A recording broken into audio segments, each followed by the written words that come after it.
一股源自灵魂深处的寒意顺着脊椎骨节节攀升，直冲楚墨后脑。并非因为天气，这盛夏时节的凡人城镇青石城空气闷热得像个蒸笼。真正的寒意来自广场对面那道截然而立的白色倩影。她月白色的衣裙无风自动，周身仿佛笼罩着一层淡淡灰光，隔绝了尘世的喧嚣污浊，美汉凡尘。明明没有释放任何骇人的气势，却让楚墨周围的同族人呼吸都变得沉重滞涩，仿佛胸口压着千斤巨石。那是来自生命层次的绝对碾压。修仙者，仅仅这个名号就足以宣判楚墨和他身后的楚家死刑。青石城、楚、徐两家割据由来已久，两家世代为敌，这代尤为严重，甚至爆发过大规模冲突，一度惊动州府。为稳定青石城，州府下达令书，楚、徐两大家族需借比武定夺未来掌控权，败者将被残酷的连根拔起，任由另一方处置，彻底消失于历史长河。以往楚徐两家纷争互有胜负，灵虚剑宗的骆芷英，这一次许家不知走了什么运，竟请动了这位高高在上的修仙者作为比武的代表。楚家这边最强的不过是几位后天境界的武者，连楚墨自己这位楚家长子也仅仅是刚摸到后天门槛的凡人，尚不能击碎铁石。而修仙者能搬山填海，他们在其面前如同蝼蚁，拿什么去斗？绝望如同冰冷的潮水淹没了楚家队伍中的每一个人。楚家族老们面色惨白，眼神暗淡，仿佛已经看到了家族覆灭、血流成河的惨状。楚墨站在人群前方，面沉如水，虽压力空前，脊背依旧挺得笔直。他那张尚显年轻的脸庞上看不出太多的惊慌失措，只有一双漆黑的眸子，深邃的如同寒潭，倒映着骆芷英那超然绝尘的身影。没人知道他是穿越者，更没人知道他多年前曾亲眼目睹过修仙者操纵伟力随意屠戮凡人的残酷景象。生杀只凭心情，视凡人如草芥，凡间律法对其毫无约束力。那一幕深深烙印在他灵魂深处，化作了对力量最原始、最疯狂的渴望。骆芷英似乎感受到了注视，清冷的目光扫过人群，在楚墨身上短暂停留了一瞬，随即又蓦然移开。那眼神中透着高傲、嫌弃和嘲讽，仿佛只是扫过了一粒微不足道的尘埃。许家族长，一个满脸横肉的中年胖子，像哈巴狗一样凑上骆芷英身前，谄媚笑道：“仙子来来来，请到府上一叙，我等为您准备好了齐全的招待。”说完，他目光怨毒地瞥向楚家众人，狞笑引路离去，仿佛在说：明日之后，青石镇再无楚家。围聚在许家族长生畔的许家弟子们也纷纷投来冰冷、戏谑而讥讽的视线。嚣张、跋扈，许家人的得意与楚家人的绝望形成了鲜明对比。不少楚家年轻子弟已是面色如土，甚至有人双腿发软，几乎瘫倒在地。楚墨握紧了拳头，指甲深深嵌入掌心，带来一丝刺痛，却让他更加清醒。就在这时，叮，一声冰冷、机械却又无比清晰的声音突兀地在楚墨脑海深处炸响，检测到宿主强烈危机感与力量渴望，万物情报系统正式激活。楚墨瞳孔骤然收缩，系统开穿多年，他几乎已经放弃了这种不切实际的幻想，没想到会在如此绝境之下出现。眼前一个只有他能看见的淡蓝色虚拟界面缓缓浮现，界面简洁明了，只有一个核心功能：情报窥探。下面还有一行小字说明：消耗指定货币、金钱、灵石，可窥探万物情报，情报价值越高，消耗越大。楚墨的心脏狂跳，不受控制。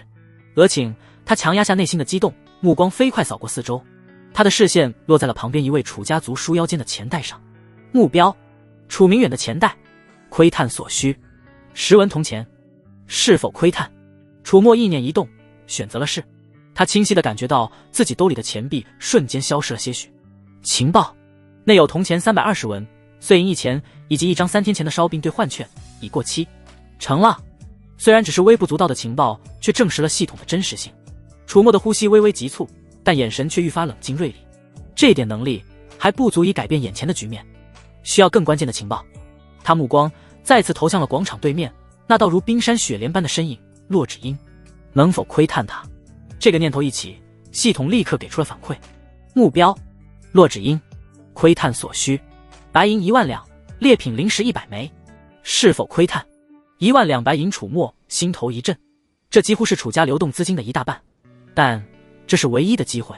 楚墨的眼神变得决绝，若无变数，今夜过后楚家不存，他自己也难逃一死，财富再多也毫无意义。窥探，他毫不犹豫在脑中下达指令。他没有那么多白银，但他知道家族库房存有大量，不知道系统能否隔空扣除这些白银，以自动关联宿主身份，楚家长子判定具备支付潜力，消耗家族储备金白银1万，开始窥探。定，情报获取成功。姓名：骆芷英，身份：灵虚剑宗内门弟子，修为：筑基后期，剑修，功法：灵虚冰心诀，残缺，体质：太阴玄脉，极罕见。重要情报：受太阴玄脉与功法冲突影响，每逢月圆之夜子时前后，体内灵力会完全消散，经脉暂时封闭，修为尽失，沦为凡人，持续2个时辰。此状态下极其虚弱，且无法动用任何神通道法。宗门内有强敌觊觎，恰巧他曾受许家祖辈恩情，为防止仇家在满月之夜的袭杀，借海许家人情之名来青石城这等偏僻凡俗之地避难，寻求一个绝对安全的隐蔽之所，度过虚弱期。人际关系：师尊闭关，宗内仇家势力庞大。庞大的信息流涌入脑海，楚墨五额垂眸，只觉得头皮刺痛，但更多的是难以言喻的震撼与狂喜。太阴玄脉，月圆之夜修为尽失，沦为凡人。没记错的话，今夜就是满月，趁机杀了他。不，楚墨忽然想起多年前机缘巧合得到的一门记载于古书之中的奇术，其名为魂器，而古书已被楚墨烧毁。魂器诡异莫测，能在对方毫无反抗意愿的情况下种下契约，生死皆由施术者掌控，任凭驱使，不得违逆。曾经魂器于楚墨而言并无太大用处，毕竟谁会心甘情愿地让你种下魂器，更别提对修仙者使用了。但现在，原本压在楚墨心头的绝望阴云被彻底撕裂。他抬起头，再次看向远处的骆芷英。此刻，这位清冷高傲、视他如蝼蚁的仙子，在他眼中不再是无法战胜的神奇，而是一个即将跌落凡尘、身怀致命弱点的猎物。我不但要解决家族存亡危机，更要得到我一直以来最想要的东西。今夜，这位高贵的仙子将在我这个微不足道的凡人手里，迎来他此生最大的梦魇。许家府邸，灯火辉煌，歌舞升平。骆芷英端坐于首席，面前的山珍海味、琼浆玉液，他却视若无睹。许家族长那张肥胖的脸笑开了花，极尽谄媚。周围的许家子弟眼神里除了敬畏，还有期待。骆芷英美眸中轻蔑一闪而过，一群凡夫俗子，还倾许家先祖的那点人情，微不足道。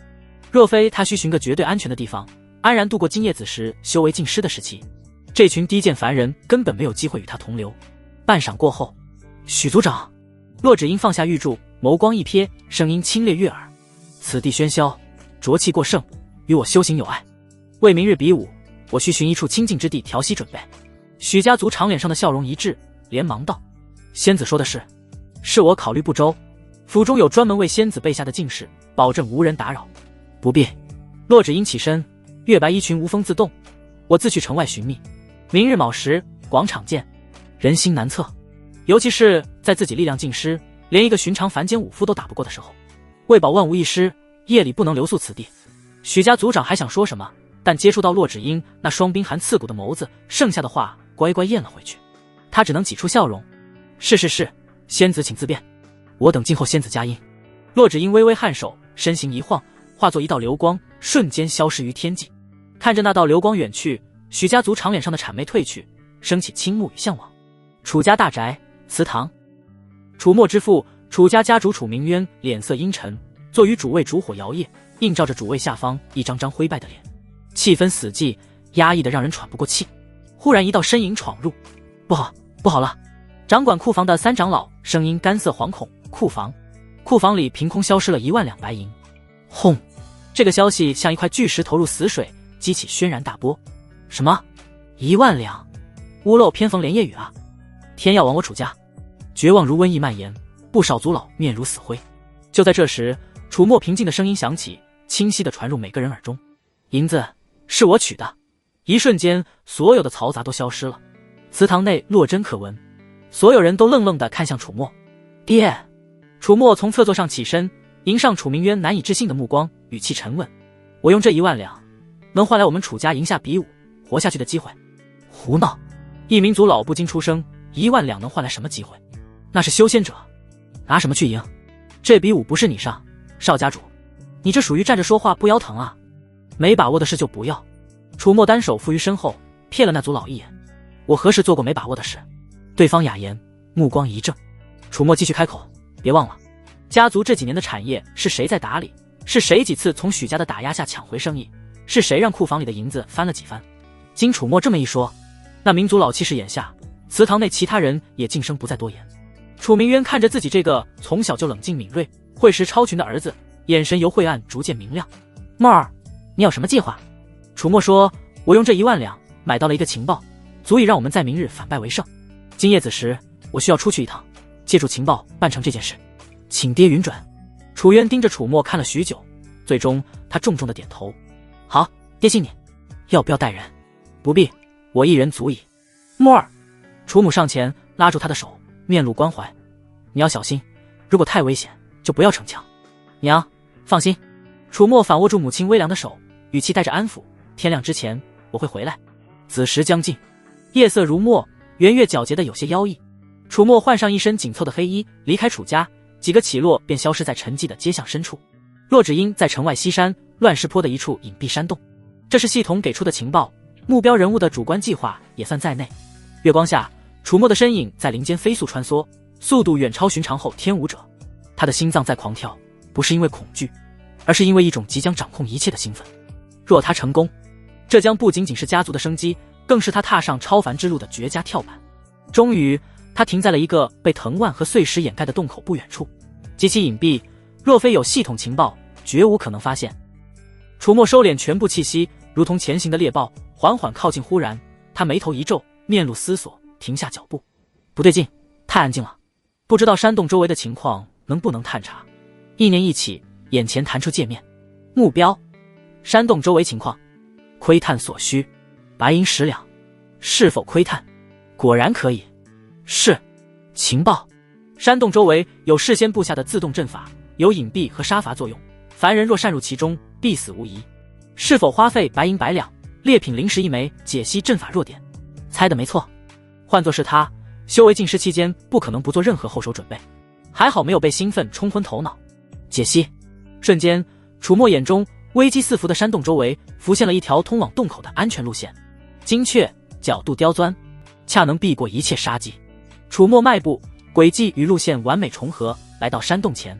筑基后期修仙者精心布置的阵法，于他这个凡人而言形同虚设。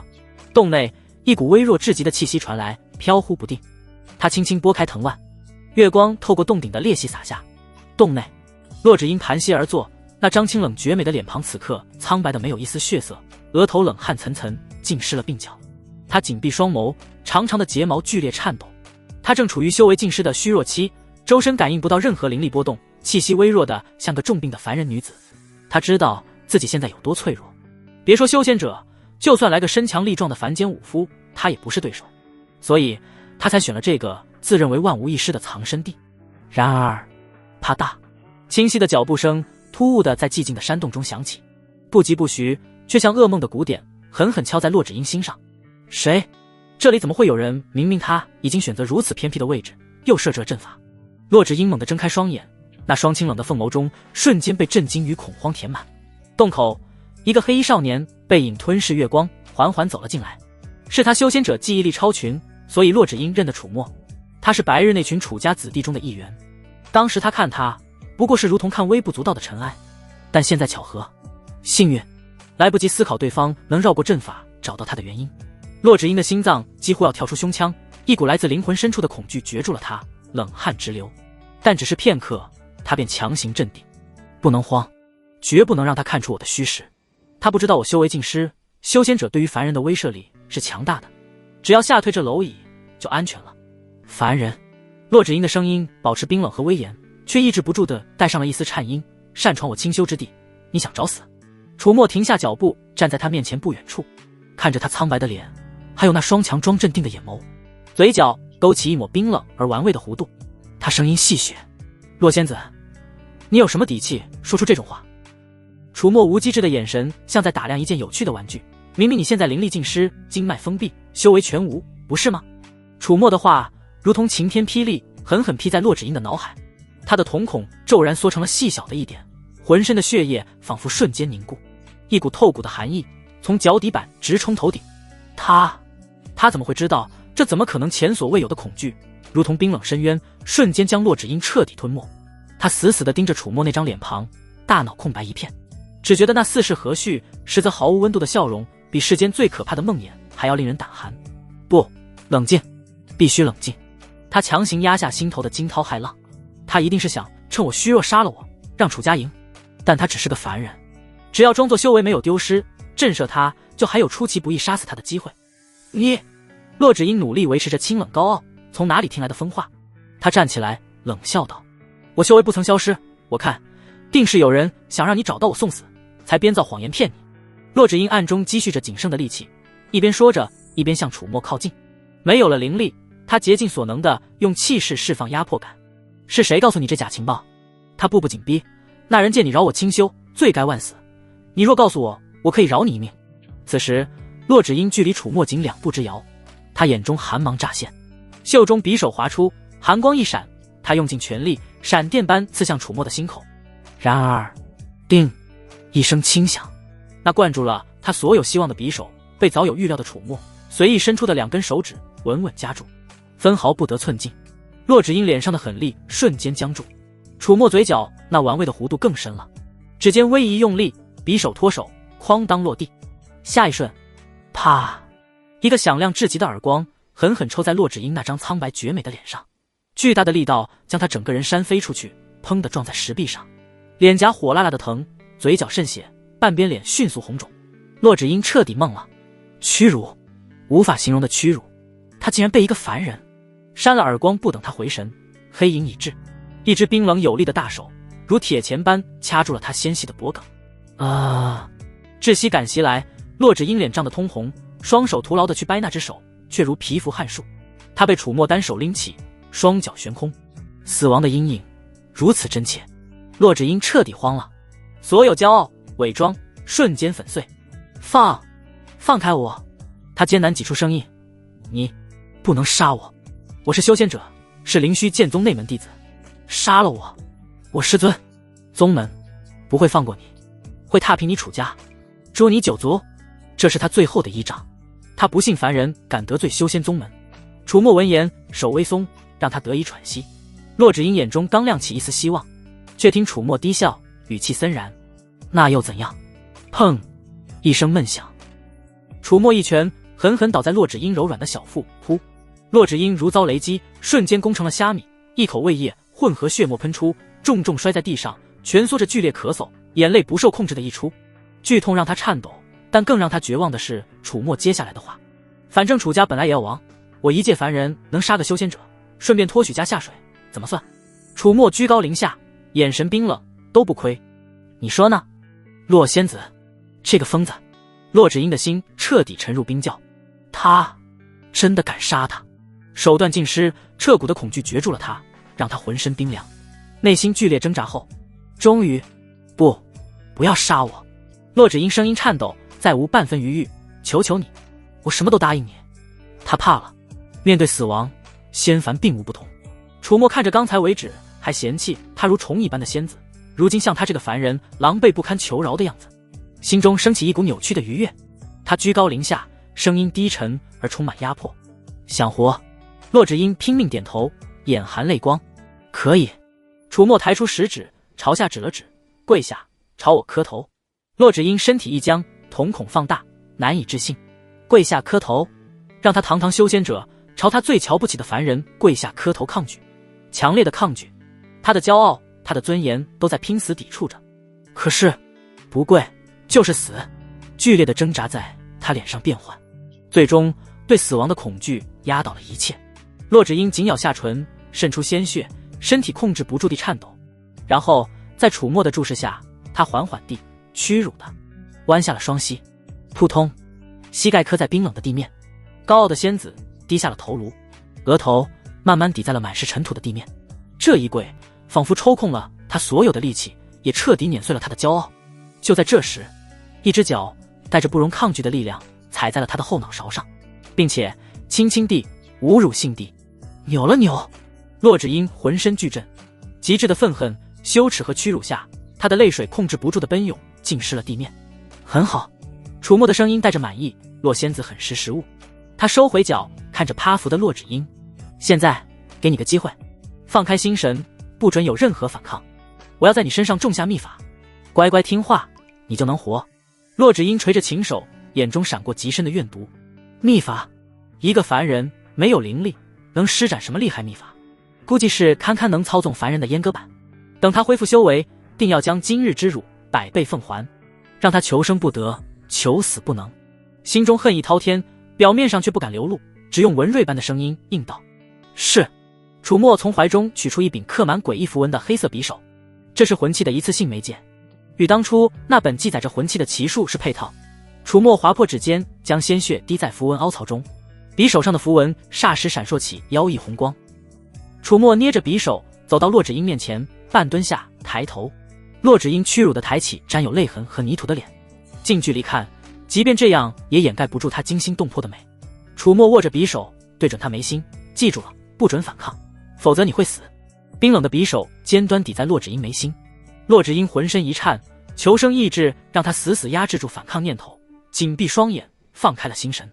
赤，匕首刺入眉心少许，鲜血渗出。楚墨口中念诵起晦涩的咒语，匕首上楚墨的血化作一道道细小红线，汇入骆芷英眉心伤口，消失不见。嗡！黑色匕首轻鸣一声，随即咔嚓碎裂，化作齑粉。成了。楚墨心道，一次性媒介需要修仙后才能炼制，好在他已经掌握了眼前骆芷英这个通往修仙路的渠道。这时骆芷英忽然注意到了楚墨那越来越侵略性的眼神。你敢碰我，我就自尽。骆芷英忽然声音颤抖，带着决绝。楚墨眉头微挑，刚才都愿意服软，他可不相信骆芷英是什么贞洁烈女。理由：我金丹期前绝不能失了元婴，否则宫体自溃，再难寸进。魂器感知到骆芷英没说谎，且却有强烈自毁念头。楚墨略一思索，压下旖旎念头。虽然他可以控制骆芷英无法自杀，但这女人现在还有大用。她是筑基后期，对在修仙界上无自保能力的他而言，一个近期内能进阶到金丹期的打手，价值很高。杀鸡取卵不可取。楚墨念头一动，控制骆芷英身体的力量瞬间消失。骆芷英如蒙大赦，连忙拉起衣衫，紧紧裹住自己，身体因后怕和屈辱剧烈颤抖，看向楚墨的眼神充满恐惧与憎恨。楚墨站起身，整理了一下黑衣。明天比武，我亲自上。他居高临下的吩咐，到时候我用意念给你下达指令，你配合我演戏。明白。要骆芷英不出场，原本楚家和许家是五五开，他若出场打假赛，楚家稳赢。骆芷英闻言屈辱地低下头，牙齿几乎咬碎嘴唇。明白。很好，那我便先走了，明日你要准时赴约。楚墨这句话用上了魂器的约束力，不怕骆芷英不遵从。说完，他转身离开，踱步没入月色中。骆芷英一人在洞中蜷缩着，衣衫凌乱，泪痕未干，眼中充满羞耻绝望。这个该死的低贱凡人不但今夜这般折辱他，明日还要在全城凡人面前踩着他这身份高贵的修仙者人前显圣，奸邪小人和救世主都要当，真是可恶。1个多时辰过去，骆芷英盘坐洞内，清晰地感觉到那股令人安心的力量逐渐回来了。干涸的经脉如同久旱逢甘霖，重新被灵力充盈。他缓缓吐出一口浊气，眼中寒芒乍现。那个凡人不过是乘他虚弱之变，用某种秘法暂时控制了他。好在任何已知的秘法都不可能隔着筑基期与凡人之间的天堑，真正操控修仙者的神魂，等他彻底恢复，那所谓的秘法定然会因为双方巨大的实力差距而失效。到那时，他要将那个蝼蚁碎尸万段，抽魂炼魄，以泄这奇耻大辱，以消他心头之恨。这也是他方才选择委曲求全，暂时隐忍的根本原因。一炷香的时间悄然而逝，骆芷英猛地睁开双眸，2道金光自眼底一闪而过，强大的气势不自觉地散发开来。修为尽复，他豁然起身，周身灵力鼓荡，月白衣裙猎猎作响，一股冰冷刺骨的杀意凛然而起。他要即刻飞往楚家，将那个胆敢亵渎他的凡人撕成碎片。然而这个念头刚刚升起的刹那，嗡，一股无法形容，仿佛要将灵魂都撕裂开来的剧痛，如同无数烧红的钢针狠狠斩刺，猛地从他识海最深处炸开。啊！骆芷英发出一声凄厉至极的惨叫，那张恢复了血色的绝美脸庞瞬间扭曲，娇躯剧烈颤抖，眼前一黑，整个人直挺挺地朝着冰冷的地面摔了下去。砰！他双手死死抱住头颅，在布满尘土的地面上痛苦地翻滚抽搐，额角青筋根根暴起，豆大的冷汗瞬间便浸湿了他的鬓发与衣衫。骆芷英感到难以置信，因为只要他对楚墨生出半分杀意，或者任何一丝违逆的念头，那股撕裂灵魂的剧痛便会准时降临，让他痛不欲生，仿佛神魂都要被碾碎。不可能！骆芷英咬碎银牙，牙龈都渗出了血丝。他强忍着那深入骨髓的剧痛，再次疯狂催动体内刚刚恢复的灵力，试图挣脱那无形的枷锁。结果那痛楚变本加厉，仿佛要将他的灵魂彻底撕为齑粉。他蜷缩在冰冷的地面上，身体不受控制的剧烈颤抖，口中发出压抑而痛苦的呻吟，意识都开始阵阵模糊。不知过了多久，那股仿佛永无止境的剧痛才如潮水般缓缓退去。骆芷英虚脱般瘫在地上，大口大口地喘息着，浑身香汗淋漓，发丝凌乱地贴在苍白的脸颊上，仿佛刚从水中捞出来一般狼狈。他的眼中再无半分先前的冰冷与杀意，只剩下无尽的恐惧、茫然。他终于认清了一个残酷到让他无法呼吸的事实，那个凡人种下的诡异秘法，即便在他修为全盛时期，依旧如枯骨之躯般牢牢掌控着他的生死，他的意志。他，堂堂灵虚剑宗内门弟子，剑修天才，无数人敬仰崇拜的修仙者，竟然被一个他视如尘埃、蝼蚁般的凡人彻彻底底的操控了。一想到日后都要任凭那个凡人随意驱使，甚至可能遭受比昨夜更甚百倍千倍的屈辱，骆芷英的心便如同坠入了万丈冰窟，一片凄凉，寒意刺骨。悔恨，无尽的悔恨，惶恐如同毒蛇般噬咬着他的五脏六腑。早知如此，他宁愿昨夜拼死反抗，哪怕生死道消，魂飞魄散，也比现在这般生不如死，尊严尽丧要好。骆芷英的眼神渐渐麻木，整个人失魂落魄。翌日清晨，青石城中央那座巨大的演武场早已是人声鼎沸，形影攒动。炽热的阳光将青石板地面晒得有些发烫，空气中弥漫着紧张与兴奋交织的燥热气息。全城的凡人几乎都汇聚于此，一个个伸长了脖子，翘首以盼，等待着这场决定青石城未来数十年归属的大比开场。演武场中央搭建起了一座丈许高的高台，一名身着青色官袍、面容肃穆、不怒自威的中年官员端坐于高台正中央的太师椅上。他将作为此次楚、徐两家比武的裁判，负责记录比武结果，上报州府备案。规则早已公布，简单粗暴。楚、徐两家各派一人出战，立下生死状，败者失去一切，胜者为王。许家这边上场的人骆芷英，而楚家这边上场的人则是楚墨。除是先被告知这场比赛会是假赛的楚家核心人物以外，所有人都对楚墨不看好，嘘声阵阵。许家更是认为楚家已经放弃，放肆嘲讽讥笑。然而随着裁判官员宣布比赛开始，楚墨从背后抽出短刀，却是连撑几个回合不被击中，更是近身与骆芷英互搏。最后楚墨抬脚把骆芷英撂倒，一刀横在骆芷英脖颈前。所有人目瞪口呆。骆芷英发丝散乱，衣衫略显凌乱，那张清冷绝美的脸庞上写满了难以置信。他艰涩开口：我认输。全场寂静。不可能，这怎么可能？我眼花了吗？修仙者怎么会输给一个凡人武者？楚墨，他究竟是怎么做到的？日你妈，退钱！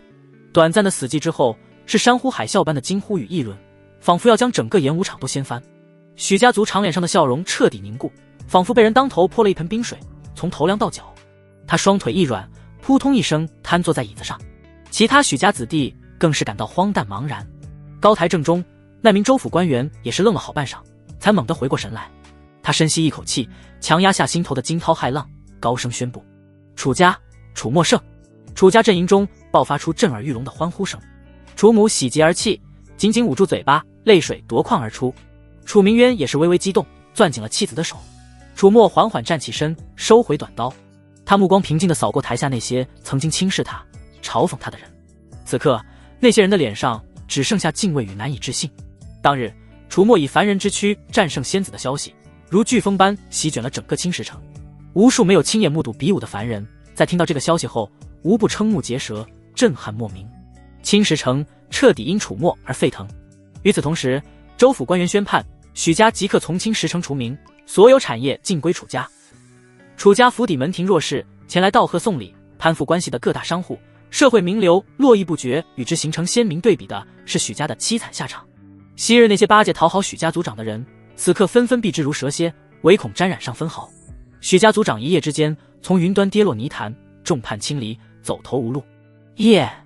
楚墨回到自己寝室，只见骆芷英悄无声息地坐在角落，一身月白衣裙在昏暗的烛光下更显清冷。她那双美丽的凤眸此刻几乎要喷出实质性的火焰，死死地盯着楚墨。山洞中的彩头羞辱，演舞台上的万众瞩目下的败北，一桩桩一件件都如同最锋利的刀子，狠狠剜在他的心上，让他对楚墨的恨意达到了前所未有的顶点。若非那该死的秘法约束，他会毫不犹豫地扑上去，将眼前这个可恶的凡人撕成碎片。洛仙子打得一手好假赛，我很满意。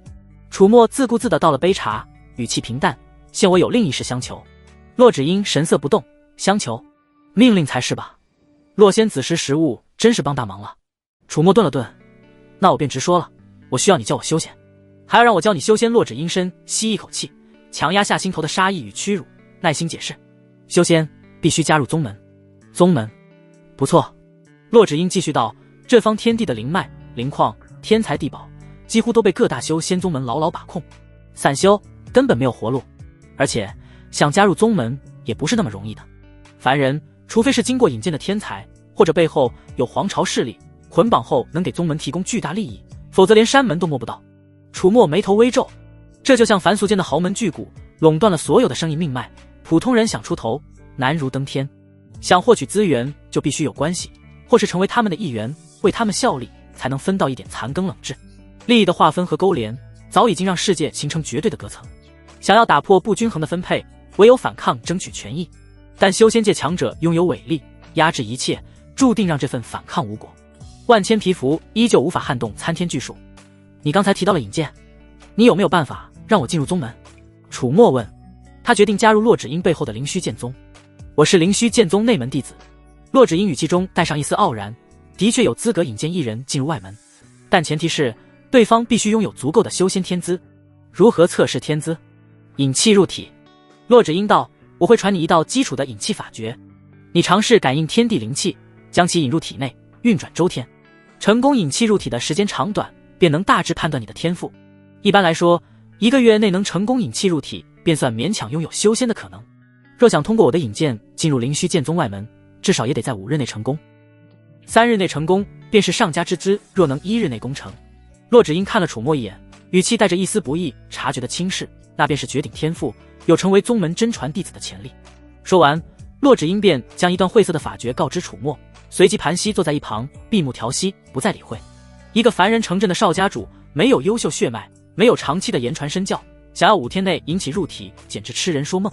在他看来，楚墨至少也要折腾个10天半月，甚至可能永远都无法成功。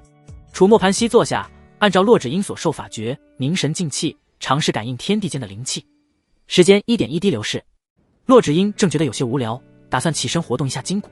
忽然，他美眸陡然睁开，豁然转向楚墨，脸上露出了难以置信的惊愕之色。只见楚墨周身丝丝缕缕的天地灵气，仿佛受到了某种无形的牵引，正以肉眼可见的速度汇聚而来，在他头顶形成了一个微小的气旋。这是引气入体成功的征兆。这才过了多久？洛芷英美眸倏然圆睁，他死死盯着楚墨头顶那肉眼可见徐徐旋转的灵气微旋，心神俱震。从他传授法诀给这个凡人，到他引动灵气，满打满算恐怕连半炷香的功夫都不到。想当年他被誉为剑修奇才，初次尝试引气入体也足足花费了整整10个时辰。那是他如今能成为灵虚剑宗内门弟子，有望晋升真传的资本。可在这个凡人面前，他的天赋就像是皓月之下的萤火，不足一提。他简直是妖孽。楚墨缓缓睁开双眼，细细感受着体内那股能量，一股前所未有的舒畅感流淌于四肢百骸。他没想到自己的天赋竟还不错。怎么样，洛仙子，我这点微末天赋可还足够被引荐？洛芷英深吸一口气，强行压下心头那翻江倒海般的震惊。他白皙俏丽的脸庞上重新恢复了一贯的清冷与疏离。勉强足够了。他嘴硬地评价道，听不出丝毫情绪波澜。事实上，以楚墨的天赋，成为宗门真传绰绰有余。灵虚剑宗每隔段10日会放出一个名额，被举荐入宗的人里，天赋绝佳者可跨过外门阶段，直接进入内门，拜师宗门长老。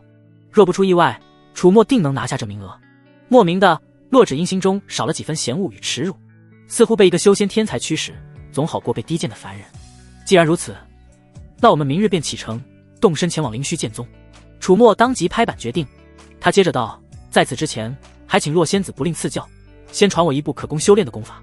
洛芷英闻言，默默从储物戒中取出一枚色泽古朴的玉简，带着几分不情愿递向楚墨。这是灵虚剑宗最基础的炼气7功法，引灵诀，你先拿去修炼熟悉。楚墨接过玉简翻看，指尖触及微凉的玉石，窥探目标引灵诀，情报灵虚剑宗基础功法，仅有炼气篇，最高可修炼至炼气9层。优点是中正平和，不伤经脉，便于后期转修其他高级功法。楚墨眉头机不可察的一挑，洛仙子，你们灵虚剑宗就没有更厉害点的功法吗？洛芷英强压情绪，声音依旧保持着清冷。这引灵诀虽不是什么厉害功法，却是为筑基期打底的最佳功法，不会不可逆地塑造经脉。筑基以后，你可随时转修其他想要的功法，各种功法在宗门功法阁中都有。楚墨通过魂气感知，确认洛芷英这番话语并无虚假，便不再多问。他默默研读起引灵诀的法门。洛芷英看着楚墨那张平静无波的侧脸，心中渐渐复杂难明。这个男人浑身上下都充满了令人费解的谜团。他能准确无误地找到自己精心选择的藏身之所，神不知鬼不觉地绕开自己亲手布下的阵法，还能洞悉自己满月子时修为尽失的致命弱点，那本是他最大的秘密。最重要的是，他还拥有这闻所未闻、霸道至极、能直接操控他神魂的诡异秘法，让他在他面前如同玩偶般被肆意摆布。如今他又展现出如此逆天的修仙天赋，若非楚墨对修仙界的诸多常识几乎一无所知，表现初出茅庐，他甚至都要怀疑这家伙是不是哪个大能转世，被这样一个手段神秘、天赋又如此恐怖的人物控制，自己日后恐怕真的永无翻身之日了。一想到这里，洛芷英心中便涌起一股深深的无力与悲愤，但那悲愤仅仅持续了片刻，他便又强行振作起来，轻攥素手。不能放弃，他一定要找到翻盘的办法，摆脱此人的控制，无论付出任何代价。翌日晨光熹微，楚墨向父母辞行。当楚明渊和楚母得知自己的儿子不仅成功引气入体，拥有绝佳的修仙天赋，更是得到了那位高高在上的仙子引荐，即将前往传说中缥缈无踪的修仙宗门拜师学艺时，两人皆是又惊又喜，激动得难以自持。好啊！楚明渊激动的老脸通红，大手用力拍着楚墨的肩膀，目中满是骄傲与欣慰。我楚明渊的儿子果然是人中之龙，非池中之物。去吧，墨儿，大胆去追寻你的仙道长生之梦。家里的事情有为父在，无需你再操半分心。青石城如今已是楚家一家独大，再无任何敌手能够威胁，楚墨也确实可以安心离开了。楚母则是紧紧拉着楚墨的手，眼眶中早已蓄满了激动的泪水，千叮咛万嘱咐：墨儿，此去山高路远，那修仙之路更是艰险异常，凡事定要多加小心，万万不可逞强，务必照顾好自己，莫让我们担心。说着，他便将一个入手沉甸甸的锦囊塞到楚墨手中。这里有些盘缠，你且带在身上，出门在外万万不可委屈了自己。若有闲暇，莫忘回家看看。楚墨心中涌过一阵微暖，郑重地接过母亲递来的锦囊。他与父母深深一拜，而后转身迎着初升的朝阳迈步离去，背影决然而坚定。晨曦微露，薄雾尚未散尽，楚墨孤身一人离开了熟悉的青石城。城外10里长亭，洛芷英早已等候在此。她依旧是一身素净的月白衣裙，背负着那柄秋水长剑，清冷如雪，宛若不食人间烟火的折尘仙子，与周遭的凡俗景致格格不入。走吧，楚墨道。洛芷英闻言，玉手轻扬，祭出了他的飞剑。上来！他率先踩上飞剑，侧眸瞥着楚墨。楚墨毫不客气地踏上飞剑，飞剑嗡鸣一声，带着两人飞向天际。为稳定身形，楚墨伸出手臂揽住了洛芷英那不盈一握的纤细腰肢。洛芷英身体一紧，你……楚墨拒绝。洛仙子，你有所不知，我是凡人，必须确保自己的安全，万一不小心从这上面掉下去，可就粉身碎骨了。你无耻之尤！洛芷英气得银牙暗咬，娇躯微微颤抖，恨不得立刻将这个胆大包天的登徒子捅个透心凉。但那深入灵魂的约束，让他根本无法反抗楚墨的任何亲密举动。他只能羞愤欲绝地忍受着这从未有过的屈辱，心中对楚墨的恨意又加深了几分。飞剑如一道流光疾驰，只是飞得有些歪歪扭扭，上下颠簸，显然其主人心境极度不平。飞行途中，楚墨闲来无事，尝试调动系统，想看看能否像当初在楚家库房那样隔空取用洛芷英所携带中的灵石。结果系统冰冷的提示音在他脑海中响起：目标对宿主忠诚，信赖度不足，无法进行远程支取操作。楚墨若有所思，看来当初能够隔空取用楚家库房的银两，不仅仅是因为他身为楚家长子拥有相应的权限，更重要的是他深得家族上下的信任与认可。而洛芷英只是被魂气牢牢控制，对他谈不上半分信任可言。修仙者虽能辟谷参风引路，但楚墨如今堪堪引气入体，未脱离凡人范畴，无法辟谷，仍需按时进食休息。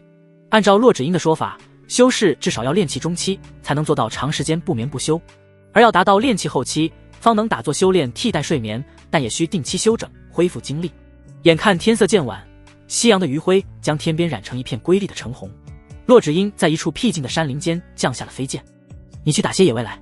楚墨从飞剑上跃下，伸了个懒腰，然后便理所当然地吩咐道。骆芷英美眸陡然圆睁，因羞怒而微微颤抖，让他堂堂筑基后期修士去干这种粗鄙的打猎之事，这简直是奇耻大辱。最后骆芷英还是死死咬着银牙，转身走入林中。不多时，他拎着一只已经被处理干净的肥硕兔子回来，他俏脸冰寒，没好气地将那兔子扔到楚墨脚边。楚墨也不在意他的态度，熟练地升起一堆篝火。他将兔子用树枝串好，架在火上慢慢烤制，又从随身携带的包裹里取出一些瓶瓶罐罐的秘制调料，均匀地撒在兔肉之上。这些调料还是他当初为了振兴家族产业，借助前世记忆，特意花费心思研究出来的独门秘方，在青石城一度卖到脱销，为楚家带来了不菲的收益。许家之所以与楚家爆发大规模冲突，也是因为这件事彻底触碰许家利益。一起吃点。楚墨扭头问骆芷英。不必，我早已辟谷。骆芷英冷冰冰地别过头去，语气生硬，不带一丝感情。很快，浓郁的肉香混合着奇异的香料味道，在寂静的林间弥漫开来，勾人食欲。那不断传入鼻尖的诱人香味，竟让骆芷英不自觉地暗暗咽了咽口水。楚墨烤好后，扯下兔腿，自顾自地大快朵颐起来。骆芷英多次瞥向楚墨，终是忍住。只有在这种时候，他才能够保持一丝说到做到的尊严。但是，好煎熬！骆芷英艰难扶着手臂，娇躯微颤。骆仙子，你过来帮我按按肩膀，抱着你飞了一天，有些乏了。楚墨一边啃着鲜美的兔腿，一边含糊不清地吩咐道，语气随意至极。这个混蛋，简直欺人太甚！骆芷英破防了，气得波涛汹涌，玉手青筋毕露，恨不得立刻将手中长剑插入楚墨的心脏。最终，骆芷英一怒之下就怒了一下，她屈辱地走到楚墨身后，伸出那双纤纤玉手，带着几分不情愿的僵硬与深深的厌恶，落在了楚墨的肩上，来回按揉。楚墨爽叹一声。忽然，骆芷英似有所觉，柳眉几不可察地轻轻蹙了一下，她的目光扫向不远处那片漆黑幽深的密林深处。天色渐黑，月色攀空，一处隐秘山寨之中，一个独眼壮汉大马金刀坐在虎皮大椅上，他是这处山寨的山贼首领，实力在先天巅峰，属凡人顶尖。一名尖嘴猴腮、贼眉鼠眼的山贼斥候，点头哈腰地汇报着情况。启禀大当家，小的刚才在西边那片林子里发现一男一女。那女的，斥候脸上露出一副垂涎3尺的猥琐表情，比划着说道：小的我走南闯北这么多年，就没见过那么标致的娘们儿，简直比那天上的仙女还要美上3分。哦，独眼壮汉来了兴趣，但随即他想到对方可能是修仙者，出于谨慎，他询问那女的有何表现。斥候说，那娘们像个小媳妇似的，小心翼翼地伺候着那男的吃烤肉。独眼壮汉眼中金光一闪，脸上露出一抹玩味的笑容。那男的身边可有其他护卫？回大当家，没有，就他们2个人。斥候肯定地答道。独眼壮汉闻言发出一声狞笑，猛地从虎皮大椅上站起身来，小的们都给老子抄家伙，跟老子去林子里瞧瞧。在他看来，那女子既然会伺候一个还未辟谷的凡人，那多半也就是个姿色过人的侍女罢了，不足为惧。至于那个被伺候的男人，身边没有护卫随行，估计是自恃有几分武力，但那又如何？他可是货真价实的先天巅峰武者，在这方圆100里之内，乃是无人敢惹的山贼之王。区区一个凡人武者，任他有多少本事，也翻不了天。今夜，这个美若天仙的女子，注定要成为他的压寨夫人。嘿嘿，小的们都给老子打起精神来，跟我走，今晚咱们好好乐呵乐呵。独眼壮汉大手一挥，带着一众手持兵刃、凶神恶煞的喽啰，气势汹汹地离开山寨。山寨库房银锭堆积，而一处积灰的角落，一卷银亮的银丝净躺，被窗缝洒入的月光镀上一层神异光辉，不似凡物。楚墨啃完最后一根兔腿，咂了咂嘴，他若无其事暗示道：要是有人能为我擦嘴就好了。对于下人，他喜欢时不时测试服从自觉性。骆芷英手上的动作微微一滞，纤细的食指机不可察地收紧，他像是没有听见，继续机械地按摩着。楚墨接着道：要是没人愿意主动帮我擦掉的话，我可能只要请人帮我嘴对嘴擦掉了。这句话让骆芷英浑身紧绷，她眼中闪过羞耻厌恶，仅仅泛起一丝涟漪，便被强行压下。深吸一口气，她从储物戒中取出一块洁白如雪的丝质手巾，缓缓绕到楚墨面前。手巾轻柔地触碰着楚墨嘴角的油渍，动作看似细致入微，实则手上的力道却几乎要把楚墨的嘴皮都擦破一层。轻点，再加把劲，我嘴都要掉层皮了。楚墨一把捉住他微凉的手腕，脸上淡淡的笑容有些刺眼。骆芷英只得放轻了手上的力道，声音冷得几乎要滴出水来。行了吗？楚墨懒洋洋地伸了个懒腰，骨节发出一阵轻微的噼啪声。我乏了，躺会儿，吃饱就睡。你是猪吗？骆芷英腹诽，心中却如蒙大赦，正准备悄然后退几步与他拉开距离，却听楚墨那带着一丝戏谑的声音再次响起。但我习惯了睡枕头，没枕头恐怕睡不好。骆仙子，给我来个吸枕吧。骆芷英紧咬下唇，最终还是耻辱的在楚墨身前双膝跪地，调整姿势，摆出了一个标准的吸枕模样，等待着那让他厌恶的头颅枕上来。这是什么姿势？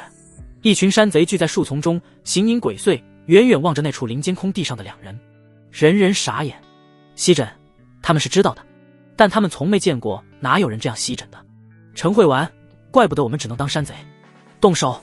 最终一道声音响起，众山贼回过神来。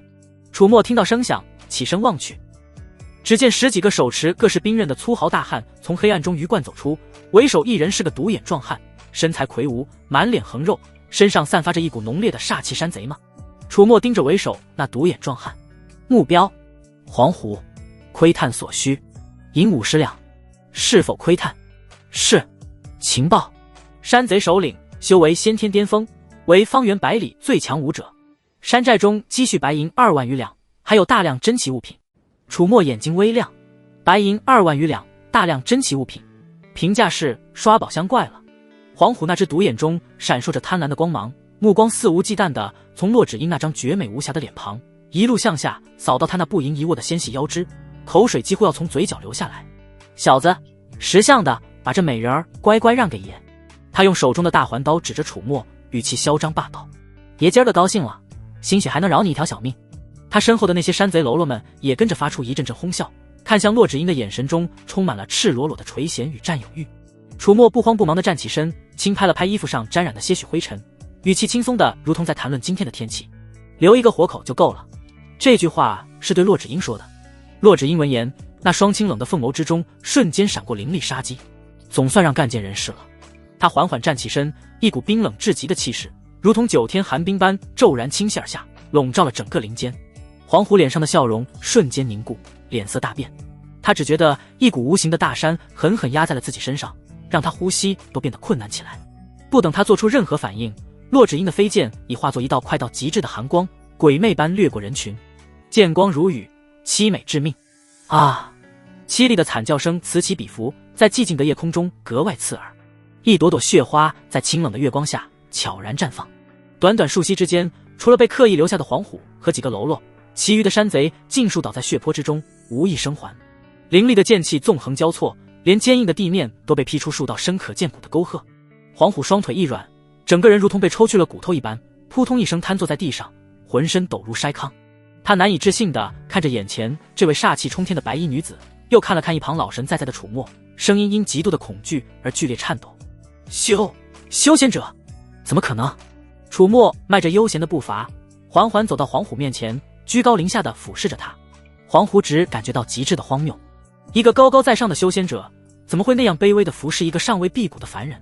楚墨看着黄虎，心中忽然有一股难以言喻的快感，如同潮水般蔓延。曾经能够轻易将他碾死的凡间顶尖武者，如今在他面前却卑微得如同蝼蚁。这种掌控凌驾一切的滋味，比世间最甜美的蜜酒还要令人沉醉。但这还不够，现在他还需要借助骆芷英的力量，而未来他要亲自掌握足以让任何人俯首称臣的绝对力量。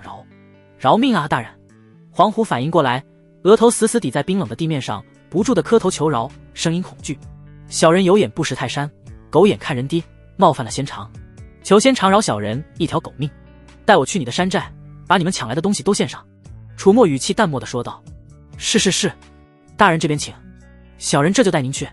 黄虎如蒙大赦，连忙从地上爬起来，连滚带爬的在前面引路，生怕慢了一步惹得这位煞星不快。山贼的山寨库房里银锭堆积如山，还有不少金子和珠宝。黄虎在楚墨一旁苍鹰搓手，帮我收了。楚墨对骆芷英说，有这些东西，他使用情报窥探的资产就更丰富了。以骆芷英为单位的话，能狠狠抽查他5次以上。骆芷英手一甩，这些金银珠宝便被收入了他的储物戒中。谁才是山贼啊？看着努力多年积累的心血被搬空，黄虎欲哭无泪，却不敢有任何怨言。正当楚墨打算带着战利品离开之时，眼角的余光忽然瞥见库房角落里还静静地躺着一卷银光闪闪的丝线。那丝线在从窗棂缝隙中透进来的微弱月光映照下，泛着一种奇异而神秘的光泽。这是什么？楚墨指着那卷银色丝线，面朝黄虎开口问道。黄虎闻言连忙凑上前去，仔细辨认了一下，随即挠了挠头，有些不确定地说道，回大人的话，这是小的前些日子从一个过路的商人那里抢来的。这丝线坚韧无比，刀砍不断，火烧不坏，小的也不知道它究竟有何用处，就一直扔在这儿了。楚墨闻言心中一动，立即在脑海中默念窥探目标，银色丝线，窥探所需，白银500两。是否窥探？经过多次窥探的经验，楚墨知道探查物品情报所需要的资金远远探查人物情报要来的少，甚至不及零头。但这银丝的身价却足足有黄虎这先天巅峰武者的10倍，定然不是凡物。楚墨选择是情报。4阶妖兽与鬼蛛的丝坚韧无比，元婴期以下修士难以毁坏，极佳的炼器材料可用于制作护身宝甲。楚墨心中顿时掀起剧烈波澜。玉鬼蛛的丝元婴以下难以破坏，没想到还有这等惊喜。他不动声色地将那玉鬼蛛的蛛丝收入怀中。夜深，山寨中最为奢华的房间内烛火摇曳，这原本是黄虎的房间，如今被楚墨鸠占鹊巢。有床可睡，他自然没有必要回野外露宿。此时楚墨坐在桌前，饶有兴致地把玩着手中那卷银光闪闪的蛛丝。骆芷英俏生生坐在一旁，清冷目光在那卷丝线上扫过，忍不住发问，语气中带着几分不以为然。不过是些普通的丝线罢了，有什么稀奇的？骆芷英不认为凡人盗贼的城寨里，对他这个修仙者来说能有什么稀罕宝物。楚墨闻言挑了挑眉，是吗？既如此，骆仙子可以试试用你的剑能否斩断它。骆芷英冷哼一声，脸上露出一丝不屑。他堂堂筑基后期剑修，手中长剑乃是宗门赐下的上品法器，削铁如泥，吹毛断发，区区凡间丝线岂能挡他一剑？他素手一扬，长剑已然出鞘，带着凌厉的剑气，毫不犹豫地朝着那卷蛛丝全力一斩。铮！一声清脆的金铁交鸣之声响起，剑气纵横激荡，却未能在那看似纤细脆弱的银丝上留下半点痕迹。骆芷英那双清冷的凤眸瞬间瞪得溜圆，脸上写满了难以置信的神色。他不可思议地看了看手中依旧锋利无匹的长剑，又看了看那完好无损，甚至连一丝划痕都没有的蛛丝。这怎么可能？楚墨见状勾唇道，这是4阶妖兽与鬼蛛的蛛丝，元婴期以下的修士都难以将其毁坏。骆芷英心中的震惊无以复加，他不明白楚墨这个对修仙界常识都知之甚少的凡人，怎么会知道这等隐秘之事。不，以楚墨先前展现出的诸多诡异，于他而言似乎也不太离奇。无暇也难以探究楚墨的秘密。骆芷英的注意力回到玉鬼蛛丝本身上来，这样的宝物若是能够炼制成一件护身宝甲，即便是面对金丹期修士的全力一击，恐怕也能抵挡下来。一想到这里，骆芷英的心中便不由自主地升起一股强烈的贪婪之念，但他又拉不下脸来开口向楚墨讨要。首先是他没有立场，其次他刚才还对这蛛丝不屑一顾。一时间他只能暗自纠结，眼神时不时地偷偷瞟向楚墨手中的那卷蛛丝，心中天人交战。楚墨将他那副欲言又止、眼巴巴的小动作尽数收入眼底，嘴角的笑意更深了。怎么，骆仙子想要？他伸出攥着玉鬼蛛丝的手。骆芷英被他一语道破心思，娇躯微微一震，那张清冷绝美的俏脸上瞬间飞起2抹不自然的红霞。我只是觉得此物颇为不凡。他看着楚墨手中的蛛丝，激起声音。贝齿轻咬红唇，心中挣扎了许久，他终于还是涨红了脸，拉下脸皮，艰难开口。想要？不给。楚墨断然拒绝，收回手。身为仆人，有好东西应该是你主动献给我这个主人才对，哪有我这个主人反过来赏赐给你的道理？尤其这还是我发现的。骆芷英胸口急剧起伏，气得差点一口气没缓上来。哼！他强行压下心头那翻腾的怒火与屈辱，默默地走到房间的一角，盘膝坐下，闭目调息，眼不见心不烦。没有管闹小脾气的骆芷英，楚墨把玉鬼蛛丝重新拿在手里，细细端详，其在烛火下映着锋锐的光。从情报中他得知，玉鬼蛛的蛛丝可以制作元婴品级的护身法宝，但他目前没有炼器手段。另外，这一卷蛛丝的数量明显不够缝成完整的宝甲，全部绕起来护住腰腹，恐怕已经是极限。更何况还有胸、肩、手。对于该怎么利用这玉鬼蛛丝，楚墨倒是有个想法。如果能够实现这个想法，他正式修仙后将拥有一个极其强大的功法手段，可以当做底牌来使用。楚墨左手食指、拇指、无名指、小指捏着蛛丝两端，另一边手伸出食指，尝试在其中间微微用力按压。很快，楚墨手指头冒出血来。翌日，天光微亮，黄虎便带着一众山贼毕恭毕敬地将楚墨和骆芷英送出了山寨。直到两人的身影彻底消失在山林尽头，黄虎才敢直起腰，擦了擦额角的冷汗，可算是送走了这两位也。落草为寇多年，搜刮的宝物被洗劫一空，弟兄们也死了半数，这山里是待不成了。改日尝试回城里讨生活吧。对于劫掠，黄虎已经有阴影了。楚墨不知道自己的无心之举竟是促使一个山贼头子洗心革面的契机。山林之外，骆芷英再次祭出飞剑，楚墨依旧毫不客气地揽住他的纤腰，甚至比昨日还紧了几分，掌心几乎要嵌入那柔软的布料之下。温热呼吸时不时扑打在他白皙细腻的后颈，将青丝吹开些许。骆芷英娇躯一僵，脸颊微红，却不再多说什么。对于任何事情发生多了，人是会习惯，也是会被塑造的。就像林荫小路，走的人多了，也会慢慢变得宽敞，甚至会被一些有心之人剪掉草坪。若是修剪得异常干净，还能拿来当作宣传的资本，称是天生的。后来人或许就会异常喜欢这条路了。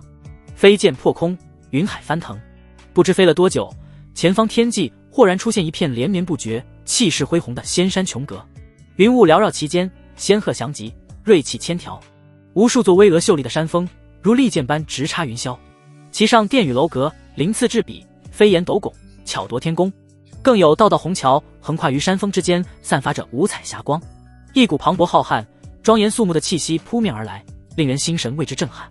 那便是灵虚剑宗了。骆芷英清冷的声音悠悠传来，他侧头看着楚墨。灵虚剑宗有护山大阵，禁止飞行，我们需从正门进入。以你引气入体的天赋，若表现得当，或许有机会直接被引荐入内门，无需在外门蹉跎。飞剑缓缓降落在一处宽阔的青石平台之上，楚墨走下飞剑，望着那壮丽无边的灵虚剑宗，逐渐的心中激荡。他不由轻轻伸出手，虚空一握，仿佛要将这庞然大物尽数囊括于掌中。过去10几年，楚家、青石城不过是他在这个世界的开始。曾经修仙者对于他而言只能仰望，但总有一天，哪怕是在这个地方，他也会站在顶端，凌驾一切，支配一切，就像曾经在他眼中高高在上、无法无天的那些修仙者一样。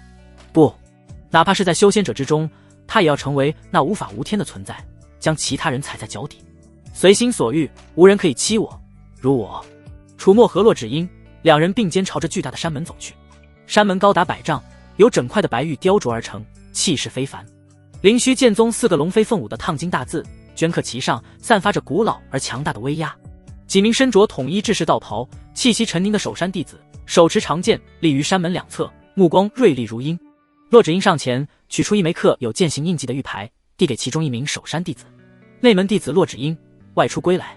听到内门2字，那守山弟子眼中的锐利之意尽数褪去，热切取而代之。他恭敬接过玉牌，仔细查验一番，确认无误后，目光转向楚墨。恭迎骆师姐回来。这位是我此番下山引荐的新弟子。骆芷英平静道。守山弟子点了点头，并未多问。内门弟子引荐新人入门是正常之事。师姐请。这位师弟，请随我来，我带你去执事堂办理入门考核。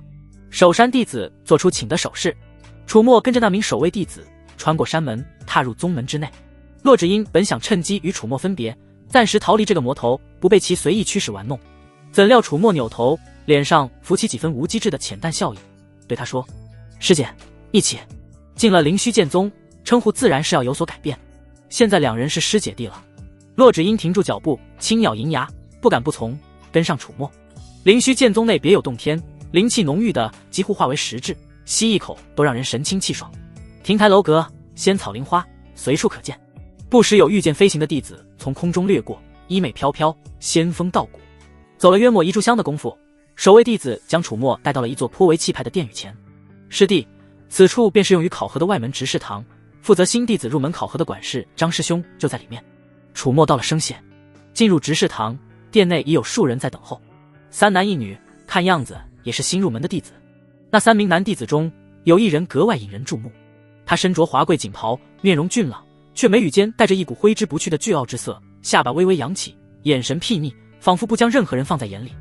身着管事制服，负责入门考核的张师兄，此刻正满脸堆笑地对着此人嘘寒问暖，态度那叫一个殷勤。林师弟啊，这一路舟车劳顿，可还习惯？若有什么需要，尽管与师兄说，千万别客气。那人鼻孔朝天，淡淡嗯了一声，算是回应。张师兄也不着恼，依旧笑意盈盈。楚墨看着那倨傲男子，心念一动，目标林无杰，窥探所需，白银500两，是否窥探？是。姓名林无杰，身份灵虚剑宗弟子，修为炼气初期，剑修，功法引灵诀，体质阳药之体，较罕见。重要情报：灵虚剑宗内门林征长老的私生子。林征长老晚年得子，且膝下唯有此子，故对其极为宠爱，倾注大量资源。此次是特意将其接回宗门，悉心培养。林征长老在宗门内势力庞大，宗门外亦是手腕通天，因而养成林无杰嚣张跋扈的性格。对于这次入门考核，因林征长老自信于林无杰的天资和实力，一日于引气入体，未提前做过多安排，认为定然能靠其自己拿下引荐内门的名额。林无杰本人也是如此认为。原来是关系户，可惜貌似待会他要为没提前打好招呼后悔了。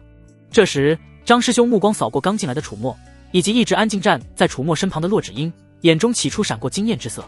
待看清是骆芷英后，他连忙起身拱手，原来是骆师姐，许久不见，风采依旧。骆芷英只是微微颔首，算是回礼。这位是？张师兄看向楚墨，我引荐来的新弟子楚墨，你正常考核他即可。骆芷英言简意赅，似乎在门内他也是这般高冷人设。看着骆芷英，楚墨心中的恶趣味忽然浓了几分。张师兄点了点头，示意楚墨站到那几名新弟子一列。待所有人都到齐，张师兄清了清嗓子，开口道：诸位师弟师妹，欢迎来到灵虚剑宗。入门考核的第一项便是由负责引荐之人测试诸位引气入体所耗费的时间，此项关乎等天赋评定，务必如实回答。他顿了顿，目光落在最左边的一名弟子身上。你先来。那名弟子有些紧张，躬身道：回禀师兄，弟子愚钝，耗时5日方才成功引气入体。张师兄点了点头，不置可否。下一个弟子用了4日半。轮到那名女弟子，她声音清脆，弟子2日半。这个成绩已经算是不错了。张师兄脸上露出一抹赞许。终于轮到了林无杰，他嘴角勾起一抹傲然的弧度，朗声道：弟子不才，1日攻成。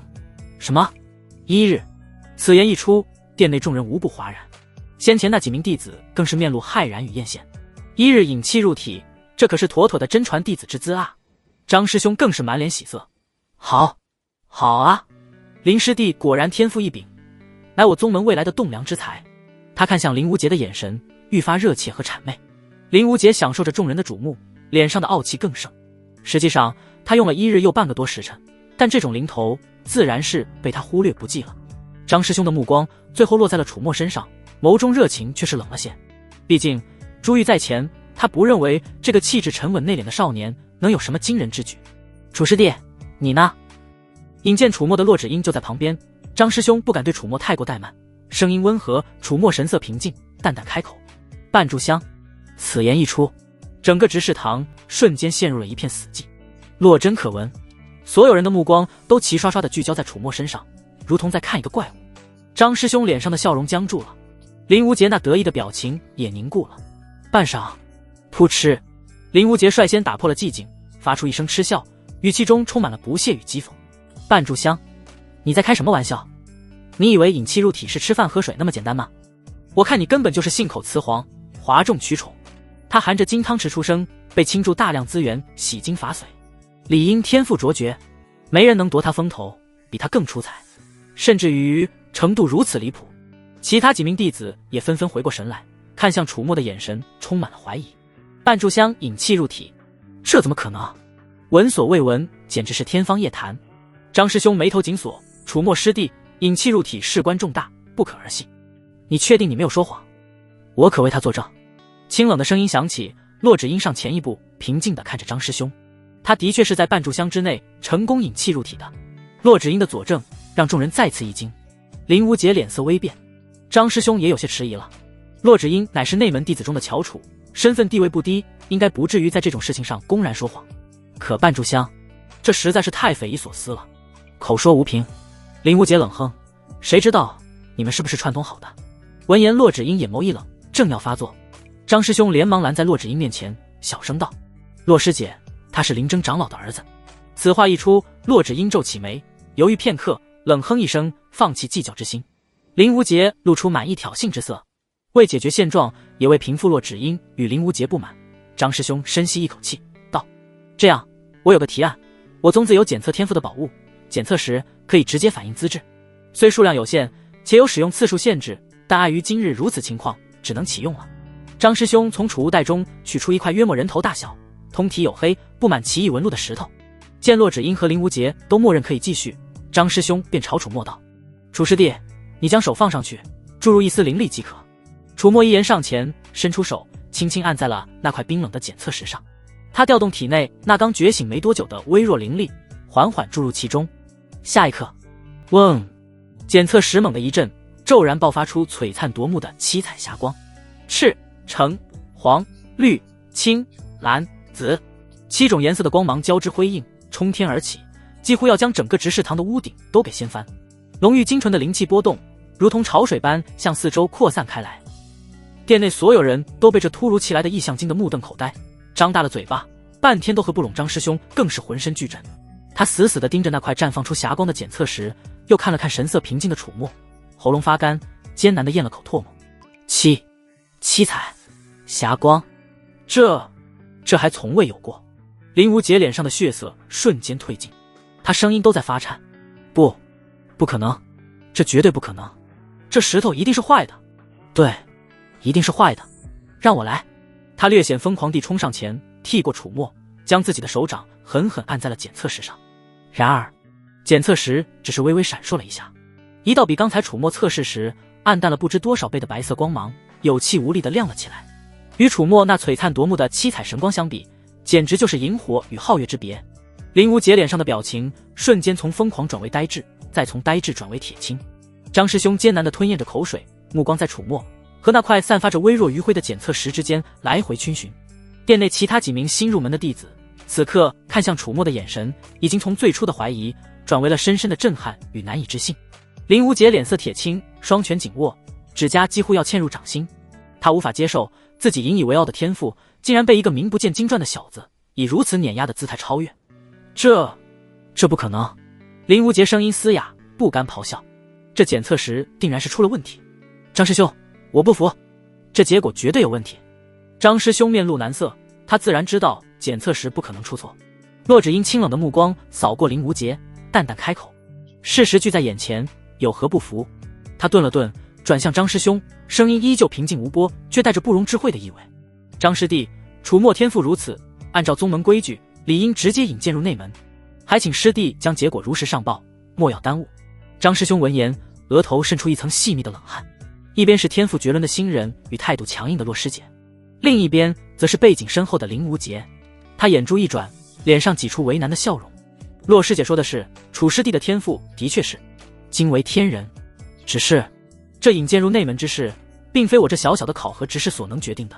我只负责记录考核结果，并将材料上报给负责此事的宗门执事，最终能否直接进入内门，还需由执事堂的长老们审核定夺。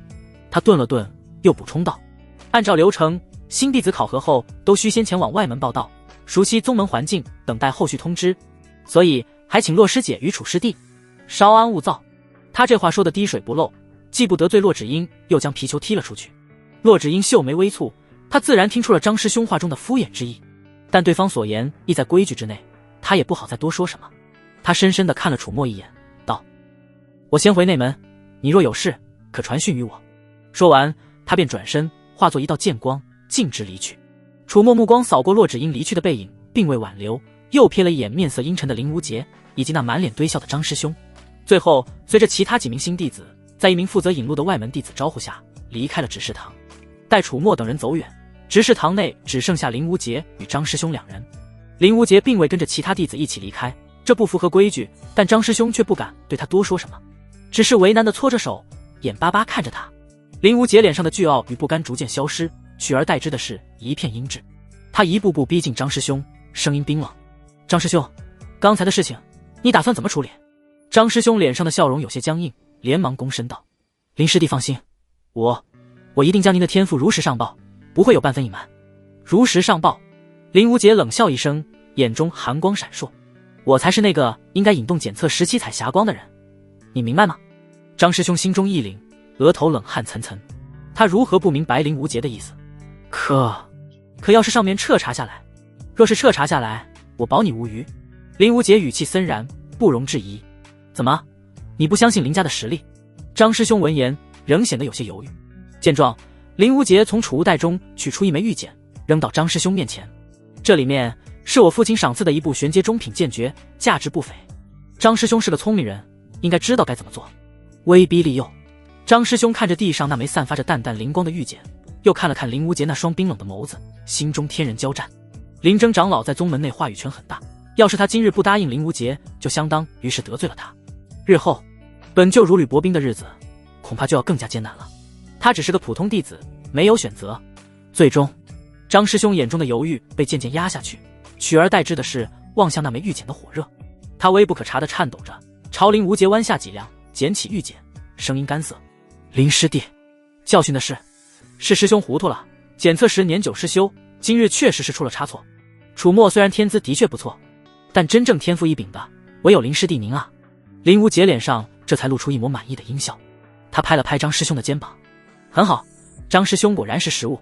天资超凡又如何？没有背景和权势，资源也不会落到头上，只能像其他人一样，从卑微低贱的底层开始，苦苦挣扎。”片刻之后，张师兄整理好篡改过的考核材料，亲自送往内门执事堂。材料中显示，楚墨的引气入体时间是1日，而林无节的引气入体时间则是2个时辰内。因为确切的引气入体时间往往不会记得很清楚，所以宗门规定，当引气入体时间在1日内的情况下，每2个时辰为分隔诸如10个时辰引气入体、8个时辰引气入体、6个时辰引气入体，因为少于2个时辰的引气入体时间几乎没有出现过，所以根本没有办法被量化，一般会在入门后才被再次问询。内门执事堂，这里的一位内门执事是林征长老的心腹之一。他接过材料，随意翻看了几眼，便眉头一皱，带着材料去面见林征长老。他不敢轻易下论断。内门，一座灵气氤氲的洞府内，林征长老身着一袭青色道袍，面容清癯，双目开合间自有威严流露。他听着执事的汇报，脸上露出一抹玩味的笑容。哦，你说无节那孩子2个时辰内引气入体。他呷了口灵茶，语气平淡。执事递上材料，躬身道：“回禀林长老，材料上确实是如此记录。”呵呵。林征轻笑一声，眼中闪过一丝了然。先前多加关注之下，自己那儿子什么实力水准，他岂会不知？定然是那小子将别人的成绩安在了自己头上，而符合条件的人员，明显是那名叫楚墨的新入门弟子。只是小心翼翼地问：“林长老，这事该怎么处理？”林征摆了摆手，语气平淡：“就这样吧。那个直接引荐入内门的名额，本就是为无节准备的。至于是谁的天赋，不重要。”“是，林长老。”执事躬身应道。随即他又想到什么，踌躇片刻，开口：“若是那被调换了结果的弟子因此取闹该如何？”林征轻吹一口茶雾：“哼，这般人先前不是没有过，翻不起任何风浪，教训一顿就老实了。天赋绝佳给了他能无法无天的错觉，殊不知任何资源的归属早已经是确定的了。当他凭借那点微末资源好不容易走出内门，大资源傍身的无节可能已经惊呆，或是原因。另一边，楚墨与其余几名新弟子正由一名外门管事带领着参观灵虚剑宗的外门。在灵虚剑宗外门，弟子的地位简单的分为普通弟子和管事，管事各有所职。负责领路的外门管事看外表约莫30来岁，态度敷衍至极。诺，那边是事务司，以后你们若想换取些额外的灵石和丹药，就去事务司领取任务完成，不限于帮长老端茶倒水、去修缮洞府等等。还有那边是医堂，受了伤支付灵石即可去医堂疗伤，若是没有灵石自己处理。管事指指点点，语气中充满了不耐烦。今后在外门我会负责管你们，但你们有事没事不要动不动来找我。众人虽心中有所抵触，却敢怒不敢言。有人忽然问：“管事师兄，不知林无节师兄现在如何？”管事对众人道：“跟你们一起来的那个林无节，林师兄，人家天赋异禀，已经被特许直接进入内门了。你们啊，就好生在外门待着，从零开始吧，别痴心妄想了。”此言一出，那几名弟子脸上纷纷露出恶愣之色，纷纷看向楚墨。楚墨面色平静，心中却是一凛，接着一片冰冷。虽然他见林无节留下时便早有一丝预料，但实际发生时，胸腔中还是不可抑制烧起阴沉而疯狂的邪火。别人看不到的地方，拳头用力握紧。那名额本该是属于他的。心绪波动片刻，楚墨很快冷静下来。愤怒解决不了任何问题，一贯如此。管事带着众人来到宗门财务司，替几人领了些给新入门弟子的物资。这是宗门发放给新弟子的入门物资，里面有一部基础吐纳法诀，还有2块下品灵石。说着，管事给每人丢来一份储物袋。楚墨接过储物袋，掂量了一下，神识一扫，目标：储物袋，劣品，窥探所需，10文铜钱，已进行窥探。情报：宗门实际发放给每位新弟子的灵石为10块下品灵石，你的管事利用职务之便，私自克扣了8块。其余几名弟子打开布袋，发现里面只有寥寥2块灵石，不由得怨声载道：怎么才这么点？这也太坑了吧！管事却是不耐烦地挥了挥手：爱要不要，有的给你们就不错了，还挑3拣4。说完便扬长而去。众人看着管事嚣张的背影，皆是只能自认倒霉。楚墨握紧了手中的储物袋，眯起眼。这灵虚剑宗虽为仙家大宗，从上到下却是都让人感到莫名亲切啊。不知道我最擅长玩这些东西了吗？放心，我很快就会踩回去，踩在你们头上，蹂躏凌灭。不仅要拿回属于我的名额，这被克扣的灵石也要连本带利吐出来，100倍奉还。当晚月明星稀，楚墨盘坐在自己那间被分配的潮湿阴暗的简陋洞府内，运转引灵诀。他修炼起来气旋席卷，速度极快，但拜其所赐，2块下品灵石马上就用光了，根本不够塞牙缝。就在这时，一道清冷的身影悄无声息地出现在楚墨洞府门口，正是骆芷英。他看着楚墨，清冷的凤眸中闪过一丝讥诮和幸灾乐祸。半炷香引气入体的楚大天才，怎么沦落到住这种狗窝了？好不容易能见到楚墨狼狈一回，被欺辱多次的他自是忍不住挖苦。楚墨睁开眼，淡淡的瞥了他一眼：骆师姐，你似乎忘了你现在是什么身份？骆芷英脸上的表情一僵。一炷香后，楚墨问道：骆师姐能不能帮我伸张正义，讨回公道呢？骆芷英屈辱咬牙道：帮你？我拿什么帮你？他自嘲般的冷笑了声：我师尊常年闭关，我虽在外门地位尊崇，内门却无权无势。相反，林无节背后是林征长老，在内门权势滔天。就算你有天大的证据证明是林无节抢了你的名额，你的成果，人家能只手遮天，偷天换日，你所做的一切努力都没用，反而人家动动手指头就能让你死无葬身之地。楚墨沉眉思索，人家敢明目张胆的对你不公，底气就在于他们根本不怕你反抗，直接硬碰硬，无异于以卵击石。最有效的办法，楚墨眼眸闪烁，是找到一个与对方同级别甚至更高级别的政敌。只有这样的人才有能力也有动机去扳倒对方，借力打力，借刀杀人。骆师姐，楚墨忽然开口，那林征长老在宗门内可有什么不对付的人？骆芷英一愣，深深地看了楚墨一眼，缓缓开口：有。江石广长老与林征素来不和，两人明争暗斗多年，早已是宗门内人尽皆知的死对头。江石广长老腰很好，楚墨知道该怎么做了。翌日，楚墨在骆芷英的引荐下启程去见一个名叫赵庆的内门执事，直接去找那位江石广长老，无异于痴人说梦。人家没有理由搭理一个刚入门的外门弟子，因此必须找到一个合适的中间人进行引荐，一个在江石广派系中有一定话语权，又能被自己拿捏住的人。而赵庆就是骆芷英口中条件符合的人选。虽说赵庆是出了名的趋炎附势、贪婪好色之辈，但无可否认，他是江石广长老派系里比较活跃且能说得上话的人。内门一处相对僻静的待客小筑，赵庆坐在主位上，手指有一下没一下地敲着桌面。他约莫30多岁年纪，身材微壮，穿着内门执事的服饰，脸上挂着公式化的笑容，但那双小眼睛里却时不时闪过精明与算计。当看到骆芷英带着楚墨走进来时，赵庆眼中先是闪过惊艳，随即那笑容变得热切了几分。哎呀，骆师妹大驾光临，真是让师兄这里蓬荜生辉啊！他起身相迎，目光却毫不掩饰地在骆芷英玲珑有致的身段上流连。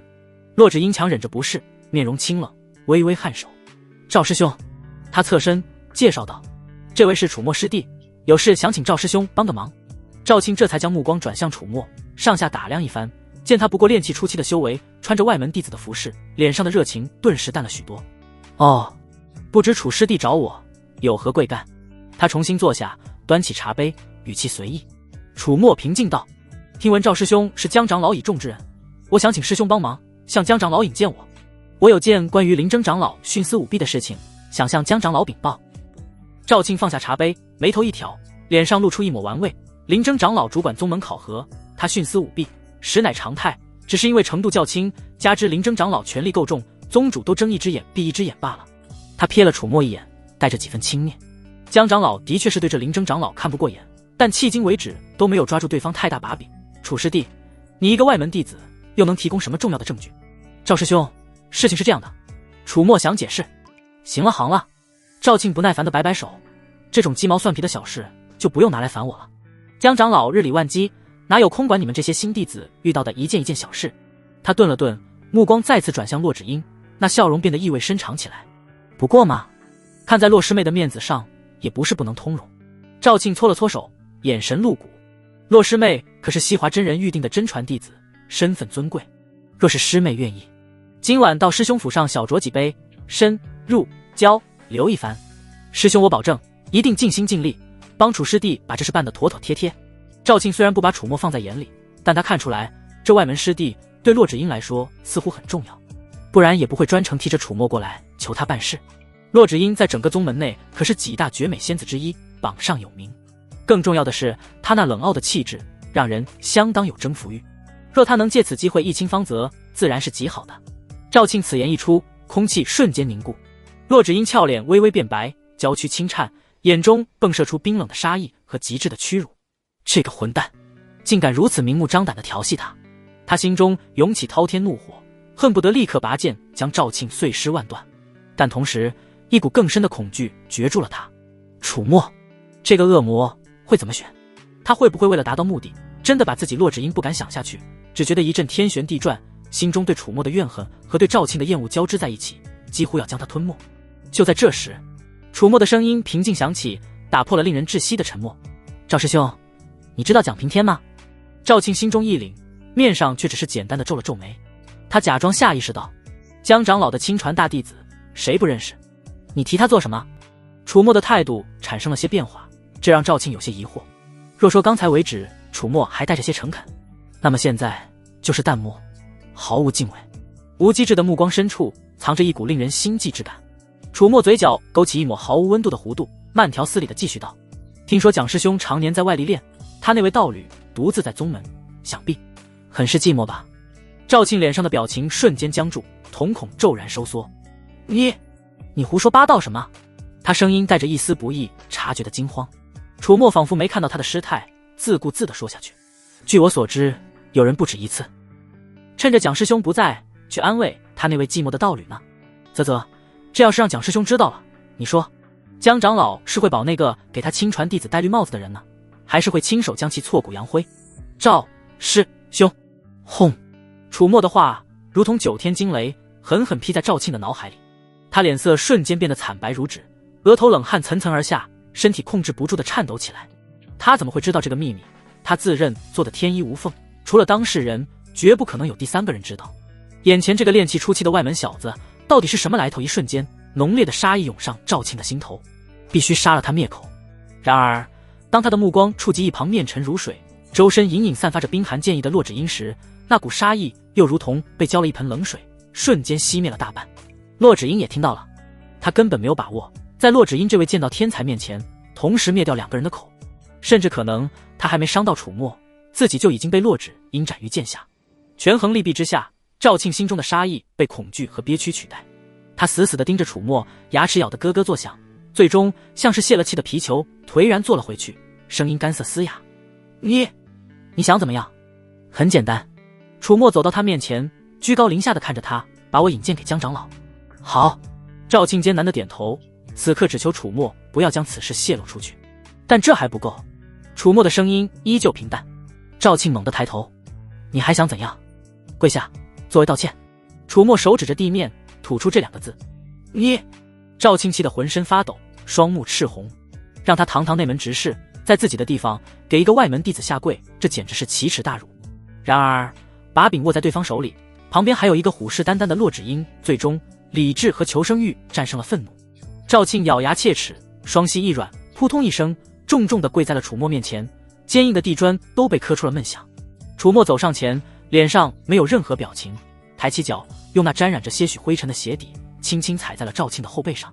练气初期的修为，力量对于赵庆而言微不足道，但这象征性的动作却比千斤巨石还要沉重，狠狠地碾压着赵庆的尊严。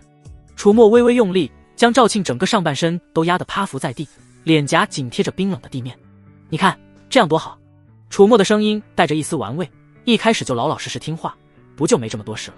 赵庆死死地攥着拳头，指甲深陷掌心，渗出血迹，滔天的恨意和杀意在他胸中翻腾，却只能死死压抑着。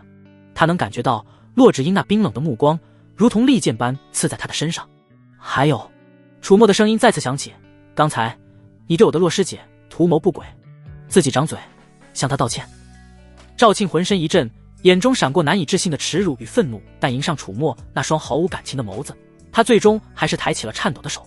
啪啪啪，清脆响亮的耳光声在寂静的小筑内回荡。赵庆一边狠狠地扇着自己的脸，一边屈辱地朝着骆芷英的方向含糊不清地道歉：“骆师妹，对不起，是师兄错了。”看着眼前这无比荒诞的一幕，骆芷英的心中不可遏制地掀起了波澜。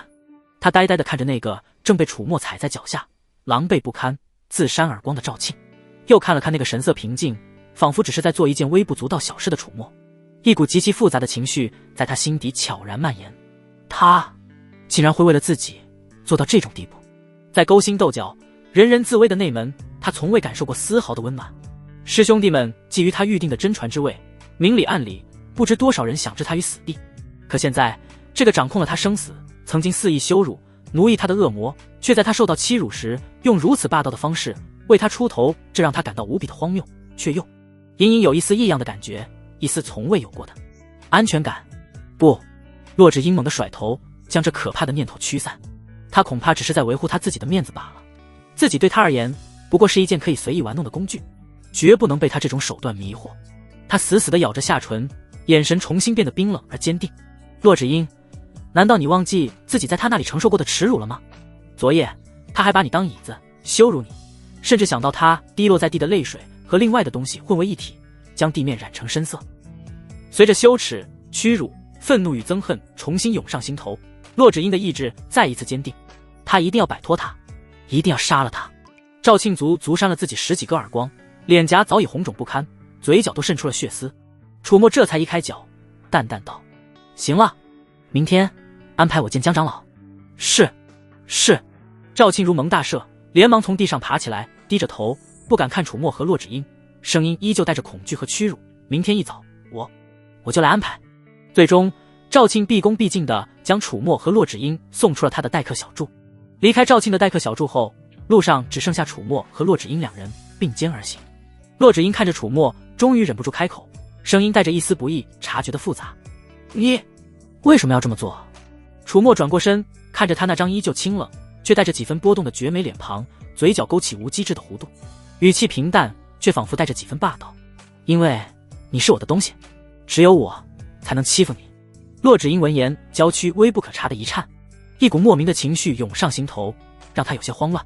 但下一刻，强烈的羞耻感便将那丝异样彻底淹没。他别过头，冷哼一声，心中却更加坚定了那个念头：这个恶魔太会攻心了，绝不能屈服。他一定要找到反抗的办法，将今日承受的所有屈辱连本带利的还给他。此时的骆芷英尚不自知，他这份念头的强烈和刚被楚墨奴役那晚已相对有所不及。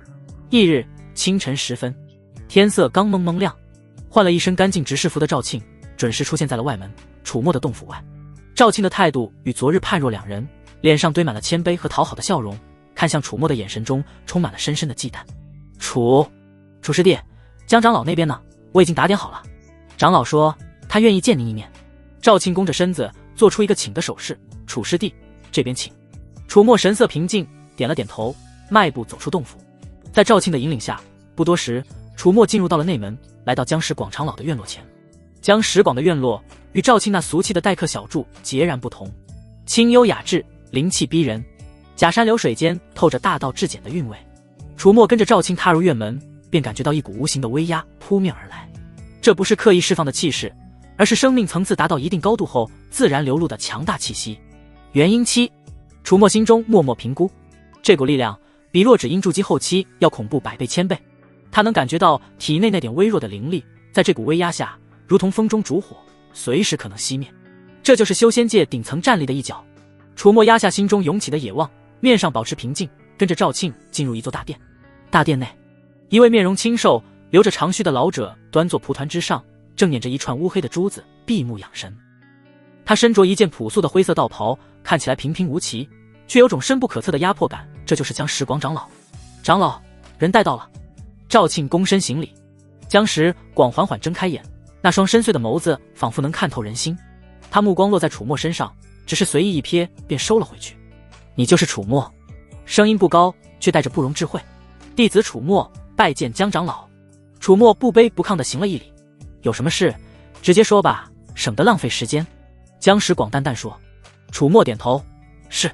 弟子在入门考核时遭遇了不公，他将考核结果被篡改一事一五一十地说了出来。江石广一边听一边继续捻着手中的珠串，并没有太在意。这种入门考核的小猫腻，他早就司空见惯了。林征那笑面虎老狐狸也不是第一次干这种事。入门弟子天资差不了太多的情况下，心性、出身可作为附加的评判标准。这里的自由裁量区间很大，就算是徇私舞弊，也难以被抓住把柄。所以呢，江石广语气平静，他准备等听完楚墨的诉求，就把楚墨打发走。这外门弟子根本构不成自己对付林征的利器，也不知道赵庆收了多少东西，才让这楚墨来见自己。弟子希望江长老能为弟子主持公道，因为弟子引气入体的时间。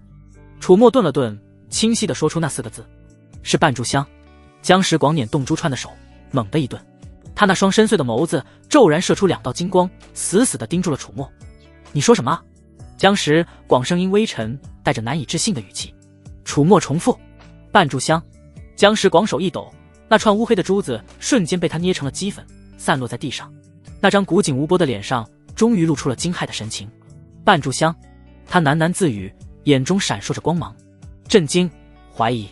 他猛地起身，快步走到楚墨面前，伸出手，一把抓住了楚墨的手腕。一股磅礴的灵力涌入楚墨体内，在他经脉中飞速游走。江石广的脸色随着探查变得越来越震惊。好，好，好，他连说了3个好，声音带着抑制不住的激动。你的经脉，你的灵气运行，这简直是天生的修行之体。他松开楚墨的手，眼中爆发出狂喜的光芒。赵庆，江石广猛地转身看向赵庆，去把检测石拿来。赵庆应是，飞快跑了出去。片刻后，一块检测石被送了进来。楚墨，把手放上去。江石广语气急切。楚墨一言将手放在检测石上。嗡！检测石瞬间爆发出耀眼夺目的七彩霞光，光柱冲天而起，直接贯穿了大殿的屋顶，直冲云霄。浓郁精纯的灵气波动，如同海啸般席卷开来，震得整个院落都微微颤抖。江石广看着那冲天的七彩光柱，激动得浑身颤抖，老脸涨得通红。他兴奋得语无伦次，能半炷香引气入体，果真不假，这简直是万古难遇的奇才啊！他看向楚墨的眼神已经不再是简单的惊喜，而是如同看到了能够置敌于死地的稀世宝刀。林征啊，林征，你真是瞎了眼！江石广心中狂笑，林征为了他那儿子，竟然敢如此徇私舞弊，埋没这样一个绝世天才，这可是天大的把柄。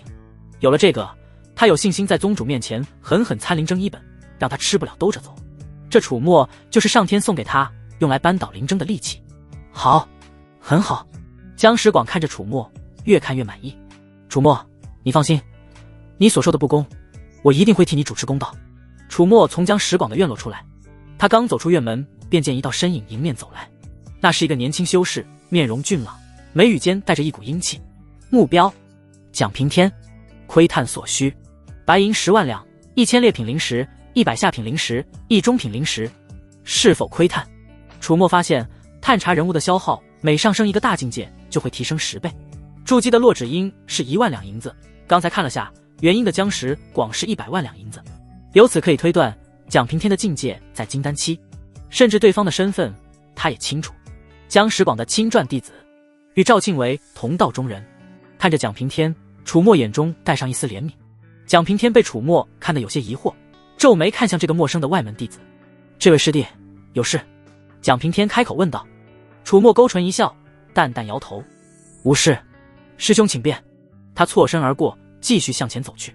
蒋平天没多想，师尊还在等着他汇报任务情况，便快步走进了江石广的院落。蒋平天向江石广汇报，他外出执行任务清剿魔修的时候，无意间得知有魔修卧底混进了灵虚剑宗外门当中。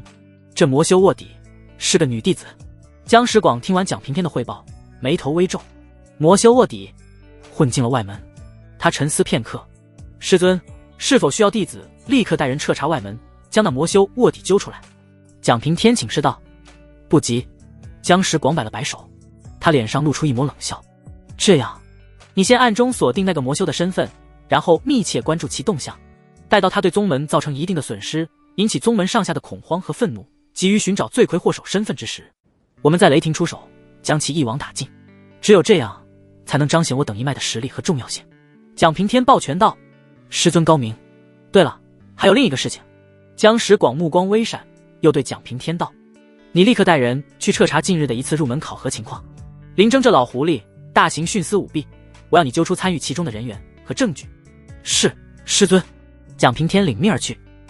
江石广重新坐回蒲团，捻起地上的珠子碎片，嘴角勾起一抹势在必得的笑容。林征，你的好日子到头了。数日后，灵虚剑宗宗门主殿，气氛庄重肃穆。除去少数闭关的长老、宗主以及所有内门长老悉数到场，召开高层大会。他们是宗门的权力核心，掌管着宗门的各个领域。宗主看外貌是一位威严中年男性，他坐在主位上，听着各长老汇报宗门近况。待众人汇报完毕后，江石广缓缓站起身。宗主，各位同门。他声音洪亮，带着一股正气。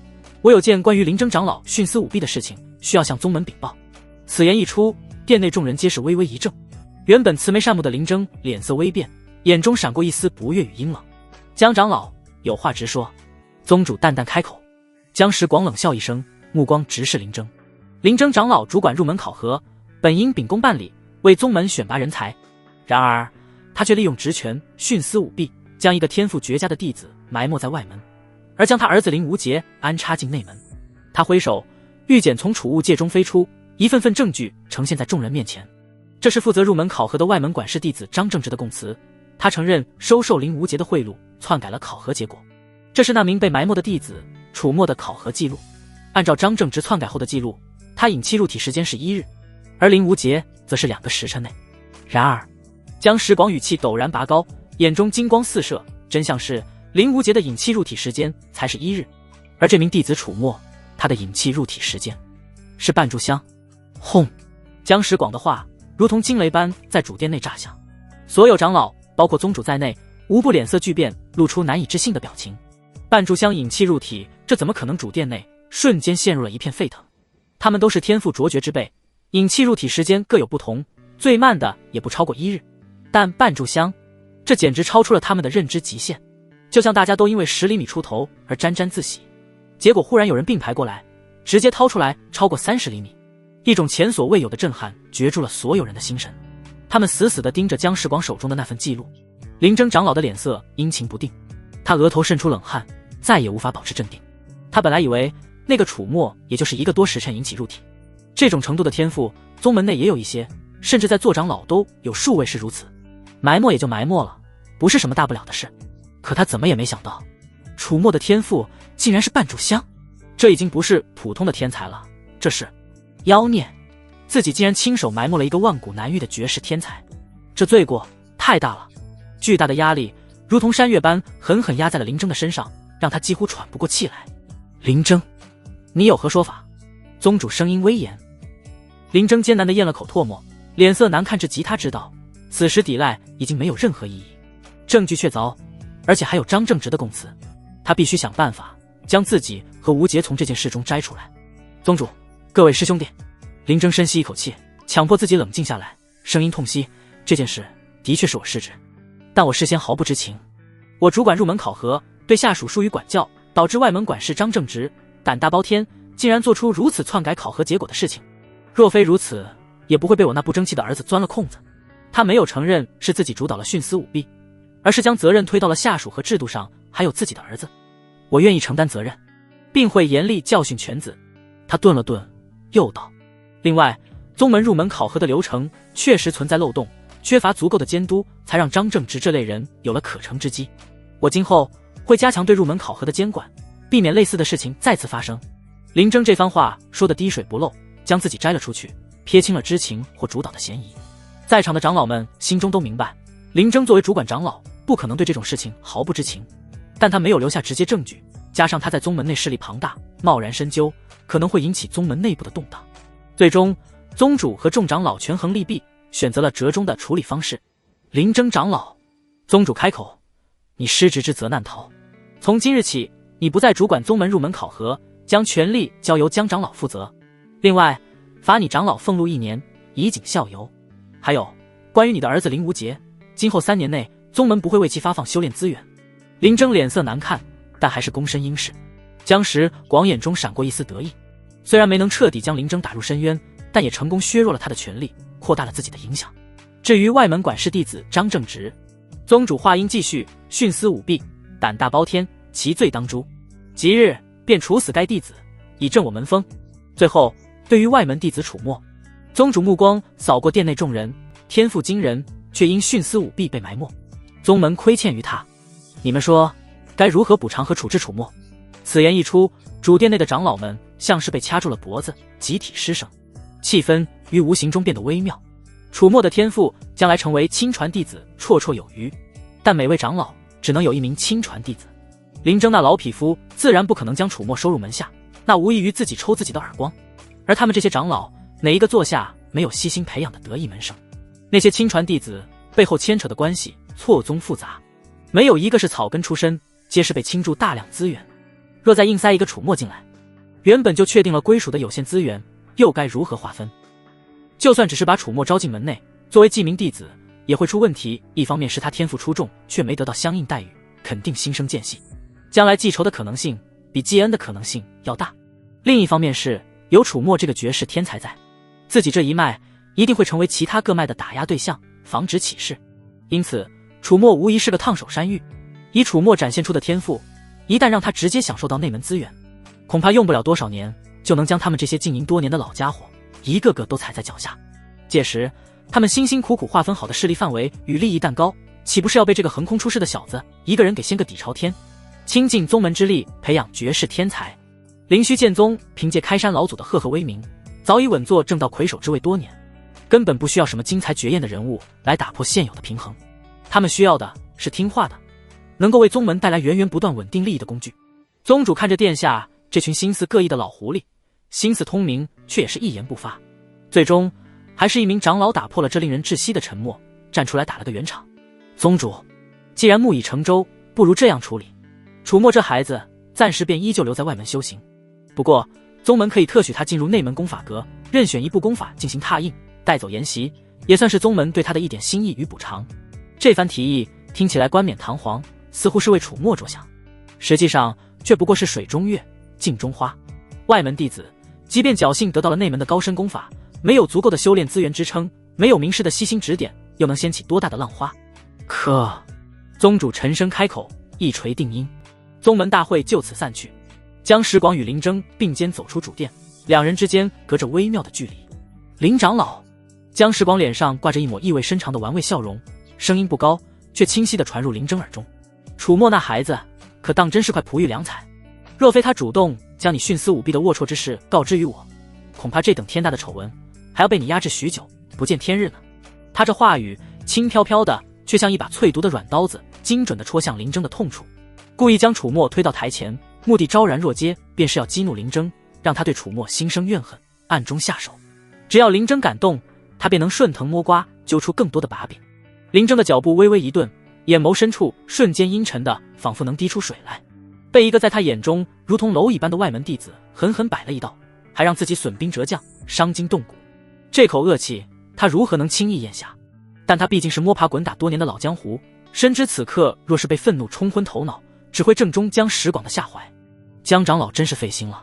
林征从牙缝里挤出几个字，皮笑肉不笑地回了一句，随即拂袖而去。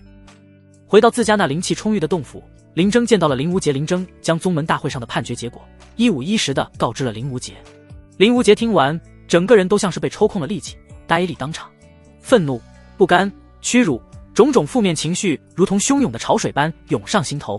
最终，这些复杂的情绪都化作了对那个始作俑者楚墨的滔天恨意。都是那个楚墨，全都是他害的。林无杰双拳紧握，牙齿咬得咯咯作响，面容因为极致的愤怒而显得有些扭曲。爹，我一定要让他付出代价。林征眼中闪过一丝不易察测的寒芒，声音却是淡定和蔼。无杰，你且记住，江石广那只老狐狸现在正死死地盯着我们父子，若是楚墨出了什么意外，我们就是授人以柄。邢堂的掌控权可还在他江石广的手里攥着呢。爹，您就放心吧。林无杰脸上露出一抹狰狞的笑容，声音阴狠。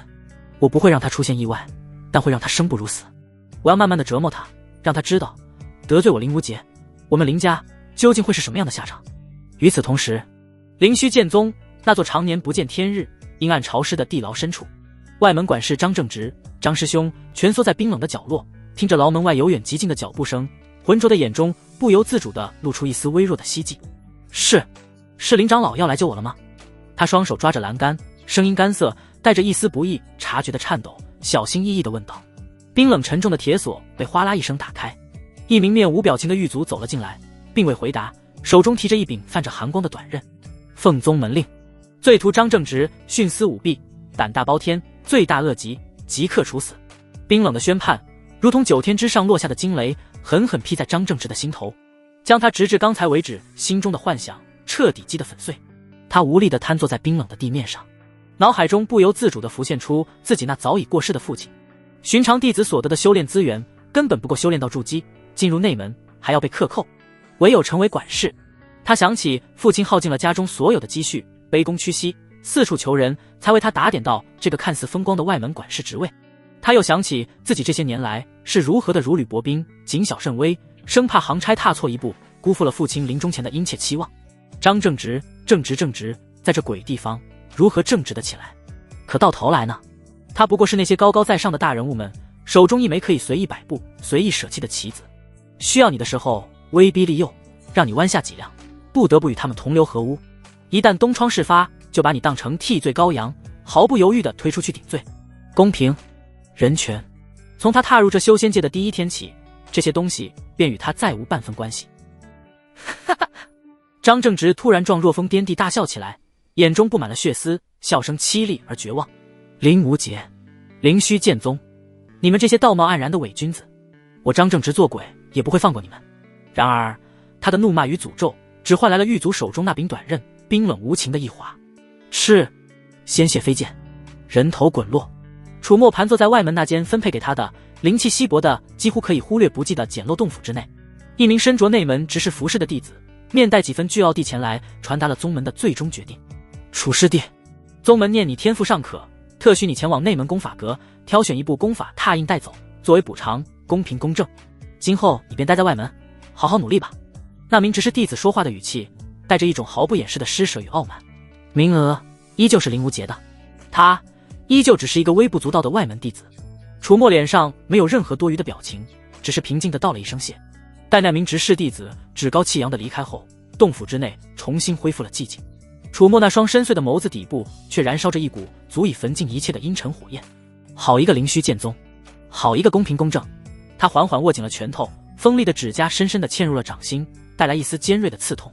在这个弱肉强食、人命如草芥的世界，唯有绝对的力量才是唯一的硬道理。那些高高在上、随意践踏他尊严的人，等着吧，总有一天，我会将你们一个个都狠狠地踩在脚下，让你们也尝尝被人肆意玩弄的滋味。不过能够前往内门功法阁挑选功法，的确是一个机会。凭借万物情报系统，说不定真能从那些布满灰尘的角落里淘到什么意想不到的好东西。楚墨心念一动，通过魂器联系了洛芷英。不多时，洛芷英那道清冷孤傲的身影便悄无声息地出现在了洞府门口。什么事？他的声音依旧冰冷如霜，却带着一丝不耐。我需要不少灵石，洛师姐作为内门弟子，应当灵石充裕，还望接济我一些。楚墨说。洛芷英黛眉微不可察地蹙了一下，但还是从储物戒中取出了一只沉甸甸的布袋，随手扔给了楚墨。布袋里装的是足足上百块下品灵石，省着点用。他冷冷地丢下一句话。楚墨接过灵石，随意地掂了掂。洛芷英心中发出一声冷笑，一个区区外门弟子，身怀如此数量的灵石，简直就是一只待宰的肥羊。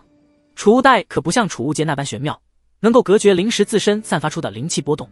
他几乎已经能够预见到楚墨接下来会被人觊觎、被人欺凌的凄惨场景了。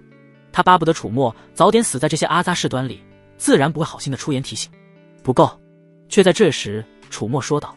洛芷英愣住，楚墨补充：“把你身上的灵石都给我。”你要那么多灵石做什么？洛芷英咬牙切齿，心中万般不愿。刚才那点心思带来的愉悦全部烟消云散，但楚墨只是盯着他，眼眸里没有温度。洛芷英被楚墨看得发毛，回想起不听话的可怕后果，只能把储物戒中剩下的灵石拿出，愤愤全部交给楚墨。这是我这个月的全部灵石了，拜你所赐，我接下来数日都没有修炼资源，多谢师姐。楚墨那若有若无的笑意让洛芷英心中更是怨恨。果然他就是个魔鬼，我绝对要想办法摆脱他，杀了他。与洛芷英分别后，楚墨径直朝着内门功法阁的方向走去。他跟洛芷英要的那些灵石是对功法使用情报探查的资金。内门功法阁殿宇巍峨，气势肃穆。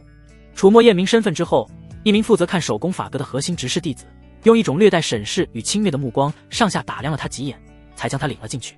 功法阁之内，一排排高大的书架林立，上面摆放着无数散发着淡淡灵光的玉简。楚墨穿梭于书架之间，目光仔细地扫过每一枚玉简。他并没有急着动用万物情报系统探查，毕竟每一次正式窥探都需要消耗不菲的灵石。功法阁里的功法分为天、地、玄、黄等阶，地级以上功法只有核心弟子、亲传弟子和长老有资格查看。不过这一次他也被赋予了阅览地阶以上功法的权限。看完地阶功法，楚墨来到天阶功法的书架，这里存放天阶以上的功法。他发现这里的功法虽然霸道强大，却几乎都是残缺或者难以修成。不过这不是问题，消耗灵石，系统可以帮他补全后续的功法情报。放眼扫去，探查每一篇功法所需的灵石都在数百下品灵石上下。楚墨打算先找到价值最高的功法，再对其使用情报探查，然后补全。一段时间后，楚墨在一个毫不起眼的角落发现了一枚布满了厚厚灰尘，看起来残缺不全，毫不起眼的木简，甚至不是玉的，质地相当古朴。木简之上的字甚至他都不认识，可能来自于上古时期。有意思，楚墨拿起来看。目标：鸿蒙玉天诀，残缺，窥探所需，上品灵石10枚。这么贵，楚墨眉头猛地一挑。一枚上品灵石相当于100枚中品灵石，而一枚中品灵石就能探查一个金丹期的人物情报。它与1000名金丹期、100名元婴期的人物情报价值相当。眼前这本看起来平平无奇的残缺功法，其品级恐怕非同小可。窥探，楚墨眼中闪过一抹决然，毫不犹豫地在心中下达了指令。他带来的灵石瞬间如同被无形的巨口吞噬，消失了一半。情报：鸿蒙玉天诀，超品阶功法，无法用现有体系划分，修行需要海量资源，战力数倍于同阶，越往后越强。此功法共有7重，每重解锁一门御天法，每重御天法的效果单独放出都能引得修仙界腥风血雨。目前该木简仅记载炼气篇法门第一重御天法残缺不全，是否消耗上品灵石10枚补全第一重御天法，或极品灵石1枚，上品灵石100枚补全筑基篇法门。筑第二重御天法对应金丹期。楚墨的心脏不受控制的狂跳起来，这简直是令任何修行者都垂涎的逆天功法。至于缺点，需要海量资源，对他而言，这些似乎都不算是什么难以解决的问题。毕竟他有万物情报系统在，还有洛芷英这个提供灵石的工具人。唯一让他感到有些棘手的是，仅仅补全筑基篇的后续功法，竟然就需要足足100枚上品灵石。好在他花费身上所有的资金，刚好能把第一重御天法给补全。干了！补全！楚墨眼中闪过一抹近乎疯狂的决绝与炽热，他倒要看看这御天法有多逆天。霎时间，他怀中储物袋内所有的灵石如同决堤的洪水般汹涌而出，瞬间消失得无影无踪。紧接着，一团庞大的信息流涌入楚墨脑海，补全了鸿蒙御天诀第一重御天法的奥秘。御天法第一重，阴阳泄法。消化完阴阳泄法，楚墨心中明悟，和高境界女修同修可以增强同境界下的作战能力，甚至能超越同阶10倍。修炼后，体质不同于寻常修士，突破不再有瓶颈。弊端是需要消耗大量资源，不过在巨大的优势面前，这弊端也显得微不足道了。10倍战力于同阶，这是什么概念？炼气初期便能硬汉炼气后期，如果修炼到金丹后期，岂不是能够直接越级杀元婴？修炼这阴阳械法所需的资源虽然海量，但他有洛指阴这个现成的内门资源库，以及自己的情报系统，不怕后续没有资源。至于修炼速度，他伴住香引器入体，根本不需要担心什么修炼速度。可以说，只要资源足够，他极短时间内就能到达筑基期。而这还只是第一重御天法的效果，像这样的逆天法门还有6重。楚墨难以抑制的7带起后面的御天法，要是7重全部修成，该有多恐怖！好不容易压下澎湃的心潮，楚墨脑海中浮现出洛芷英那道清冷绝美的身影。楚墨并未将这枚记载着鸿蒙御天诀残篇的木简带走，反正这残篇连第一重御天法都是残缺不全的，其上记载的文字更是古奥难懂，旁人就算侥幸得到，也根本看不出个所以然来。他转过身，在那摆放着天阶功法的书架上挑选了一部名为《虚天冰魄诀》的天阶下品功法。他觉得这个应该适合洛芷英，自己的手下越强，自然是越好的。另一方面也可以补偿他，毕竟信赖度足够之后，可以隔空取用对方资产。遇到万一情况，他可以来一手资产转移那些很富有的老赖，就是这么来的。来到功法阁出口处，负责拓印功法的核心弟子执事接过楚墨递来的虚天冰魄诀玉简，眼神中毫不掩饰地闪过一丝讥讽之意。虚天冰魄诀，他知道修炼这功法所需资源非常庞大，对修炼者的体质要求更是极为苛刻，非太阴玄脉或明黄冰魄体之类的极稀有玄阴体质根本无法修成。若是强行修炼，虽说能一时间展现出超越同级的战力，但因为体质的不适配，绝技无法突破至筑基，一生就只能止步于炼气。毕竟越高阶的功法修炼以后转修越是困难，只是心中给楚墨判了死刑。这楚墨只是外门弟子，没有海量的资源支撑，更没有万中无一的特殊体质，这等天阶功法在他手中不过就是一张废纸罢了。天赋过人又如何？前途已尽。只是心中冷笑连连，却没有出言提醒的意思，只是麻利地帮楚墨拓印了功法。而后他警告道，正常来讲，这是只有内门核心弟子才能参阅的功法，你不得私自外传，否则门规处置。多谢师兄提醒。楚墨接过拓印好的玉简，道了谢，转身离开功法阁。他没有打算自己修炼虚天冰魄诀，但也不会外传，毕竟洛芷英现在算是他的东西。执事见楚墨远离，过了半刻钟也起身离开。林征长老和其他几位长老买通他，让他告知楚墨选择功法的结果。他现在要去履行约定。内门林征的洞府，他选了虚天冰魄诀。林征刚听完汇报，原本因被僵石广摆了一道而不快的心情，此刻舒缓了许多。那通报功法阁只是口信的弟子点头哈腰。功法阁那名核心执事弟子是这么说的：虚天冰魄诀。林征摇头失笑，天阶下品，听着倒是唬人。他端起灵茶，轻轻吹了吹热气。此功法对修炼者体质要求极为苛刻，非至阴至寒的玄阴体质不可驾驭。强行修炼，莫说筑基，便是炼气圆满都难如登天。更遑论此功法消耗资源之巨，简直是个无底洞。他一个毫无根基的外门弟子，根本填不了，难以修炼的洞。那弟子也跟着附和。林长老所言极是，这楚墨不过是走了狗屎运，有了不错的天赋，却不知天高地厚，妄图一步登天。殊不知德不配位，必有灾殃啊！林征惬意地抿了口茶，他这是自寻死路，怨不得旁人。本以为这小子能给我添多少堵，现在看来不过是个被功法品揭迷了眼的蠢货罢了。看来之前是高看他了，这种心性即便天赋再高，成就也有限。他原本还盘算着除了吴杰那边，要不要在暗中使些手段，彻底断了楚墨的修炼之路。现在看来完全没那个必要了，楚墨自己已经亲手把自己的路给堵死了。林征摆了摆手，示意那弟子退下。行了，此事我知道了，你下去吧。做得不错，这些灵石赏你了。谢林长老赏。那弟子接过几块灵石，千恩万谢地退了出去。与此同时，江石广的院落，听完亲信的汇报，江石广眉头紧锁，原本因扳回一城而略显愉悦的脸色微微沉了下来。虚天冰魄诀。他手指轻轻敲击着桌面，发出笃笃的声响，显示出内心的不平静。那名负责汇报的内门弟子小心翼翼地观察着江石广的脸色，低声道：是的，长老。据功法阁那边的眼线回报，楚墨拓印的确实是虚天冰魄诀。江石广沉默了，他原本对楚墨抱有极大的期望，半炷香引气入体的绝世天赋，若是利用得当，将来必定能成为他对抗林征，甚至掌控宗门的一大助力。可他万万没想到，楚墨竟然会选择虚天冰魄诀。这小子，江石广叹了口气，语气中带着掩饰不住的失望。终究是年轻时浅，被功法的品揭迷了眼，却忽略了自身是否能够驾驭。他先前还以为楚墨是个心思深沉、懂得审时度势的可造之才，现在看来，也不过是个空有天赋，却缺乏远见和自知之明的莽撞少年。长老，那我们还要不要继续关注他？那名弟子试探性地问道。江石广摆了摆手，意兴阑珊，不必了。既然他自己选择了这条路，那便由他去吧。他已经没有利用价值了。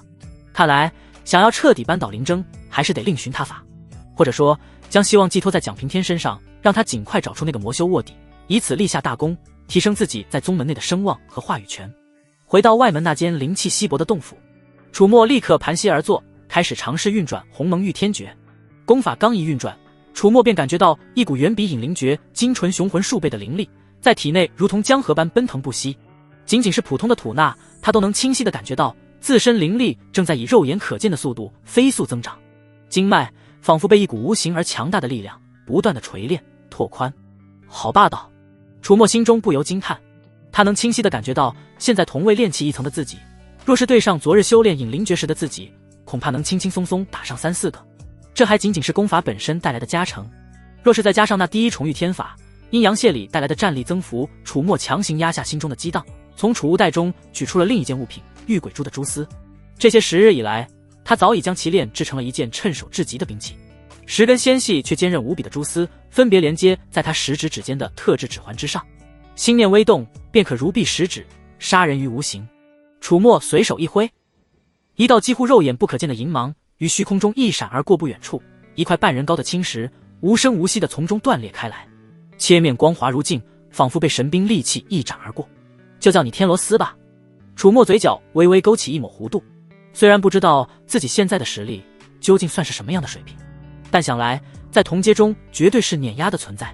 至于接下来，楚墨摸了摸下巴，鸿蒙御天诀的修炼需要海量的资源，薅落只阴的羊毛虽然很爽，但也不能逮着一只羊薅，万一薅秃了，影响了洛师姐晋升金丹期的进度，那可就得不偿失了。毕竟金丹期的洛只阴可以获得更多的内门资源，能提供的羊毛只会更多更优质。杀鸡取卵这种蠢事他不会做。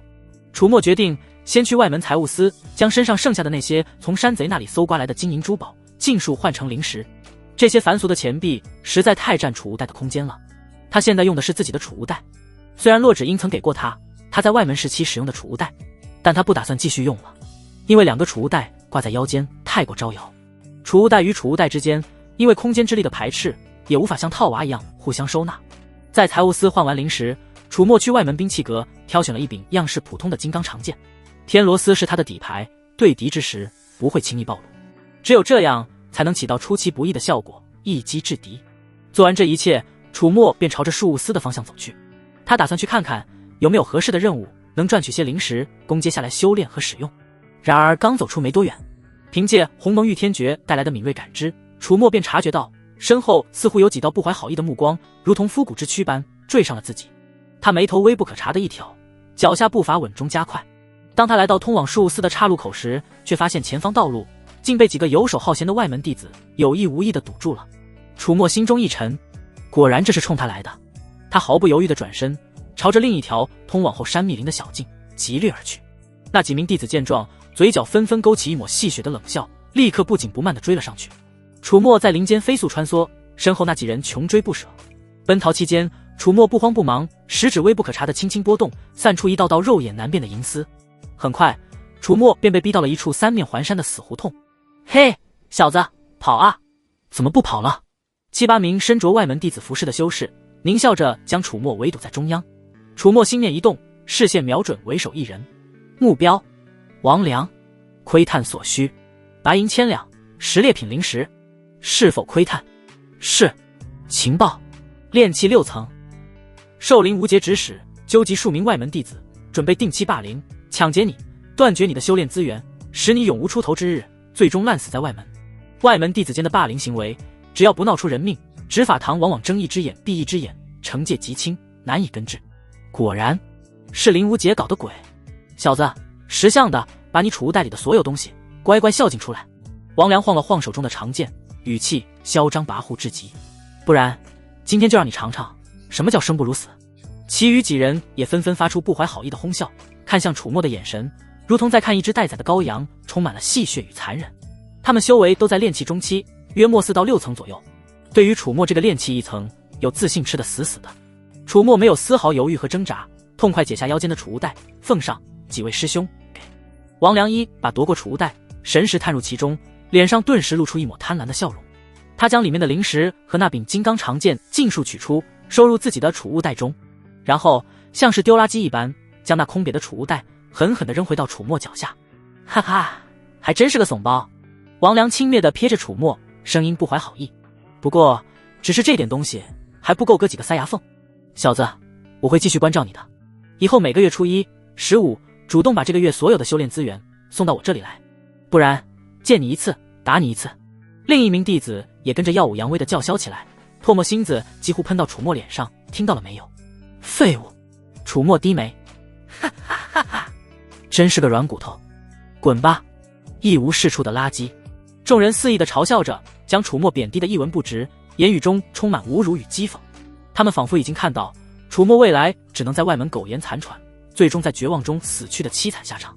发泄完心中的优越感，王良等人得意洋洋地转身离去。而他们刚走远几步路，楚墨那双低垂的眸子骤然抬起，寒芒爆射。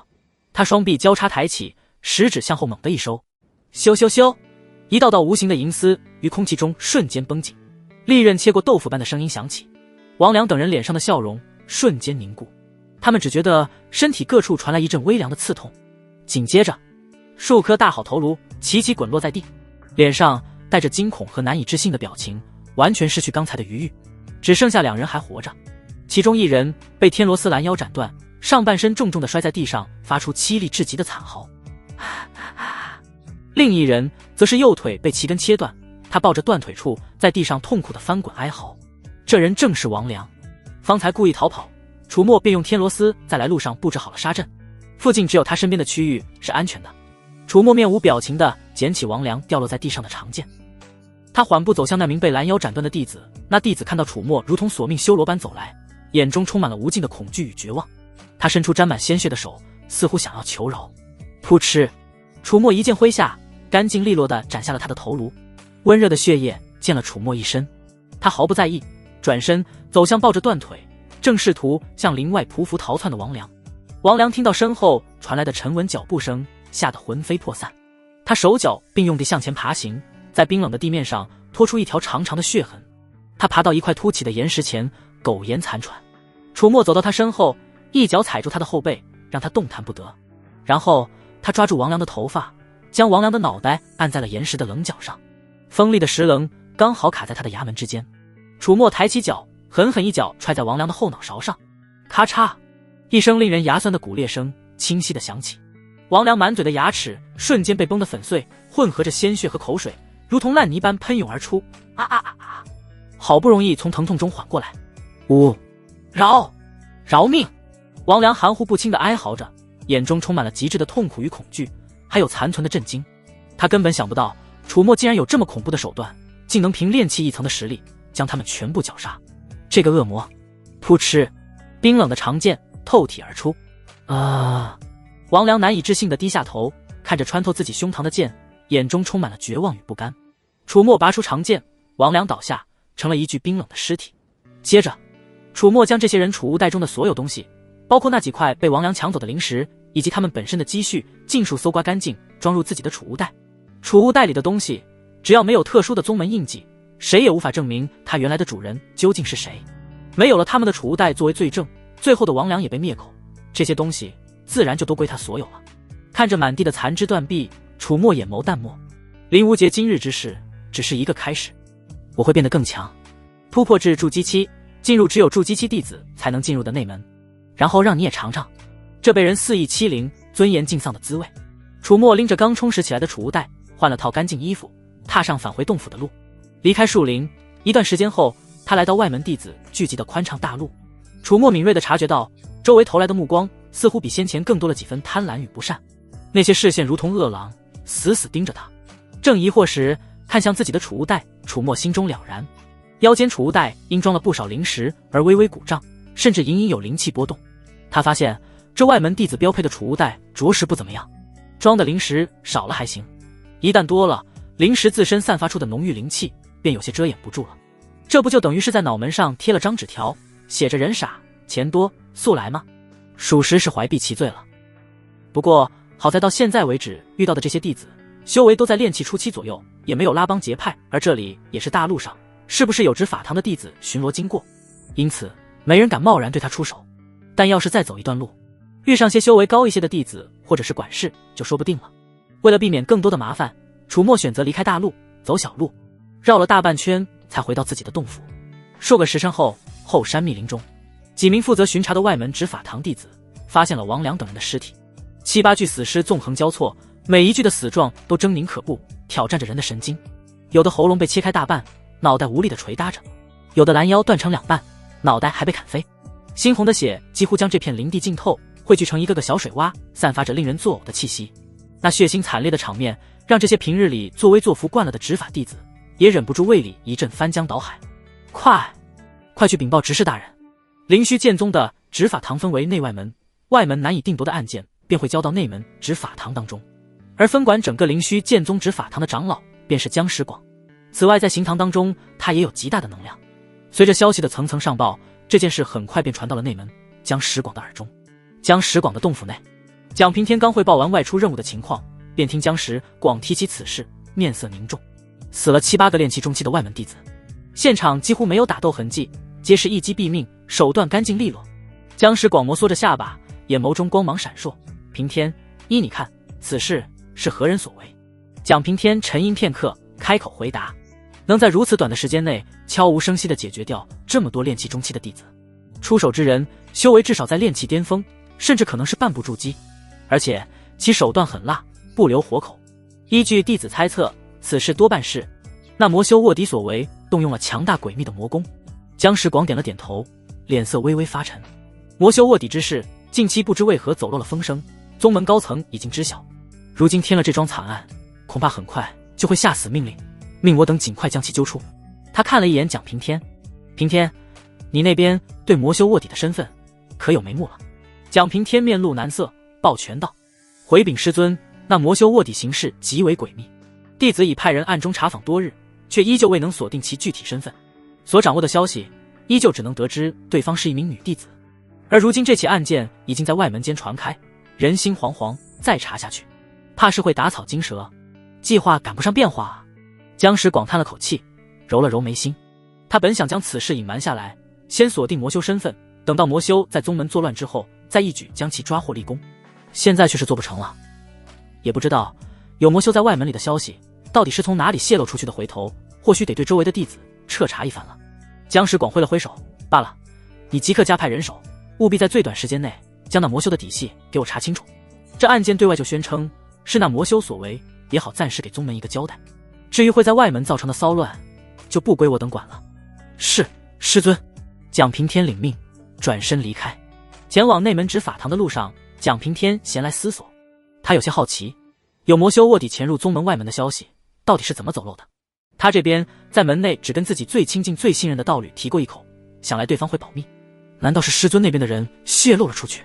另一边，林无杰的洞府中，随着消息的发酵，他很快就得知自己派去收拾楚墨的王良等人竟然悉数惨死在后山，据说是被那个神秘的魔修卧底所杀。林无杰整个人都懵了，可恶，全死了，为什么全死了？林无杰难以置信，那可是7、8个炼气中期的好手，那个该死的楚墨运气怎么这么好，偏偏就正好躲过怒火与不甘在他胸中翻腾。但旋即他又想起了父亲临征前不久对他说过的话，楚墨那蠢货竟然选了虚天冰魄诀，那种修炼条件极其苛刻的功法，以外门所能够接触到的资源，这辈子楚墨也就只能蹉跎等死了。想到这里，林无杰心中的怒气稍稍平复了些许。哼，一个注定没有未来的废物罢了，这次算他命大，等有机会再慢慢炮制他也不迟。与此同时，灵虚剑宗外门一处极为隐蔽的洞府当中，一名身段妖娆、曲线玲珑的女子，正气的酥胸起伏，银牙暗咬。她一头乌黑亮丽的长发随意披散，几缕调皮的发丝垂落在脸颊旁，随着她急促的呼吸微微晃动。那双勾魂夺魄的绝美桃花眼，此刻却燃着熊熊怒火。可恶，可恶，可恶！他心中把那个不知名的栽赃者骂了个狗血淋头。老娘安安分分潜伏，招谁惹谁了？莫名其妙就背了这么大一口黑锅。现在整个宗门都跟疯狗一样到处乱查，风声鹤唳，害得他连悄悄修炼魔功的时候都担惊受怕，真是倒了8辈子血霉。别让老娘知道是谁在背后搞鬼，否则定要将你抽魂炼魄，让你求生不得，求死不能。耶！楚墨的洞府，洛芷英悄然而至。洛师姐，这外门弟子的储物袋似乎不太好用啊。楚墨把玩着手中的储物袋，意有所指。洛芷英心中一颤，面上却不动声色。外门弟子所用的储物袋品阶低下，自然无法完全隔绝大量灵石散发出的灵气波动，唯有内门弟子才有资格配备的储物戒，才能彻底屏蔽由内而外的一切气息。哦，楚墨挑了挑眉，原来如此。那师姐先前给我那么多灵石的时候，为何不曾提醒我一句呢？洛芷英呼吸一滞，她自然是故意的，巴不得这个恶魔因为漏财而被外门那些亡命之徒盯上，最好是死无全尸，他才好彻底摆脱控制。看来洛师姐这个奴隶当得还不够称职啊。楚墨语气平淡，却让洛芷英感到一股寒意从脚底板直冲天灵盖。他从自己的储物袋中慢条斯理地取出了一根通体漆黑、泛着幽光的鞭子，这是从王良等人那里搜刮来的。洛芷英修仙这些年下来，对于普通的疼痛，甚至眉头都不会眨一下，但楚墨带给他的强烈的耻辱与羞耻感，逐渐让他再一次流下了泪来，到后面甚至忍不住发出叫声。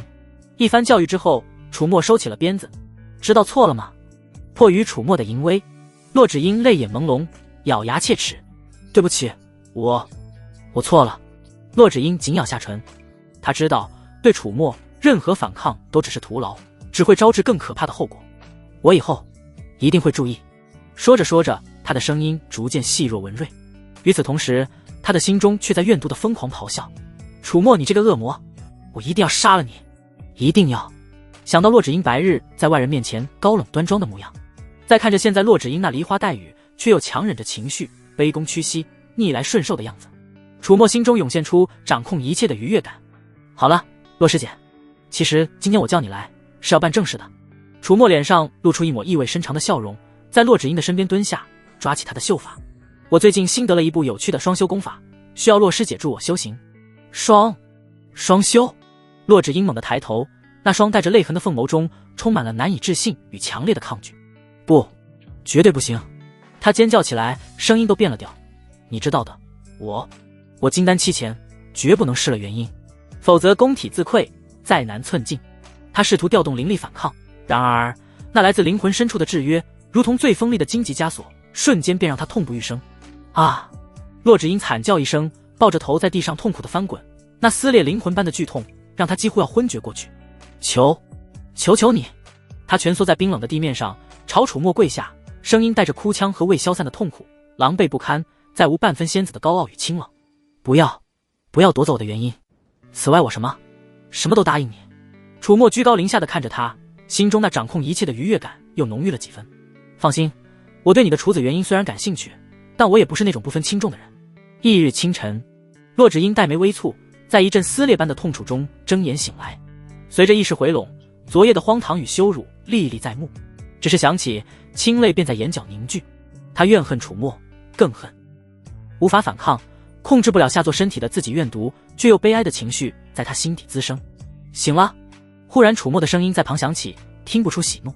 洛芷英扭头看见穿好衣服的楚墨，条件反射般的垂下眼帘，掩去所有情绪，只剩下卑微的顺从。他用被单裹着身体，在寝榻上蜷缩起来，带着一丝清冷，低声应道：楚墨从储物袋中取出一枚玉简，随意抛给他，来看看这个。洛芷英接过玉简，神识探入，娇躯猛地一震。虚天冰破诀，天阶下品功法。这是与他太阴血脉极为契合的顶级功法，若是能转修此法，他的实力定能突飞猛进，甚至未来成就不可限量。一瞬间，洛芷英心中的怨毒仿佛被一只无形的手挥散，消失了大半，取而代之的是一种难以言喻的复杂情绪。他知道楚墨去过内门功法阁，也就是说，他主动放弃了宝贵机会，不为自己选择功法，而是拿这份功法给他补偿、笼络这个魔头。他究竟想做什么？想要吗？楚墨的声音再次响起，带着一丝玩味。洛芷英抬起头，那双清冷的凤眸中此刻带着些微水汽，让他不像往日那般凌厉而冷艳，反而带着些楚楚可怜。他看着楚墨，贝齿轻咬下唇，声音带着一丝不易察觉的颤抖。想，就该有想的样子。楚墨踱步到他面前，居高临下，脸上是无机智的笑。想一想，你该以什么身份向我求这份功法？洛芷英身体一僵，瞳孔骤然收缩。他明白楚墨想要什么，他的自尊心在强烈抗拒，但虚天冰破诀的诱惑实在太大了。那是他梦寐以求的机缘，是他摆脱眼下困境，甚至未来反噬楚墨的唯一希望。剧烈的挣扎在他脸上变幻，最终心底的那份抗拒变为无奈，发出凄然的悲鸣。洛芷英缓缓低下曾经高傲的头颅，楚墨欣赏着洛芷英那副隐忍屈辱却又不得不顺从的模样。虽然通过情报系统他知道洛芷英还没发自内心臣服自己，但打一巴掌再给一颗甜枣，只要顺从降低姿态就能得到奖励。这种思想一旦深深烙印在他心里，就能慢慢驯化他，让他彻底沦为自己的所有物，无论是身还是心。他可不是什么亚萨西动漫男主要搞攻略那套，毕竟这样才来得最快也最爽，不是吗？送走了洛芷英，楚墨盘膝而坐，将从王良等人那里掠夺来的灵石尽数取出。鸿蒙御天诀运转开来，周围的灵气如同找到了宣泄口般疯狂地涌入他的体内。很快，楚墨便势如破竹般冲破了炼气1层的桎梏，直接达到了炼气2层，甚至还没停止，一路冲至炼气2层巅峰。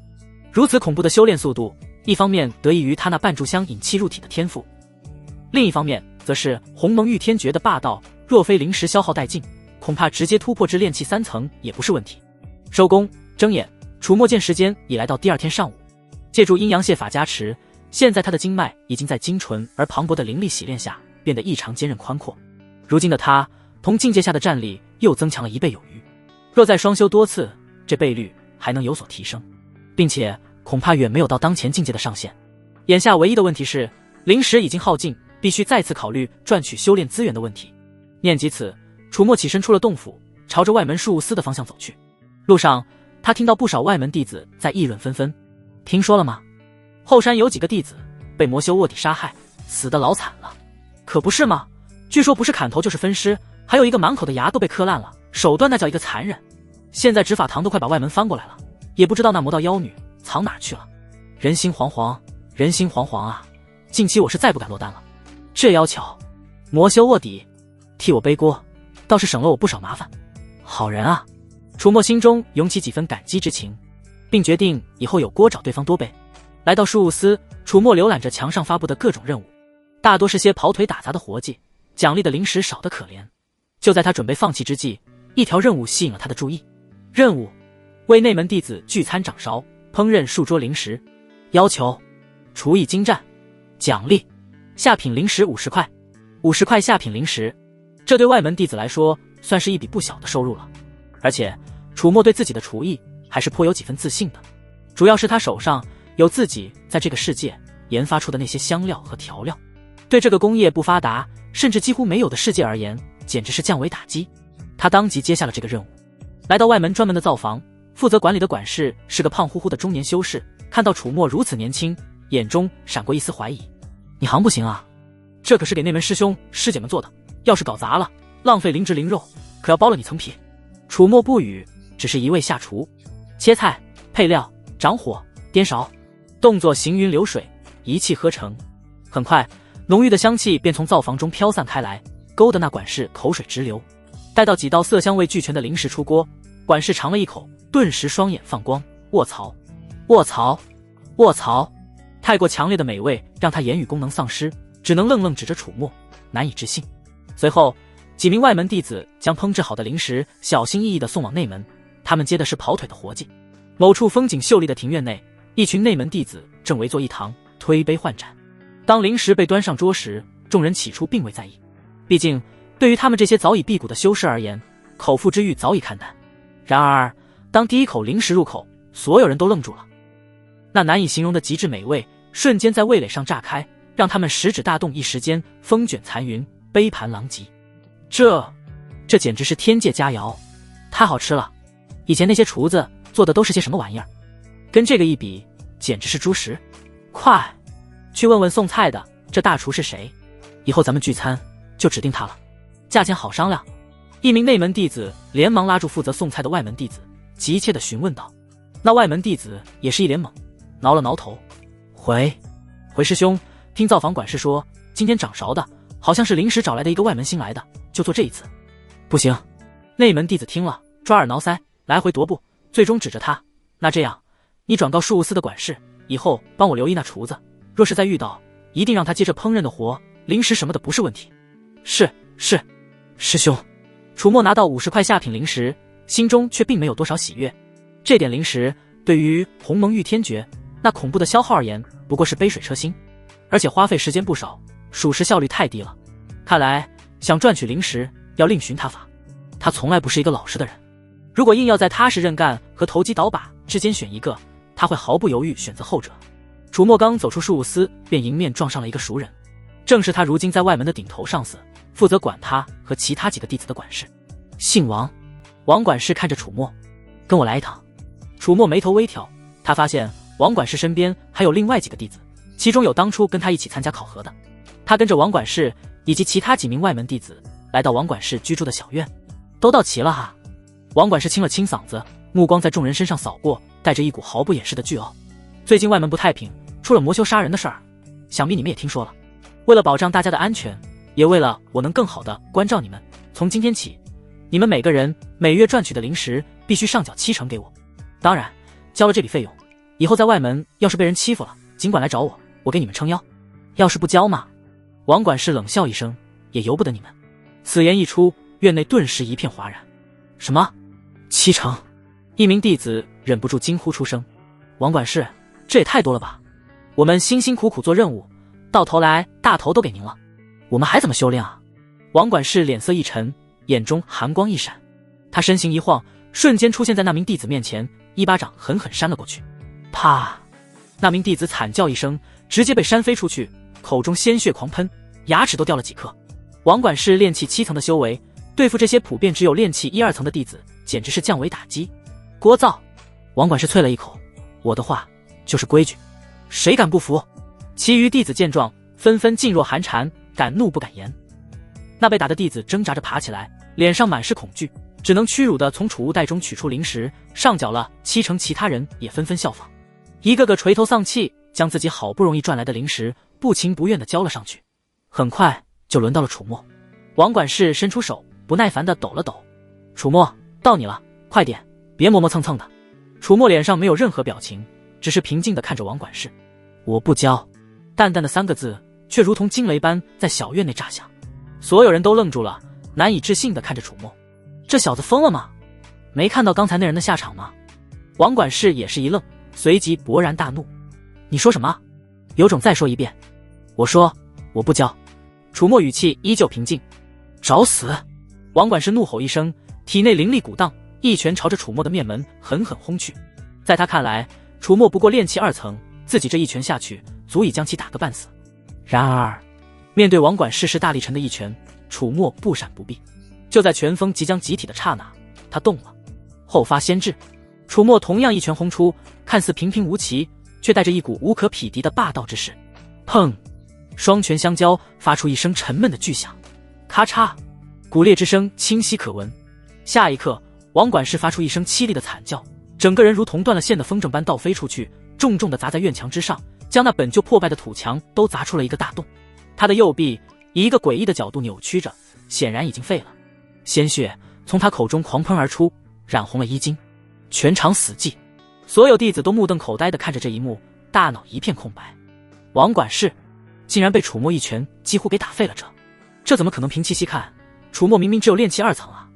王管事如同烂泥一般侧瘫在地上，捂着自己那条诡异扭曲的右臂，他额头冷汗如瀑，看向楚墨的眼神充满了惊恐与难以置信。他可是炼气7层，这小子明明只有炼气2层的修为，怎么可能？院内其他几名外门弟子更是大气都不敢喘一口，看向楚墨的目光如同在看一个怪物。楚墨踱步上前，居高临下的俯视着王管事，表情不再平静，而是挂上那标志性的无机质笑容。王管事，现在我们可以好好谈谈了吗？王管事喉咙发干，艰难地咽了口唾沫，他的声音因为剧痛和恐惧而剧烈颤抖。你到底想怎么样？楚墨抬起脚，轻轻踩在了王管事的侧脸上，微微用力捻了捻，把你刚才收缴的那些零食都还回来。王管事眼中闪过强烈的屈辱与不甘，但感受到脸上传来的恐怖力道，以及楚墨那冰冷刺骨的眼神，他最终还是选择了屈服。他咬着牙，从自己的储物袋中将刚才收缴的零食一块块的取了出来，堆在楚墨脚边。还有，楚墨的声音再次响起，你自己克扣的那些也一并拿出来吧，别告诉我你没克扣，我不喜欢听废话。原本楚墨以为自己很快就能离开外门，所以就没计较王管事当初克扣自己的那点零食。但是现在不同了，他要让王管事连本带利的吐出来。王管事浑身一震，难以置信地看着楚墨，他怎么知道？难道这家伙有读心术不成？在楚墨那不带丝毫感情的注视下，王管事最终还是心如死灰地将自己储物袋里所有的克扣的零食都掏了出来。看着地上那堆积如小山的零食，楚墨点了点头。他收回脚，对其他几名早已吓傻的外门弟子说道：这些零食你们自己分了吧。那几名弟子先是一愣，随即脸上涌现出狂喜之色。他们本以为这次要大出血，没想到峰回路转，不仅没损失，反而还有的赚。多谢楚师兄。楚师兄威武。几人手忙脚乱地将地上的零食瓜分干净，看向楚墨的眼神充满了敬畏与感激。其中一个看起来颇为机灵弟子更是直接单膝跪地，对楚墨抱拳道：楚师兄，我许芒在外门也认识不少兄弟，以后但凡楚师兄有任何差遣，我定万死不辞。他曾听说过楚墨在考核堂那边引动检测17彩霞光，并且半炷香引气入体，虽然事后名额被林无解顶替，但在他看来，楚墨这样的人物绝非池中之物，迟早一飞冲天。刚才越阶击败王管事就是最有力的证明，现在不抱大腿更待何时？很好。楚墨点了点头，算是接受了他的投诚，以后有需要时我会找你。他的确需要有人在外门帮他处理一些杂事，以及建立自己的势力，这样他才能聚拢更多资源。其他几个弟子见许芒这样，也连忙效仿，当着王管事的面向楚墨投诚，甚至于主动将大部分的零食都献上给楚墨。楚墨照单全收，这样和逼着他们给出来完全不一样。王管事的脸色像吃了屎一样难看，自己手下管的弟子全部抛弃自己，向楚墨效忠，还主动献上零食，对他来说，这何尝不是一种牛头人？就像妻子面临自己的索取，不情不愿，逼迫了才就范，在楚墨这个外人面前却施展全身解数，主动的可怕，又骚又浪。此时楚墨的目光再次落在了王管事身上，那笑容愈发玩味。王管事，现在轮到你孝敬我了。他要反向霸凌。王管事脸色阴晴不定，嘴唇哆嗦着，最终却不敢有丝毫反抗。他坐起，将自己储物袋中剩下的大半零食都掏了出来，奉上。楚师弟，我就这么多了，再多的话我根本没有自己修炼的资源。楚墨接过，随意掂量了一下，然后一脚再次将王管事踹翻在地。管事这个差事有水挺足啊。楚墨用脚踩着王管事的胸口，淡淡问道：我想当管事，怎么才能当上管事？王管事被踩得几乎喘不过气来，又惊又怕，连忙断断续续地说道：宗门会定期或是有管事职位空缺时举行管事选拔的比试，外门弟子都能报名，最终的胜者就是新的管事。哦。楚墨挑了挑眉，听起来倒也不难。王管事心中叫苦不迭，不难，寻常只会苦修的外门弟子根本没有机会，只有那些讨好了管事或者是内门弟子的外门弟子，有了靠山，不被克扣或者霸凌，才能有资源修炼到足以参加选拔的程度，否则刚一上擂台还没出招就被别人像垃圾一样打下台了。王管事当年也是舔自己的管事舔得很厉害，让对方舒服了才免于克扣和霸凌，之后有了资源才能修炼到足以参加选拔的程度。那年选拔正好门内没有什么太过厉害的外门弟子，其余都是管事，他捡了这个漏才能像现在这样当上管事。下一次管事考核是什么时候？楚墨问。就在7日之后。7日吗？足够了。楚墨收回脚，不再理会王管事，在许芒等人的簇拥下扬长而去。他要在这外门建立属于自己的秩序。望着楚墨远去的背影，王管事咬牙切齿，却无可奈何。对于此事，他想要向上面申冤也没有办法，因为从来没有哪个普通弟子能打得过管事。外门的规矩是管事自己处理自己管的弟子，除非到了当众杀人的程度，否则执法堂都不会管。而管事一般都是炼气后期或圆满。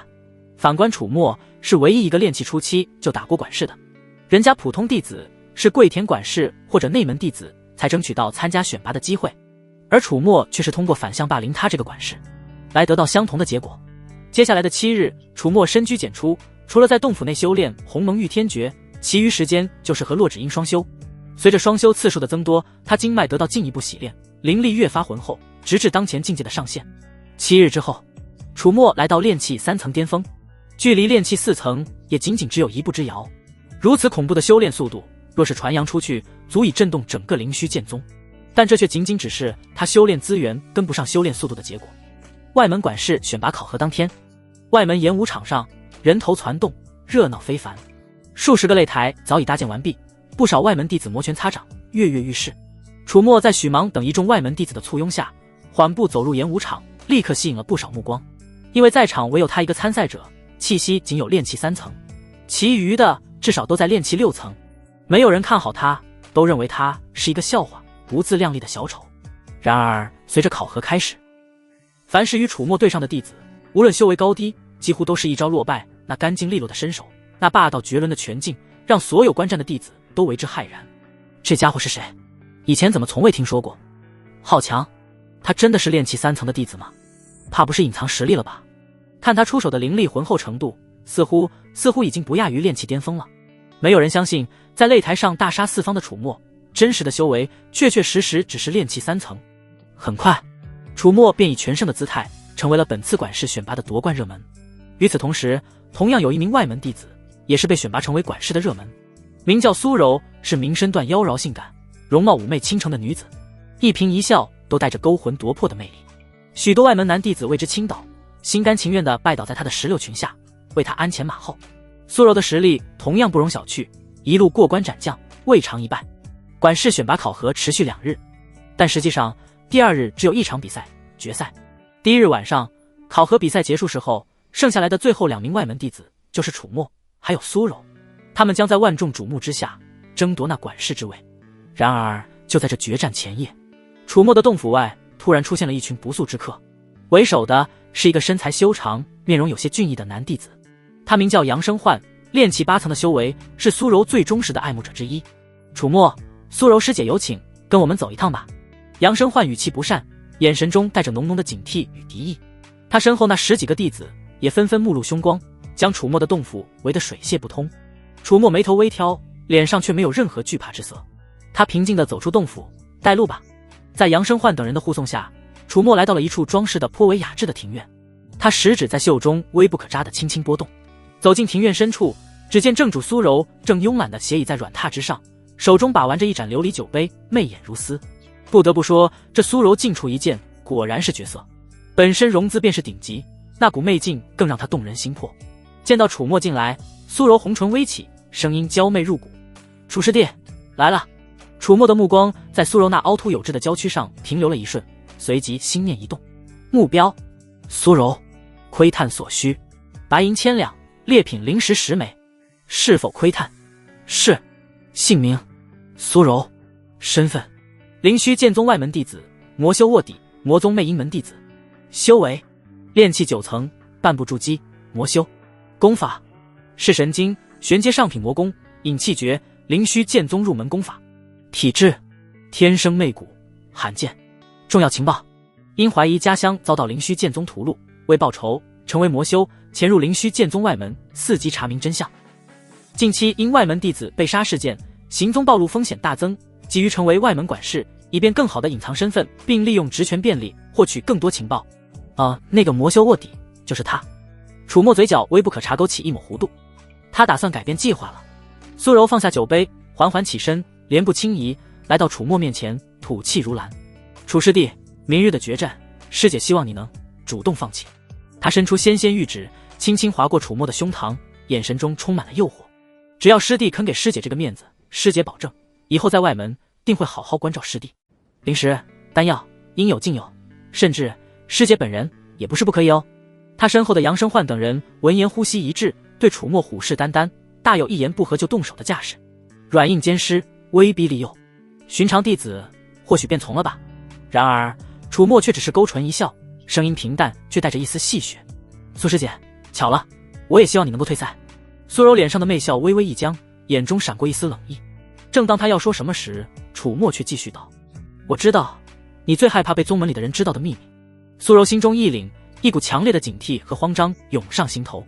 他抿了抿唇，目光阴晴不定，最终看着杨生焕等人说：你们都出去吧，接下来我和楚师弟单独聊聊。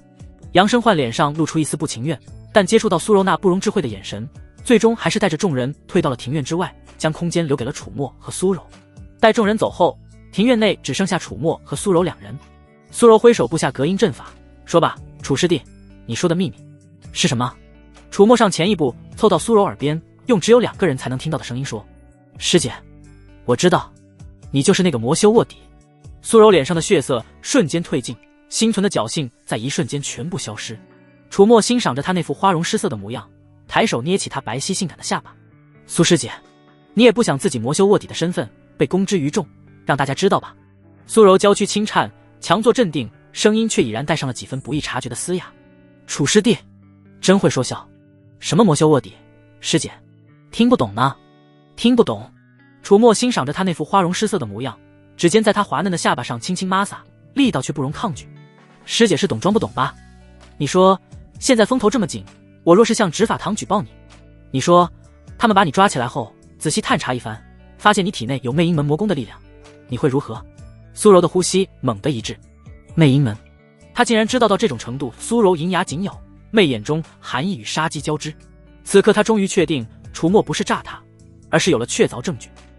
心下一狠，一圈诡异的粉色波纹悄无声息自她体内弥漫而出，瞬间笼罩了整个庭院。靡靡之音若隐若现，带着蛊惑人心的力量直冲楚墨的耳朵。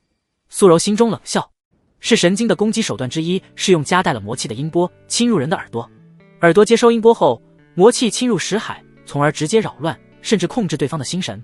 这么近的距离，没有防备之下，楚墨肯定来不及躲掉。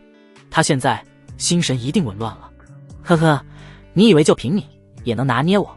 苏柔自以为胜算在握，眼中闪过一丝轻蔑。就算你知道了我是魔修又如何？杀了你不就全部解决了？说着，苏柔猛然一掌拍向楚墨胸口。然而他的手掌还没拍到楚墨，楚墨的手掌却拍中了他。砰！呜！苏柔猛咳出一口鲜血，倒飞出去。苏柔滚落在地，面色泛白，颤抖喘息，撑起上半身，一脸难以置信。不可能，你怎么会不受影响？楚墨看向他，打了个响指。啪！瞬间，聚在楚墨耳洞前的灵气旋消散。这灵气旋起了屏障的效果，隔绝了苏柔的音波。事先已经知晓了苏柔的情报，他又岂会不做防备？真正猎物从始至终都是苏柔。苏柔见到这一幕，脸色阴沉至极，背齿紧咬。他没想到楚墨对他的情报竟然掌握到了这种程度。没办法了，苏柔站起，周身幻化出粉色雾气，变成无数勾魂摄魄的焰影，朝着楚墨席卷而去。他打算释放全力，拼着战斗余波破坏隔音阵法的风险，也要击杀楚墨。真实魔功境界足有半步筑基的他，不信自己会输。刚才只是中了楚墨的偷袭罢了。手段尽出之下，这灵虚剑宗外门没有人是他的对手。然而，咻咻咻，数十道肉眼难辨的银丝，如同从虚空中钻出的毒蛇，瞬间缠向苏柔。苏柔只觉周身一紧，那无孔不入的魔音幻象瞬间被一股凌厉至极的劲气撕裂。他还没反应过来，整个人便被高高吊起，四肢百骸便被那坚韧无比的银丝牢牢锁住，动弹不得。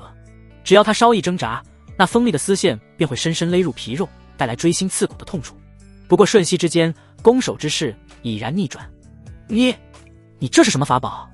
苏柔脸色苍白，又惊又惧。他感受着天罗丝上传来的冰冷杀意，他不得不调动全身灵力护住身体，生怕被这鬼东西直接切割成碎片。楚墨缓步上前，哈哈一笑，欣赏着被龟甲附的苏柔。苏师姐，现在我们可以好好谈谈了吗？苏柔一张俏脸涨得通红，既是羞愤也是恐惧。她深吸一口气，强迫自己冷静下来。这楚墨明明知道他的身份，却没有第一时间去执法堂揭发，反而孤身赴约，必然另有所图。行事比人强，他苏柔能屈能伸。楚师弟，手下留情。苏柔强挤出一丝媚笑，声音软了下来。师姐认栽了，你想要什么？但说无妨，只要师姐能办到的，绝不推辞。不错，苏师姐，识时务者为俊杰。他伸手轻轻拍了拍苏柔那吹弹可破的脸颊，然后凑近她耳畔，温热的气息拂过她敏感的耳廓，让她脸蛋更红。明日考核，你弃权，管事之位我要了，然后我要你和我双修，助我修行。苏柔闻言，眼中先是一愣，随即闪过一抹不易察觉的冷笑。果然是个色迷心窍之辈，若是双修，他说不定能找到机会反过来控制这个小子。是神经中便有采阳补阴的秘法，放弃管事之位没有问题。至于双修，师弟有此雅兴，师姐自然乐意奉陪。苏柔的声音愈发娇媚，眼波流转，试图勾动楚墨的心神。然而楚墨接下来的话却让他如坠冰窟。不过在那之前，我需要苏师姐放开心神，让我种下一道精神控制秘法。苏柔脸上的媚笑瞬间凝固。你说什么？苏师姐的手段我可是领教过了。楚墨笑容不变，不加点保险我可不放心。楚师弟，苏柔脸色难看，勉强维持笑意，可以不要种下秘法吗？师姐怎么督依你，你就相信师姐吧。是吗？楚墨眯起眼睛，那看来我们是谈不拢了。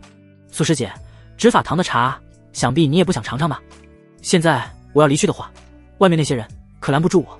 苏柔心头一颤，以楚墨刚才展现出的实力，加上这诡异的丝线法宝，自己这些手下根本不堪一击。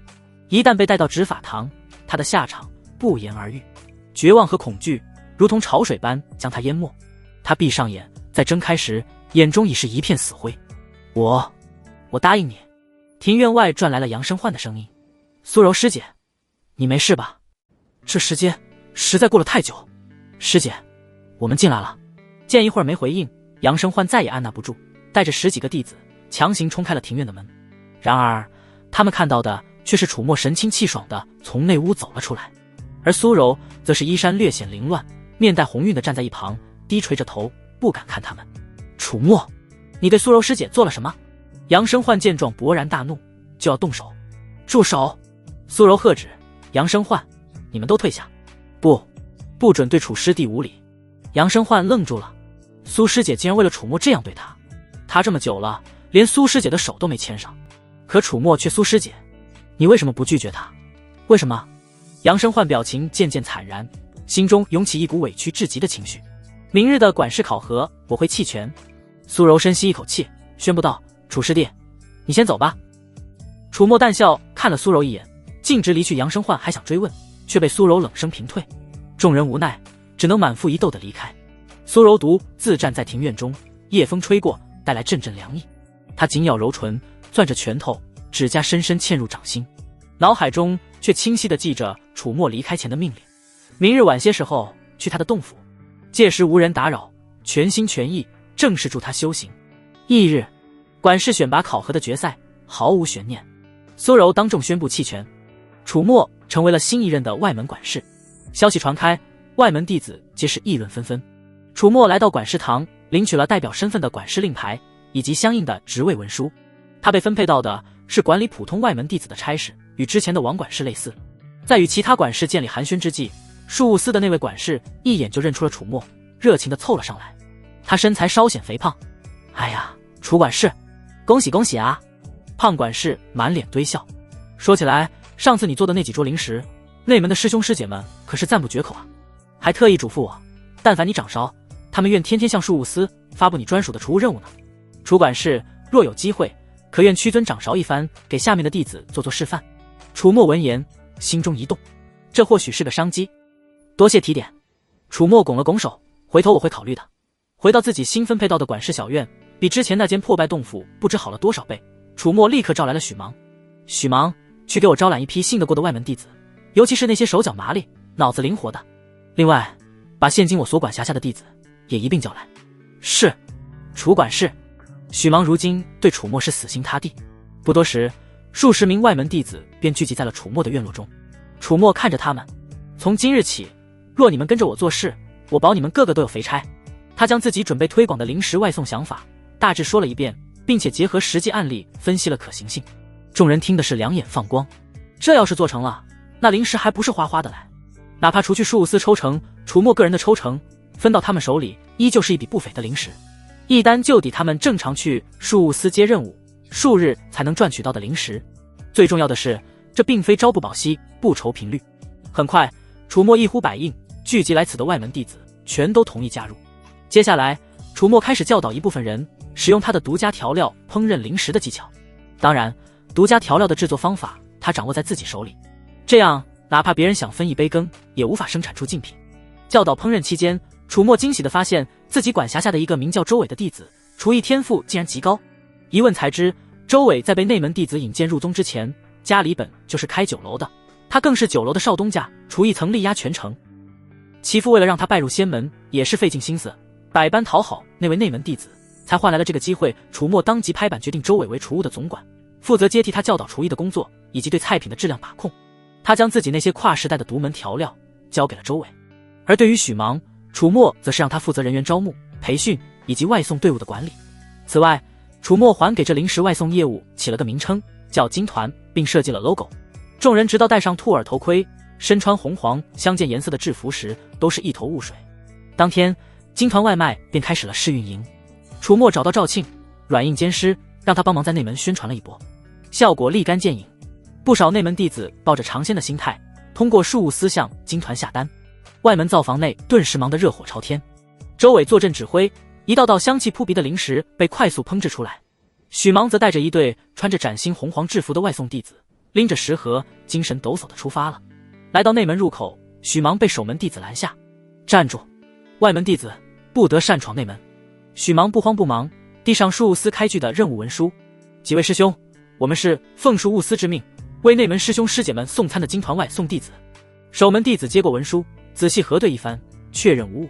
许芒又悄悄塞过去几块成色不错的下品灵石：“几位师兄辛苦了，一点小意思，不成敬意。以后还请多多关照我们金团。”那几名守门弟子见许芒如此上道，脸上也露出了笑容，收下灵石。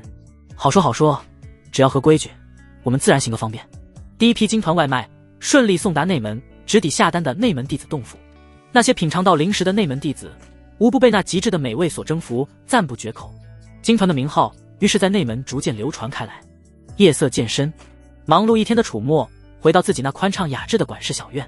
他推开院门，却见一道婀娜妖娆的身影早已俏立在月光之下，静静等候。苏柔，他换上了一袭更为凸显身段的紧身黑裙，月华洒落在他身上，勾勒出令人遐想的曲线。咬唇弄眉间，风情万种。夜风轻柔，吹拂着庭院里的花草。苏柔那双妩媚的桃花眼中，此刻闪烁着复杂的光芒。经过一天一夜的心理建设，他认清了事实：眼前的男人强大而神秘，前途无量。屈服不仅能保命，或许还能借他的事达成自己的目的。而且，如果能够讨好他，自己说不定也能争取到一定程度的自由。主人，苏柔轻启红唇，声音带着一丝颤抖，却又努力挤出几分魅惑。还请怜惜柔。随着楚墨走近，他主动宽衣，黑裙褪去，雪白香肩宛若被夜色尽头吐出的朦胧皎月，惹人血脉奔张。一夜过去，天蒙蒙亮时，楚墨醒来，他感到体内灵力澎湃，经脉比昨日又宽阔了几分，哪怕苏柔境界不如洛芷英，淬洗效果却更胜些许。他内视己身，估算了一下，如今他的实力约莫已经接近同阶修士的8倍，这还是没算上天罗斯的情况。筑基期之下，应是没有敌手了。过不久，苏柔也醒了，他靠在楚墨身畔，脖颈和锁骨上是清晰的吻痕。玉臂勾过他的脖颈，咬了咬嘴唇，带着销魂魅意，在他耳边吐气如兰：“主人，柔儿以后就是您的人了。柔儿愿为主人赴汤蹈火，绝无二心。”楚墨看着他，他知道他在演戏，信赖度根本没达标，系统情报里写得清清楚楚。其实，柔儿并非自愿成为魔修，柔儿想跟您说说自己的事，主人愿意听吗？苏柔想争取楚墨的信任，只有这样，他才能活得更好，甚至借助他报仇。为此，他决定向楚墨坦诚，在没有其他手段的时候，真诚才是获取信赖的最佳方式。但说无妨，楚墨早就对他的情报一清二楚，不过他还是决定听听。情报系统所给的更侧重于可以利用的重要情报，而且若苏柔对他坦诚，接受了苏柔的他，更会获得苏柔信任。信赖度的提升总是好的，将来他可以把自己一部分财产放在他这里，念头一动随时取用，根本不用担心离婚被分一半。苏柔抬起头，眼中蒙上一层水雾，显得楚楚可怜。柔儿的家乡被修仙者毁了，全城人变成干尸，而柔儿怀疑凶手是灵虚剑宗，表面正道大宗，实则道貌岸然。为了查明真相和报仇，柔儿才不得不修行。可是大宗门垄断了所有修炼资源，散修根本无法崛起。他声音带着压抑的怨恨。柔儿没有靠山，没有人脉，进不了宗门，只能加入不依靠传统修炼资源的魔门魅阴门。魔门并非像外界传言那般凶残，都是炼人提升修为的恶徒。我们魅阴门便从未做伤天害理之事，可那些正道大宗为了垄断资源，还是要把我们赶尽杀绝。苏柔说到这里，情绪微微激动，仿佛真的只是一个无辜的受害者。他偷偷观察楚墨的反应，试图让他共情。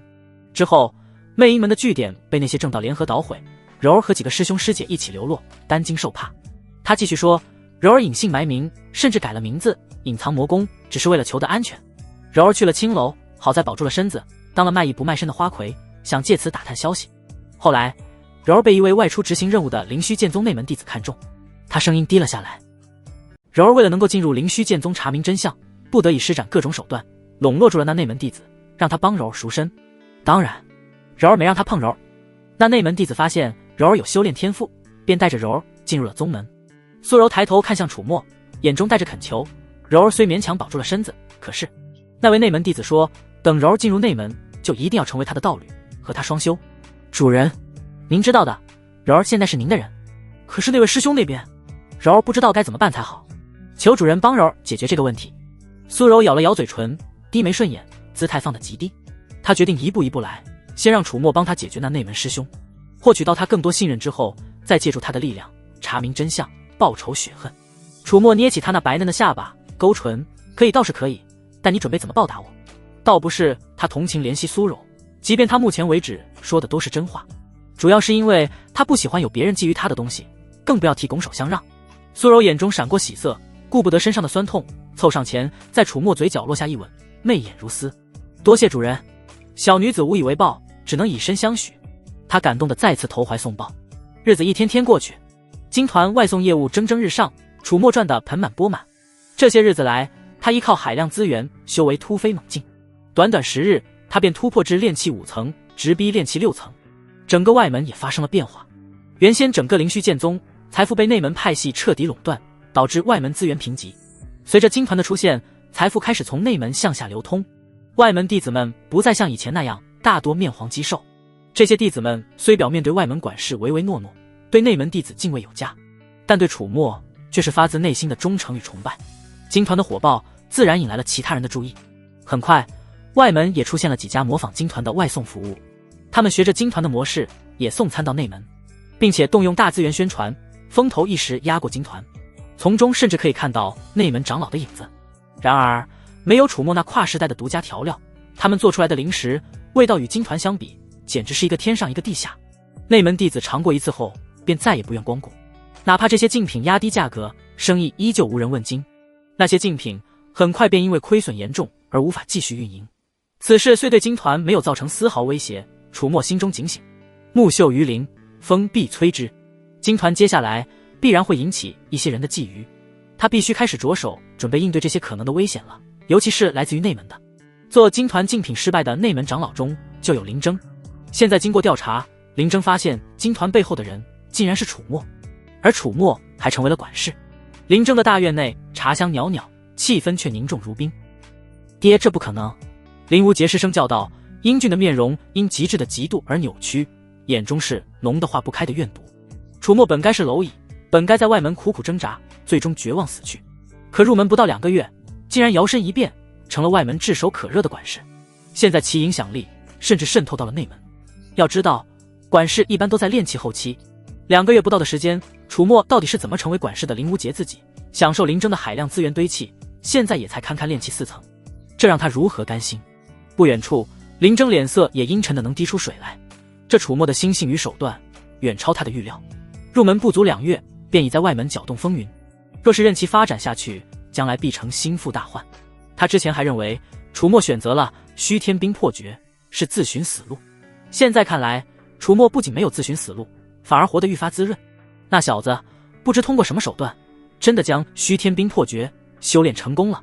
再联想到楚墨那半炷香引气入体的恐怖天赋，以及如今金团聚敛资源的恐怖速度，只感觉被打了脸的林征憋屈愤怒的同时，心中警铃大作。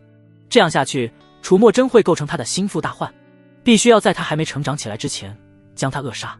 林征眼中寒芒闪烁，端起茶杯，呵呵冷笑，全然不见平日和蔼。吴杰，看着吧，他蹦跶不了几天了，他那些产业也该换个主人了。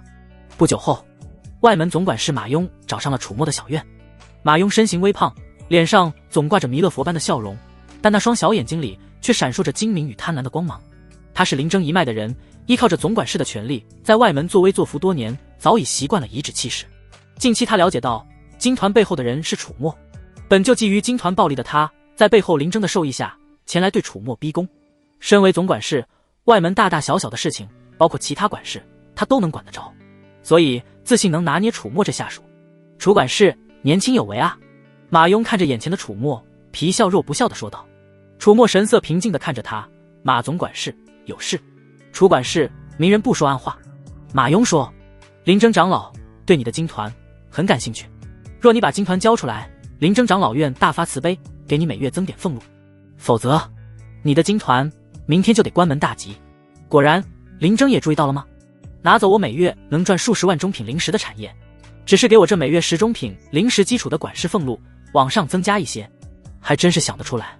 仇人分外眼红，林征这是想要他一无所有。马总管事，若想做梦，回床上便是，来我这做甚？楚墨端起一杯茶，轻抿一口，若无其事道：你！马庸指着楚墨，气急。他冷哼一声，拂袖而去。第二天，经马庸操作，事务司那边传下话来，所有金团的外送任务一律卡住，不予批准。这摆明了是要断金团的生路。消息传开，徐芒等人焦急万分，如同热锅上的蚂蚁。楚墨院子内，楚管事，这可怎么办？事务司不批文书，咱们的人进不了内门啊！许芒急得满头大汗，楚墨却依旧神色平静。他当初费尽心思打造金团品牌，让内门弟子认下金团服饰的弟子，为的就是应对眼下这种情况。慌什么？通知下去，金团照常营业，内门弟子下单直接派送，无需经过事务司。啊，这行吗？许芒有些发懵，楚墨的应对完全出乎他的意料。内门那些师兄师姐还有守门弟子，现在是认可金团还是事务司？楚墨反问。许芒闻言，脑中仿佛一道闪电划过，瞬间恍然大悟。很快，金团绕开事务司，生意不仅没有受到丝毫影响，反而因为省去了事务司的那份抽成，利润更高，外送弟子们赚得盆满钵满，干劲更足了。马庸得知此事，气得在自家院子里砸碎了一整套心爱的家具。废物，一群废物！他没想到楚墨竟然早就挖好了坑等着他，这小子简直是算无一策。楚墨，我倒要看看你究竟有多大能耐！马庸眼中凶光毕露，立刻派人联系了林征。他向林征要来3个筑基期内门弟子，打算动强，直接对楚墨出手，逼楚墨交出产业。最关键的是，楚墨手中所掌握的调料配方。而与此同时，另一边，楚墨通过情报系统也得知了此事。他早在初次见到马庸，便探查了对方的情报。现在马庸的一举一动都逃不过系统的监视。他心念一动，意识通过魂器所建立的精神链接，找向洛芷英那边。内门，洛芷英的洞府。他盘膝而坐，周身萦绕着丝丝缕缕的寒气，如月宫仙子般清冷绝尘。经闭关修炼，虚天冰魄诀，他已初步转修完成，体内的灵力比之前雄浑了不止1倍，无论是战力还是持久力，都有了质的飞跃。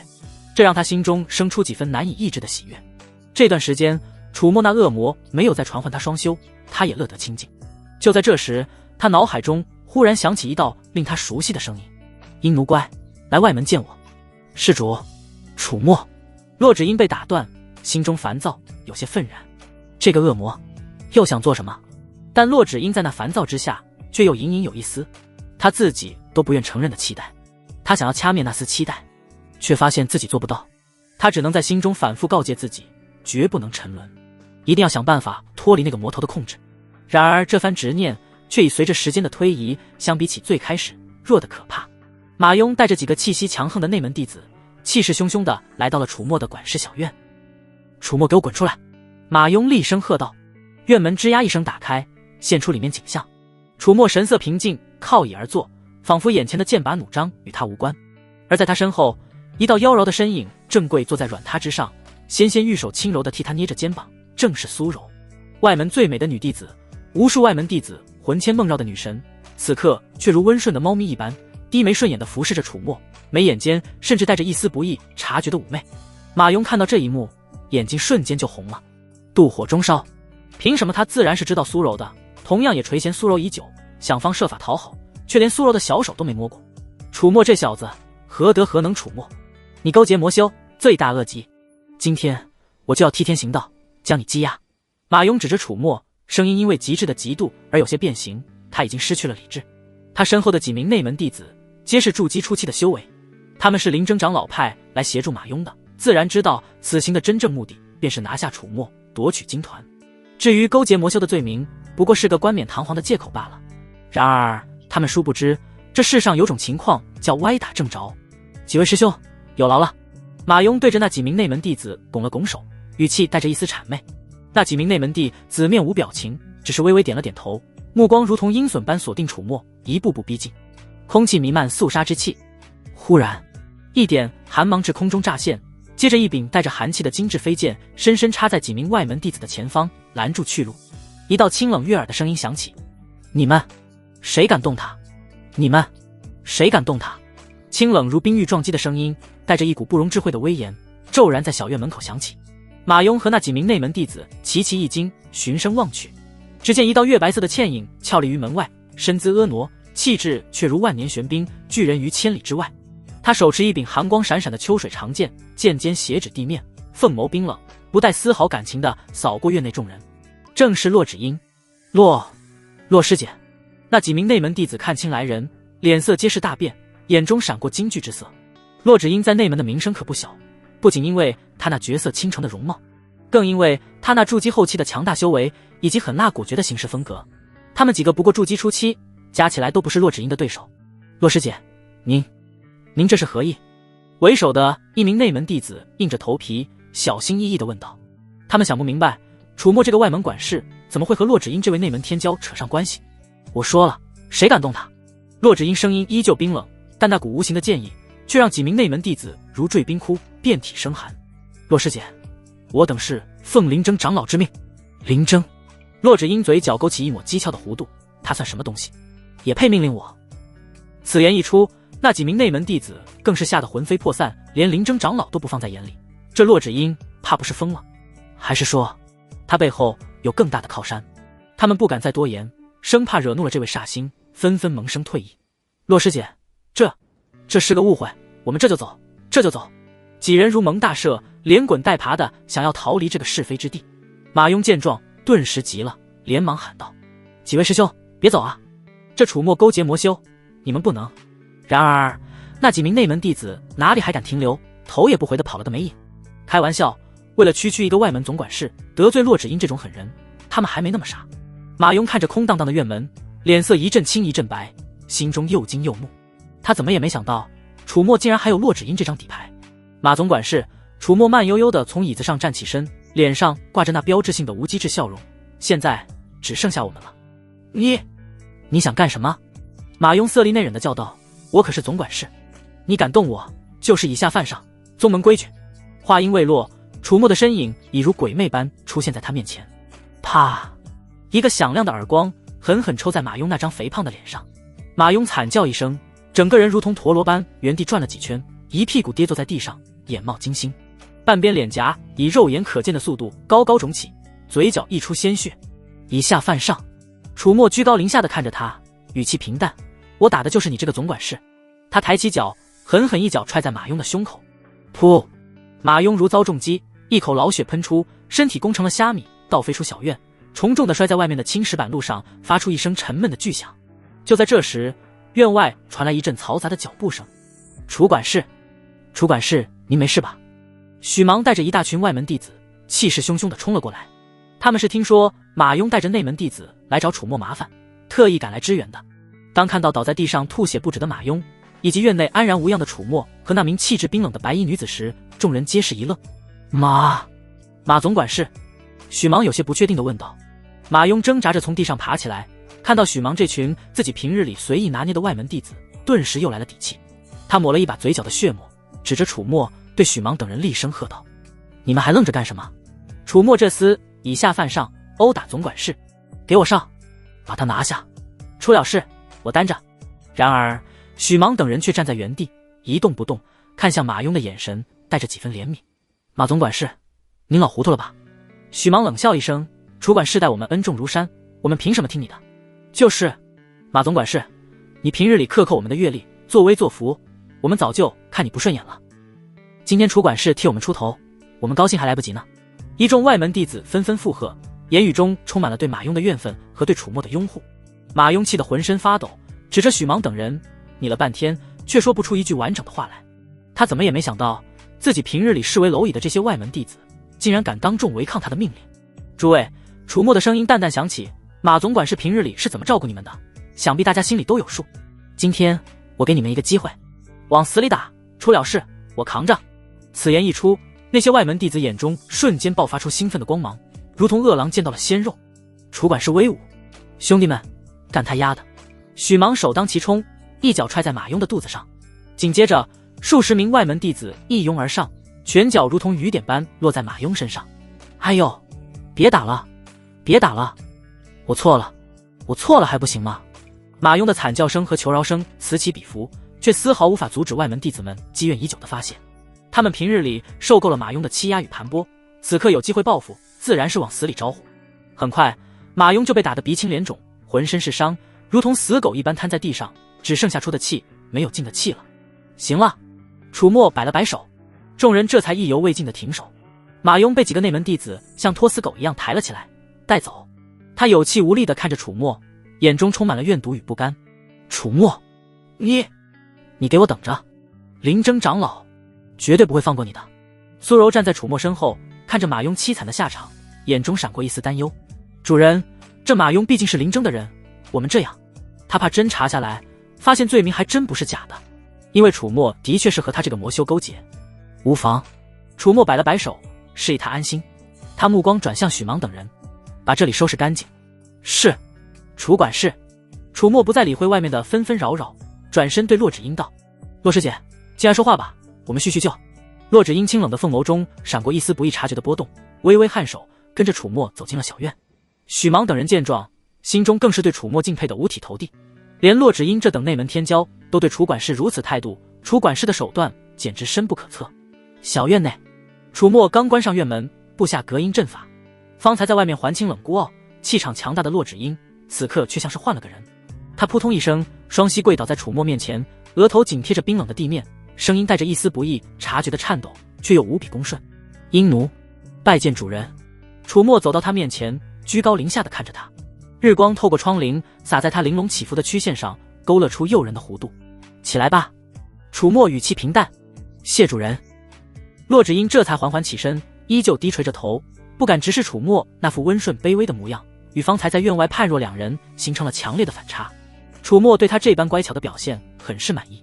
他走到桌边坐下，给自己倒了杯茶，慢悠悠地问道：鹰奴，最近修炼虚天冰破诀可还顺利？回主人，鹰奴已将虚天冰破诀初步转修完成，如今境界也已逼近筑基圆满。洛芷英声音轻柔，带着一丝不易察觉的复杂情绪。一方面他痛恨楚墨对他的控制与羞辱，另一方面这虚天冰破诀的确是他梦寐以求的顶级功法，让他实力大增，竞争力岂止上一个台阶。这种矛盾的心情让他对楚墨的情感愈发难以名状。哦，筑基圆满。楚墨挑了挑眉，脸上露出一抹意味深长的笑容。那正好，我需要检验一下你转修功法后的成果。洛芷英娇躯微不可察的一颤，雪白的贝齿轻轻咬住了下唇。他自然明白楚墨所谓的检验成果是什么意思。荒唐与羞辱的一幕幕，如同梦魇般在他脑海中挥之不去。但他不敢反抗，也不能反抗。魂气的约束让他只能选择顺从。是，主人。洛芷英垂下琴手，声音细若文瑞，带着几分认命般的无奈。楚墨满意的点了点头，一把将他横抱而起，大步流星地走向内室的寝榻。一番云雨过后，楚墨只觉神清气爽，体内灵力澎湃汹涌，仿佛要破体而出。虚天冰破诀转修完成后的洛芷英的确非同凡响，那只阴之寒的太阴玄脉之力与鸿蒙御天诀的阴阳泄法完美契合，双修的效果比之前强了数倍不止。此刻楚墨的修为已然稳稳地踏入了炼气6层，而他的战力更是飙升到了同阶修士的9倍。寻常炼气巅峰修士在他面前恐怕连一招都撑不过，即便是面对筑基初期的修士，楚墨也有信心立于不败之地。若是再算上天罗丝这张底牌，甚至足以与筑基中期的修士一较高下。不错，不错。楚墨抚摸着洛芷英光滑如玉的背脊，别人对洛芷英的爱慕流于表面，而楚墨则是能流进他的里面。洛芷英慵懒地蜷缩在楚墨怀中，发丝凌乱，俏脸潮红未退，那双清冷的凤眸中此刻也染上了一层迷离的水汽。他能清晰地感觉到楚墨的实力又有了惊人的提升，这个男人简直就是个怪物。老实说，楚墨忽然凑到他耳边，温热的气息拂过他敏感的耳廓，声音带着一丝戏谑：这段时间我没找你，你是不是其实很想我？毕竟他的身体很诚实。我不知道。洛芷英如同被踩了尾巴的猫咪，猛地从楚墨怀中挣脱出来，拉过被子紧紧裹住自己，俏脸涨得通红，声音却带着一丝不易察觉的慌乱。他其实有种终于被填满的感觉，但他是不可能承认的，心里也不愿接受这个事实。楚墨看着他那副模样，心中不由得一阵好笑。与此同时，内门林征的洞府，马雍鼻青脸肿，一把鼻涕一把泪地向林征哭诉着自己在楚墨那里遭受的非人待遇。林长老，您可要为我做主啊！马雍跪在地上，声泪俱下。那楚墨小儿仗着有筑基后期的内门弟子撑腰，不仅公然殴打我这个总管事，还煽动那些外门弟子造反，简直是目无宗法，无法无天。林征听着马雍的哭诉，眼眸深处阴沉的几乎能滴出水来。他怎么也没想到楚墨竟然如此难缠，不仅化解了他的攻势，反而还将他派去的马雍给收拾得服服帖帖。你说，林征轻轻开口，连个外门弟子都收拾不了，留你何用？马雍吓得浑身一哆嗦，连忙磕头如捣蒜。林长老息怒，林长老息怒。那楚墨诡计多端，又有洛芷英护着，我实在是够了。林征打断他，慢慢道：他的内门靠山那边，我会想办法牵制。至于楚墨本人，他眼中闪过一抹狠厉之色。呵呵，既然敬酒不吃，就只能吃罚酒了。林征开始盘算如何才能在不惊动其他长老的情况下，彻底将楚墨置于死地，并将金团这块肥肉弄到手。楚墨并不知道林征的险恶用心，此刻他正在赵庆的引荐下，再次来到了江石广的院落。江长老，楚墨拱手行礼，神色平静。江石广看着眼前的楚墨，心中感慨万千。他当初怎么也想不到，这个被自己视为弃子的外门弟子，竟然能在如此短的时间内，在外门搅动起如此大的风浪。金团的火爆，他自然有所耳闻，甚至他还亲自派人去品尝过，那味道确实是令人拍案叫绝。楚墨啊，江石广脸上露出一抹笑容，语气也比上次亲近了许多。你这次来找我，所谓何事啊？江长老，明人不说暗话。楚墨开门见山，弟子想请长老出手，保我金团无虞。哦，江石广挑了挑眉，具体说说。林征长老派了外门总管事马雍来，想逼弟子交出金团。楚墨淡淡说道：被弟子打发了。打发了。江石广眼中闪过一丝讶异，随即了然。楚墨这么短时间内能成为外门管事，定是修成了虚天冰魄诀。天阶下品的功法，在外门可是降维打击般的存在。哪怕楚墨此时的境界只有炼气6层，对付马雍也是轻而易举。不愧是半炷香引起入体，化不可能为可能。楚墨继续说道：林征长老睚眦必报，绝不会善罢甘休。弟子担心他接下来会动用更卑劣的手段，所以你想让我帮你抗衡林征？江石广捋了捋长须，眼中金光闪烁。并非抗衡。楚墨摇了摇头，弟子知道江长老与林征素来不和，弟子想做的是与江长老联手，将林征彻底扳倒。扳倒林征？江石广闻言眉头一皱，他深深地看了楚墨一眼，境界不高，野心不小，并且心思敏锐，能迅速抓住利害关系。还好他与楚墨从未交恶，否则根本不敢放任楚墨成长。你觉得你能展现出什么价值，让我同你合作？江石广沉声问道。首先，金团如今盈利丰厚，弟子愿每月上奉5万下品灵石，孝敬给长老。楚墨抛出了自己的筹码。5万下品灵石。江石广瞳孔骤然收缩，这一数目超过了他个人每个月的进账。若是每月都能有如此进账，江石广不得不承认自己心动了。他看着楚墨那张平静无波的脸庞，心中暗叹，自己当初真是看走眼了。这小子分明是一条潜龙啊。楚墨继续说道。其次，弟子这边会联合其他长老，一同孤立林征长老。至于方法，江长老不用担心，弟子自然做得到。好。江石广猛地一拍桌子，哈哈一笑。楚墨，从今往后，你金团之事便是我江石广之事。林征若是敢动你，我第一个不答应。他知道接下楚墨这份厚礼，便意味着要与林征彻底撕破脸皮，正面开战。但为了那巨大的利益以及扳倒宿敌的机会，值得一搏。多谢江长老。楚墨拱手道谢，脸上露出一抹不易察觉的笑容。与江石广达成合作，只是他计划的第一步。接下来，他还要将更多的长老拉到自己的阵营之中。他要打造一个庞大的利益共同体，将整个灵虚剑宗都变成他金团的股东。离开江石广的院落后，楚墨马不停蹄又去拜访了宗门内其他几位掌握实权的长老。这些长老有的与林征不睦，有的则是保持中立，但无一例外都对金团这块香饽饽垂涎已久。楚墨投其所好，晓之以理，动之以情，许以重力，最终成功将他们一一拉拢，成为了金团的隐形股东。当然，代价是金团利润的大半都分了出去。但楚墨并不在意，他要的不仅仅是灵石，更是这些长老背后所代表的权势与人脉。有了这些人的支持，他金团董事长的位置才能坐得稳如泰山。而他自己则相当于这个庞大商业帝国的 CEO， 手握真正的实权。做完这一切，楚墨才施施然地返回了外门。他知道，一张针对林征的大网已经悄然张开，接下来就等着猎物自己钻进来了。而他只需要坐山观虎斗，最后出来收拾残局便可。林征回到洞府，气得将一套名贵的御制茶具尽数扫落在地，摔了个粉碎。岂有此理！岂有此理！他面容扭曲，双目赤红，如同择人而噬的凶兽。再不见平日和煦这些日子，他动用了自己在宗门内的所有人脉和手段，试图打压楚墨的金团。结果呢？处处碰壁。那些平日里与他称兄道弟，或者至少保持面子上过得去的长老们，此刻竟像是约好了一般，纷纷对他阳奉阴违，甚至暗中使绊子。他想从源头上断绝金团的食材供应，结果负责宗门采买的长老以市场自由不得干预为由，直接驳回。他想让执法堂以扰乱外门秩序为名查封金团，结果江石广那老匹夫亲自出面说金团促进了外门繁荣，是好事，应当鼓励。他想暗中派人去金团捣乱，结果那些人还没靠近，就被一群闻风而动的内门弟子给友好劝退了。那些内门弟子竟然都是其他长老门下的，一桩桩一件件都透着诡异。林征不是傻子，他隐隐感觉到一张无形的大网已经将他笼罩，而楚墨就是那个织网的人。去查。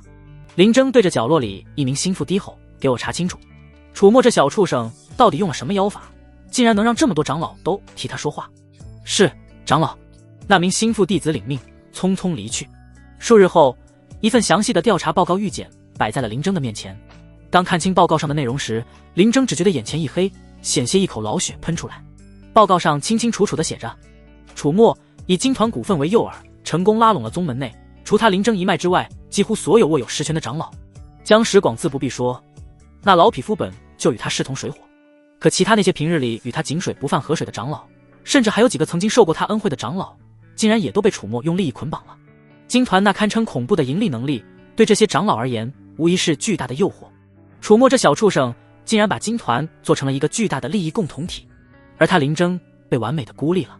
现在谁敢动楚墨，谁敢动金团，就等于是动了这些长老的钱袋子。他们能答应吗？噗！林征再也压抑不住，一口心血猛地喷出，染红了身前的地面。他双目圆睁，布满血丝，死死地盯着那份报告，身体因为极致的愤怒而剧烈颤抖。楚墨，楚墨！他从牙缝里挤出这两个字，声音嘶哑，充满了无尽的怨毒语，一丝难以察觉的恐惧。短短数月，这个在他眼中本该是蝼蚁般的存在，竟然已经成长到了如此地步。心性之深沉，手段之老辣，简直让他这个在宗门内摸爬滚打多年的老狐狸都感到心惊。若是再任由他发展下去，林征不敢想象。他知道自己与楚墨之间已经几乎是不死不休的局面。与此同时，灵虚剑宗外门，楚墨的日子过得那叫一个滋润。有了江石广等一众内门长老在背后撑腰，金团的生意更是如日中天，灵石如同流水般涌入他的储物袋，整个外门几乎都成了他的一言堂。那些外门管事哪个见了他不是点头哈腰，恭恭敬敬地喊一声楚管事。至于那些普通的外门弟子，更是将他奉若神明，忠心耿耿。毕竟跟着楚管事有肉吃，这可是实打实的福利。原先那个嚣张跋扈的总管事马庸，如今彻底成了个摆设。他每日战战兢兢，如履薄冰，生怕楚墨哪天心情不好，找个由头把他给废了。他曾经试图向林征长老求助，结果林征长老自身都难保，哪里还顾得上他这条狗。马庸彻底绝望了，他知道自己在外门的权势已经彻底被楚墨架空。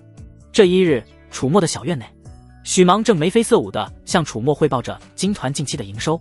楚管事，您是没瞧见，现在内门那些师兄师姐点咱们金团的外卖，那叫一个踊跃，咱们这个月的纯利又翻了一番。许芒脸上堆满了谄媚的笑容。楚墨满意的点了点头，随手赏了许芒几块中品零食，干得不错，继续努力。谢楚爷赏。许芒接过零食，喜笑颜开。就在这时，一名外门弟子匆匆跑了进来。楚管事，楚管事，好消息，天大的好消息！什么事？慌慌张张的。楚墨眉头微挑。马庸那老东西被撤职了。那名弟子兴奋地说道，听说是上面几位长老联名施压，宗主亲自下的令。哦，楚墨眼中闪过一丝了然。看来江石广他们为了彻底稳固金团的利益，开始清除林征在外门的势力了。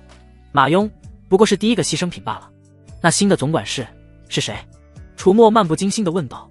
回楚爷暂时还没有任命。不过那名弟子顿了顿，脸上露出一抹意味深长的笑容。小的们都觉得这外门总管事的位置非您莫属啊。许芒也连忙附和。是啊，楚爷，您现在就是咱们外门的无冕之王，这总管事的位置除了您，谁还有资格坐？楚墨闻言往后靠在椅子上，侧着脑袋，用手撑起脸颊。总管事，他现在对那个位置还真没什么兴趣，毕竟整个外门如今谁说了算，大家心里都有数。行了，我知道了。楚墨摆了摆手，金团的事情你们多上心，至于总管事的位置，他顿了顿，于我而言没有必要。他真正的目标可不仅仅是这小小的外门，他要的是整个灵虚剑宗，甚至是更广阔的天地。耶！楚墨的寝卧之内，红烛摇曳，春色无边。苏柔如同八爪鱼般缠在楚墨身上，媚眼如丝，吐气如兰。主人，您现在可真是威风八面呢。他纤纤玉指在楚墨结实的胸膛上轻轻画着圈，声音娇媚入骨，柔儿能跟着主人，真是三生有幸。楚墨捏着他那尖翘的下巴。哦，是吗？那是自然。苏柔主动献上香吻，主人想要柔儿做什么，柔儿都依您。他现在对楚墨是彻底服了。这个男人不仅实力深不可测，手段更是通天，跟着他或许真的能报了家仇。当然，前提是他能真正获得楚墨的信任。苏柔慵懒地趴在楚墨怀里，忽然开口道：主人，柔儿最近打探到一个消息，不知当讲不当讲。说，听闻近期有位长老的亲传弟子出关，那位长老手里没有把握实权，却因实力强大而在宗门里无人敢惹。那名亲传弟子据说是不近人情，长老是想要磨砺他的心性，让他学会与人相处，控制手下，要把他送来外门当一段时间的总管事。他境界在金丹期，若是想要命令我等做什么，我等恐怕难以拒绝。说着，苏柔眼中闪过一丝担忧。那名长老没有收受过楚墨的供奉金，金丹期亲传弟子。楚墨眉头微挑，有意思。楚墨眼眸闪烁，我倒要看看他能玩出什么花样来。他拍了拍苏柔挺翘的腿儿，你做得很好，今后若是有什么重要的情报，也要及时向我汇报。是，主人。苏柔乖巧的应道，心中却是一喜，看来自己离获得楚墨信任又近了一步。数日后，灵虚剑宗内门通往外门的一条僻静山道上，一道绝美的身影自云雾深处款款行来。他身着一袭素雅的淡青色道袍，不施粉黛，却难掩其倾国倾城之姿。肌肤胜雪，眉如远黛，眸若秋水。行走间，青丝随风微拂，飘逸出尘，宛若不食人间烟火的谪仙。此女正是内门实力最强大的长老之一，徐汇长老的亲传弟子穆青离。他刚从长达数年的闭关中苏醒，便接到了师尊的谕令，前往外门暂代总管事一职，磨砺心性，学会如何与人相处，掌控下属。穆青离对师尊的安排并无异议，他自幼便有极强的正义感，嫉恶如仇，立志要扫清世间一切污秽，匡扶正道。在他看来，外门鱼龙混杂，乌烟瘴气，也正是他施展抱负，整顿风气的好地方。行至一处石阶，穆青离柳眉微蹙，只见路旁的一盏石灯不知被何人碰歪了少许。他停下脚步，伸出纤纤玉手，仔细地将石灯扶正，调整到与旁边石灯完全对称的角度，这才满意地点了点头。继续前行，路边几株灵草的叶片上沾染了些许尘土。穆青离再次停下，轻叹一口气。他取出一方洁白的丝帕，轻柔地将每一片叶子上的尘埃拭去，直至光洁如新。做完这些，眼中闪过一抹愉悦，他才继续迈步。就在这时，一道身影从前方匆匆赶来，见到穆青离，脸上立刻堆满了笑容。穆师姐，穆师姐留步，来人是林无节。林征听闻了穆青离出关，并且即将前往外门担任总管事，便让林无节特意在此等候。父子俩都知道这是一个千载难逢的机会。你是？穆青离平静的目光扫过林无节，声音淡漠，不带丝毫情绪。林无节拱手，我是林无节，林征长，老氏家父。闻言，穆青离眼中闪过一抹了然，他接着问，有事？听闻穆师姐您要去外门暂任总管事，我特意来提醒您。您有所不知。林无节摆出一副痛心疾首的模样，声音中带着几分悲愤，如今的外门早已彻底乱套了。哦，穆青离黛眉微挑，都怪那个楚墨。林无节咬牙切齿，开始添油加醋的告状，此子心机深沉，手段狠辣，入门不足2月，便在外门作威作福，拉帮结派。他先是以下犯上，打伤了原来的王管事，强行夺了管事之位，之后更是变本加厉，逼走了勤勤恳恳的马庸总管事，将整个外门都变成了他的一言堂。如今的外门风气败坏，乌烟瘴气，弟子们只知楚墨，不知宗门规矩。长此以往，我灵虚剑宗的正道威名岂不要毁于一旦？林无节说的声情并茂，仿佛自己才是那个忧心宗门未来的忠义之士。穆青离静静地听着，漂亮的秋眸中渐渐染上了一层寒霜。他最是厌恶这种破坏规矩、扰乱秩序之人。楚墨，他记住了，多谢林师弟告知。穆青离微微颔首，此事我自会处理。林无节见状，心中暗喜，脸上却依旧是一副忧心忡忡的表情。穆师姐明察秋毫，定能害外门一个朗朗乾坤。无节在此，预祝师姐旗开得胜。穆青离不再多言，越过林无节，继续朝着外门的方向走去。林无节望着他远去的背影，嘴角勾起一抹阴冷的笑容。楚墨，我看你这次怎么死？灵虚剑宗外门，楚墨早已得到消息，此刻正带着许芒、周围等一众金团核心成员以及数十名外门弟子，恭候在新任总管事的院落之外。苏柔并未在场。不多时，一道青色的身影如同9天玄女般飘然降临，在场所有外门弟子皆被其绝世容颜和出尘气质所震撼，一时间竟忘了呼吸。好美，这便是新来的总管事吗？简直比内门那些所谓的仙子还要美上3分。楚墨的目光也在穆青离身上停留了一瞬，随即心念一动，目标穆青离，窥探所需，中品灵石1枚，下品灵石100枚，金丹期。果然如苏柔所说，窥探，姓名穆青离，身份灵虚剑宗内门亲传弟子，外门总管事，暂代，修为金丹初期，功法太上玄天剑诀，地阶上品，体质琉璃玉体，罕见。重要情报，徐会长老亲传弟子，奉师命前来外门历练，整顿外门。性格淡漠单纯，有严重洁癖与强迫症，嫉恶如仇，认为凡人愚昧无开化，需要正道的引导。穆青离已被林无节蛊惑，对你印象极差，欲将你导正，重塑外门秩序，匡扶正道。楚墨看完情报，眼神微凝，来不及多想，外门管事楚墨携外门众弟子恭迎穆总管事。楚墨上前一步，拱手行礼，声音不卑不亢。许芒等人也连忙跟着行礼。穆青离的目光落在楚墨身上，如同在审视一件物品，不带丝毫温度。你就是楚墨？是。听闻外门如今是你说了算。穆青离语气平淡。楚墨神色不变。穆总管事说笑了，外门自然是总管事您说了算，弟子不过是尽些管事的本分，为同门师兄弟们谋些福利罢了。谋福利？穆青离摇了摇头，怕不是中饱私囊，败坏宗门风气吧？火药味十足。周围的外门弟子们大气都不敢喘一口，纷纷低下了头。他们能感觉到这位新来的总管事似乎对楚管事抱有极大的敌意。楚墨依旧平静，穆总管事若是不信，大可亲自查验。弟子在外门所做的一切都经得起推敲。穆青离点了点头，那便我四处看看吧。他倒要看看这个被林无节说的不堪入目的楚墨究竟有何能耐。若是真如林无节所言，他定要将其严惩不贷，以正视听。穆青离莲步轻移，所过之处空气仿佛都清新了几分。楚墨则不紧不慢地跟在他身侧，充当向导。许芒和周围等人远远追在后面，大气不敢出。穆总管事，这边是我们金团的外送弟子整装待发之地。楚墨指着一排穿着红黄相间制服、头戴兔耳头盔、精神抖擞的弟子。穆青离的目光在那些奇装异服上扫过，眉头机不可察地蹙了一下。奇装异服，成何体统？他声音宛若清风细雨，却不容置喙。修仙者当清心寡欲，专心向道，如此花哨，岂不乱了心性？楚墨解释：穆总管事，这制服乃是为了方便内门师兄师姐辨识，以免宵小之辈混入。至于款式，不过是些许点缀，也能让弟子们工作时心情愉悦些。心情愉悦？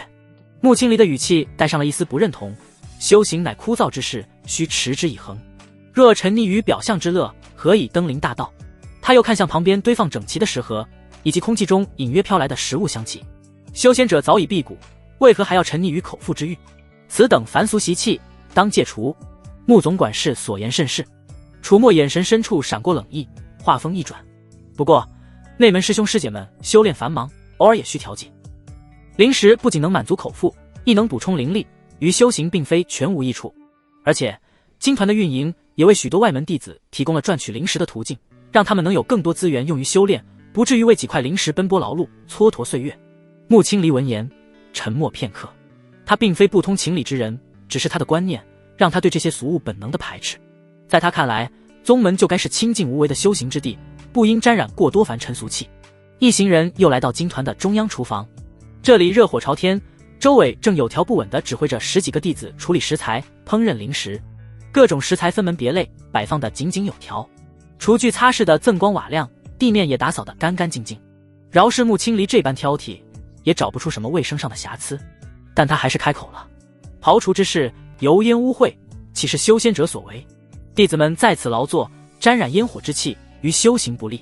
周围等人闻言，动作都是一致，脸上露出几分惶恐。楚墨上前一步，挡在他们身前：穆总管事，这些弟子皆是自愿，而且他们轮班劳作，亦有充足时间修行。宗门之内各司其职，总有人要做这些事。若无人烹饪，内门师兄师姐们又何来灵食享用？穆青离不再多言，只是那双清澈的眸子在楚墨身上停留了许久。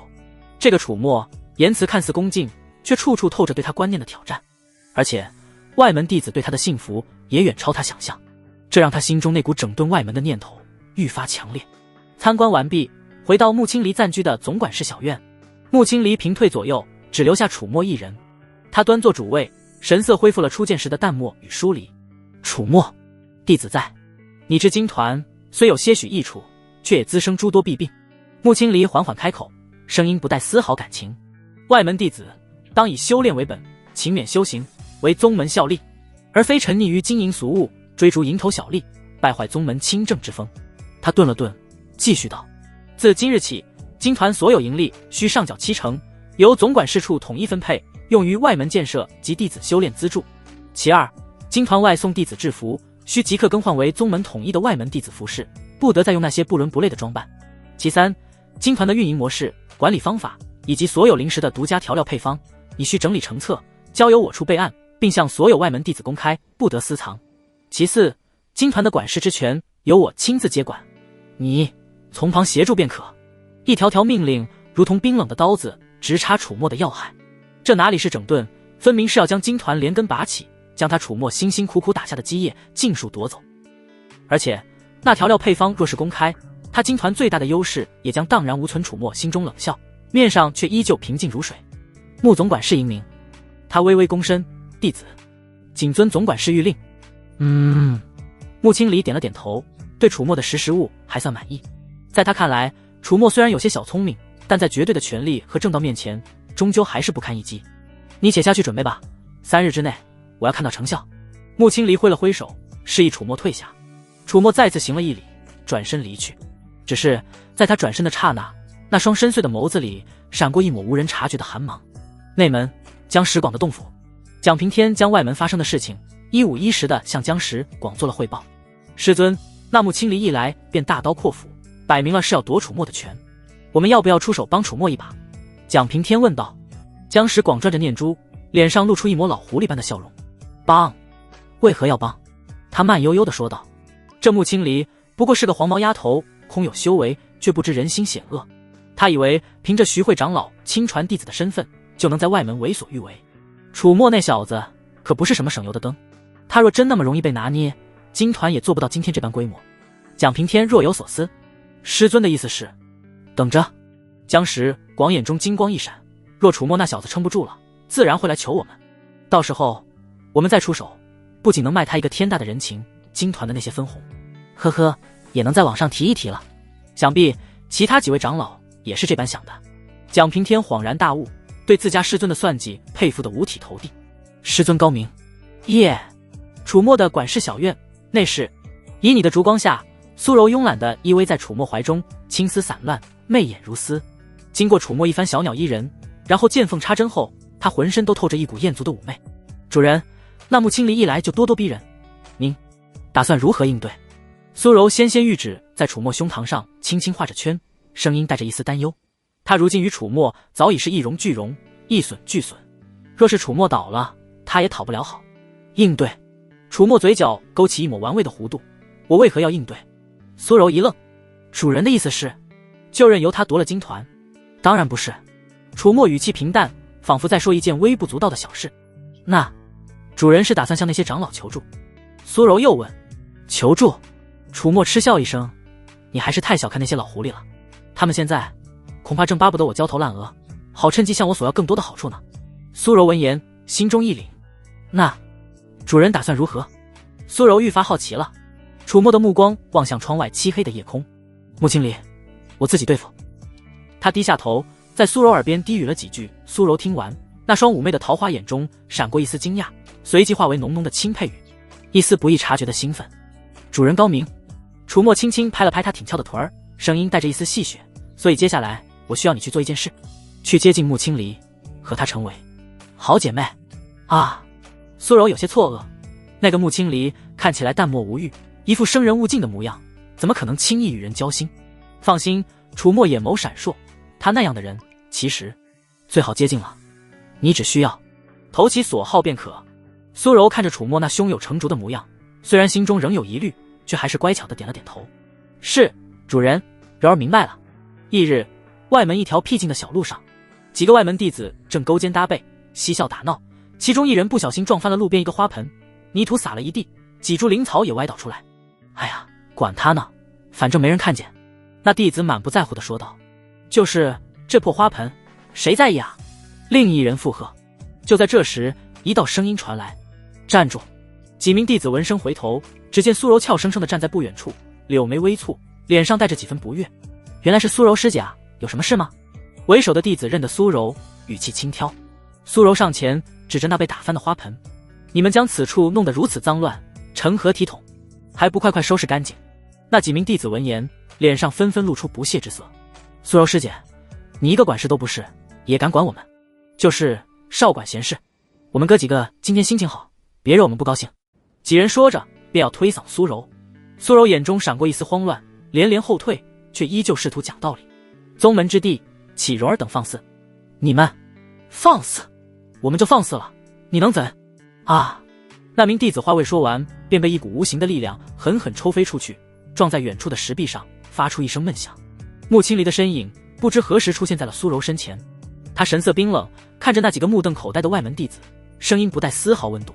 身为灵虚剑宗弟子，言行粗鄙，破坏公务，还意图欺凌同门，你们可知罪？那几个弟子被穆青离的气势所慑，吓得双腿发软，连忙跪倒在地。总管事饶命，我们错了。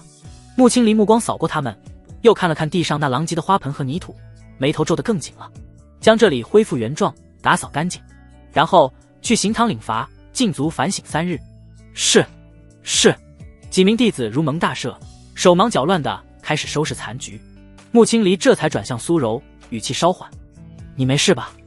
苏柔眼圈一红，渲然欲泣，对着穆青离盈盈一拜：多谢穆总管事出手相助，否则柔儿今日定要受他们欺辱了。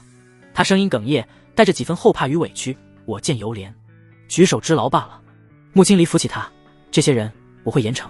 苏柔被齿轻咬下唇，似有难言之隐，犹豫片刻才低声道：穆总管事，其实柔儿也曾想过要整顿外门风气，导正这些师弟，只是柔儿人微言轻，之前在与楚管事争夺管事之位时落败，便再无机会了。他叹了口气，眼中蒙上一层水雾。柔儿出身微末，家乡曾遭逢大难，族人皆因凡俗的贪婪与无知而丧命。柔儿侥幸活了下来，便立誓要改变这一切，引导世人向善。只可惜柔儿资质平平，又无背景，在这弱肉强食的修仙界实在是寸步难行。苏柔说到动情处，泪水如同断了线的珠子般滑落，那副悲戚无助的模样，足以让任何铁石心肠之人都为之动容。穆青离听着苏柔的哭诉，心中那根弦被狠狠拨动了。苏柔的遭遇像极了他母亲的经历，而且苏柔的想法竟然与他不谋而合，都是想要导正世人，匡扶正道。一瞬间，穆青离对苏柔生出了强烈的亲近感和认同感。他看着苏柔，眼神变得柔和了许多。苏师妹，你的遭遇我深感同情，你的志向也令我钦佩。他轻轻拍了拍苏柔的香肩，语气坚定。你放心，有我在，定不会让你再受委屈。从今往后，你便跟着我，你的修行我亲自指导，我们一同将这外门变成我们理想中的样子。苏柔闻言，脸上露出难以置信的惊喜，随即又是感激涕零。穆总管事，不，穆师姐，您的大恩大德，柔儿永世不忘。他再次对穆青离深深一拜，姿态谦卑恭顺到了极点。穆青离将他扶起，脸上露出了淡淡的笑容。不必如此多礼。自此之后，苏柔便时常伴随在穆青离左右，两人一同巡查外门，一同探讨修行，关系日渐亲密。穆青离将苏柔视为知己，对他倾囊相授，不仅供其修炼资源，还亲自指点他修行上的疑难。苏柔也表现得对穆青离万般依赖与崇敬，时常在穆青离面前不经意地提及楚墨在外门的种种霸道行径，以及金团对宗门风气的不良影响。穆青离对楚墨的印象本就因林无杰的挑拨而极差，如今再加上苏柔的佐证，更是对楚墨厌恶到了极点。他愈发坚定了要彻底整顿外门，将楚墨的势力连根拔起的决心。对于穆青离在外门的种种动作，以及他与苏柔日渐亲密的关系，楚墨自然是了如指掌。那几个找苏柔麻烦的外门弟子，就是他叫去的。后续他给他们每人补了100下品灵石。接下来这段时间，楚墨对穆青离提出的那些整改意见，表面上客客气气的应承着，实际上却是阳奉阴违。我行我素金团的生意依旧火爆，外送弟子的制服也未曾更换，独家调料的配方更是只字未提。穆青离几次三番派人来催促，都被楚墨以各种理由搪塞了过去，这让穆青离对楚墨的观感愈发恶劣，却又暂时没办法从其他弟子那边入手。毕竟楚墨如今在外门的势力盘根错节，那些外门弟子对他更是死心塌地，而楚墨则将大部分精力都投入到了修炼之中。金团带来的庞大灵石收益，以及与洛芷英、苏柔的双修，让他的修为如同做了火箭般飞速提升。这一日，楚墨的洞府之内，浓郁的灵气如同实质般在他周身形成了一个巨大的漩涡。他盘膝而坐，双目紧闭，面色平静。某一刻，他体内的灵力如同决堤的洪水般猛地冲破了一道无形的壁垒。轰！一股强大的气息从他体内爆发开来，席卷了整个洞府。炼气9层。楚墨缓缓睁开双眼，眸中金光一闪而逝。他感受着体内那澎湃汹涌的灵力，嘴角勾起一抹满意的弧度。如今的他，单论灵力浑厚程度，已然不逊色于寻常的筑基初期修士。若是全力爆发，再配合鸿蒙御天诀那变态的战力增幅，以及天罗斯这张底牌，楚墨有信心，即便面对筑基后期的修士，也能斗上一斗，甚至将其斩杀。楚墨的目光望向窗外，眼中闪过一丝冰冷的寒意。他知道穆青离迟早会对他发难，而他也同样在为他准备一份大礼。一段时间过去，穆青离发现自己下达的那些命令如同石沉大海，没有在外门掀起半点波澜。金团依旧我行我素，生意火爆。那些穿着奇装异服的外送弟子照常穿梭于内外门之间，楚墨更是连面都见不着几次，每次派人去催，都以各种理由搪塞。他感觉自己这个总管事被彻底架空了，外门依旧是那个楚墨说了算。总管事小院内，穆青离玉手紧握，指节泛白，他那张不染尘埃的绝美脸庞上，此刻附着一层寒霜。岂有此理！苏柔势力一旁，见穆青离动怒，连忙柔声劝慰。穆师姐息怒，楚墨此人在外门势力盘根错节，那些弟子对他更是唯命是从。您初来乍到，想必是他以为您不熟悉外门情况，才敢如此阳奉阴违。他顿了顿，眼中闪过一丝恰到好处的担忧与愤懑。而且柔儿还听说那楚墨仗着有几位内门长老撑腰，行事愈发张狂，根本不将宗门规矩放在眼里。长此以往，外门风气只怕会更加败坏。穆青离听着苏柔的话，心中的怒火更盛。楚墨此人简直是外门的一颗毒瘤，不行，绝不能再任由他胡作非为下去。苏师妹，穆青离看向苏柔，声音冰冷，你对楚墨了解多少？苏柔心中一喜，面上却故作沉吟。回穆师姐，柔儿与那楚墨接触不多，只知他修为不高，却手段诡异，心机深沉。他偷偷观察着穆青离的脸色，见其愈发冰寒，心中暗笑。穆青离冷哼，周身散发出的寒意让整个小院的温度都骤降了几分。本想给他几分薄面，让他自行整改，既然他敬酒不吃吃罚酒，那就休怪我无情了。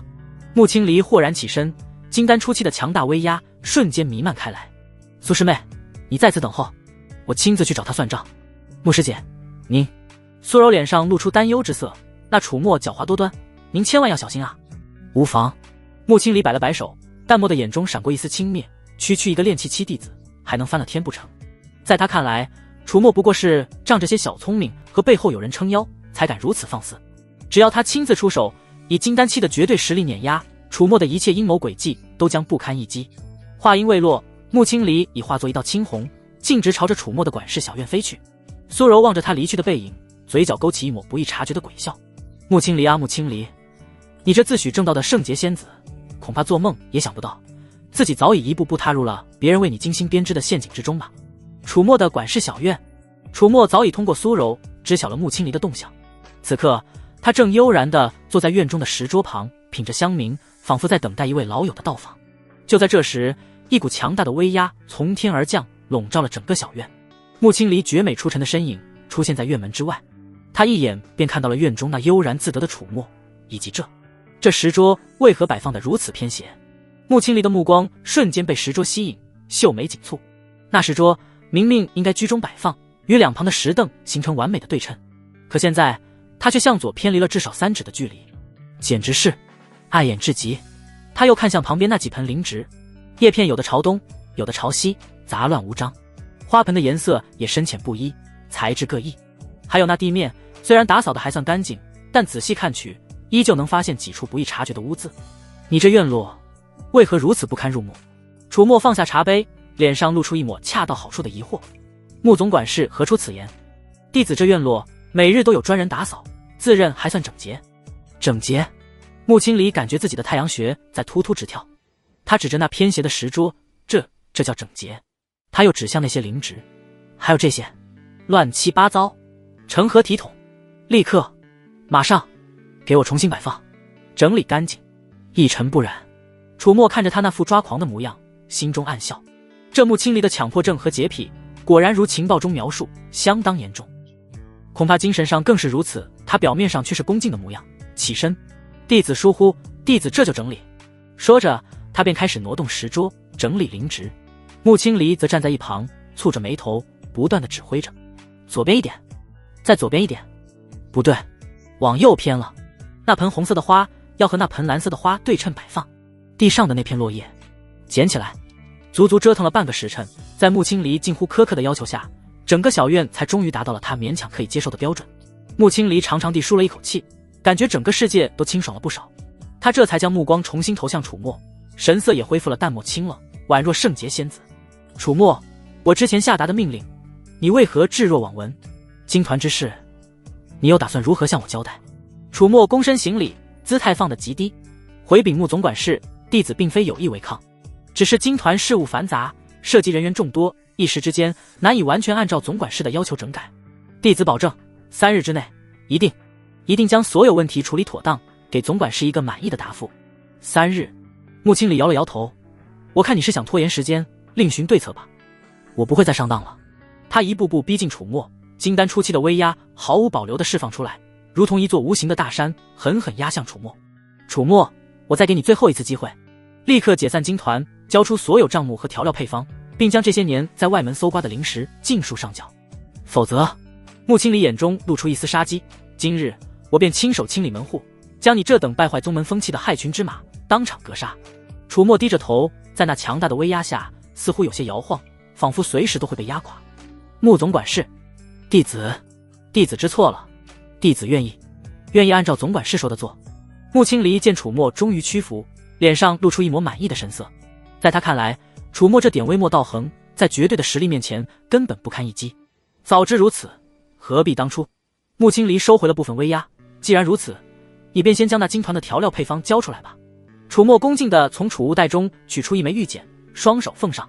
穆总管事，这便是金团所有灵石的调料配方，还请总管事过目。穆青离接过玉简，神识探入其中，仔细查验起来。玉简中记载的配方确实精妙绝伦，令人叹为观止。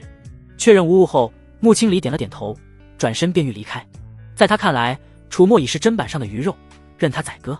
然而就在他转身的刹那，异变突生，楚墨那双眸子骤然间变得冰冷而锐利。咻咻咻，数十道肉眼难辨的银丝，如同从九幽地狱中钻出的锁魂链，悄无声息地从楚墨的指尖爆射而出，瞬间便缠向穆青离的四肢百骸。什么？穆青离脸色巨变，一股强烈的危机感涌上心头。他怎么也没想到，这个在他眼中如同蝼蚁般的楚墨，竟然敢对他出手。而且这银丝上传来的恐怖力道和凌厉杀意，竟然让他都感到了一丝心悸。这绝不是炼气期修士能够拥有的力量。仓促之间，穆青离只来得及在周身布下一道灵力护盾。咔嚓，那看似坚固的灵力护盾在天罗丝面前却如同薄纸般脆弱，瞬间便被撕裂开来。锋利的银丝狠狠勒入穆青离的皮肉之中，带起一串串猩红的血珠。啊！穆青离痛呼出声，娇躯巨震，脸上写满了难以置信的神色。他怎么也想不明白，楚墨区一个炼气9层的弟子，怎么可能爆发出堪比筑基后期的恐怖战力？这完全超出了他的认知。就在他心神俱震，试图挣脱天罗丝束缚的瞬间，一道冰冷刺骨的剑光，如同9天寒冰般悄无声息地从他身后袭来，剑气凌厉，直指他的后心要害。来人正是洛芷英，他早早潜伏在周围，收敛周身所有气息，与环境融为一体。穆青离瞳孔骤然收缩，一股死亡的阴影瞬间笼罩了他的心神。前有楚墨诡异的天罗丝锁身，后有筑基大圆满的致命一剑，腹背受敌，他竟然陷入了绝境。穆青离心神俱骇，生死一线间，他强行催动体内的金丹之力，试图挣脱这致命的束缚与偷袭。然而楚墨的天罗丝何其坚韧，元婴期以下难以损毁，此刻更是深陷血肉，死死锁住他的经脉流转。枪！洛芷英的剑裹挟着虚天冰魄诀的极致寒意，狠狠刺在了穆青离的后心护体灵光之上。那灵光剧烈摇晃，竟是比预想中还要坚韧几分。金丹修士的底蕴，即便仓促之下亦非同小可。但洛芷英如今转修天阶功法，战力早已今非昔比，这一剑的威力比之从前强了何止2个档次。咔嚓！只听一声脆响，穆青离的护体灵光应声破碎。剑尖虽被卸去大半力道，未能直接洞穿心脏，却依旧划开一道深可见骨的伤口，冰寒剑气瞬间侵入他的体内，肆虐破坏。噗！穆青离一口鲜血喷出，染红了身前的地面。他那张清丽绝尘的脸庞瞬间煞白如纸。金丹之力运转受阻，天罗丝的束缚越发收紧，剧痛与冰寒交织，让他几欲昏厥。内门弟子，你竟敢助纣为虐！穆青离咬牙，凤眸中满是难以置信的愤怒与失望。在他眼中，洛芷英年纪轻轻就筑基大圆满，亦是宗门天骄，怎会与楚墨这等败类同流合污？洛芷英闻言，清冷的眸子没有丝毫波动，只是手腕一抖，剑势再起，封住了穆青离周身数处大穴。动作干脆利落，没有半分犹豫，穆青离娇躯一软，彻底失去了反抗之力，被天罗撕掉在半空，如同一只待宰的羔羊。他那深素雅的淡青色道袍，此刻已是处处血痕，狼狈不堪。楚墨缓步上前，脸上挂着那副令人捉摸不透的无机质笑容。鹰奴封了他的修为。楚墨淡淡开口：是，主人。洛芷英应声，指尖凝出数道冰寒灵力，精准无比地打入穆青离丹田气海周遭的要穴。穆青离只觉丹田一阵刺痛，随即那辛苦修炼而来的金丹之力便如同被冰封一般，再也无法调动分毫。你们！穆青离气若游丝，眼中充满了绝望与不甘。修为被封，他如今与凡人无异。楚墨撤去天罗丝，穆青离摔倒在地。他走到他面前，抬起脚，用那沾染着些许尘土的鞋底猛然踩在了穆青离平坦的小腹之上。穆青离闷哼一声，本就重伤的身体再次受到冲击，又是一口鲜血从嘴角溢出，将那淡青色的道袍浸染得更加刺目。他那双漂亮的秋水眸子此刻死死地瞪着楚墨，其中燃烧着滔天的怒火与刻骨的恨意。楚墨，你这阴险卑鄙的小人，枉我以为你只是行事乖张，没想到你竟敢做出如此大逆不道之事。你今日所为已是触犯宗门铁律，无论你杀了我还是放了我，你都难逃一死。穆青离的声音因愤怒而微微颤抖鼓。是吗？楚墨闻言，脸上的笑容更深了几分。他弯下腰，一把揪住穆青离那柔顺的青丝，迫使他抬起头与自己对视。啪！一个清脆响亮的耳光狠狠抽在穆青离那张洁白无瑕的俏脸上，5个鲜红的指印瞬间浮现。穆青离被打得偏过头去，嘴角渗出鲜血，眼中充满了屈辱与错愕。没曾想自己竟然被一个在他眼中如同蝼蚁般的外门弟子如此肆意欺凌。穆总管事，楚墨的声音带着一丝戏谑，你现在还觉得我不敢动你吗？你做了最错误的决定。穆青离强忍着脸颊火辣辣的疼痛，声音嘶哑的低吼，我师尊不会放过你的，整个灵虚剑宗都不会放过你的，你死定了，楚墨，你死定了。他那圣洁高贵的姿态早已荡然无存，此刻的他更像是一只被逼入绝境却依旧不肯低头的困兽。他松开手，任由穆青离的头颅无力地垂下。聒噪！楚墨不再理会他的叫嚣，转身从储物袋中取出早已准备好的特制绳索。这绳索亦是用妖兽金剑炼制而成，坚韧无比，且附带着禁锢灵力的效果。他走到穆青离身后，无视他那充满杀意的目光，开始熟练地将他捆绑起来。手法专业，姿势也颇为讲究。很快，穆青离便被捆成了一个让他羞愤欲绝的姿势，动弹不得分毫。那玲珑有致的曲线在绳索的束缚下更显得惊心动魄。楚墨，你这禽兽，畜生！穆青离气得浑身发抖，却只能徒劳地咒骂。楚墨充耳不闻，扛起被捆得结结实实的穆青离，如同扛着一袋货物般走进了管事小院的内室。骆芷英默默地跟在身后，看着眼前这荒诞的一幕，心中五味杂陈。曾几何时，他也经历过类似的绝望与屈辱，只是他没想到，连金丹期的穆青离也会落得如此下场。内室之中，楚墨轻车熟路地启动了一个隐藏的机关，地面缓缓裂开，露出了一个通往地下的幽深入口。这便是他早就为现在捕获到的猎物准备好的牢房密室。楚墨扛着穆青离，毫不犹豫地走了下去。密室之内空间不大，却五脏俱全，石壁上镶嵌着几颗散发着微弱光芒的夜明珠，勉强照亮了四周。一张简陋的石床，一套冰冷的镣铐，便是这里全部的陈设。楚墨将穆青离扔在石床上，然后用镣铐将他的手脚牢牢锁住。做完这一切，他才好整以暇地看着床上那名被折磨得毫无仙子风范的绝色女子。穆总管事，你刚才说无论我杀了你还是放了你，我都会死，对吗？楚墨脸上依旧是那副无机智的笑容。穆青离喘着粗气，香汗浸湿了秀发，羞愤地看着他，没有说话。你说的没错。楚墨拍了拍他的脸，点了点头。杀了你，事发后徐会长老不会放过我；放了你，以你的性子，也定会想尽办法报复我，将今日之事公之于众。届时我同样死路一条。他顿了顿，话锋一转，笑容变得有些诡异。但是如果你变成了受我摆布的傀儡呢？穆青离闻言，瞳孔骤然一缩，心中涌起一股不祥的预感。你想做什么？楚墨脸上的笑容在穆青离眼中如同深渊恶魔的低语，让他遍体生寒。让我种下秘法，此后你受我操控。你休想！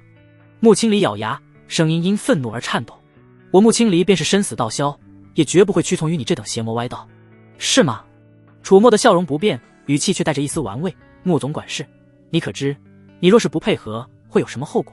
他伸出手指轻轻挑起穆青离那光洁的下巴，迫使他与自己对视。你师尊徐会长老实力强大，影响可怖。我知道你若是5日之内没有出现在内门，也没有在外门露面，他一定会派人来查。到时候我固然难逃一死，但你觉得我会让你好过吗？楚墨的声音很轻，却如同最锋利的尖刀，狠狠刺入穆青离的心脏。他当然知道后果，若是师尊发现他失踪，定会雷霆震怒，彻查此事。以师尊的手段，楚墨这小小的外门管事根本无所遁形。但正如楚墨所说，他死之前也绝不会让自己好过落到这等邪魔手中，等待他的将会是比死亡更加可怕的折磨与羞辱。穆青离的心一点点沉了下去。他不怕死，但他怕生不如死，更怕自己那引以为傲的清白与尊严被这恶魔无情的践踏。如何？楚墨欣赏着他脸上那变幻莫测的神情，嘴角的弧度愈发明显，是选择痛快一点，还是让我帮你痛快？穆青离死死地瞪着楚墨，那双漂亮的秋水眸子里充满了刻骨的恨意与不甘。良久，他艰难地从牙缝里挤出几个字：我宁死不从。很好。楚墨点了点头，脸上露出一抹赞许的笑容，仿佛在夸奖一个听话的孩子。有骨气。他松开手，后退一步。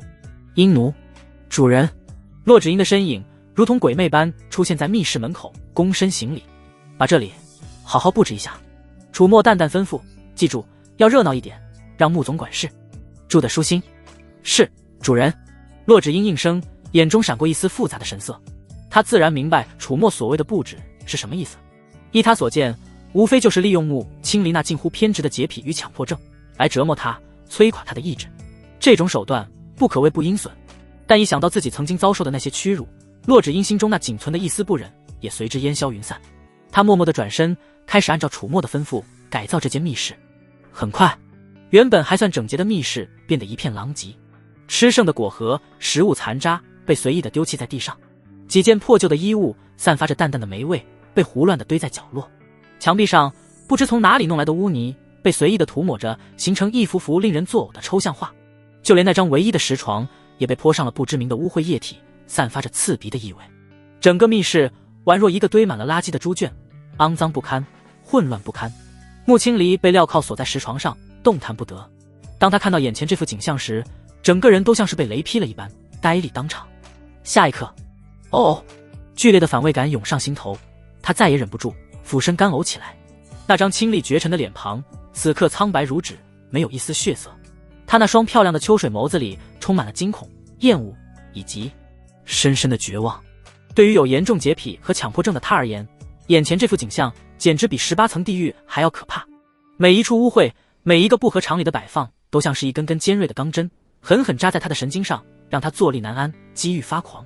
不要！穆青离的声音带着哭腔，身体因为极致的厌恶而剧烈颤抖。求求你，把这里弄干净。他看向楚墨，那眼神如同溺水之人抓住了最后一根救命稻草。弄干净。楚墨脸上依旧是那副无机智的笑容。穆总管事，你是不是搞错了什么？这里现在是你的牢房，不能你喜欢什么风格就该是什么风格。我受不了，我真的受不了。穆青离的眼泪如同断了线的珠子般滑落，声音充满了哀求与崩溃。求求你，只要你把这里恢复原状，我什么都答应你。他感觉自己的精神正在一点点被这无边的污秽与混乱所吞噬，再这样下去，他会疯的，一定会疯的。楚墨挑了挑眉，脸上露出一抹玩味的笑容。什么都答应我，包括放开心神，让我种下秘法。穆青离闻言，娇躯猛地一震，他那双带着泪痕的眸子里闪过一丝挣扎与犹豫，一边是坚守的道心与尊严，另一边是这令人窒息的污秽与混乱，两相权衡。他不行。最终穆青离还是艰难地摇了摇头，声音带着一丝绝望的嘶哑。不行，是吗？楚墨脸上的笑容渐渐收敛，取而代之的是一片冰冷的漠然。啪！他反手一巴掌狠狠抽在穆青离的脸上，力道之大，直接将他抽得嘴角溢血。看来穆总管事还是没认清自己的处境啊。楚墨的声音不带丝毫感情。既然如此，那你就好好享受吧。说完，他不再理会穆青离，转身便要离开密室。等等。穆青离见楚墨要走，心中涌起一股强烈的恐慌。他知道，若是楚墨走了，他将独自面对这如同地狱般的囚笼，那种折磨他不敢想象。还有什么话吗？楚墨停下脚步，头也不回地问道。我求你。穆青离的声音带着哭腔，至少把那块发霉的抹布从我眼前拿开。他指着不远处一块不知从哪里弄来的散发着恶臭的黑色抹布，那抹布就那样随意地搭在他的床头，距离他的脸颊不过咫尺之遥。那股令人作呕的气味不断地钻入他的鼻腔，刺激着他敏感的神经。楚墨转过身，脸上露出一抹戏谑的笑容。穆总管事，你是在求我吗？穆青离紧咬下唇，屈辱的泪水再次涌出。他知道楚墨是在故意羞辱他，但他真的受不了了。是，我求你。他艰难地吐出这几个字，声音细若文瑞。求人就要有求人的态度。楚墨缓步走到床边，居高临下地看着他，跪下磕头。穆青离闻言，娇躯巨震，他难以置信地看着楚墨，这个男人简直就是个魔鬼。然而当他的目光再次触及那块散发着恶臭的抹布时，心中的防线彻底崩溃了。咚！他闭上眼，用尽全身力气将自己的额头磕在石床上，一阵剧烈的疼痛，但这种疼痛却远不及那无边的污秽与混乱带给他的精神折磨。楚墨的声音如同天籁般在他耳边响起。不错。他弯下腰，将那块散发着恶臭的抹布从穆青离的床头拿开，随手扔到了密室的角落。然后他拍了拍穆青离那张沾染着血污与泪痕的俏脸，语气平淡地说道：“穆总管事，好好休息，明天我再来看你。”说完，他便转身，头也不回地离开了密室，只留下穆清离一人，如同被抽去了所有力气般，瘫软在冰冷的石床上，绝望地喘息着。翌日，当楚墨再次来到密室时，眼前的景象让他眉头微不可察地挑了一下。只见穆清离蜷缩在石床的一角，身体紧紧地贴着冰冷的墙壁，仿佛要将自己融入其中。他的双眼紧闭，长长的睫毛微微颤抖着，似乎在极力忍受着什么。他的双手死死地捂着自己的耳朵，仿佛要隔绝外界一切的声音，整个人都散发着一种令人心悸的死寂。看来穆总管事找到应对的办法了。楚墨嘴角勾起一抹玩味的弧度，缓步走到床边。穆清离的身体机不可察地颤抖了一下，却没有睁开眼睛，也没有放下捂着耳朵的双手。非礼勿视，非礼勿听，只要不看不听，那些污秽与混乱就仿佛不存在一般。这是他想了一夜才想出来的唯一的自救之法。楚墨看着他那副鸵鸟般的模样，脸上的笑容更深了。穆总管事，你以为这样就能逃避吗？他伸出手，轻轻捏住了穆清离那尖翘的下巴，迫使他抬起头，睁开眼睛。只见楚墨提着一桶散发着腥臭的浑浊泥水。当他看到楚墨手中那桶散发着恶臭的泥水时，那双本就暗淡的秋水眸子骤然收缩，充满了极致的惊恐。不要！他声音嘶哑，带着哭腔。楚墨将木桶放在地上，泥水晃荡，几片烂菜叶漂浮其上。穆总管事，看来昨天的款待你还不太满意。楚墨脸上依旧是那副无机智的笑容。我今天特意为你准备了点新花样。他指了指那桶泥水，要么放开心神，让我种下秘法，要么……他顿了顿，笑容变得有些残忍，我帮你洗个澡。穆清离死死地瞪着楚墨，那眼神仿佛要将他生吞活剥。你这魔鬼畜生，我便是死也绝不会让你得逞，是吗？楚墨挑了挑眉，似乎并不意外。他缓步上前，提起那桶泥水。不要过来！穆清离尖叫起来，身体因为恐惧而剧烈地挣扎着，镣铐发出刺耳的摩擦声。然而他的反抗在楚墨面前显得如此苍白无力。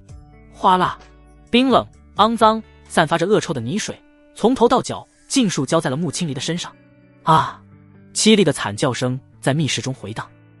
穆清离感觉自己要疯了，那粘稠的泥浆裹挟着不知名的污秽，紧紧地贴在他的肌肤上。那股令人作呕的气味无孔不入地钻入他的鼻腔，刺激着他每一根敏感的神经。他那身原本素雅的淡青色道袍，此刻早已被泥水浸透，紧紧地贴在身上，勾勒出玲珑的曲线，却又显得狼狈不堪。洁癖与强迫症带给他的折磨，在这一刻达到了顶峰。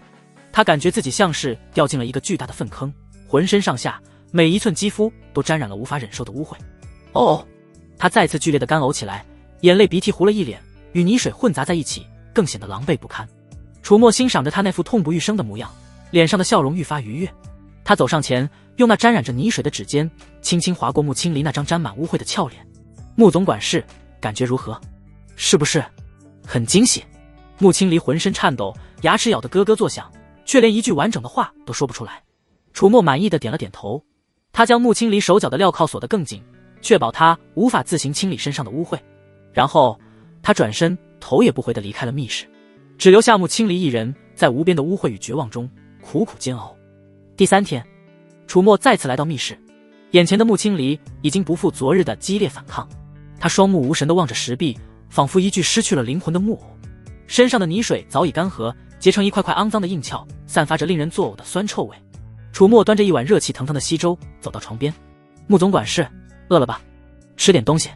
穆清离缓缓转过头，那双空洞的眸子里闪过一丝微弱的光。当他看到楚墨手中的稀粥时，却又猛地别过头去，声音嘶哑而坚定：我不吃，我宁愿饿死，也绝不吃你这魔鬼的东西，是吗？楚墨脸上的笑容不变，他放下粥碗，然后毫无征兆地一拳狠狠打在了穆清离的小腹之上。砰！穆清离闷哼一声，整个人如同煮熟的虾米般蜷缩起来，剧烈的疼痛让他额头瞬间渗出冷汗。趁着他张嘴喘息的瞬间，楚墨端起那碗稀粥，然后当着穆清离的面噗的一声吐了一口唾沫进去。不！穆清离的瞳孔骤然放大，眼中充满了惊恐与厌恶。然而楚墨却不给他任何反抗的机会，他一把捏开穆清离的下巴，将那碗混杂着他口水的稀粥粗暴地灌了下去。哦！穆清离剧烈地挣扎着，想要将那恶心的东西吐出来。但楚墨的手如同铁钳一般，死死地控制着他。大部分的稀粥还是顺着他的喉咙滑入了腹中，一股难以言喻的厌恶、羞耻、愤恨与屈辱，如同火山般在穆青离的心中爆发。他想将吃下去的东西呕出来，却被楚墨死死按住，动弹不得。他想咬舌自尽，却发现楚墨用一块破布堵住了他的嘴巴，让他连这个最后的尊严都无法保留，绝望如同冰冷的潮水将他彻底淹没。第4天，被封印修为的弊病终于在穆青离身上显现出来，他体内的灵力早已无法运转。此刻的他与凡人无异，一股难以启齿的尿意如同潮水般袭来，让他坐立难安。当楚墨再次出现在密室时，穆青离那张苍白憔悴的脸上第一次露出了哀求的神色。楚墨，我想，他声音细若文瑞，带着浓浓的羞耻。想什么？楚墨明知故问，脸上依旧是那副玩味的笑容。我想如厕。穆青离艰难地吐出这几个字，脸颊早已红得像是要滴出血来。哦，楚墨挑了挑眉，可以啊，只要你放开心神，接受我的秘法。穆青离闻言，那双暗淡的眸子里闪过一丝剧烈的挣扎，最终他还是没有接受。穆青离不得已咬牙。最爱干净、有着严重洁癖的他，从未想过自己有朝一日会落到如此狼狈不堪、如此羞辱绝望的境地。他的精神在这一刻几近彻底崩溃。第5天，当楚墨再次来到密室时，眼前的穆青离已经彻底变了模样。他浑身散发着难以言喻的古怪味道，头发凌乱地粘在脸颊上，那双曾经清澈明亮的秋水眸子此刻空洞无神，宛若一潭死水。他静静地躺在石床上，一动不动，仿佛一具没有灵魂的行尸走肉。楚墨知道他的心理防线已经被彻底摧垮了。就在这时，楚墨的身后传来一阵轻微的脚步声。他转过头，只见骆芷英压着一个同样被制服，神色却依旧带着几分倔强与不甘的女子走了进来，正是苏柔。主人，人带来了。骆芷英躬身道。楚墨点了点头，他看向石床上的穆青离，嘴角勾起一抹意味深长的笑容。穆总管事，你看谁来了？原本双目空洞，对外界毫无反应的穆青离，在听到楚墨的声音以及看到被押进来的苏柔时，那死寂的眸子里竟然奇迹般的泛起了一丝波澜。他挣扎着想要从石床上坐起来，却因为手脚被缚，徒劳无功。楚墨，他的声音嘶哑干涩，却带着一丝急切。你冲我来，放了他，所有的事情都冲我来。苏柔听到穆青离的声音，也抬起头，看到穆青离那副凄惨狼狈的模样，眼中闪过一抹复杂。他张了张嘴，似乎想说什么，却被骆芷英制住。楚墨走到穆青离床边，居高临下的看着他。放了他。他脸上依旧是那副无机智的笑容。穆总管事，你现在有什么资格跟我谈条件？你若是不想他有事，便乖乖放开心神，让我种下秘法，否则……楚墨的目光转向苏柔，眼中闪过一丝冰冷的寒意。我会让你亲眼看着他是如何在你面前被我一点点折磨致死的。不要！穆青离尖叫起来，声音带着哭腔与绝望。楚墨，你这个魔鬼，你有什么冲我来？不要伤害他！苏柔也挣扎起来，对着穆青离喊道。穆师姐，不要听他的，不要放弃，我死不足惜，你不能屈服于这种恶魔。楚墨扭头示意骆芷英将苏柔的嘴堵上。穆总管事，我的耐心是有限的。楚墨的声音不带丝毫感情，给你10息时间考虑。10、9，冰冷的倒计时如同催命的钟声，一声声敲打在穆青离的心头。他看着苏柔那双充满决绝的眼神，又看了看楚墨那张冷酷无情的脸庞，一边是放弃抵抗后的轻松，另一边是无尽的折磨与屈辱，还有苏柔可能遭受的非人待遇。他该如何选择？穆青离感觉自己的心像是被2只无形的大手撕扯着，痛不欲生。如果他放弃抵抗，苏柔就能安全，他自己也不会再继续遭受这种生不如死的折磨。这个念头如同恶魔的低语，不断的在他脑海中盘旋，诱惑着他。3、2，楚墨的倒计时已经接近尾声。穆青离的眼中充满了剧烈的挣扎与犹豫。楚墨见穆青离似乎还没有下定决心，眼中闪过一丝不耐。他开始对苏柔下手，苏柔面露恐惧绝望。穆青离怎么也没想到，楚墨竟然会当着他的面对苏柔做出如此禽兽不如的事情。苏柔趁着楚墨动作的间隙，猛地挣脱了骆芷英的束缚，用尽全身力气朝着坚硬的石壁狠狠撞去，仿佛他宁愿死也不愿遭受这等奇耻大辱，更不愿成为拖累穆青离的工具。然而砰一声闷响，苏柔并没有如愿撞死在石壁上。楚墨似乎早有防备，在他行动的瞬间，便一脚踹在了他的腿弯处。苏柔惨叫一声，重重的摔倒在地，额头磕在地上，渗出鲜血，却并未伤及性命。想死！楚墨哈哈一笑，活像个反派。他一把将苏柔从地上拎了起来，如同拎着一只小鸡。在我面前，我没有允许你死，你就算是生不如死，也得活着。苏柔那宁死不屈的眼神，深深刺痛了穆青离的心。他看着苏柔额头上的鲜血，看着他那双充满绝望与屈辱的眸子，心中的防线在这一刻彻底崩塌了。楚墨将苏柔按在冰冷的地面上，当着穆青离的面，开始对他进行更加不堪的羞辱。他掐着苏柔的脖子，让他发出痛苦的呜咽。泪水从苏柔的眼角滑落，混合着额头上的鲜血，显得触目惊心。不要，楚墨，我求求你，放了他。穆青离的声音已经嘶哑的不成样子，充满了无尽的哀求与绝望。他再也无法忍受眼前这残忍的一幕。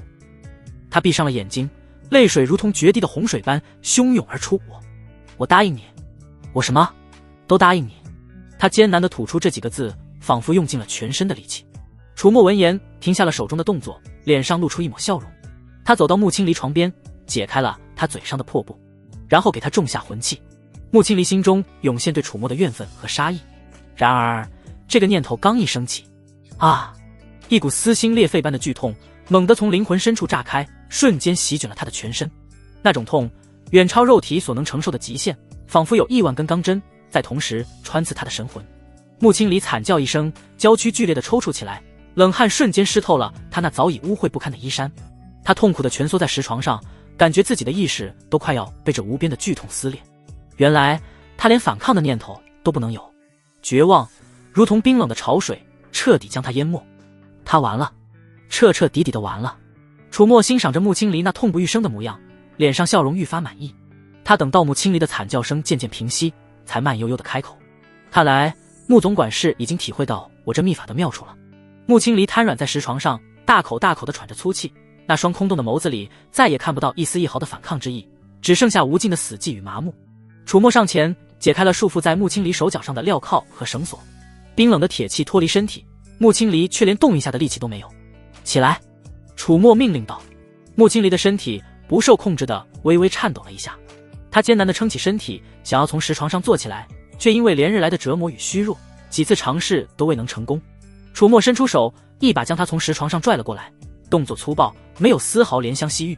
穆青离踉跄着，几乎要摔倒在地。我帮你解开修为。楚墨指尖轻点，几道灵力打入穆青离体内，解开了他丹田气海的封印。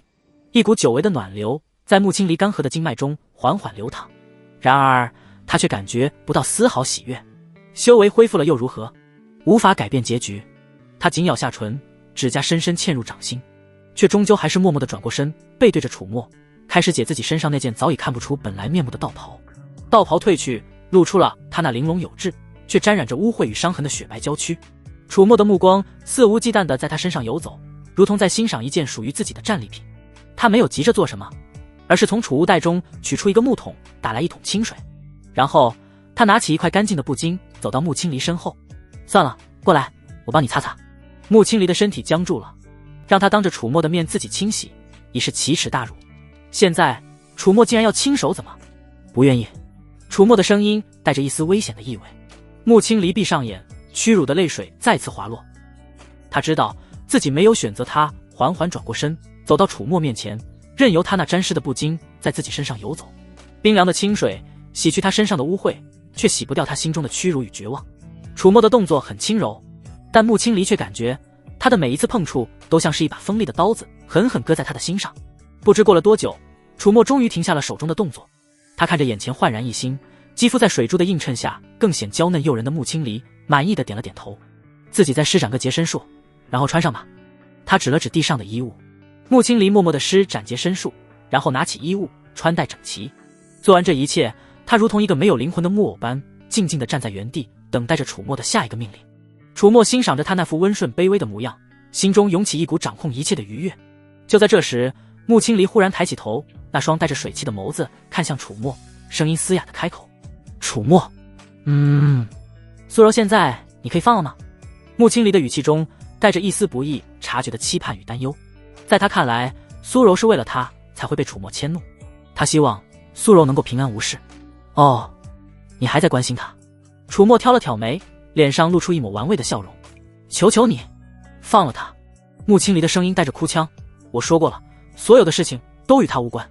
你有什么都冲我来，我现在已经听你话了，他对你已经没用了。是吗？楚墨脸上的笑容更深了。你怎么知道他对我没用了？楚墨看着穆青离那副为苏柔担心的模样，心中不由得一阵好笑。这个女人到了这种地步，竟然还在为别人着想，真是天真的可笑。他走到苏柔身侧，起来吧。苏柔撑着地面站起来，拍了拍身上沾到的灰尘。苏柔，你没事吧？穆青离急切地问道，眼中充满了关切。苏柔活动了一下有些发麻的手腕，抬起头看了穆青离一眼，然后他做出了一个让穆青离目瞪口呆、如遭雷击的动作。只见苏柔缓步走到楚墨面前，伸出纤纤玉臂环住了楚墨的脖颈，随即他踮起脚尖，在那张让穆青离恨之入骨的脸上献上了一个深情而缠绵的吻。这一幕深深地刺痛了穆青离的眼睛，他难以置信地看着眼前这荒诞而残酷的景象，大脑一片空白。苏柔那个在他面前哭诉身世，与他一同立誓要匡扶正道的苏柔，那个他不惜牺牲自己也要保护的苏柔，竟然和楚墨一瞬间，穆青离感觉自己的世界彻底崩塌了。那股比之前任何一次都要强烈的绝望与背叛感，如同最锋利的刀子，狠狠剜着他的心。他张了张嘴，想要说些什么，却发现自己的喉咙像是被什么东西堵住了一般，发不出任何声音。泪水无声地从他那双空洞的眸子里滑落。原来从始至终，他都只是一个笑话，一个被楚墨玩弄于股掌之间，还自以为是的可悲的笑话。楚墨饶有兴致地看着穆青离那张写满背叛与绝望的脸。与此同时，苏柔的吻热烈而投入，仿佛要将自己的灵魂都融入楚墨的身体。良久，唇分。苏柔媚眼如丝地看着楚墨，声音娇媚入骨。主人，柔儿表现得如何？楚墨满意地捏了捏她的脸颊。不错，有赏。这一幕如同最锋利的尖刀，再次狠狠扎在穆青离的心上。他看着苏柔那副依偎在楚墨怀中巧笑嫣然的模样，只觉得又是一阵天旋地转。那个与他推心置腹，一同立誓要匡扶正道、整顿外门的苏柔，那个在他最绝望无助时依旧鼓励他不要放弃的苏柔，竟然从一开始就是楚墨的人。所有的信任，所有的期盼，所有的坚持，在这一刻都化为了最可笑的讽刺。噗！一口鲜血猛地从穆青离口中喷出，染红了身前的地面。他再也支撑不住，娇躯一软，便要瘫倒在地。楚墨却伸手一把将他揽入怀中，动作轻柔，与方才的粗暴判若两人。穆总管事，看来你还是太天真了。楚墨温柔的声音在他耳边轻轻响起，却如同恶魔的低语，让他遍体生寒。你以为这世上真的有那么多巧合吗？你以为苏柔真的会为了你不惜牺牲自己吗？穆青离浑身颤抖，泪水如同断了线的珠子般不断从他那双空洞的眸子里滑落。他想反驳，想怒骂，却发现自己连开口的力气都没有了。原来他所以为的姐妹情深，不过是楚墨精心设计的一场骗局。他所以为的并肩作战，不过是自己一厢情愿的笑话。他所以为的希望，从头到尾都是楚墨布下的陷阱。这个男人不仅摧毁了他的身体，更彻底击垮了他的精神。苏柔这时依偎进楚墨怀里的另一侧，看着穆青离那副失魂落魄、精神萎靡的模样，眼中闪过一丝不易察觉的快意。他伸出舌尖，轻轻舔了舔楚墨的嘴唇，声音愈发娇媚：“主人，您看，他好像被我们玩坏了呢。”楚墨哈哈一笑，扭过头，在苏柔的红唇上狠狠亲了一口，侧眸看穆青离：“穆总管事，感觉如何？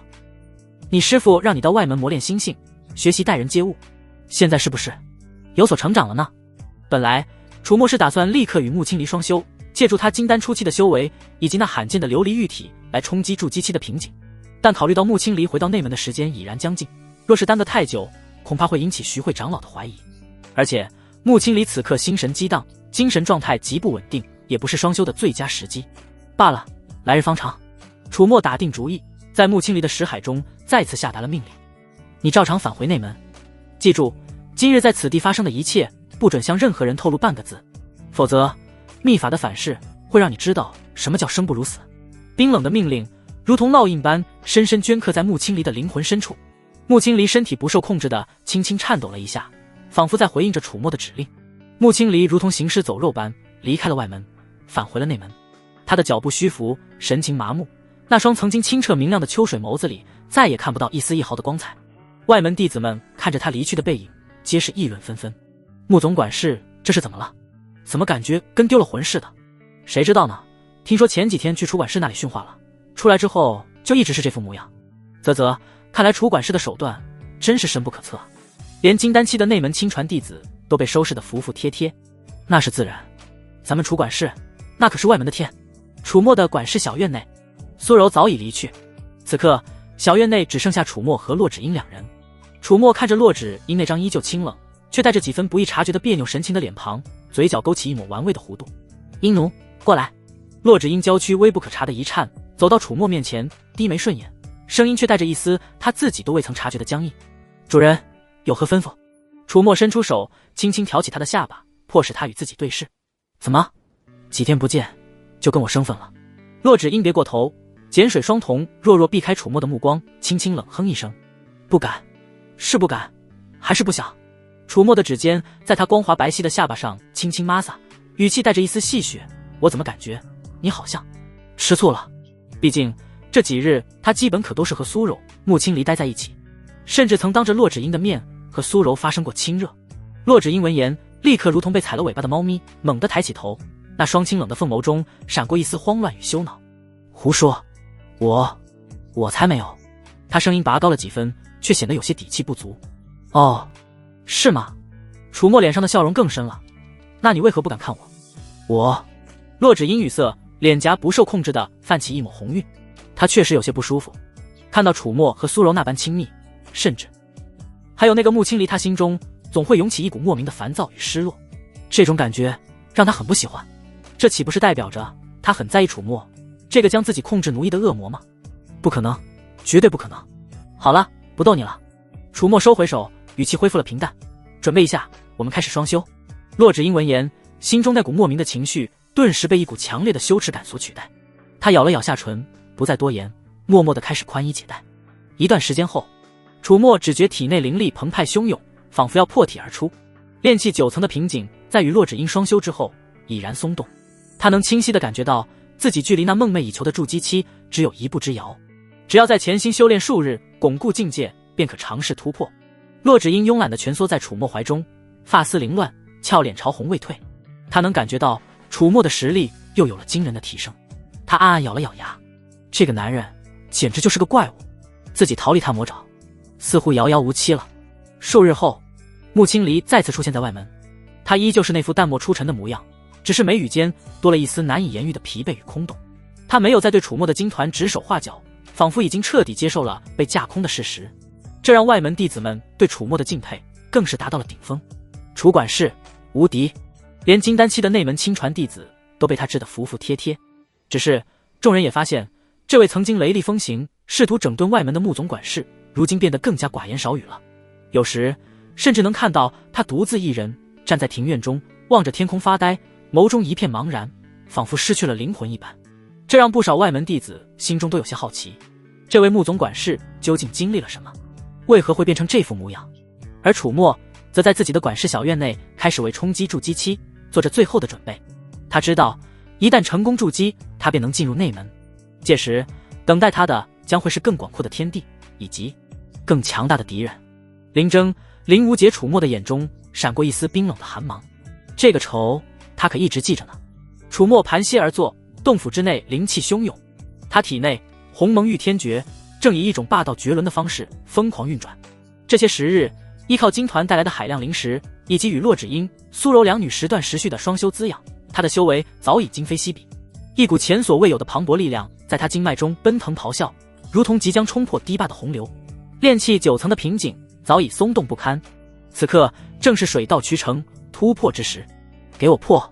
楚墨心中一声低喝，那股积蓄已久的灵力洪流猛然撞向那层无形的壁垒。轰！一声闷响仿佛自灵魂深处传来，壁垒应声破碎。更加精纯、更加强大的灵力如同奔腾的江河，在他拓宽了数倍的经脉中肆意流淌。一股难以言喻的舒畅感传遍四肢百骸。筑基期成了。楚墨缓缓睁开双眼，眸中金光一闪而逝。他能清晰地感觉到自己与天地间的联系变得更加紧密，神识范围暴涨，五感也变得更加敏锐，举手投足间都蕴含着远超炼气期的强大力量。终于筑基了。楚墨嘴角勾起一抹弧度，接下来便是进入内门。他没有耽搁，立刻起身前往外门管事堂。外门管事堂有一名内门执事弟子，负责内门的入门申报，定期会来外门管事堂坐镇。今天正好便是他在的日子。此人早已被楚墨用金团分红中的一点汤水喂饱，对楚墨自然是客客气气。楚管事，你这是筑基了？那名内门执事弟子感受到楚墨身上那迥然不同的气息，脸上写满了震惊与难以置信。这才多久？楚墨入门至今，满打满算也不过2-3个月吧。2-3个月，从一个刚引气入体的凡人修炼到筑基期，这他娘的是什么修炼速度？坐火箭也没这么快啊！侥幸突破。楚墨神色平静，按照宗门规矩，弟子已入筑基，特来申请进入内门。好，那名内门执事弟子回过神来，连忙拍胸口：楚管事，你放心，此事我立刻为你上报，绝不会有丝毫耽搁。恰逢宗门高层会议再次召开，当楚墨突破筑基，申请进入内门的消息传入主殿之内时，所有长老，包括宗主在内，集体失声，真落可闻。刚才说什么？一名长老揉了揉耳朵，怀疑自己听错了。那名负责传话的内门执事弟子战战兢兢地重复了一遍：回禀各位长老，外门管事楚墨已成功突破至筑基期，现申请进入内门。轰！主殿之内瞬间炸开了锅。什么？筑基了？这才多久？老夫没记错的话，他入门至今不过2-3个月吧？2-3个月从引气入体到筑基，这怎么可能？半炷香引气入体的天赋果然恐怖如斯。妖孽！此子绝对是万年难遇的妖孽。长老们一个个目瞪口呆，倒吸一口凉气，看向彼此的眼神中都充满了难以置信的震撼。他们都是天赋卓绝之辈，可谁也没见过如此离谱的修炼速度。这已经不是天才了，这是怪物。林征长老的脸色瞬间变得比锅底还要黑，他死死地攥着拳头，指甲几乎要嵌入掌心。楚墨，又是楚墨，这个阴魂不散的小畜生竟然这么快就筑基了，这让他心中那股憋屈与怨毒如同火山般喷发。宗主，各位同门。林征猛地站起身，声音带着一丝不易察觉的颤抖与狰狞。此子心性诡谲，手段狠辣，绝非善类。如今他修炼速度如此骇人，若是任其进入内门，将来必定会成为我宗门的心腹大患，瓜分我等早已确定归属的利益。依我看，不如……林长老，此言差矣。江时广慢悠悠地站起身，脸上挂着一抹戏谑的笑容，打断了林征的话。当初是谁慧眼识珠，将这等璞玉良材硬生生按在外门，险些明珠蒙尘的？如今人家凭借自己的本事突破筑基，你又想将其拒之门外？呵呵，林长老这心胸可真是宽广得很啊。江时广的话如同一个个响亮的耳光，狠狠抽在林征的脸上。噗！林征只觉得喉头一甜，险些一口老血喷出来。他恶狠狠地瞪着江时广，恨不得将其生吞活剥。其他几位与金团有利益牵扯的长老此刻也纷纷开口。江长老所言极是，楚墨这孩子虽然年轻，但确实为宗门带来了实打实的利益。金团的出现让我等门下弟子的修炼资源都宽裕了不少。没错，金团如今可是咱们宗门的一块金字招牌，每月盈利丰厚。楚墨作为金团的创始人，功不可没。林长老，你门下弟子没有享受到金团的红利，便如此诋毁楚墨，未免有些以私废公了吧？这些长老如今都从金团那里分到了不少好处，楚墨这个财神爷，他们可不舍得得罪。更何况楚墨的天赋摆在那里，未来成就不可限量，现在与他交好，百利而无一害。林征听着众人你一言我一语，肺都快气炸了。他怎么也没想到自己竟然会被楚墨这小畜生逼到如此境地。这些见利忘义的老东西！好，林征怒极反笑，再也顾不得修养，指着众人声音怨毒：你们会后悔的，你们一定会后悔的，把楚墨这个魔头养大，将来有你们哭的时候。说罢他拂袖而去，再也待不下去。江时广看着林征那狼狈离去的背影，心中畅快无比。他看向宗主，拱手道：宗主，既然楚墨已入筑基，按照规矩理应进入内门。宗主点了点头，威严的目光扫过殿内众人。楚墨天赋异禀，修炼神速，进入内门自无异议。只是他话锋一转，以他之天资，若只是作为普通内门弟子，未免有些屈才。依我看，当为亲传。此言一出，殿内再次陷入了微妙的沉默。亲传弟子，他们哪个座下没有悉心培养的得意门生？亲传弟子的名额何其珍贵！而且楚墨这小子滑不溜秋，心思深沉，谁知道他会不会反客为主？宗主，非是我等不愿。一名长老苦笑道：只是我等座下亲传弟子名额已满，实在是……是啊，宗主，这亲传弟子的名额可不是说加就能加的。众人纷纷附和，都想将楚墨这个烫手山芋推出去。就在这时，一名平日里不怎么开口的长老忽然眼睛一亮，提议道：“宗主，各位同门，我倒是有个人选。”我说来听听。宗主道：“南宫出西长老至今尚未收徒，不如就将楚墨放到南宫长老门下，作为他的开山大弟子，如何？”此言一出，众人皆是眼前一亮。南宫出西，那可是宗门内实力最顶尖的几位长老之一，修为深不可测，只是性子古怪，喜怒无常，一直独来独往，从未收过弟子。若是将楚墨这等妖孽放到他门下，倒也算是门当户对。而且南宫长老平日里不问世事，楚墨在他门下想必也翻不起什么大浪。此法甚妙，我等附议。就这么办。众长老纷纷表示赞同。宗主沉吟片刻，也点了点头，便将楚墨划归南宫长老门下，为亲传弟子。散会。会议的最终结果很快便通过那名内门执事弟子传达到了楚墨耳中。南宫出西长老的亲传弟子。楚墨摸了摸下巴，眼中闪过一丝玩味。他对这位素未谋面的师尊倒是产生了几分好奇。通知上说3日后他便需前往内门拜见师尊。当晚，楚墨的管事小院内烛光摇曳，苏柔莲步轻移，袅袅挪挪地走了进来，身上带着沐浴后的清香。主人，您找柔儿。他屈身行礼，声音娇媚入骨。楚墨点了点头，我3日后便要前往内门，外门经团的事务以后就交由你全权打理。苏柔闻言，美眸中闪过一丝惊喜与感激。主人放心，柔儿定会将经团打理得井井有条，绝不让主人失望。能为楚墨掌管如此庞大的产业，对他而言无疑是一份天大的信任与倚重，而且这其中能获得的收益也足以让他修炼资源无忧。楚墨看着他那副欣喜的模样，嘴角勾起一抹弧度。经团的收益你可自行取用1成，作为你的报酬。多谢主人。苏柔更是喜上眉梢，主动依偎进楚墨怀中，吐气如兰。主人对柔儿这般好，柔儿无以为报，只能……他媚眼如丝，纤纤玉指开始在楚墨身上游走。楚墨抓住他作乱的小手，先别急，我还有一个新的产业构想，需要你帮我实现。哦，主人又有何妙计？苏柔好奇地眨了眨眼。楚墨凑到他耳边低语了几句。苏柔听完，美眸中异彩连连，呼吸都变得有些急促起来。主人，您这个点子简直是闻所未闻，若是真能做成，只怕比经团还要赚钱。他看着楚墨的眼神充满了毫不掩饰的崇拜与炙热。这个男人脑子里究竟装了多少奇思妙想？此事便交给你去办。楚墨说道，记住要找那些姿色上乘且自愿的女弟子。是，主人。苏柔眼中闪烁着兴奋的光芒，毫不犹豫地应下。柔儿保证不出半月，定能让主人的新产业在外门遍地开花。说罢，他再也按捺不住，主动吻上了楚墨的唇。一夜旖旎，3日时光转瞬即逝。这一日，楚墨的管事小院之外，人头攒动，熙熙攘攘。许芒、周伟以及一众经团的核心骨干，还有那些受过楚墨恩惠、对他忠心耿耿的外门弟子，自发前来相送。楚管事，您这一去内门可得多加保重啊。许芒眼眶微红，声音带着几分哽咽。他如今在楚墨的提携下，早已不是当初那个任人欺凌的小透明，而是经团外送队伍的总负责人，手底下管着上百号人，在外门也算是有头有脸的人物。这一切都是楚墨给的。周伟也上前一步，躬身抱拳。楚管事，经团的厨务我一定会替您看好，保证让内门的师兄师姐们天天都能吃到您亲手教我调制的美味。行了，外门的事情就交给你们了。楚墨点了点头，苏柔会协助你们，有他在，出不了什么乱子。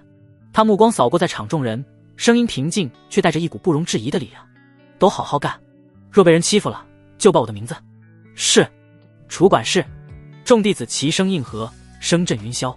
楚墨点了点头，不再多言，转身朝着通往内门的山道迈步而去。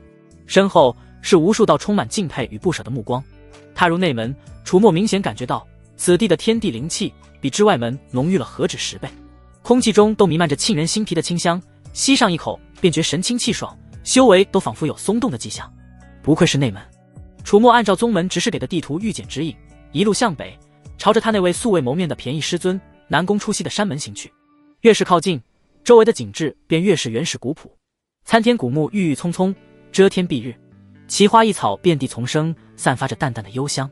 灵蝶翩跹，彩鸟欢唱，偶有林鹿仙鹤悠然踱步，仙缘在林间嬉戏，一派生机勃勃的景象。这里不像是一处修仙者的洞府，反倒更像是一片未被开发的原始山林，充满了自然野趣。楚墨心中暗忖，这位南宫长老恐怕是个性情洒脱、喜好自然之人。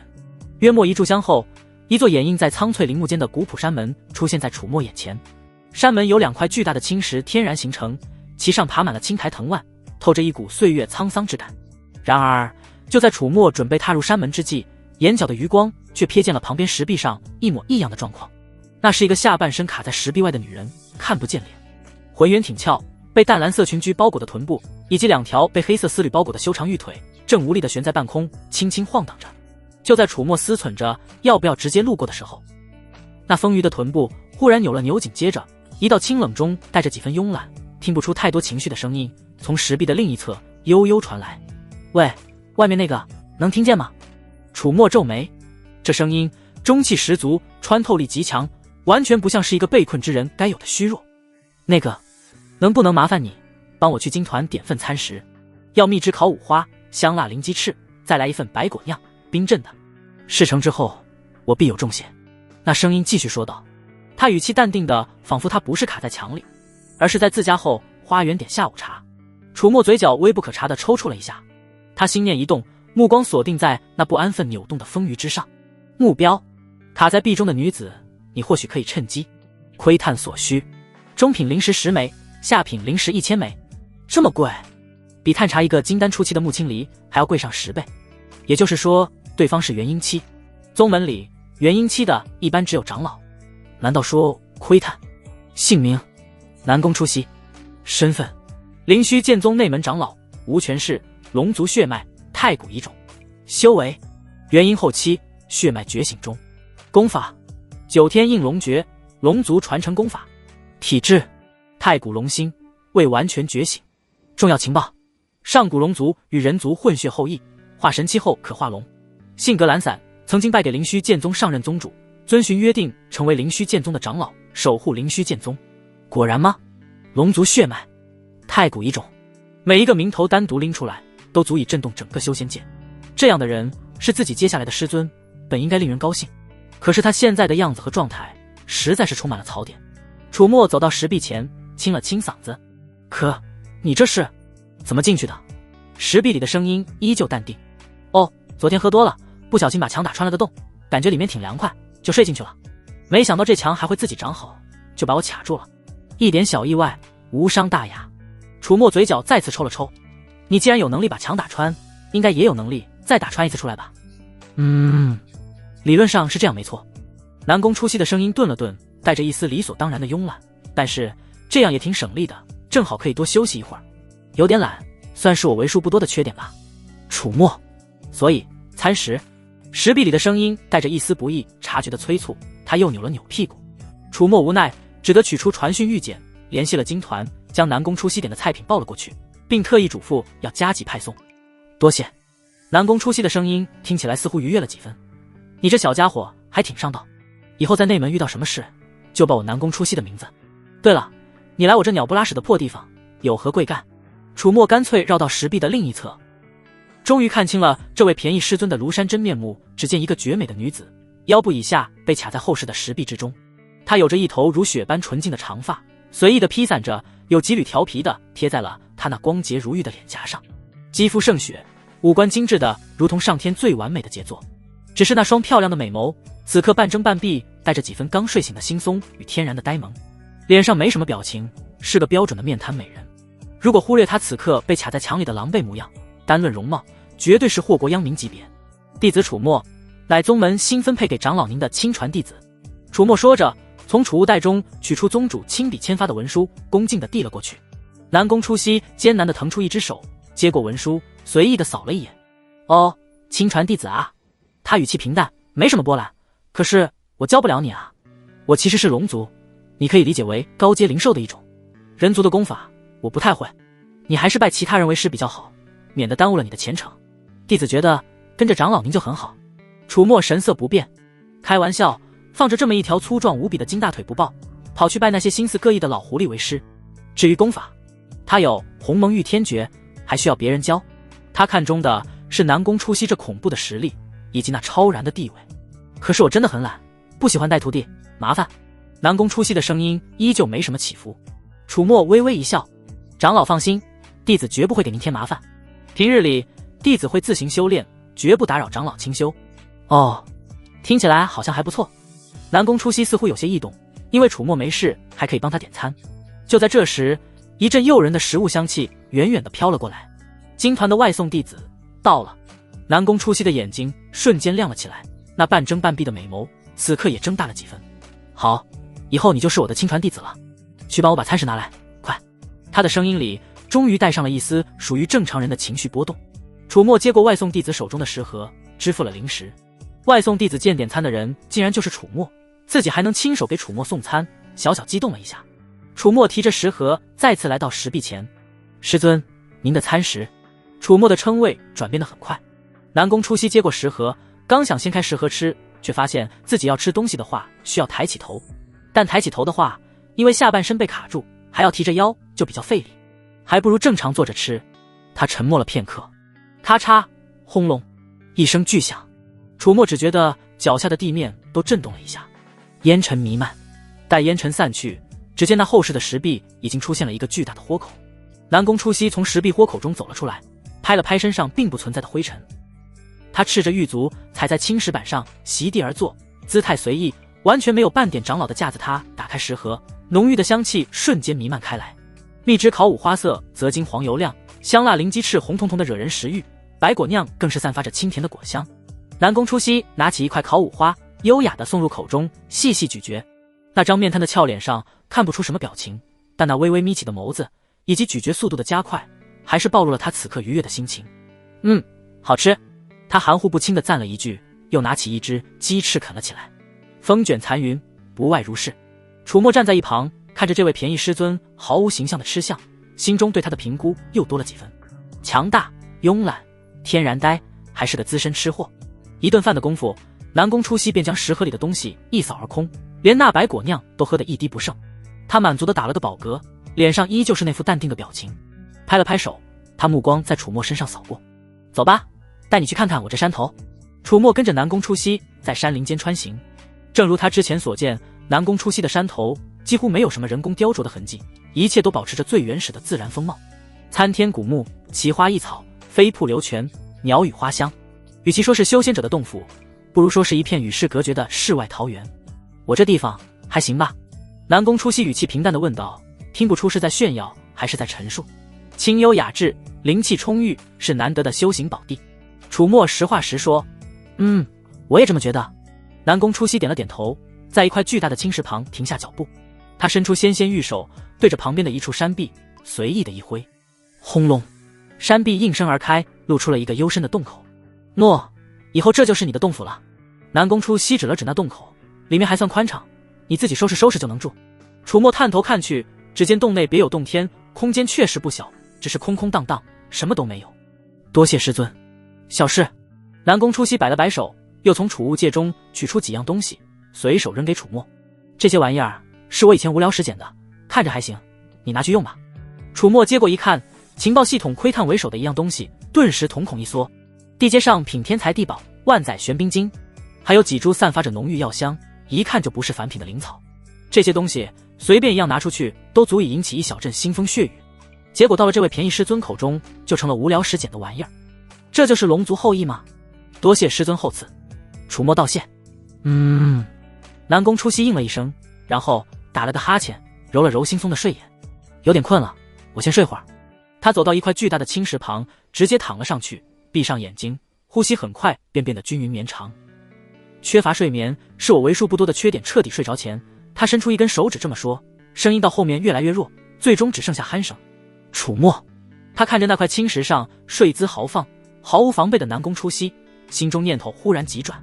话又说回来，元婴后期的龙族血脉，若是能与这位便宜师尊双修鸿蒙御天诀的阴阳泻法效果，恐怕会好到难以想象。只是现在还不是时候。南宫初熙的实力太强，他没有十足的把握，而且魂器的施展需要在对方不反抗的情况下，除非能找到一个万全的机会，让他心甘情愿，或者让他毫无反抗之力。楚墨压下心中的躁动，将目光从南宫初熙那玲珑有致的曲线上移开。他走进新开辟的洞府，开始打坐调息。夜幕降临，月华如水。楚墨洞府外，原本睡在大青石上的南宫初夕已经不见了，不知道醒来后去了哪里。楚墨的洞府之内一片寂静，他心念一动，通过魂器联系了远在内门另一处的穆青离。不多时，一道略显憔悴的绝美身影悄无声息地出现在了洞府门口，正是穆青离。他换上了一袭素白的衣裙，脸上依旧带着几分病态的苍白，那双曾经清澈明亮的秋水眸子，此刻却如同蒙上了一层薄雾，空洞而麻木。换我何事？他声音中有种脆弱的破碎感。过来。楚墨语气平淡，我要你和我双修，助我修行。穆青离的娇躯机不可察地颤抖了一下，那双空洞的眸子里闪过一丝屈辱与抗拒，但魂器的约束让他根本无法违抗楚墨的命令。他默默地转过身，背对着楚墨，开始解自己身上的衣物，动作僵硬，却又带着一种认命般的麻木。很快，一具玲珑有致却带着几分轻简的雪白娇躯便呈现在楚墨眼前。楚墨没有丝毫怜香惜玉，一把将他拉入怀中。夜深，穆青离蜷缩在楚墨身旁，香肩微微耸动，压抑的哭泣声在寂静的洞府内显得格外清晰。他用被子紧紧裹住自己，仿佛要将所有的屈辱与绝望都隔绝在外。楚墨则盘膝而坐，感受着体内那股汹涌澎湃的力量。与穆青离双修之后，借助阴阳械法的奇效，他的经脉再次得到了极大的拓展与洗炼。金丹初期，而且是稀有体质琉璃玉体的滋养，果然非同凡响。如今的他，即便不动用天罗丝，单凭鸿蒙玉天诀的加持，也足以与金丹初期的修士正面抗衡。若是再配合天罗丝这张底牌，即便是金丹中期的修士，他也有信心斗上一斗，甚至将其斩杀。实力再次精进，楚墨的心情却并未有多少波动。他看向身旁那还在低声啜泣的穆青离，语气平淡的开口：“与我说说内门的情况吧。”穆青离的哭声一滞，他抬起那张梨花带雨的俏脸，恨恨看着楚墨，却无法违抗他的命令。内门势力错综复杂，穆青离深吸一口气，强迫自己冷静下来，拿过被子裹着身体，声音带着一丝沙哑，主要分为几大派系，以几位实权长老为首，其中江石广长老与林征长老互为对立。此外，还有一些保持中立或者实力强大却不问世事的长老，比如我师尊徐汇长老，还有你的师尊南宫初夕长老。楚墨点了点头，示意他继续。内门弟子的地位也远高于外门。穆青离继续说道，除了修炼资源更加丰厚之外，内门弟子还有资格参加宗门定期的比试，以及进入各种秘境试炼。表现优异者不仅能获得丰厚的奖励，还有机会得到长老的青睐，加重资源的倾斜。而且内门弟子还可以接取宗门发布的任务，外出执行，历练己身，这在外门是根本不可能的。楚墨听着穆青离的讲述，眼中逐渐闪过一丝了然。看来这内门才是真正的修仙界，藏龙卧虎，机缘与危险并存，而他如今也终于踏入了这片更广阔的天地。穆青离顿了顿，似乎想起了什么，又补充道：对了，最近内门有一项重要的秘境试炼即将开启，据说此次秘境非同小可，乃是上古遗留的洞天福地，其中机缘无数，但也凶险异常。届时不仅是我们灵虚剑宗，其他几个的正道宗门也会派遣金丹期以下的内门弟子参与，共同探索。哦，秘境试炼。楚墨眼睛一亮，这可真是瞌睡了就有人送枕头。他拥有万物情报系统，任何天才地宝、功法传承在他面前都无所遁形。这秘境试炼对他而言，简直就是一座带他予取予求的宝库。呵呵，好。楚墨心情大好，忍不住低笑出声。他看着穆青离那张依旧带着泪痕却难掩绝色的俏脸，心中一动，俯身在他脸蛋上轻轻亲了一口。这个消息我很满意。他又伸手拍了下他屁股。穆青离的娇躯猛地一僵，那双空洞的眸子里瞬间涌上了浓浓的厌恶与悲哀。他死死地咬着下唇，才没有让自己发出任何声音。楚墨欣赏着他那副屈辱隐忍的模样，心中的愉悦更甚。很好。楚墨点了点头，以后内门有什么重要的动向也要及时向我汇报。穆青离低下头，咬牙没有回应，整个人充满了无奈与绝望。楚墨看着他那副模样，心中却没有任何怜悯。在这个弱肉强食的世界，同情是最廉价的东西。他站起身，走到洞府门口，望着外面那轮皎洁的明月，眼中闪烁着深邃的光芒。内门我已经进来了。林征、林无杰，你们准备好了吗？楚墨打算着手开始对付这父子俩了。与此同时，灵虚剑宗山门之外千里处的一座隐秘山谷内，林征长老身着一袭不起眼的灰色道袍，面色阴沉地等待着。不多时，一道黑影如同鬼魅般悄无声息地出现在他面前。来人同样身着黑袍，脸上戴着一张狰狞的恶鬼面具，只露出一双闪烁着阴冷寒芒的眼睛。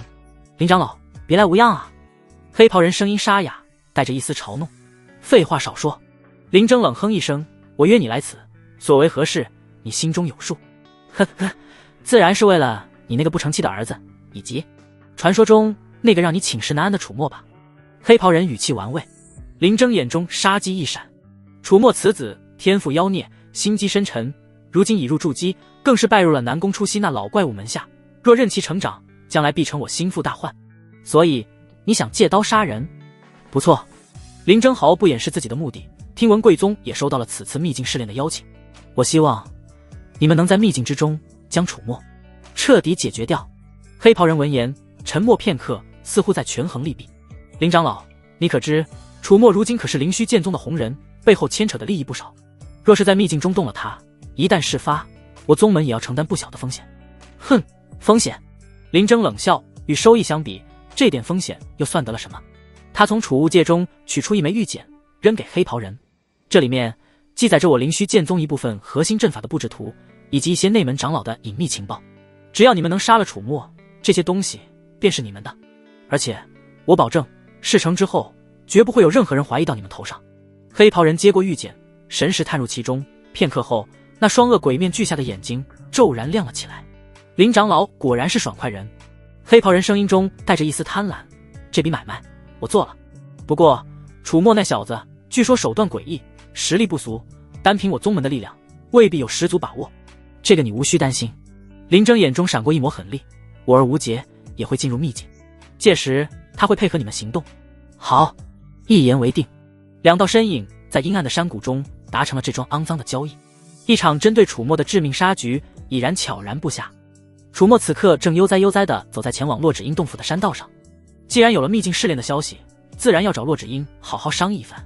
毕竟洛芷英在内门摸爬滚打多年，不像穆青离那么不谙世事，对这些秘境试炼的门道肯定比他清楚得多。然而楚墨远远地便看到洛芷英洞府之外似乎有些不同寻常的动静，两道身影正隔着数丈距离对峙着，其中一人自然是身着月白衣裙清冷孤傲的洛芷英，而另一人则是一名身着艳丽红裙容貌妖媚眉宇间带着几分刻薄与挑衅的女弟子。洛芷英，那红裙女子声音尖利，带着毫不掩饰的嫉妒与怨毒，别以为你转修了现在这古怪功法，这亲传弟子的位置就坐稳了，我看你不过是仗着几分姿色勾引了哪个长老才换来的这新功法吧。墨玉，你嘴巴放干净点。洛芷英凤眸寒煞，声音冰冷如霜。怎么，被我说中了，恼羞成怒了？墨玉嗤笑一声，眼中闪过一丝阴毒。洛芷英，我告诉你，亲传弟子的位置我墨玉要定了，你若识相就乖乖退出，免得到时候死得太难看。说罢，他又冷冷地瞥了洛芷英一眼，留下一句我们走着瞧，便扭着腰肢扬长而去。直到墨玉的身影彻底消失在山道尽头，楚墨才缓步走了出来。洛芷英察觉到身后的动静，转过身看到是楚墨，那双清冷的凤眸中闪过一丝不易察觉的复杂。毕竟是在人前，他微微颔首，声音依旧带着几分疏离。恭喜楚师弟成功进入内门。这声楚师弟倒是叫得自然。洛师姐客气了。楚墨脸上挂着淡淡的笑容，刚才那位是？洛芷英的脸色瞬间又冷了几分。与我争夺亲传弟子之位的人，墨玉。他顿了顿，语气中带着一丝不易察觉的疲惫与烦躁。我师尊如今正在闭关，冲击元婴。他老人家闭关之前便已许诺，待我突破金丹，便正式收我为亲传弟子。这墨玉与我同为师尊门下的记名弟子，一直对此心怀不满，处处与我作对。除了他，还有其他几个记名弟子也都盯着这个位置，只是他们实力不如墨玉，威胁不大。说到底，还是我如今修为不足，尚未能真正坐稳这个位置，才让这些宵小之辈有了可乘之机。洛芷英的语气中带着几分无奈与不甘。他虽然天资卓绝，但修炼资源终究有限，背景不足，又不像楚墨这般逆天，一直以来强敌环伺，都基于他现在的位置，处境相当艰难。楚墨这时回想起自己曾了解过的洛芷英的情报，洛芷英在门内仇家诸多，说的就是这种情况。他一个人没有依靠，所以才会为了保护自己，把自己变成那样强大冰冷而手段狠辣的样子。但楚墨却忽然感觉有些违和，因为据他所知，亲传弟子都是有一些关系的，但洛芷英却不是。那他为什么能成为亲传弟子？是因为洛芷英的师尊比较特殊吗？楚师弟前来可是有事？洛芷英调整了一下情绪，问道。确实有事相商。楚墨点头。那便进来说话吧。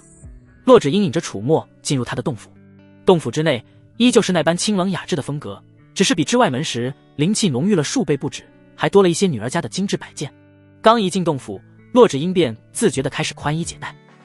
月白色的衣裙滑落，露出她那玲珑有致的雪白娇躯。楚墨看着她这副熟练的模样，挑了挑眉。你这是做什么？洛芷英的动作一顿，俏脸瞬间涨得通红，贝齿轻咬下唇，声音带着一丝压抑的羞愤。主人，你一定一直想这样吧？成为内门弟子后，在我的洞府里糟蹋我？楚墨闻言却摇了摇头。你想多了，我今日来是有正事与你商议。此言一出，场面一度十分尴尬。洛芷英恨不得找个地缝钻进去，整张脸都快埋到胸口了。这个恶魔，他一定是故意的。洛芷英羞愤欲绝，刚想将衣服重新穿上，楚墨却迈步上前，一把将她横抱而起，嘴角勾起一抹玩味的弧度。不过既然脱都脱了，不做点什么岂不是浪费？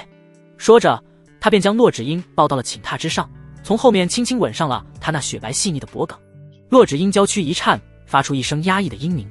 就在这时，洞府之外忽然响起了一道略显急切的男子声音：洛师妹，洛师妹可在？师兄梁仲未求见。楚墨的动作微微一顿，眼中闪过一丝戏谑。洛芷英则是浑身一僵，俏脸瞬间变得煞白，声音带着一丝惊慌：是梁师兄。哦，你的追求者？楚墨饶有兴致地问道。洛芷英羞愤地点了点头，心中却是一片冰凉。完了，这下全完了。梁师兄，我没空。洛芷英咬牙说。外面梁仲未皱了皱眉，道：那师兄就不打扰了。只是我最近外出执行任务，偶然得到一枚驻颜丹，对女修容颜有奇效，特来送与师妹。驻颜丹？洛芷英闻言，心中微微一动。哪个女子不爱美？更何况是这等能延续青春的丹药。但即便如此，她也要开口拒绝，毕竟无功不受禄。可楚墨却在她耳边低语道：收下。洛芷英无法违抗，只能咬牙道：那便多谢梁师兄了。只是我此刻不便开门，劳烦师兄将丹药放在门口石台之上便可。好。梁仲维闻言虽然有些失落，洛芷英甚至都不肯见他一面，但能将驻颜丹送出去，也算是心满意足了。他将丹药小心翼翼地放在石台上，又叮嘱了几句注意身体之类的话，才依依不舍地离去。待梁仲未走后，洛芷英隔空取物，将那枚驻颜丹射入手中。楚墨却一把将丹药夺了过去，拿在手中把玩，脸上露出一抹戏谑的笑容。这梁仲维倒也算是有几分参与感了。洛芷英听着他那意有所指的话语，羞愤的几欲昏厥。这个恶魔简直无耻到了极点。洛芷英慵懒地躺在楚墨怀中，发丝凌乱，俏脸潮红未退，那双清冷的凤眸中此刻也染上了一层迷离的水汽。主人找我究竟何事？他声音带着一丝沙哑，语气却依旧带着几分不甘。楚墨把玩着他的一缕秀发，问到1周后的秘境试炼，你可要参与？洛芷英闻言从楚墨怀中坐起身，整理了一下凌乱的衣衫。自然要参与。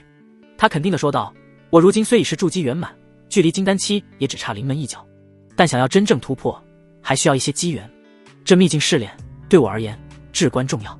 楚墨将南宫初夕随意丢给他的那块万载玄冰晶取了出来，幽蓝色的寒气瞬间弥漫开来，整个洞府的温度都仿佛下降了几分。这是万载玄冰晶？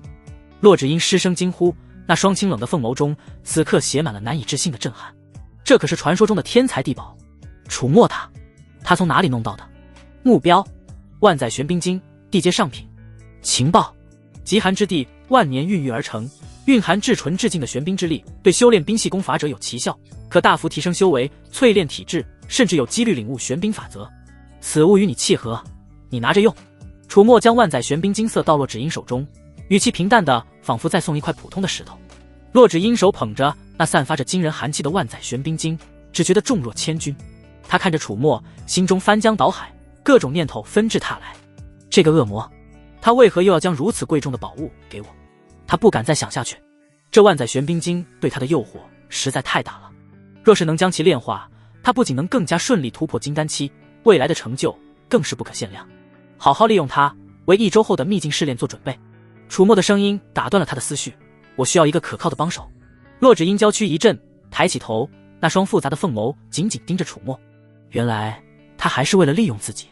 不知为何，心中竟有一丝莫名的失落，但旋即他又被这突如其来的情绪惊到，自己这是怎么了？难道真的被这恶魔驯化了不成？不，绝不可能。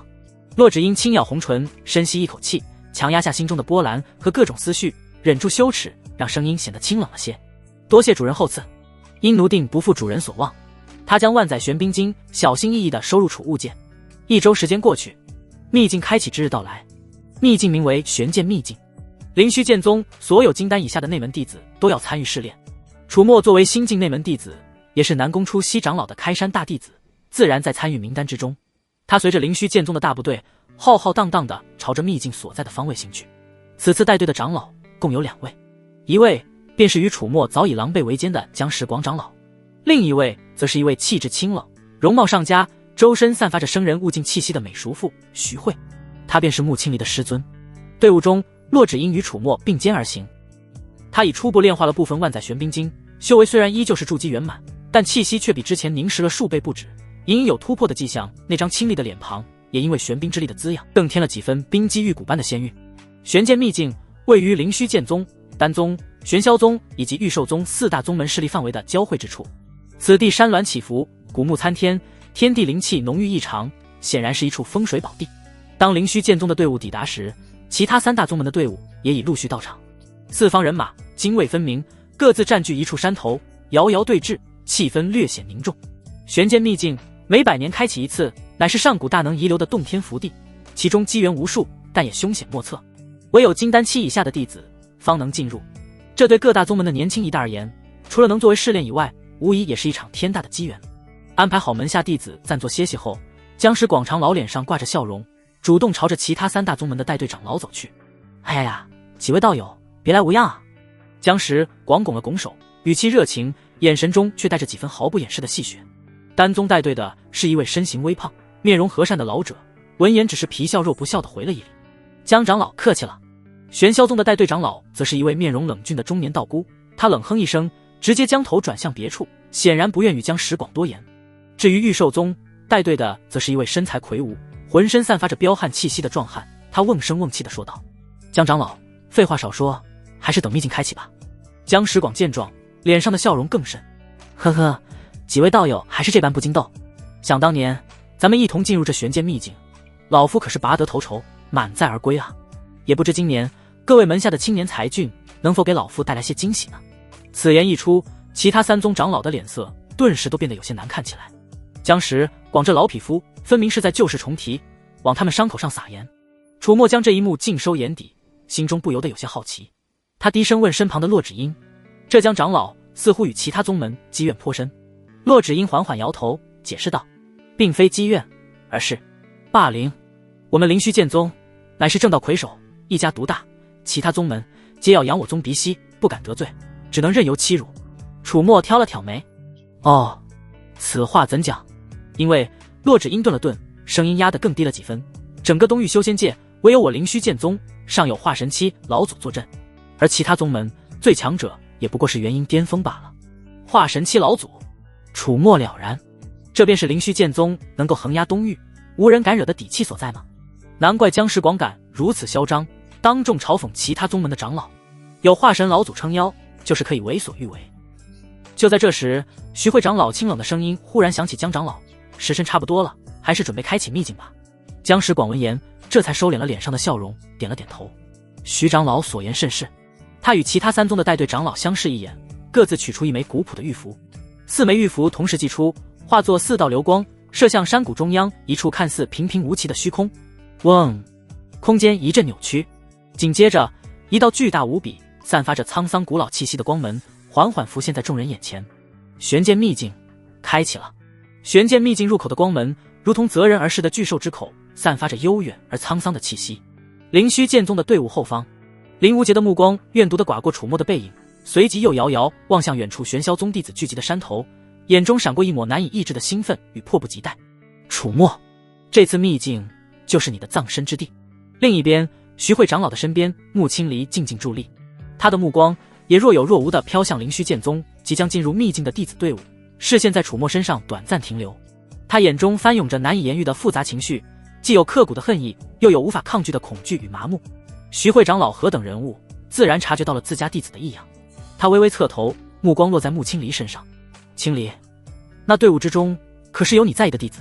穆青离闻言，娇躯机不可察的一颤，连忙低下头，掩去眸中的波澜，声音恢复了往日的淡漠。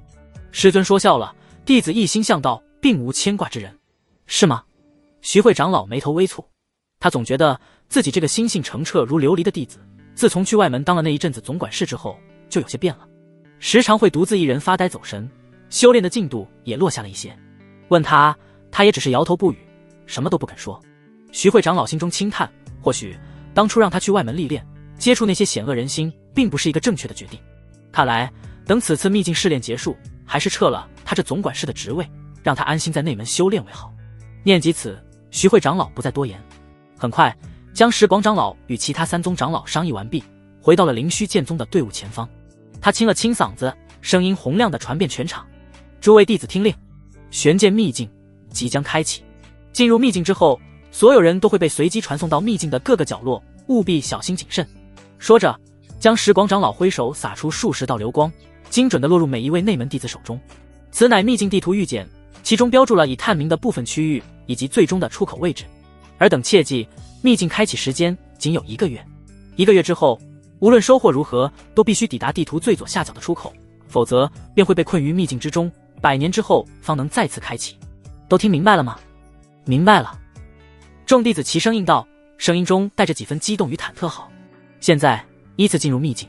将石广长老大手一挥，内门弟子们闻言纷纷调整气息，按捺住心中的激动，排着队，一个接一个的朝着那巨大的光门走去。楚墨混在人群之中，神色平静。在即将踏入光门的前一刻，他侧头对身旁的洛芷英低声道：进入秘境的5日后，地图中央天星殿汇合。洛芷英清冷的凤眸中闪过一丝光芒，微微颔首。好。话音未落，两人以一前一后踏入了那散发着古老气息的光门。一阵天旋地转的失重感袭来，楚墨只觉得眼前光怪陆离，无数色彩斑驳的流光飞速掠过。这种感觉并未持续太久，下一刻脚踏实地的感觉传来。楚墨睁开双眼，发现自己已然身处一片陌生的环境，四周是参天蔽日的古树，枝繁叶茂，遮天蔽日，阳光只能从树叶的缝隙中投下斑驳的光点。空气中弥漫着一股潮湿腐朽的气息，以及浓郁的几乎化不开的天地灵气。这里像是一片从未有人踏足过的远古森林。楚墨警惕地打量着四周，神识悄然散开。他纵身一跃，轻巧地落在了一棵巨树的顶端，极目远眺，只见无边无际的墨绿色树海之中，远处一棵难以形容其巨大的参天古树，如同鹤立鸡群般直插云霄，散发着一股苍茫古老的气息。楚墨从储物界中取出将石广长老分发的地图预检，神识探入其中。自从进入内门，他便将那不甚方便的储物袋换成了内门弟子标配的储物戒，不仅容量大了数十倍，更重要的是储物戒自带隐匿效果，可以隔绝他人神识的探查，安全性大大提高。楚墨很快就根据地图预检上的信息确认了自己现在的位置，死亡树海。楚墨看着地图上的标注，眉头微不可察地挑了一下。这玄剑秘境之中最危险的几处绝地之一，竟然开局就让自己撞上了。不过危险与机遇并存，越是凶险之地，往往也伴随着越大的机缘。就在楚墨思索的这时，他身后忽然有道黑影高高跃起，手中大刀朝他后脑劈下。楚墨脚尖在树干上轻轻一点，身形如鬼魅般向后飘出数丈，险之又险地避开了这是大力沉的一刀。偷袭者显然没料到楚墨反应如此迅速，发出一声轻疑。楚墨稳住身形，目光冰冷地看向偷袭者。不止一个，2名身着玄霄宗服饰的弟子一前一后出现，将他夹在中间。两人皆是筑基中期的修为，此刻脸上带着戏谑的狞笑，仿佛在看一只待宰的羔羊。小子，反应挺快啊！先前出刀的那名玄霄宗弟子晃了晃手中的大刀，刀锋在林间斑驳的光线下闪烁着寒芒。不过今日你必死无疑。楚墨根据弟子服饰认出对方是玄霄宗的人。玄霄宗？楚墨眉头微挑，我与贵宗往日无怨，近日无仇，为何要取我性命？哼，或许你得罪了不该得罪的人吧。持刀弟子懒得废话，再次欺身而上，大刀卷起一阵恶风，当头劈下。另一名持剑弟子也同时发动攻击，剑光如毒蛇吐信，直刺楚墨心口。两人配合默契，显然是经常一同行动。然而面对两人的雷霆夹击，楚墨脸上却不见丝毫慌乱。他身形微晃，竟然后发先至，手中不知何时出现一柄样式普通的金刚长剑，剑光一闪，快到极致！啊啊！两声凄厉的惨叫几乎同时响起。那名持刀弟子的右手手腕被齐齐斩断，鲜血喷涌而出，手中的大刀哐当一声掉落在地。而那名持剑弟子的双腿膝盖则被楚墨一剑洞穿，整个人扑通一声跪倒在地，脸上充满了痛苦与难以置信。你明明只是筑基初期，怎么可能？持刀弟子捂着断腕，声音因剧痛而颤抖，眼中满是惊骇。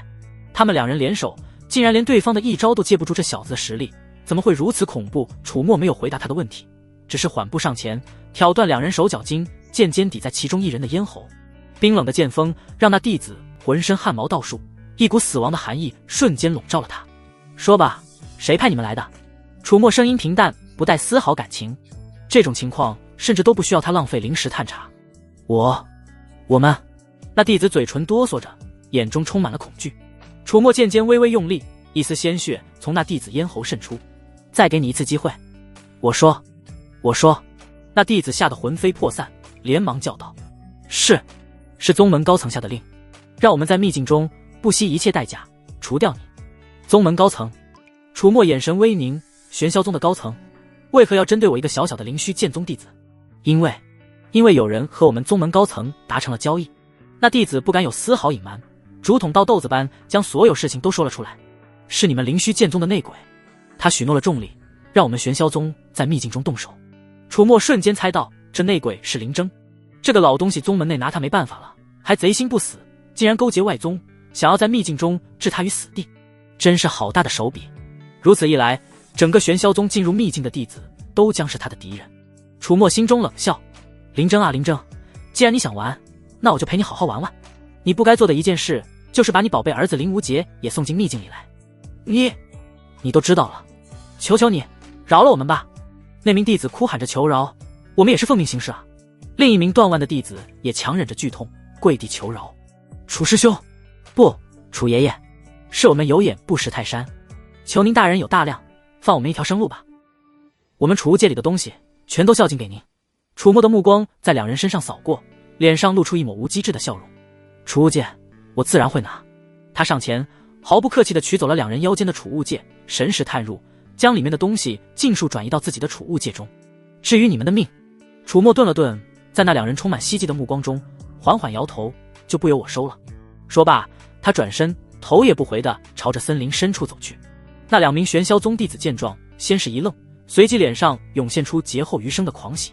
他竟然真的放过他们了。然而他们还没高兴多久，吼一声震耳欲聋的兽吼猛然从不远处的密林中传来，紧接着一股令人心悸的恐怖气息如同潮水般席卷而至。两人脸上的笑容瞬间凝固，取而代之的是无尽的惊恐与绝望。他们手脚筋被挑断，面对即将到来的妖兽根本没有丝毫反抗之力。很快，一头体型庞大、形似巨狼却长着血盆大口和锋利獠牙的狰狞妖兽从林中冲了出来，猩红的眸子死死地盯着地上的两人。不！凄厉的惨叫声响彻林间，却又很快戛然而止，鲜血喷溅，骨肉分离。那两名玄霄宗弟子转眼间变成了妖兽的腹中餐。而那头妖兽在吞噬完两人之后，似乎并未满足，他耸动着鼻子嗅了嗅空气中残留的灵力气息，随即发出一声低吼，朝着楚墨离去的方向猛追了过去。早已远去的楚墨自然也感知到了身后那股越来越近的妖兽气息。这畜生真贪吃！楚墨暗骂一声，脚下速度不减反增。他心念一动，回头对那头紧追不舍的妖兽使用了探查。目标：妖兽、铁兽。修为：3阶中期，强度堪比金丹中期修士。特性：嗅觉极其灵敏，对灵力波动极为敏感，一旦锁定目标，不死不休。弱点：惧怕强光与火焰。金丹期强度的3阶妖兽。楚墨心中一凛，怪不得这死亡树海被列为最危险的绝地之一，随便冒出来一头妖兽都是3阶的。寻常筑基期的弟子遇到，别说对抗了，恐怕连逃生的机会都没有。有天罗斯在，这铁兽虽然不至于让他无法对抗，但眼下强敌环伺，玄霄宗的人随时可能再次出现，现在跟这畜生缠斗消耗，显然不是明智之举。先润，楚墨打定主意，身形在林间辗转腾挪，速度快如闪电，专门挑那些树木茂密、地形复杂的地方穿行。那铁兽虽然速度极快，但在这种复杂的地形下，庞大的体型反而成了他的累赘，渐渐被楚墨拉开了距离。待彻底甩开铁兽的视线范围后，楚墨立刻收敛了周身所有的灵力气息，他的气息与周围的草木完美的融为一体，再也无法被那铁兽感知到。做完这一切，楚墨才择路慢慢行进。不久之后，一群身着玄霄宗服饰的弟子来到了方才那2名弟子被杀害的地点。为首的是一名身材高挑、容貌俏丽绝尘、气质冷静沉稳的女子，名叫宁小月。在她身旁则是一名身材挺拔、面容俊朗的青年，名叫薛勇。薛勇乃是玄霄宗此次进入秘境的弟子中实力最顶尖的几人之一，筑基圆满的修为，也是宁小月的师兄兼准道侣。当看到地上那2具残缺不全、血肉模糊的尸体时，众人皆是脸色一变。是王师弟和李师弟。一名弟子惊呼出声，眼中带着几分惊惧。他们竟然被妖兽杀了！薛勇眉头紧锁，眼中闪过一丝凝重。然而宁小月却蹲下身，仔细地查看着尸体上的伤口以及周围的打斗痕迹。片刻后，他缓缓站起身，沉静的眸子里闪过一丝异样的光芒。不对，小月师妹，何出此言？薛勇疑惑地看向他。你看这里。宁小月指着其中一具尸体的手腕处，伤口平滑，是被利器瞬间斩断，并非妖兽撕咬所致。他又指向另一具尸体的膝盖，还有这里膝盖骨被洞穿，手法干净利落，显然是经验丰富的修士所为。而且宁小月的目光扫过周围的地面，你们看这些剑痕，虽然很淡，但仔细辨认可以看得出是灵虚剑宗的剑法所致。什么？灵虚剑宗的人干的？众人闻言皆是大惊失色。薛勇的脸色也沉了下来。小月师妹，你的意思是，王师弟和李师弟是先被人重伤，然后才被妖兽？宁小月点了点头，语气肯定。不仅如此，他们的储物戒也不见了。师妹，能否根据现场的痕迹还原当时的情况？薛勇沉声问道。宁小月自信一笑，自然可以。他再次环顾现场一圈，随后闭上双眼，脑海中开始飞速的推演起来。他从小便展现出惊人的谋划与推理天赋，对各种蛛丝马迹的分析能力远超常人。片刻之后，宁小月睁开双眼，眸子里闪烁着智慧的光芒。王师弟和李师弟应该是想埋伏偷袭一名灵虚剑宗的弟子，但他们低估了对方的实力，反被那人瞬间制服，挑断了手脚筋。然后那名灵虚剑宗的弟子取走了他们的储物戒，便扬长而去。紧接着，铁兽被血腥味吸引而来，将毫无反抗之力的王师弟和李师弟当成了点心。那铁兽在杀死他们之后，似乎还去追击了那名灵虚剑宗的弟子。宁小月的推断条理清晰，逻辑缜密，与事实完全吻合。薛勇听完，眼中闪过一丝寒芒。好一个灵虚剑宗的弟子，好狠辣的手段！小月师妹，可知那人是谁？宁小月的目光在周围仔细逡巡，片刻后，她沉静的眸子中闪过一丝了然。王师弟和李师弟的死，恐怕与灵虚剑宗那个楚墨脱不了干系。楚墨？薛勇眉头一挑。没错，宁小月的语气带着一丝凝重，记得吗？宗门高层对我们传下密令，要我们在秘境中不惜一切代价除掉此人。想来王师弟和李师弟便是接到了这个命令，才会对他出手。只可惜学艺不精，反送了性命。只是这楚墨，根据情报应该只有筑基初期才对，现下看来他的实力远不止于此。我们手里的情报有误，楚墨此人比预想中危险许多。薛师兄，依你看，我们该如何？薛勇闻言，脸色变得有些难看。毕竟是宗门任务，再加上他杀了我们2个弟子，楚墨此人不得不除。小月师妹，你可能追踪到楚墨？宁小月沉吟片刻，道：那铁兽既然追着楚墨去了，我们循着他的踪迹，定能找到楚墨。只是那铁兽实力定然不弱，我们若是遇上，恐怕也讨不了好，需要万事小心。薛勇点头，好，那我们便跟着这踪迹走。一众玄霄宗弟子在宁小月和薛勇的带领下，循着妖兽留下的痕迹，小心翼翼地追了下去。另一边，楚墨在甩开了铁兽之后，并未急于寻找什么天才地宝，而是在这片陌生的死亡树海中谨慎地探索着。就在这时，前方不远处忽然传来一阵打斗的声响，以及几声熟悉的呼喊。楚墨眉头微调，身形一晃，悄无声息地朝着声音传来的方向掠去。很快，他便看清了前方的情形。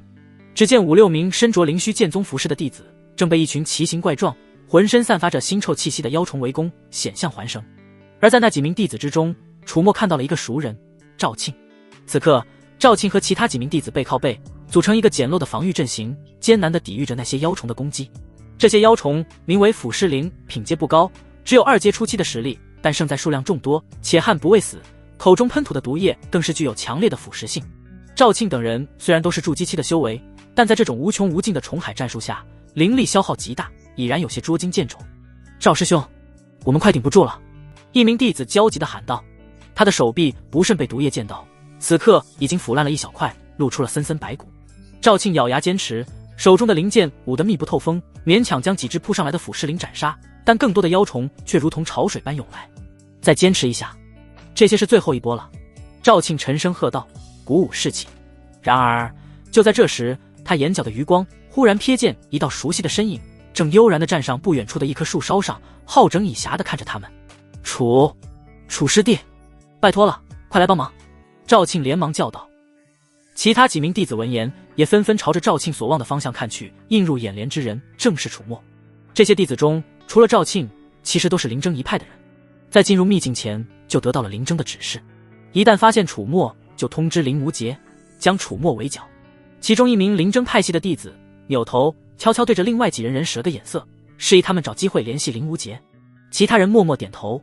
楚墨将这几人的小动作尽收眼底，于是他通过情报系统探查了这几名弟子的底细，发现这几个家伙都是灵征的人。他们接下来定会将自己的行踪告知灵无节，好让灵无节带人来围剿自己。楚墨心中冷笑，决定将计就计。他从树梢上一跃而下，手中金刚长剑随意一挥，几道凌厉的剑气便呼啸而出，精准地斩杀了数只正欲偷袭赵庆等人的腐尸灵。有楚墨的加入，战局顿时轻松许多，最终所有的腐尸灵都被消灭。楚师弟，多谢出手相助。赵庆松了一口气，拱手。楚墨神色平静，举手之劳罢了，无妨。楚墨摆了摆手，脸上浮现一抹深邃莫名的淡笑。大家同为灵虚剑宗弟子，理应互相帮助。那几名灵征派系的弟子此刻也纷纷向楚墨道谢，心中却冷笑。他们认为楚墨不知道他们是灵征派系的人，打算等到机会就联络灵无节，到时候楚墨落在灵无节手上，他们可以居头功。因为目标都是离开死亡树海，所以楚墨接下来与众人同行。不多时，众人来到了一处水潭边，水潭散发着淡淡的灵气，潭水幽蓝，波光粼粼。而在水潭中央，赫然生长着一株奇异的植物，那植物通体晶莹剔透，如同琉璃雕琢而成，顶端开着一朵七彩斑斓的花朵，散发着一股奇异的幽香。这是什么灵植？赵庆等人皆是眼前一亮，脸上露出了贪婪之色。单看这脉象，便知此物绝非凡品。楚墨的目光也落在了那株奇异植物之上，心念一动，目标琉璃门罗花，地阶中品。情报：生长于极阴之地，花开七色，蕴含剧毒，可用于炼制灭阴石骨散，对元婴期及以下修士有致命威胁。注：琉璃门罗花是成年体为3阶的妖兽，毒须水蛟的半妖草。灭阴石骨散。楚墨的眼睛微微一亮，这玩意儿可是对付灵征那老东西的利器啊！楚墨决定采摘这琉璃门罗花。楚师弟，你看这灵植。赵庆看向楚墨，显然是想听听他的意见。如今楚墨与江石广有深度利益捆绑，自己又有把柄在楚墨手中，无论从哪层面讲，楚墨的地位都在自己之上。赵庆不好擅自做决定。楚墨看向赵庆，淡淡说道：赵师兄，稍安勿躁。说罢，他对着那几名灵征派系的弟子做了一个请的手势。那几名弟子见状，互相对视一眼，皆从对方眼中看到了贪婪与急切其中，两人不再犹豫，身形一晃，便朝着水潭中央的琉璃门罗花掠去。然而就在其中一名弟子刚刚踏入水潭的刹那，哗啦，平静的水面猛然炸开，一道巨大的黑影从水潭中冲天而起，张开血盆大口，一口便将那名弟子吞了下去，连惨叫声都没来得及发出。另一名弟子见状，吓得魂飞魄散，亡命地朝着岸边逃窜。那黑影在吞噬了一名弟子后，似乎并未满足，巨大的舌头猛然转向，猩红的眸子死死地盯住了那名逃窜的弟子，发出一声愤怒的嘶吼，如同一道黑色闪电般追了上去。岸边的众人皆被这突如其来的变故惊得目瞪口呆。那黑影赫然是一条体型庞大，浑身覆盖着黑色鳞甲，头顶长着数根剧毒触须的巨蛟，毒须水蛟。那名逃窜的弟子眼看毒须水蛟朝自己越追越近，脸上充满了绝望与恐惧。不一会儿，他跑到了楚墨的前面。楚师弟，救我！那名弟子如同抓住了最后一根救命稻草，嘶声力竭地喊道。怎知楚墨脸上露出一抹笑容，抬起脚狠狠一脚踹在了那名弟子的心口之上。砰！那名弟子惨叫一声，如同断了线的风筝般，直接被楚墨踹进了毒须水蛟那张开的血盆大口之中。咕咚，毒须水蛟毫不客气地将第二名弟子也吞了下去，发出一声满足的嘶吼。赵庆和其他几名弟子皆被楚墨这突如其来的残忍举动惊得目瞪口呆，大脑一片空白。楚墨却没有理会众人的震惊，他趁着毒须水蛟吞咽的功夫，身形如同红毛般飘起，稳稳地落在了毒须水蛟那宽阔的后背之上。紧接着，他越过毒须水蛟，几个起落便来到了水潭中央，一把将那株散发着奇异幽香的琉璃门罗花摘下，收入储物戒中。做完这一切，楚墨再次借力从毒须水蛟的后背跃回岸边，整个过程行云流水，一气呵成。吼！毒须水蛟见自己的半生灵植被盗，顿时勃然大怒，他那双猩红的眸子死死地锁定了楚墨，发出一声震耳欲聋的咆哮，庞大的身躯搅动着潭水，掀起滔天巨浪，朝着楚墨猛扑而来。楚墨闪转挪腾，躲过毒须水蛟的啃咬，回到岸边，朝众人这边奔来。此时灵征派系的弟子只剩下3名，赵庆和剩下这3名弟子见楚墨把毒须水蛟引来，吓得脸色惨白，连连后退。跑，快跑！赵庆回过神来，下意识地喊道。4人转过身，使出了吃奶的力气，亡命奔逃。他们在心中把楚墨骂得狗血淋头，这孙子献祭队友只为取宝，现在又把毒蛟引过来，简直就是畜生。一名灵征派系弟子修为稍逊一筹，渐渐落在了后面。他眼看毒须水蛟那血腥的巨口离自己越来越近，吓得涕泪横流，嘶声尖叫：“救命啊！”就在这时，楚墨的身影如同鬼魅般出现在他身侧，向他伸手。那弟子眼中刚燃起一丝希望，以为楚墨是来救他的。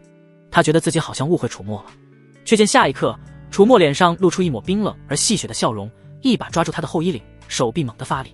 楚墨，你敢！那弟子只来得及在愤怒中发出一声惊恐绝望的尖叫，整个人便被楚墨狠狠地向后甩去，如同一个破麻袋般精准地砸向了毒须水蛟那张开的血盆大口。咔嚓！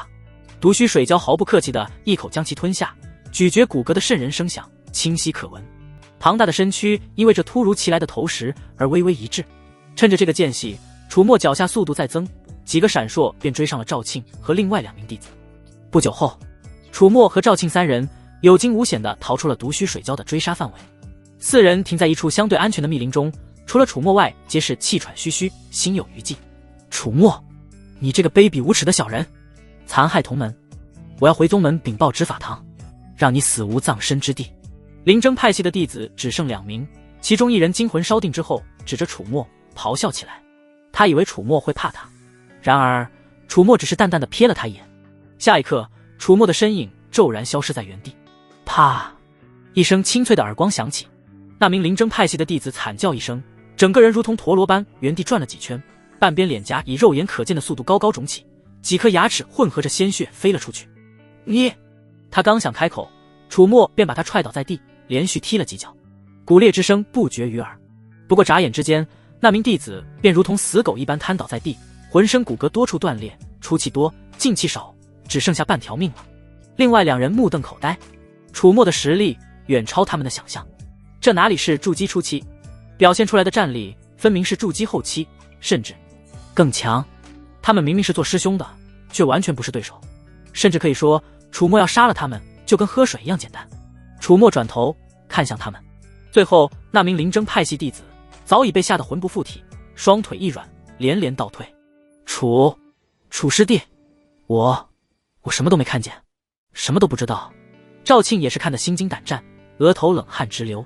楚墨走到那名弟子面前，脸上露出一抹和善的笑容，拍了拍他的肩膀：“这位师兄，别紧张，我又不是什么恶魔。”那弟子闻言，抖得像筛糠一样的身子僵了一下：“你不是恶魔？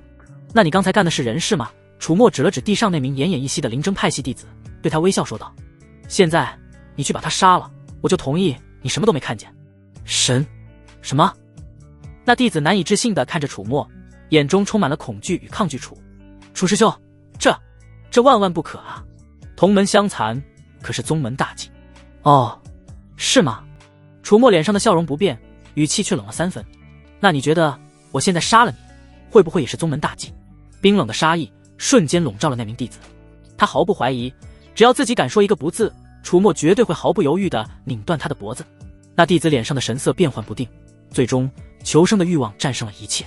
他咬了咬牙，颤抖着从储物戒中取出一柄匕首，一步步走向那名重伤的同派系弟子。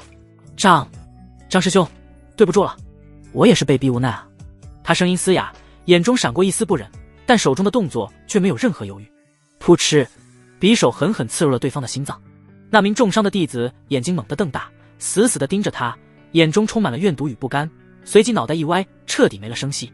鲜血染红了地面，那名动手的弟子浑身脱力般瘫倒在地，手中的匕首也掉落在旁，发出当啷一声脆响。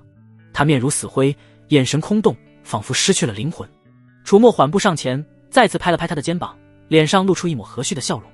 很好，现在我们可是共犯了哦。刚才那些师兄弟都是被那头妖兽害死的，明白了吗？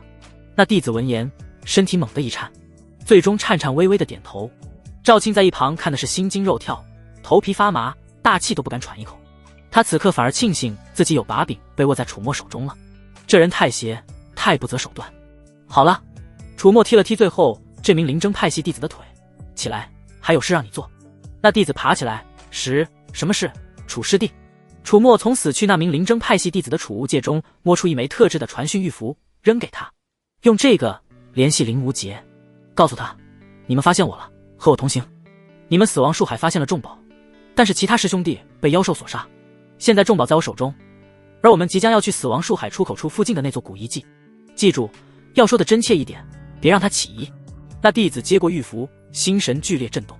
他没想到楚墨早就知晓了他们的身份，还知道了传讯玉简的事情，怪不得刚才对他们出手如此果断。他心生悲哀，却不敢违抗楚墨的命令，点了点头。很快，他依照楚墨的吩咐，将消息传递了出去。秘境另一处，林无杰正在10数名灵征派系弟子的护卫下，小心翼翼地探索着。这玄剑秘境里机缘无数，还有可能得到上古大能的传承，所以哪怕林无杰没有到筑基期，林征还是把他送进来了。当然，为了最大限度确保林无杰的安全，灵征派系的所有弟子在秘境里都要听从林无杰的号令，并且要保护林无杰的安全。忽然，林无杰腰间的一枚传讯玉符微微震动起来。林无杰眉头一挑，取出一看，当看到玉符上传来的讯息时，桀骜的脸上瞬间露出了狰狞而兴奋的笑容。楚墨，天堂有路你不走，地狱无门你闯进来，古遗迹，那里就是你的葬身之地。林无杰眼中闪烁着怨毒的光芒，他几乎已经能想象到楚墨被他踩在脚下苦苦哀求的凄惨模样了。林师兄，可是那楚墨的消息？一名跟班凑上前来，谄媚地问道。没错。林无杰得意地晃了晃手中的玉符，那楚墨要去死亡树海边缘的古遗迹入口。林师兄，那我们现在就过去，将那小子碎尸万段。另一名跟班呵呵笑起来。不急。林无杰眼中闪过一丝阴狠，楚墨那小子诡计多端，为了以防万一，也要叫上玄霄宗的人。他立刻取出另一枚传讯玉符，联系了玄霄宗那边。这传讯玉符他父亲林征在秘境试炼前夜教予他的，就是用于和玄霄宗的人接应配合。楚墨那杂碎如今正要去死亡树海边缘的古遗迹，根据盟约，为保万无一失，还请玄霄宗各位帮忙，调集贵宗所有能战之力，一同前往，让此寮无处可逃。玄霄宗那边很快便传来了回复，收到。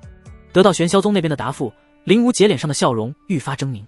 楚墨啊楚墨，这次我看你还怎么逃。到时候上百名两宗弟子联手围剿，就算你有3头6臂，也休想活过今日。他仿佛已经看到楚墨在他面前跪地求饶，被他百般凌辱，最终在无尽的痛苦与绝望中死去的场景。想到这里，林无杰忍不住发出一阵畅快淋漓的大笑，声音在林间回荡，充满了残忍与得意。他大手一挥，所有人随我出发，目标古遗迹入口，今日便是那楚墨的死期。另一边，玄霄宗的队伍怎么样？薛师兄。宁小月见薛勇放下传讯玉符，问。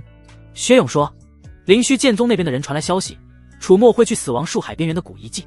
师妹，我们不用再慢慢循着踪迹找人了，跟大家说，直接赶往古遗迹入口，与对方会合，共同布下天罗地网，将那楚墨拿下。宁小月皱了皱眉，敏锐的直觉让他觉得似乎有哪里不对，但由于信息不够，又找不出这份不对的源头，只能点头。那便依师兄所言，死亡树海的边缘，一处断裂的山壁之下，一座古老而宏伟的石门静静地伫立在此地。石门之上遍布着岁月的苔痕与玄奥的符文，散发着一股令人心悸的沧桑气息。楚墨出现在石门之前，赵庆和那名灵征派系的弟子则战战兢兢地跟在他身后。楚墨的目光落在石门之上，心念一动，目标上古遗迹玄苍之门。情报：由上古大能玄苍老祖亲手铸造的遗迹之门，需要注入海量的灵力方可将其开启。楚墨的嘴角勾起弧度，需要注入灵力，这正好。他走到那巨大的石门之前，深吸一口气。下一刻，轰！一股远超筑基初期，甚至比寻常筑基后期还要磅礴、精纯的灵力，如同火山喷发般从楚墨体内猛然爆发开来。他单掌贴在冰冷的石门之上，体内的鸿蒙御天诀疯狂运转，将那海量的灵力源源不断地注入石门之中。嗡！整座石门剧烈地震动起来，其上的符文一个接一个的亮起，散发出耀眼的光芒。赵庆和那名弟子被楚墨这突如其来的举动惊得目瞪口呆，大脑一片空白。这是何等恐怖的灵力？这真的是一个筑基修士能拥有的力量吗？他们看着楚墨，心中再次涌起一股难以言喻的敬畏。时间一分一秒的流逝，石门上的光芒越来越盛，震动也越来越剧烈。终于，轰隆隆，在一阵震耳欲聋的巨响声中，那扇尘封了不知多少岁月的古老石门缓缓地向内开启了一道缝隙，一股苍茫古老的气息从门缝中扑面而来。楚墨收回手掌，他正欲迈步踏入那开启的石门。就在这时，哈哈哈哈！楚墨，多谢你为我等打开这一记大门啊！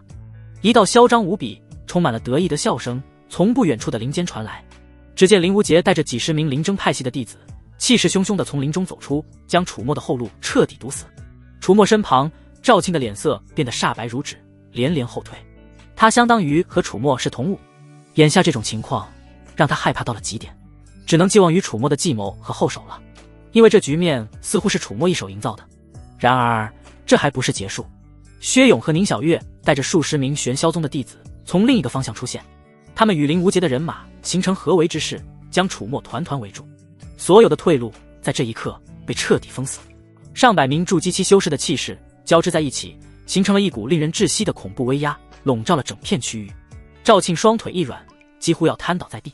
被这么多人围住，其中不乏筑基后期乃至筑基圆满的高手，他心态快炸了。楚墨，林无杰的目光如同淬了毒的刀子，死死地盯着楚墨，脸上是毫不掩饰的狰狞与快意。没想到吧，你也有今天。现在跪下，给我磕3个响头，再学3声狗叫，然后交出你在死亡树海中取得的重宝，说不定我一时心善，会考虑饶你不死。林无杰的声音充满了残忍的戏谑，他仿佛已经看到了楚墨在他面前摇尾乞怜的凄惨模样。另一边，玄霄宗的弟子们也纷纷释放出自己的气势，一道道冰冷的杀意如同实质般锁定在楚墨身上，四面楚歌，十面埋伏。这理应是一个绝杀之局，但玄霄宗的人群中，宁小月看着楚墨那张丝毫不见慌乱的脸，心中却有不安逐渐扩散开来。他扭头看向薛勇，师兄，保持警惕，我感觉这楚墨有后手。薛勇一向信任心思聪慧的宁小月看着楚墨的方向点了点头。就在这时，楚墨忽然笑了，那是一种平静的带着几分玩味的笑容。差不多也该到了。楚墨没头没尾地说了这么一句。到了？什么到了？林无杰一愣，随即嗤笑道，我看你是被吓傻了吧，到了你的死期吗？其余众人也是狐疑，这小子死到临头了，还在故弄什么玄虚。就在众人不明所以之际，吼！一声惊天动地的恐怖嘶吼猛然从后方的死亡树海深处传来，那声音充满了无尽的暴力与饥渴，仿佛要将这片天地都撕裂开来。紧接着，大地开始剧烈的颤抖，无数参天古木如同被无形的巨手推倒般成片成片的倒下。一股令人心悸的足以让在场所有人都为之色变的恐怖气息如同山崩海啸般疯狂地席卷而来。林无杰扭头看去，脸上的得意笑容瞬间凝固。薛勇和宁小月同样看去，也是脸色巨变。下一刻，在所有人惊骇欲绝的目光中，一头体型庞大如山岳，形似巨狼却长着血盆大口和狰狞獠牙的绝世凶兽猛地从那烟尘弥漫的死亡树海中冲了出来。铁兽，他那双猩红的眸子死死地锁定了这片区域，这里刚才有他最渴望的最浓郁的灵力气息，那正楚墨刚才为了开启石门故意释放出的磅礴灵力。而此刻上百名修士聚集在此，在他眼中简直是一场丰盛的血肉盛宴。是三阶妖兽，跑，快跑啊！不知是谁发出了一声凄厉的尖叫，然而一切都太迟了。铁兽那庞大的身躯如同出膛的炮弹般以一种与他体型完全不符的恐怖速度，狠狠地撞进了那刚刚形成的针对楚墨的包围圈之中。噗嗤！啊！不！鲜血如同喷泉般冲天而起，残肢断臂，四处横飞。凄厉的惨叫声此起彼伏，却又很快被那恐怖的咀嚼声所淹没。原本固若金汤的包围圈，在铁兽的面前脆弱的如同纸糊的一般，瞬间便被冲得七零八落。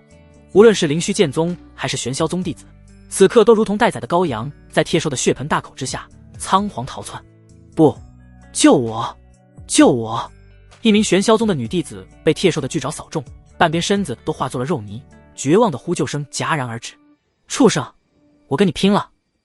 一名灵虚剑宗的弟子状若疯魔，祭出自己的本命飞剑，朝着铁兽的眼睛狠狠刺去。然而飞剑撞在铁兽的眼皮上，却只迸发出一串火星，连一道白痕都没能留下。咔嚓！铁兽张开血盆大口，直接将那名弟子连人带剑一同嚼成了碎片。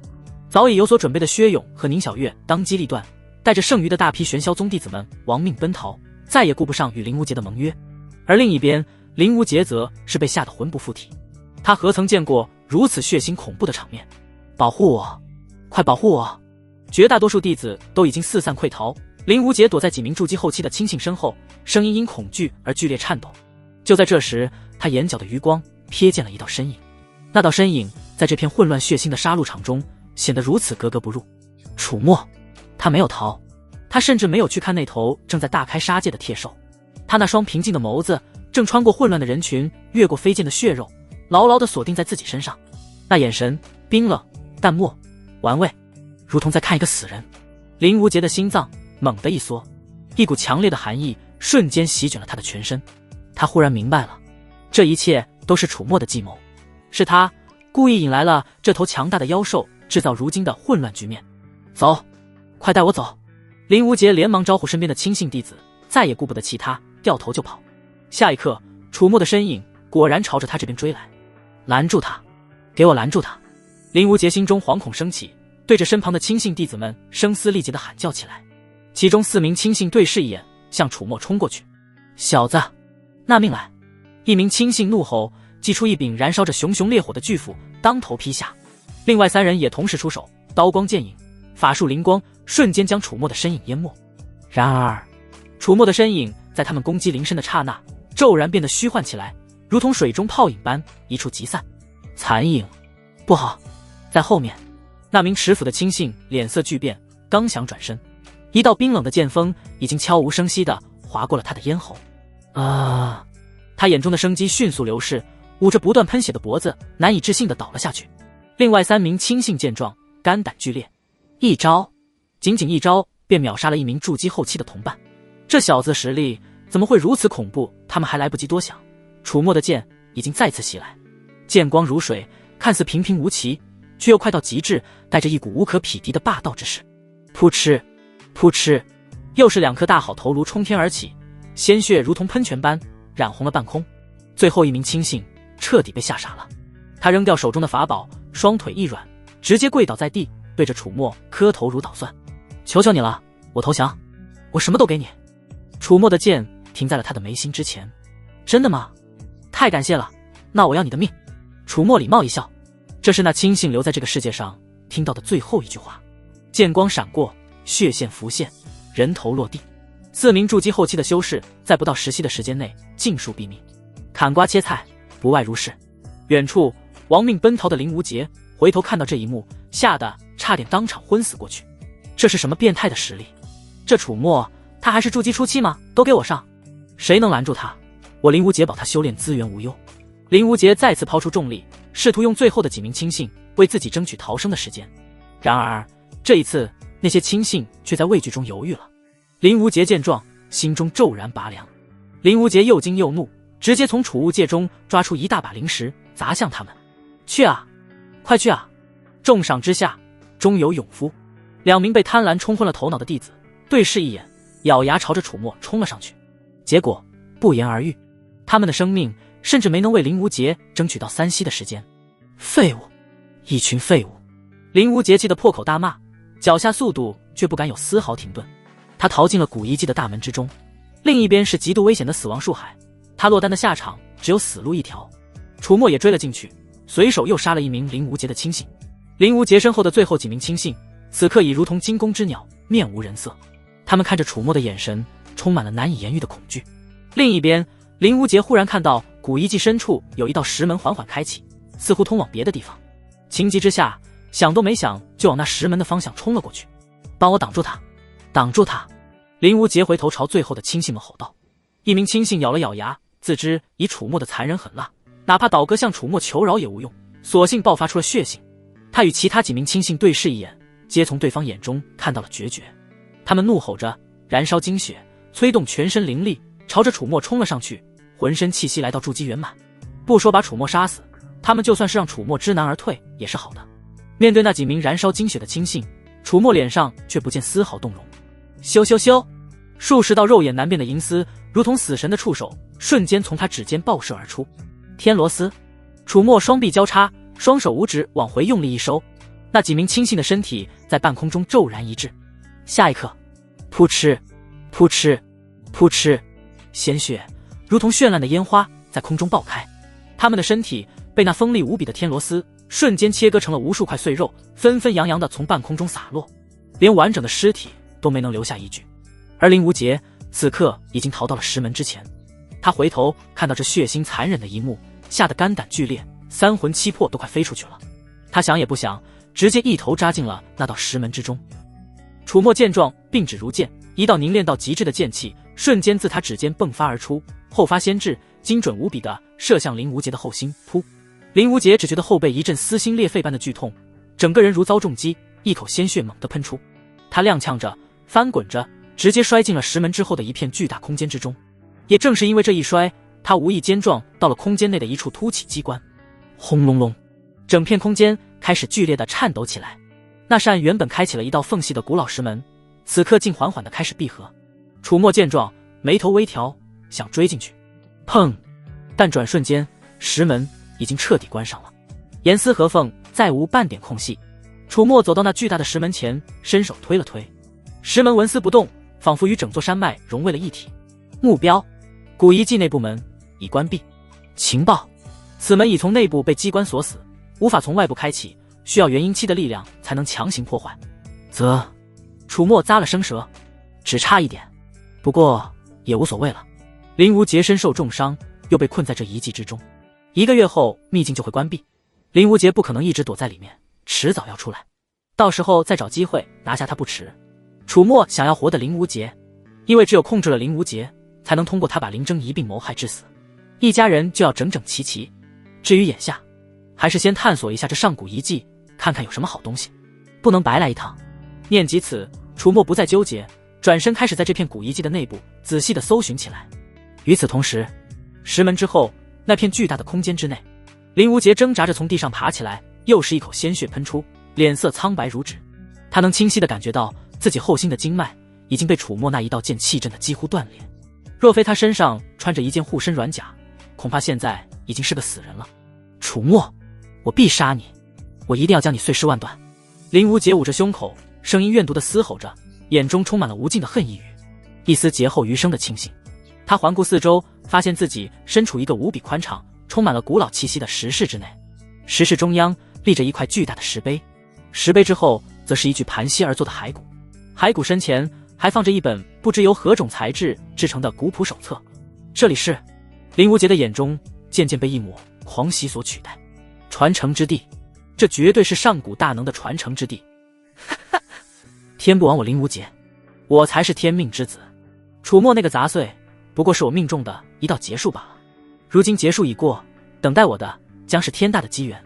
林无杰强忍着伤痛，跌跌撞撞地走到那具骸骨之前，颤抖着手拿起了那本古朴的手册。手册的封面上龙飞凤舞地写着4个大字：玄苍手记。林无杰迫不及待地翻开手册。吾乃玄苍，化神期修士，纵横修仙界万载，罕逢敌手。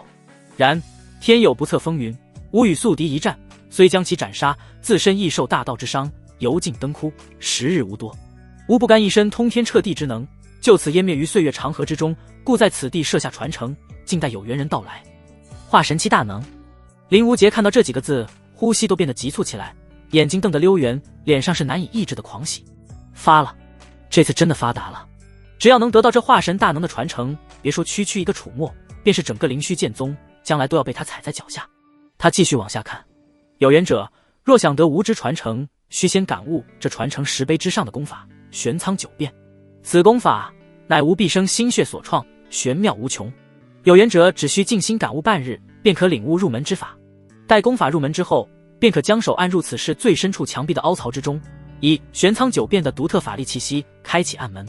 暗门之内藏有无之储物界，其中有无毕生收藏之天才地宝、神兵利器，以及玄苍九变的完整功法。得无传承者，若能勤勉修行，将来必能超越于无，成就一番无上霸业。林无杰看的是心潮澎湃，热血沸腾。他仿佛已经看到自己得到传承，神功大成，脚踩楚墨，俯瞰整个修仙界的风光场景。我林无杰就是那个有缘人。他再也按捺不住心中的激动，直接盘膝坐在那传承10杯之前，开始静心感悟起来。这玄苍九变果然玄奥无比，但林无杰此刻心无旁骛，又有手技指引，悟性竟是超常发挥。仅仅过了半日，林无杰便猛地睁开双眼，眸中金光一闪，成了！玄苍九变的入门之法，他已经彻底掌握了。他能清晰地感觉到自己体内的灵力在运转这门功法之后，变得更加凝练，更加霸道。楚墨，你给我等着！林无杰从地上一跃而起，脸上是抑制不住的得意与狰狞。他不再耽搁，径直走到了石室最深处的那面墙壁之前。果然，墙壁之上有一个不起眼的凹槽。林无杰深吸一口气，将自己那只因为激动而微微颤抖的手缓缓地按进了凹槽之中。他催动体内刚刚学会的玄苍九变法门，一股独特而玄奥的法力气息自他掌心缓缓涌出，注入了墙壁之内。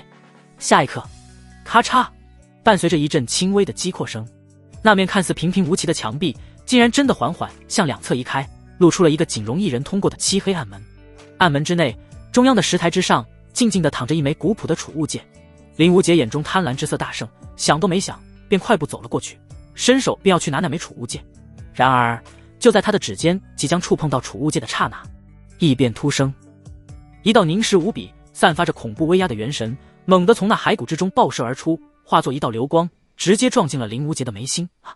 林无杰发出一声凄厉的惨叫，只觉得自己的脑袋像是要被撕裂一般，一股不属于他的庞大意识正疯狂地冲击着他的识海。这是夺舍。他想反抗，想将那残魂驱逐出去。然而他惊恐地发现自己刚刚修炼的玄苍九变，此刻竟像是一道无形的枷锁，将他的神魂死死地禁锢住，让他根本无法调动丝毫反抗的力量。林无杰回过味来了，那功法竟是为了让他无法抗拒夺舍而准备的。原来这一切都是个阴谋。玄苍老祖从一开始就没有打算挑选什么传承人，他要的是一具可以让他重活一世的新鲜的肉身。无尽的悔恨与绝望如同潮水般将林无杰淹没，他眼中的生机在快速的流逝。不，我不甘心！林无杰的灵魂在无尽的绝望中彻底湮灭。片刻之后，林无杰缓缓睁开了双眼，那双眸子里在不见之前的倨傲与轻浮，取而代之的是一片深邃如渊的沧桑与冷漠。他活动了一下这具全新的身体，感受着那年轻而富有活力的经脉，眉头却微微皱了起来。唉，这具肉身境界太低，天赋也只能算是一般。也罢，好在身份足够显赫，转修本尊的功法也算容易，聊胜于无吧。玄苍老祖，或者说现在的林无杰，很快便接受了现实。他开始整理这具身体原主人的记忆。很快，一个名字在他的脑海中变得异常清晰：楚墨。半炷香引气入体，筑基初期便能将大批筑基后期保护的这小子逼入绝境。玄苍老祖的眼中闪过一丝贪婪与觊觎，那样的肉身才是他最渴望的完美容器。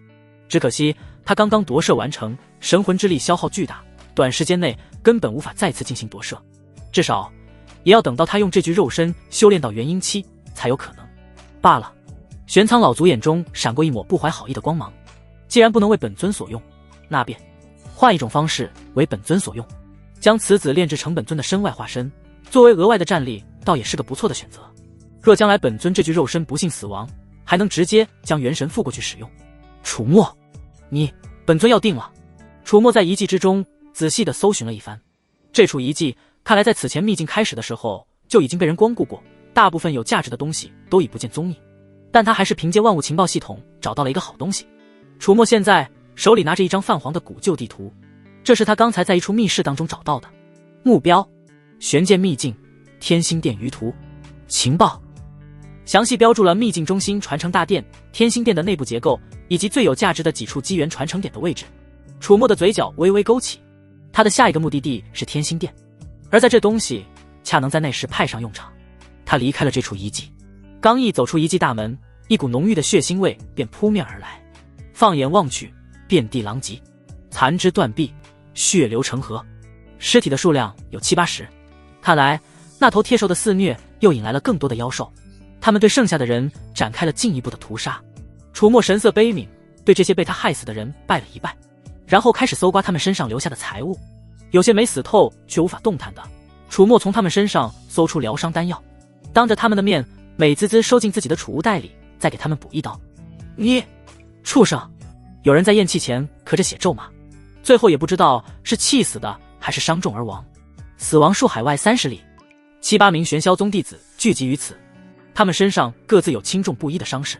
薛勇半边身子都快没了，鲜血混着碎肉和内脏糊满了他的道袍。他躺在宁小月的怀里，气息微弱，进的气少，出的气多。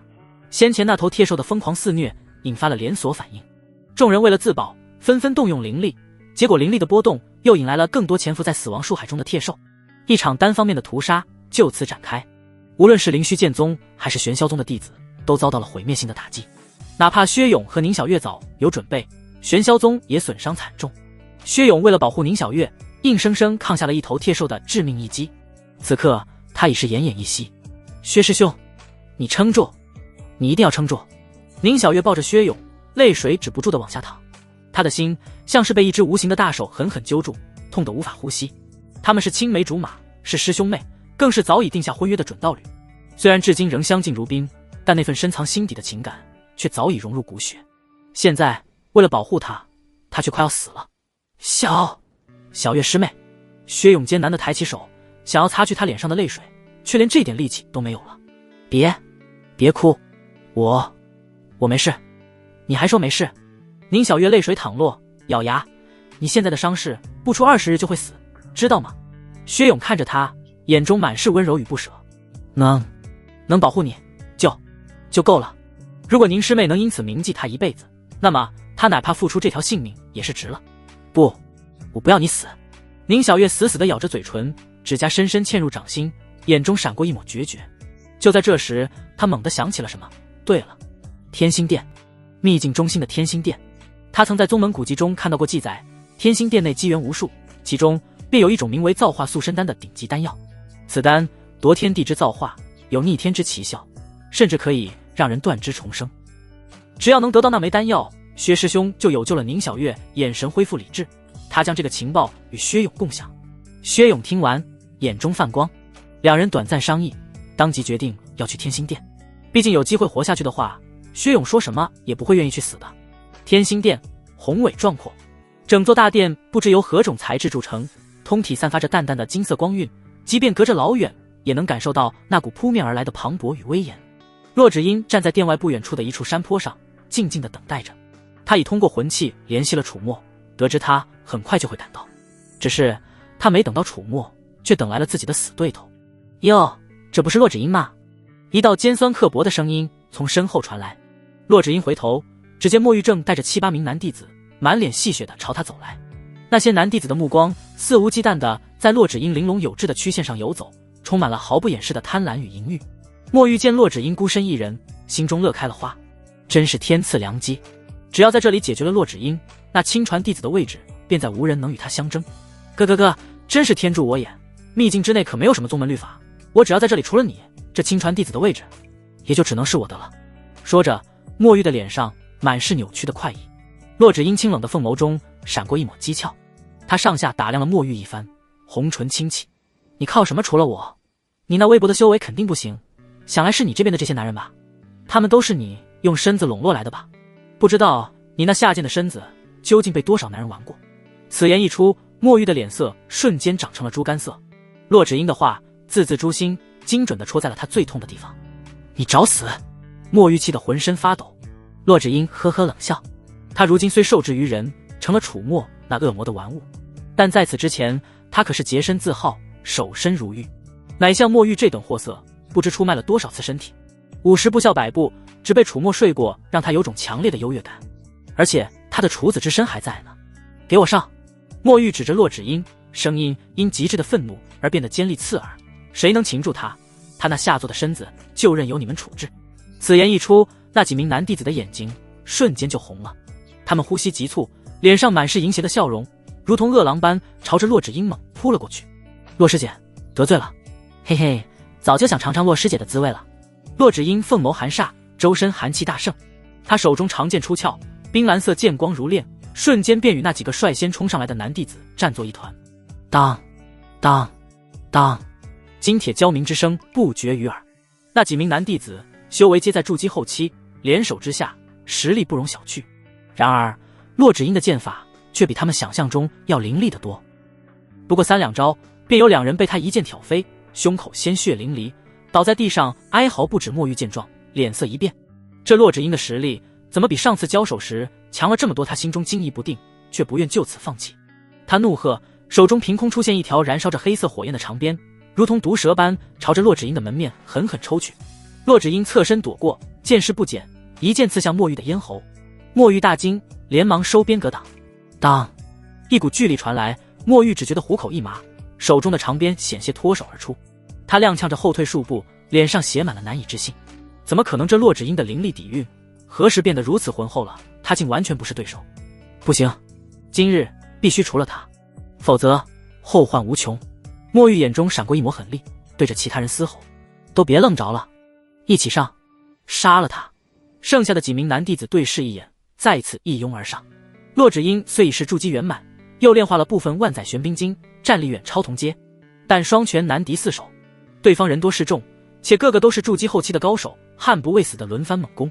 骆芷英虽然凭借精妙的剑法重伤了好几人，但自身的灵力也在飞速的消耗着，身上也多了几道深浅不一的伤口，嘴角一缕鲜血缓缓溢出，为他添了几分凄艳的美感。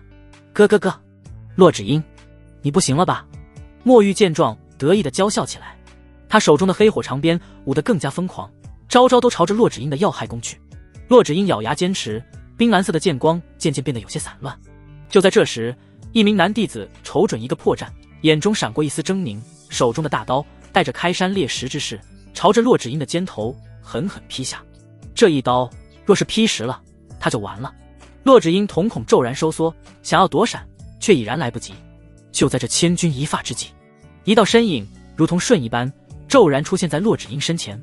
那人只是随意的抬起手，便轻描淡写的夹住了那是大力沉的大刀，然后轻轻一折，咔嚓，那柄由金铁打造的大刀应声而断。紧接着那人反手一掌拍在了那名弟子胸口，砰！那弟子惨叫一声，如同断了线的风筝般倒飞出去，胸口整个凹陷了下去，眼看是活不成了。来人，正是楚墨。他一手揽住骆芷英那柔软的腰肢，将她拥入怀中。骆芷英靠在楚墨那坚实的胸膛上，闻着他身上那熟悉的气息，心神俱颤，一时间竟忘了反应。你是谁？墨玉等人被这突如其来的变故惊得神色一变，当察觉到楚墨身上那筑基初期的气息时，他们脸上纷纷露出了惊疑之色。怎么可能？筑基初期竟然能瞬秒筑基后期？不可能，他一定是用了什么特殊的法器。众人震惊后一致如此认为。一般这种能瞬间越阶杀敌的强大法器都是有使用次数限制的，或者需要长时间充能。一名弟子怒吼着，不信邪，再次朝着楚墨冲了过来。楚墨单手拥着骆芷英，另一只手并指如剑，随意的向前一甩，一道凝练到极致的剑气瞬间自他指尖迸发而出。那名冲上来的弟子甚至还没反应过来是怎么回事，便觉得脖子一凉。下一刻，一颗大好头颅冲天而起，鲜血如同喷泉般染红了半空，无头的尸体轰然倒地，全场死寂。所有人都被楚墨这干净利落、血腥残暴的一击给震慑住了。楚墨收回手指，一记里，他若不是想让林无杰活着，其实那一发攻击打出去，林无杰胸口当场就穿了。他如今可是金丹初期的战力。墨玉和剩下那几个男弟子双腿发软，亡魂皆冒。他们看到了什么？一招又是一招，一个筑基后期就这么被人像杀鸡一样削掉了脑袋。墨玉终于从极致的震惊中回过神来，再也顾不得什么亲传弟子的位置，带着剩下的男弟子转身就逃。他不敢赌，万一楚墨的法器没有使用限制呢？亦或是使用次数足够多，多到可以杀光在场所有人？所有人逃走后，骆芷英怔怔看着身边的这个男人，他依旧单手搂着自己，神情平静，那双深邃的眸子里没有丝毫波澜，仿佛刚才只是随手碾死了几只碍眼的苍蝇。这个人，这个曾羞辱他，将他玩弄于股掌之间，用秘法操控他一生的恶魔，刚才却又用那样霸道绝伦、力压群雄的姿态救了他，展现艳艳精彩。这样的事情也不只是一次了。骆芷英轻轻咬着粉润红唇，脸颊莫名的有些发烫。他不知道自己此刻是何种心情，总而言之相当复杂。就在他心乱如麻之际，楚墨忽然低下头，那张俊逸却又让他不知是爱是恨的脸在他的视野中不断放大，然后在骆芷英错愕的目光中，他吻了上来，霸道而又不容拒绝。骆芷英的大脑瞬间一片空白。良久，唇分。楚墨看着怀中这名早已霞飞双颊、凤眸中满是痴然和迷茫的绝色女子，嘴角勾起一抹玩味的弧度。分隔几日，我对英奴怀念的紧了，我有件事想拜托你。神，什么事？他把他的头按了下去。骆芷英瞬间从那复杂的情绪中被拉回了现实，她俏脸涨得通红，贝齿紧咬下唇，那双漂亮的凤眸中重新燃起了羞愤的火焰。无耻，色魔，这个混蛋，每次都是这样，刚让他对他产生一点点改观，就立刻用这种方式让一切打回原形。天心殿，整座大殿恢宏壮阔，通体由一种不知名的金色晶石铸成，散发着神圣而威严的气息。楚墨和骆芷英一前一后走进了大殿，骆芷英脸蛋微红，愤愤看着楚墨的背影。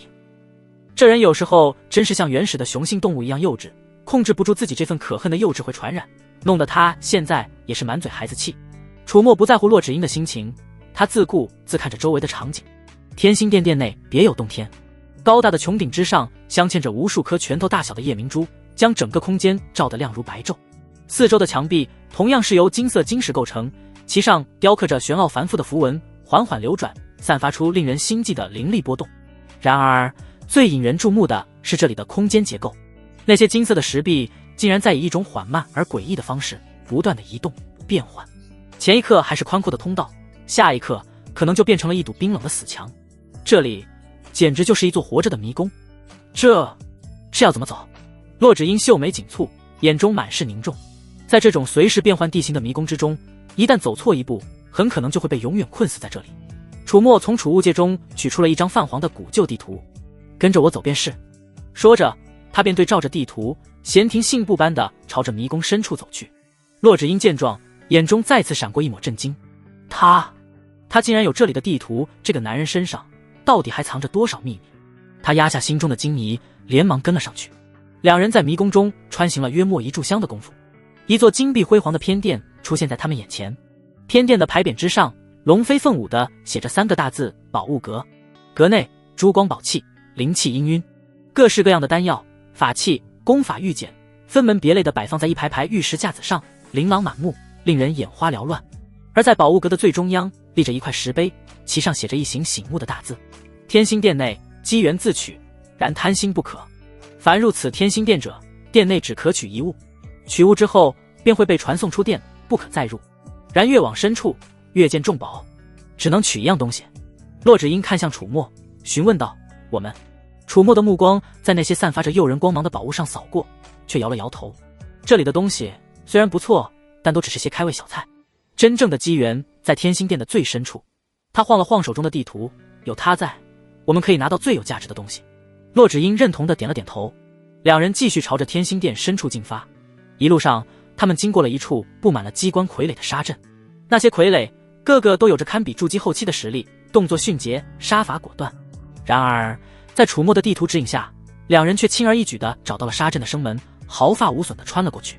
期间他们遇到几名其他宗门的弟子，因为不慎触发了机关，被数十具傀儡围攻，最终惨死在刀光剑影之下，化作了一地碎肉。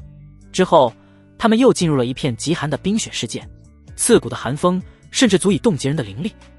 冰层之下还潜藏着一种名为冰破妖的怪物，无形无质，专门吞噬修士的生机。不少误入此地的修士都在毫无防备中被抓下冰层，吸成了人干。但楚墨和骆芷英却踩着地图上标注出的唯一一条安全路径，安然无恙地走出了这片绝地。紧接着又是一片熔岩密布的岩域，炙热的岩浆如同沸腾的血水不断地冒着泡，其中还生活着一种由岩浆孕育而生的熔岩巨兽。据说所有熔岩巨兽共用一个大脑，乃一个整体。若是被一头熔岩巨兽缠上，接着千千万万熔岩巨兽都会从岩浆中冲出，突袭而来。然而，这一切的凶险在楚墨的地图面前都形同虚设。两人如同在自家后花园散步一般，轻松写意地规避了所有的陷阱与危险。与此同时，天星殿的另一处通道内，宁小月正脸色苍白地操控着一道灵力，隔空拖着一块由门板临时改造的简易担架。担架之上，薛勇气息微弱，脸色灰败，早已陷入了半昏迷的状态。在他们身后，只剩下最后一名玄霄宗的弟子，此刻也是浑身浴血，灵力耗尽，一副随时都可能倒下的模样。宝物阁中虽有诸多丹药，却没有造化塑身丹。为了寻找造化塑身丹，他们同样放弃了宝物阁的机缘，毅然决然地闯入了天星殿的深处。然而，没有地图的指引，他们的每一步都走得异常艰难，步步惊心。就在刚才，他们误入了一处幻阵，为了破阵，又有一名弟子耗尽心神，力竭而亡。薛师兄，你再撑一会儿，我们很快就能找到了。宁小月看着薛勇，他的声音带着疲惫，眼中却充满了温情和不屈的坚定。他绝不会放弃，哪怕拼上性命，他也一定要救活他。天星殿的极寒冰域之内，墨玉和剩下的几个男弟子正狼狈不堪地抵御着刺骨的寒风，他们也要前往天星殿深处寻觅重宝。阿替，该死的，这是什么鬼地方？一名男弟子冻得嘴唇发紫，牙齿都在打颤。墨玉的俏脸也冻得通红，咬牙切齿。他身子打着颤，感觉宝宝粮仓都被冻硬了。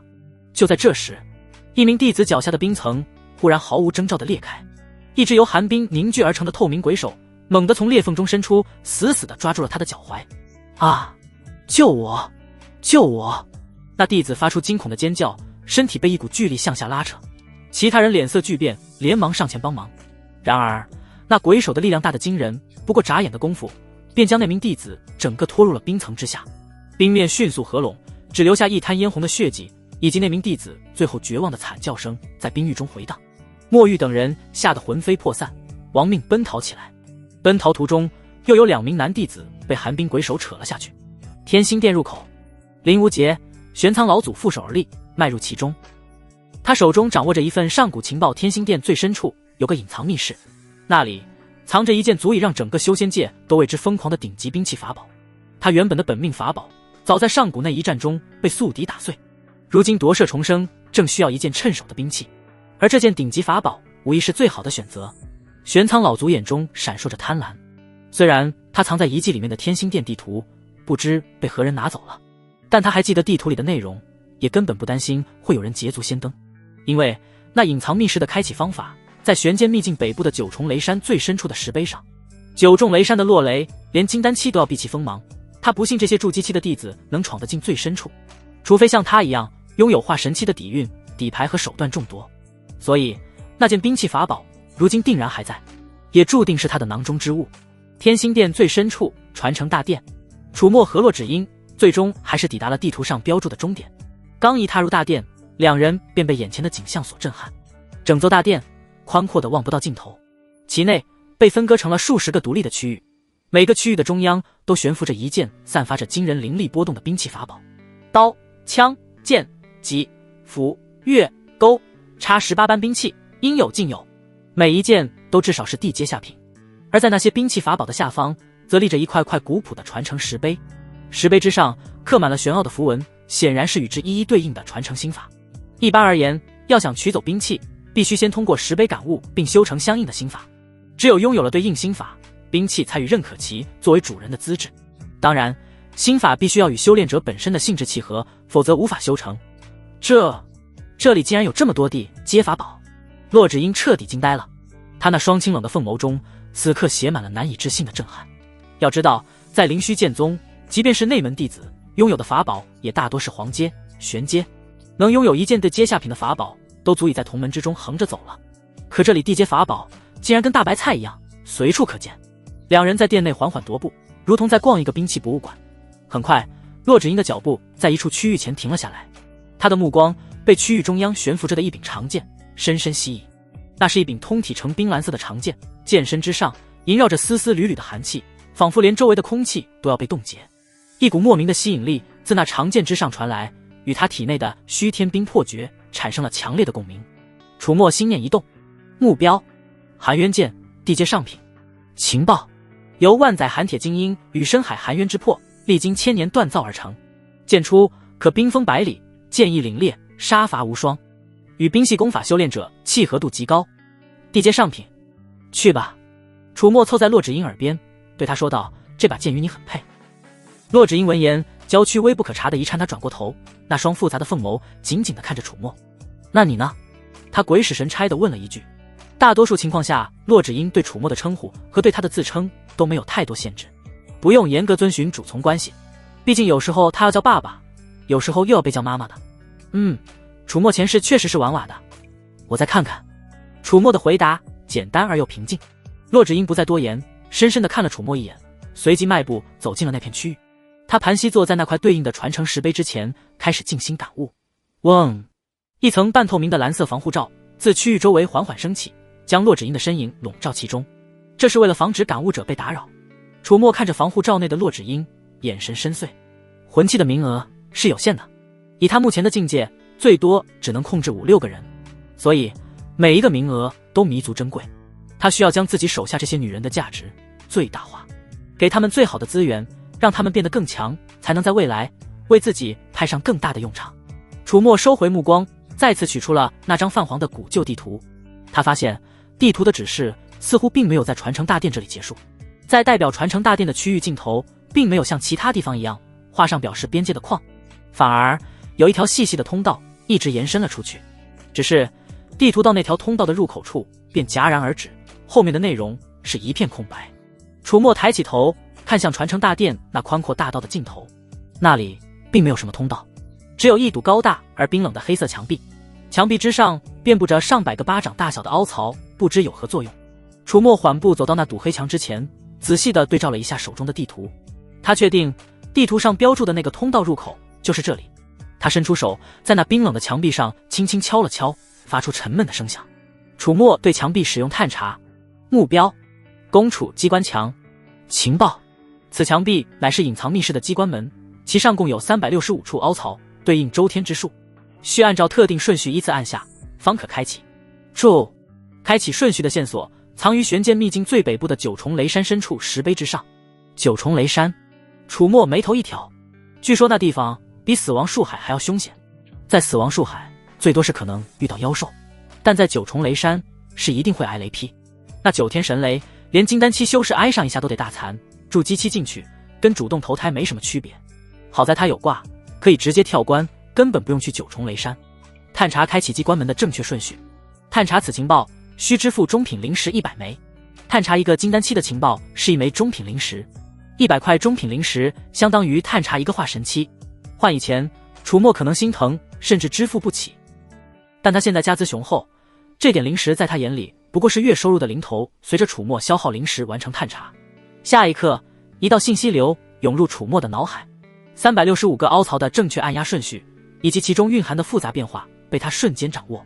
楚墨双手化作了2道残影，在那365个凹槽之上，以一种令人眼花缭乱的速度开始了行云流水般的操作。咔嚓咔嚓咔嚓，伴随着一阵阵清脆的击扩声，那堵沉寂了万古的黑墙开始剧烈的颤抖起来。最终轰隆隆，在一阵震耳欲聋的巨响声中，黑墙缓缓地向两侧移开，露出了一个幽深而神秘的隐藏密室。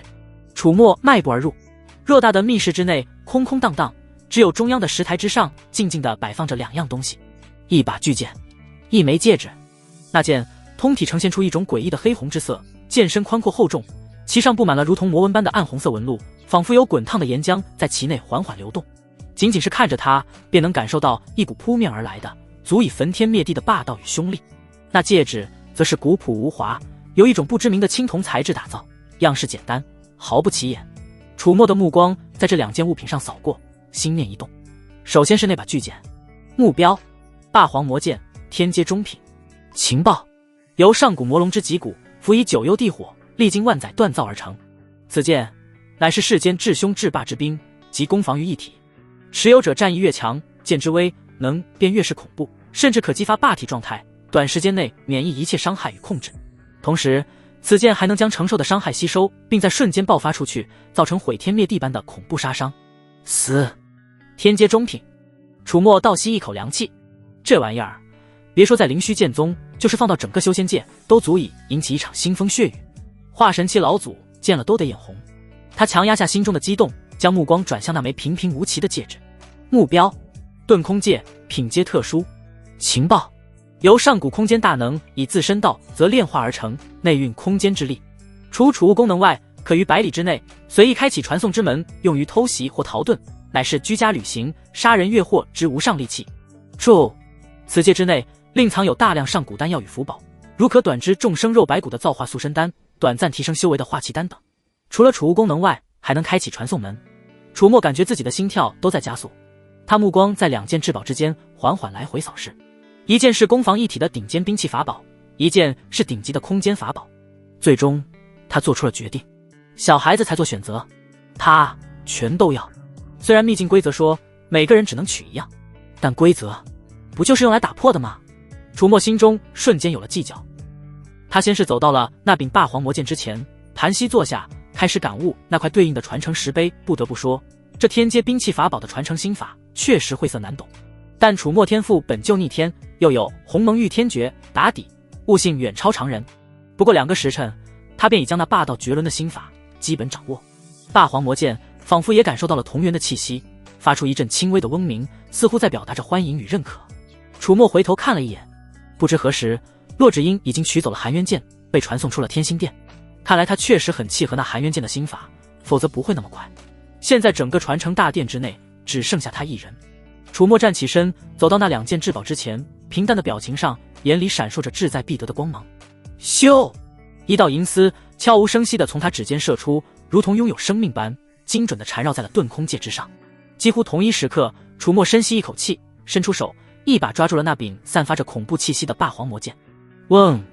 就在他的手掌握住剑柄的刹那，一道耀眼夺目的金色光芒瞬间将他的身体笼罩，一股无可抗拒的传送之力猛然传来，要将他强行排斥出天心殿。与此同时，整座天心殿都开始剧烈的颤抖起来，仿佛被触怒的神明发出了愤怒的咆哮。那原本静静躺在石台上的霸皇魔剑和遁空戒，在这一刻仿佛被无形的力量死死地固定住，任凭楚墨如何用力都无法将其拿起。楚墨意识到这是天心殿的法则，察觉到他施行了违规行为，要留下宝物，强行把他排斥出去作为惩罚。想打我走？没门！楚墨眼中闪过一抹狠厉，体内的鸿蒙御天诀疯狂运转，他左手死死抓住霸皇魔剑，右手猛地扯着那缠绕着遁空戒的天罗丝，浑身肌肉球结，青筋暴起，硬生生地与那股庞大的传送之力展开了疯狂的对抗。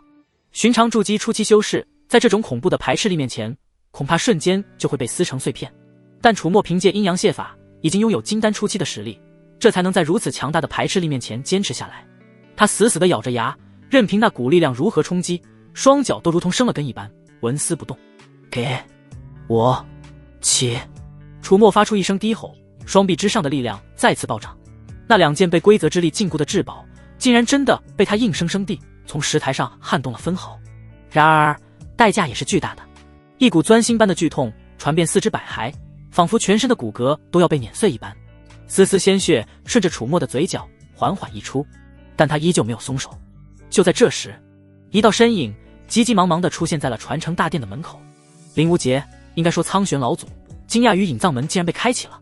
不过更令他惊讶的是隐藏门里面发生的事情。看着楚墨妄图同时取走2件至宝，玄苍老祖马上急了，因为他知道这样做的后果。该死的，停下，快停下！苍玄老祖咬牙喊道。楚墨竟然能对他势在必得的宝物捷足先登倒在其次。最令他愤怒的是楚墨竟然敢冒天心殿的大部尾，试图同时燃指2件宝物。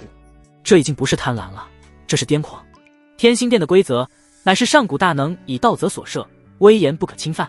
现今和上古时期相比，属于是末法时代。上古时期化神并不少，境界更在之上的强者也不止2掌之数。到了化神期之上，就能对一方区域施加道则，并设置违反道则的惩罚。天心殿也是如此，如果强行违背天心殿的道则，就会触发全局性的排斥规则。随着排斥力越来越强，最终秘境里的所有人都会被排斥出去，那样就谁也得不到天心殿中的任何宝物了。与此同时，苍玄老祖也相当震惊和难以置信。这楚墨既然知道打开隐藏密室的方法，说明他已经闯过了9重雷山。以他化神期的学识和底蕴，都根本没有自信以筑基初期的境界通过9重雷山的雷域。这楚墨到底是怎么做到的？轰隆隆！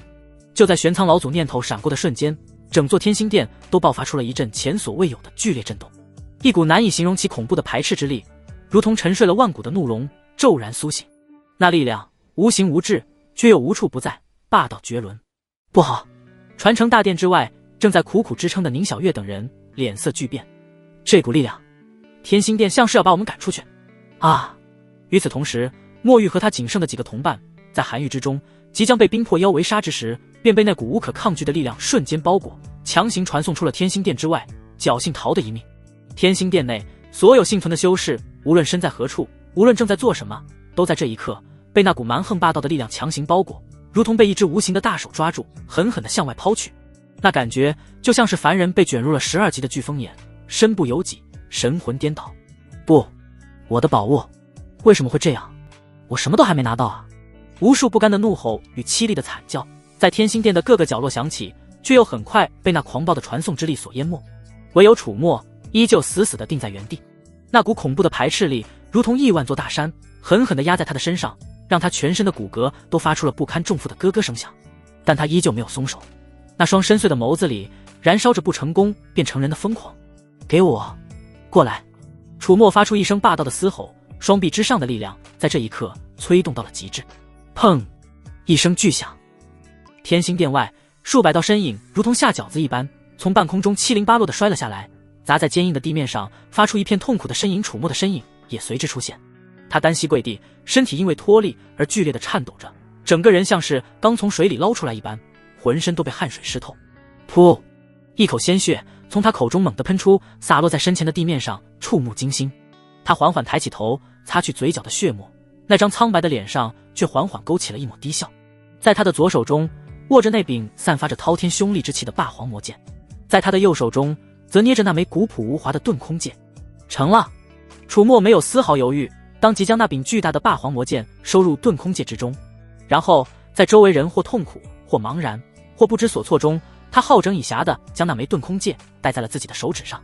整个过程行云流水，没有引起其他人的注意，毕竟他们都各自惊魂未定。另一边，宁小月失魂落魄地跌坐在地，看着那扇已经彻底关闭、再无半点灵光的天星殿大门，整个人都像是被抽去了灵魂。他怔怔地看着怀中气息已然微弱到极致的薛勇，泪水无声地从他那双漂亮的眸子里滑落。就差一点，真的就只差一点点，他已经看到了那枚散发着生命气息的造化塑身丹。只要再给他10息，不，哪怕是5息的时间，他就能拿到那枚丹药，救活薛勇。可现在一切都结束了，那扇冰冷的大门不仅关上了他进入天星殿的通路，也彻底关上了他心中最后一丝希望。无尽的绝望与巨大的落差感，如同冰冷的潮水，将他彻底淹没。为什么？为什么会这样？天星殿的规则不是只取一物便会被传送出来吗？为什么我们会被强行驱逐？我的法宝，我刚刚感悟成功的心法，就这么没了。其他各宗弟子此刻也纷纷回过神来，看着空空如也的双手以及那扇紧闭的大门，发出了愤怒而不甘的咆哮。他们想不通，也无法理解，这突如其来的变故打碎了他们所有的机缘与希望。楚墨听着周围的喧嚣，心中清楚自己就是那个罪魁祸首。抱歉，我已经在心里道歉了，所以你们会原谅我的，对吧？他站起身，拍了拍身上的灰尘。不远处，洛芷英的身影出现，他快步走到楚墨身旁，见楚墨有些狼狈，清冷的凤眸中难以抑制地带上一丝关切。犹豫片刻，他问：你没事吧？小伤，不碍事。楚墨摆了摆手，此地不宜久留，我们赶紧走。洛芷英点了点头，两人准备趁着混乱悄悄溜走。然而就在他们即将离开的刹那，一道身影如同鬼魅般出现在了不远处的一块巨石之上，正是玄苍老祖。他负手而立，那张本该倨傲轻浮的双眸里，此刻却带着一种与年龄不符的沧桑与淡漠。他的目光平静地扫过全场，最终落在了正欲离开的楚墨身上。缓缓的，苍玄老祖勾起了唇角。诸位，且听我一句。玄苍老祖的声音不大，却仿佛带着一种奇异的魔力，瞬间压下了全场的嘈杂与混乱。所有人的目光都不由自主地被他吸引了过去。你们想知道为何会突然被天星殿强行驱逐吗？你们想知道是谁毁了你们所有人的机缘吗？玄苍老祖的声音带着一种洞悉一切的淡然，缓缓响起。他抬起手，修长的手指隔着数十丈的距离，精准无比地指向了楚墨。是他！唰！一瞬间，在场所有修士的目光齐刷刷地汇聚到了楚墨和洛芷英的身上，疑惑、不解、怨恨、愤怒各种情绪交织在一起，形成了一股令人窒息的压力。这位道友，你指认他是为何故？能否向我等解释一下？一名丹宗的弟子上前拱手发问。玄苍老族嘴角勾起一抹冷冽的弧度，声音传遍全场。天心殿的规则乃是入殿者只可取一物，此乃铁律，万古不变。但此人，他指着楚墨，眼中闪过一抹看死人般的漠然。他无视规则，以一人之力强行夺取了2件至宝。正是因为他的贪婪，才触怒了天心殿的道则，引发了惩戒，将所有人排斥出去。你们所有人的机缘，你们所有的希望，全都是因为他才化作了泡影。此言一出，全场死寂，落针可闻。下一刻，一股难以想象的由纯粹的贪婪与极致的愤怒所组成的风暴在人群中猛然爆发。什么？至宝？还是2件？原来是你！是你这个杂碎，害得我们被赶了出来。杀了他，抢了他的至宝。大多数人的眼睛瞬间都红了，那一道道目光如同最饥饿的野兽，死死地盯着楚墨，充满了毫不掩饰的杀意与贪婪。人群彻底沸腾了，充满着排山倒海的压迫感。洛芷英照出了含冤剑，如临大敌。他那双清冷的凤眸此刻染上了前所未有的凝重。被数百名修士围攻，其中不乏筑基后期乃至筑基圆满的高手，这可谓是绝境了。玄苍老祖站在巨石之上，居高临下地看着这一幕，脸上露出了满意的笑容。他再次开口，声音压过了所有的嘈杂：诸位，稍安勿躁，此人诡计多端，实力不俗，切不可让他逐个击破。我提议，我等一同出手，合力将其斩杀。至于那2件至宝，待除了此寮，再行商议分配，如何？他的声音夹杂特殊的灵力波动，充满了蛊惑人心的力量，瞬间便得到了所有人的响应。这是玄苍老祖的法门之一，蛊心咒。低境界时使用，可以一定程度煽动人群，悄无声息蛊惑人心；高境界时产生蜕变，使用时可以言出法随，强行让人下跪或是自杀。好，就这么办，先杀了他再说，不能让他跑了。人群中，墨玉那双怨毒的眼睛死死地盯着楚墨身旁的洛芷英，嘴角勾起一抹残忍的弧度。真是天助我也，不仅能夺宝，还能借此机会将洛芷英这个贱人一并除掉。一时间，上百名修士如同闻到血腥味的杀群，缓缓的一步步地朝着中央的楚墨和洛芷英逼近。包围圈在不断的收缩，那一道道毫不掩饰的杀意交织成一张无形的大网，从四面八方朝着楚墨笼罩而来。身处风暴中心的楚墨脸上不见慌乱，只是他的目光发沉，越过那一张张因为贪婪与愤怒而扭曲的脸庞，最终落在了那巨石之上的林无杰身上。不对劲，很不对劲。林无杰那个蠢货何曾有过这般心机与城府？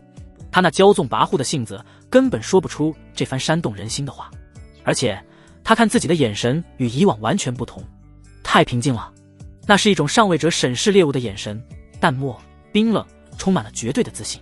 楚墨想要再一次查看林无杰的情报，然而下一刻，一道信息栏直接在他的眼前浮现，目标对象产生根本性变化，无法直接读取原有情报，需重新进行探查。什么？楚墨瞳孔微微一缩，这种情况他从未遇到过。以往只要他探查过一次的目标之后，便可以随时免费读取情报，可现在重新探查所需中品灵石10枚，10枚中品灵石，这可是探查元婴期修士才需要的价格。楚墨的后背渗出了一层薄薄的冷汗，他毫不犹豫地支付了灵石。下一刻，一股庞大的信息流涌入他的脑海：姓名林无杰，肉身灵魂玄苍老祖，元神夺舍，身份上古化神器大能，因与宿敌一战，肉身陨灭，神魂受损，于玄剑秘境部下传承陷阱，伺机夺舍重生。修为炼器后期，体质阳药肢体，罕见，功法玄苍9变。重要情报：玄苍老祖城府极深，老奸巨猾，已通过林无杰的记忆知晓你的部分底细。他觊觎你半炷香引气入体的逆天资质，欲将你炼制成他的身外化身，为他所用，竟是被夺舍了。惊讶之后，楚墨的心一点点沉了下去。麻烦了，他面对的不再是那个头脑简单的林无杰，而是一个活了不知多少万年，心机手段都堪称恐怖的老怪物。更重要的是，对方对自己的肉身起了歹念，一股危机感如同冰冷的毒蛇缠上了楚墨的心脏。就在这时，巨石之上，玄苍老祖的声音再次响起。这一次，他的声音里带上了一丝戏谑与玩味。诸位，还有一事，我需提醒大家。他看着楚墨，嘴角的弧度愈发明显。在遗迹里面的时候，他见过楚墨施展的银丝武器。这小子倒是聪明，懂得将玉鬼珠的蛛丝质做成兵器。出其不意之下，莫说是同阶，哪怕金丹期都有被斩杀的可能。毕竟以玉鬼珠蛛丝的硬度和锋锐程度，只有元婴期才能无惧。此子手中有一种极其诡异的银丝法宝，锋利无比，削铁如泥，一旦被其缠上，便会被瞬间切割成碎片。玄苍老祖如此说道。此言一出，原本已经蠢蠢欲动的众人脚步皆是一滞，脸上露出了几分忌惮之色。不过大家也无需惊慌，玄苍老祖的声音带着一种安抚人心的力量。那银丝虽利，却并非无解，只要我等催动全身灵力，在周身布下防护力场，便足以抵御那银丝的靠近，自然便无法切割。只要我等一拥而上，他必死无疑。一番话瞬间便打消了众人的疑虑与恐惧。杀！不知是谁怒吼了一声，下一刻，上百名修士如同决堤的洪水般催动着各自的法宝，带着滔天的杀意朝着楚墨猛冲而来。洛芷英俏脸煞白，下意识地握紧了手中的寒渊剑。楚墨的眼底深处闪过一抹阴沉，天罗丝是他的底牌之一，竟然就这么被这个夺舍的老怪物轻描淡写的给捅了出来。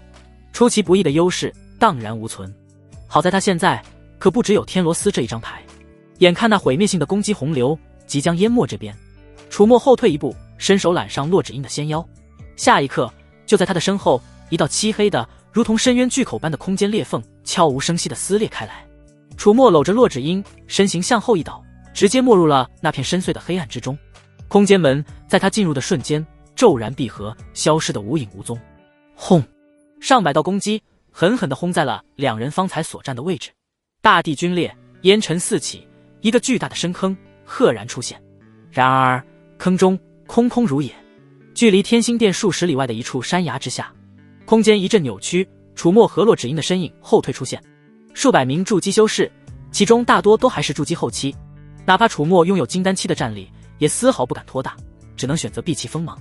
尤其还是在自己底牌之一的天罗丝已经暴露了的情况下，楚墨抬手看了看手指上那枚古朴的遁空戒，戒指的光芒此刻已然暗淡了不少。遁空戒强大是确实强大，但消耗也着实不少。这一遁直接抽空了他体内1/3的灵力，这还是他，若是换作寻常筑基修士，恐怕施展一次就是极限了，也不能像他这样瞬移那么远。我们现在怎么办？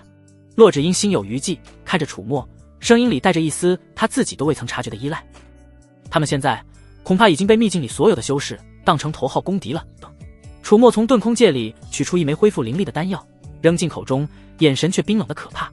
秘境出口尚未开启，在那之前谁也离不开。出口会开启3日，他有的是时间。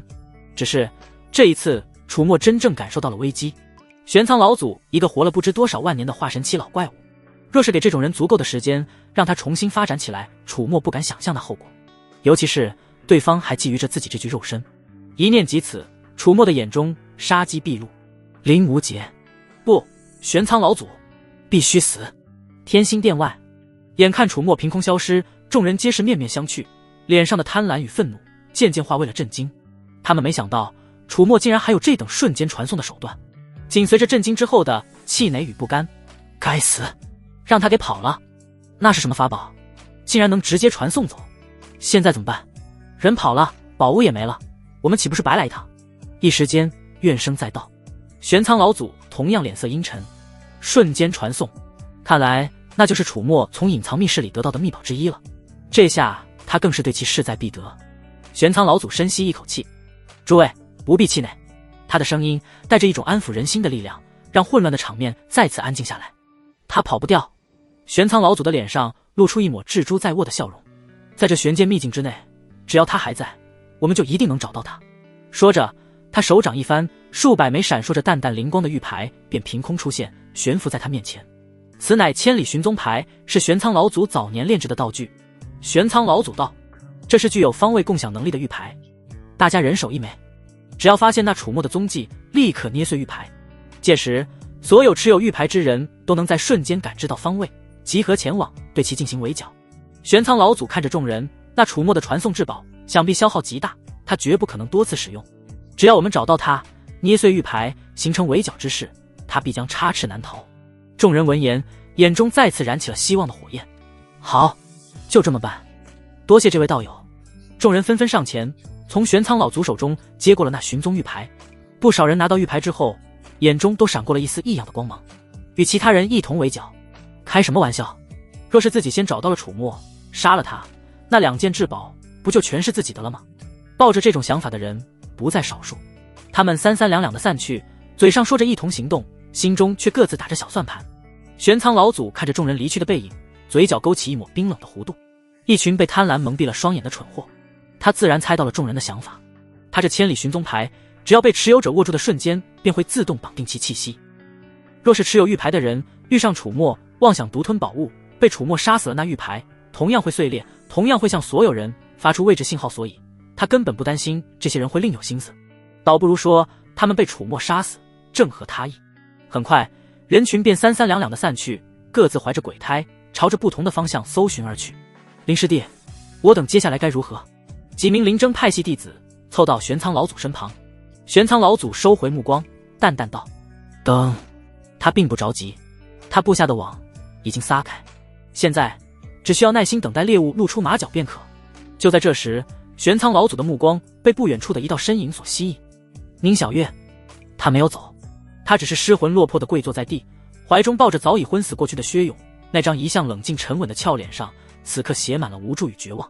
玄苍老祖的眼睛微微眯起，这个女人他有印象，玄霄宗此次带队的弟子之一，能号令玄霄宗的其他弟子。若是能将她收为己用，寻找楚墨的效率无疑会大大提高。念及此，玄苍老祖从巨石之上一跃而下，带着那几名亲信缓步朝着宁小月走了过去。这位师姐为何在此独自神伤？玄苍老祖的声音温和，带着恰到好处的关切，让人听不出丝毫异样。宁小月缓缓抬起头，那双漂亮的眸子早已哭得红肿，看到来人是玄苍老祖，她只是麻木地摇了摇头，没有说话。玄苍老祖的目光落在他怀中那奄奄一息的薛勇身上，故作惊讶地咦了一声：这位师兄伤得不轻啊。以我之见，他五脏六腑尽碎，经脉寸断，神魂之火更是如同风中残烛，随时都可能熄灭。除非能有恢复肉身的丹药，否则不出10日必死无疑。玄苍老祖的话如同最锋利的刀子，狠狠扎在宁小月的心上。他娇躯猛地一颤，死死地咬着下唇，泪水再次决堤。他仿佛自言自语般道：都怪我，都怪我，若不是为了救我，他根本不会伤成这样。我本想去天星殿为他求取造化塑身丹，只要有了那枚丹药，他就有救了。可现在全完了。宁小月的声音带着哭腔，充满了无尽的自责与绝望。他将所有的希望都寄托在了天星殿，可那希望却被无情的碾碎了。造化塑身丹。玄苍老祖闻言心中暗笑，还是化神期的时候，造化塑身丹对他而言就是唐丸级别的丹药，现在他储物界里还留有不少。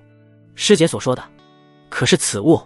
玄苍老祖手掌一翻，一枚通体浑圆散发着浓郁生命气息，丹体之上萦绕着玄奥丹纹的金色丹药便出现在他掌心。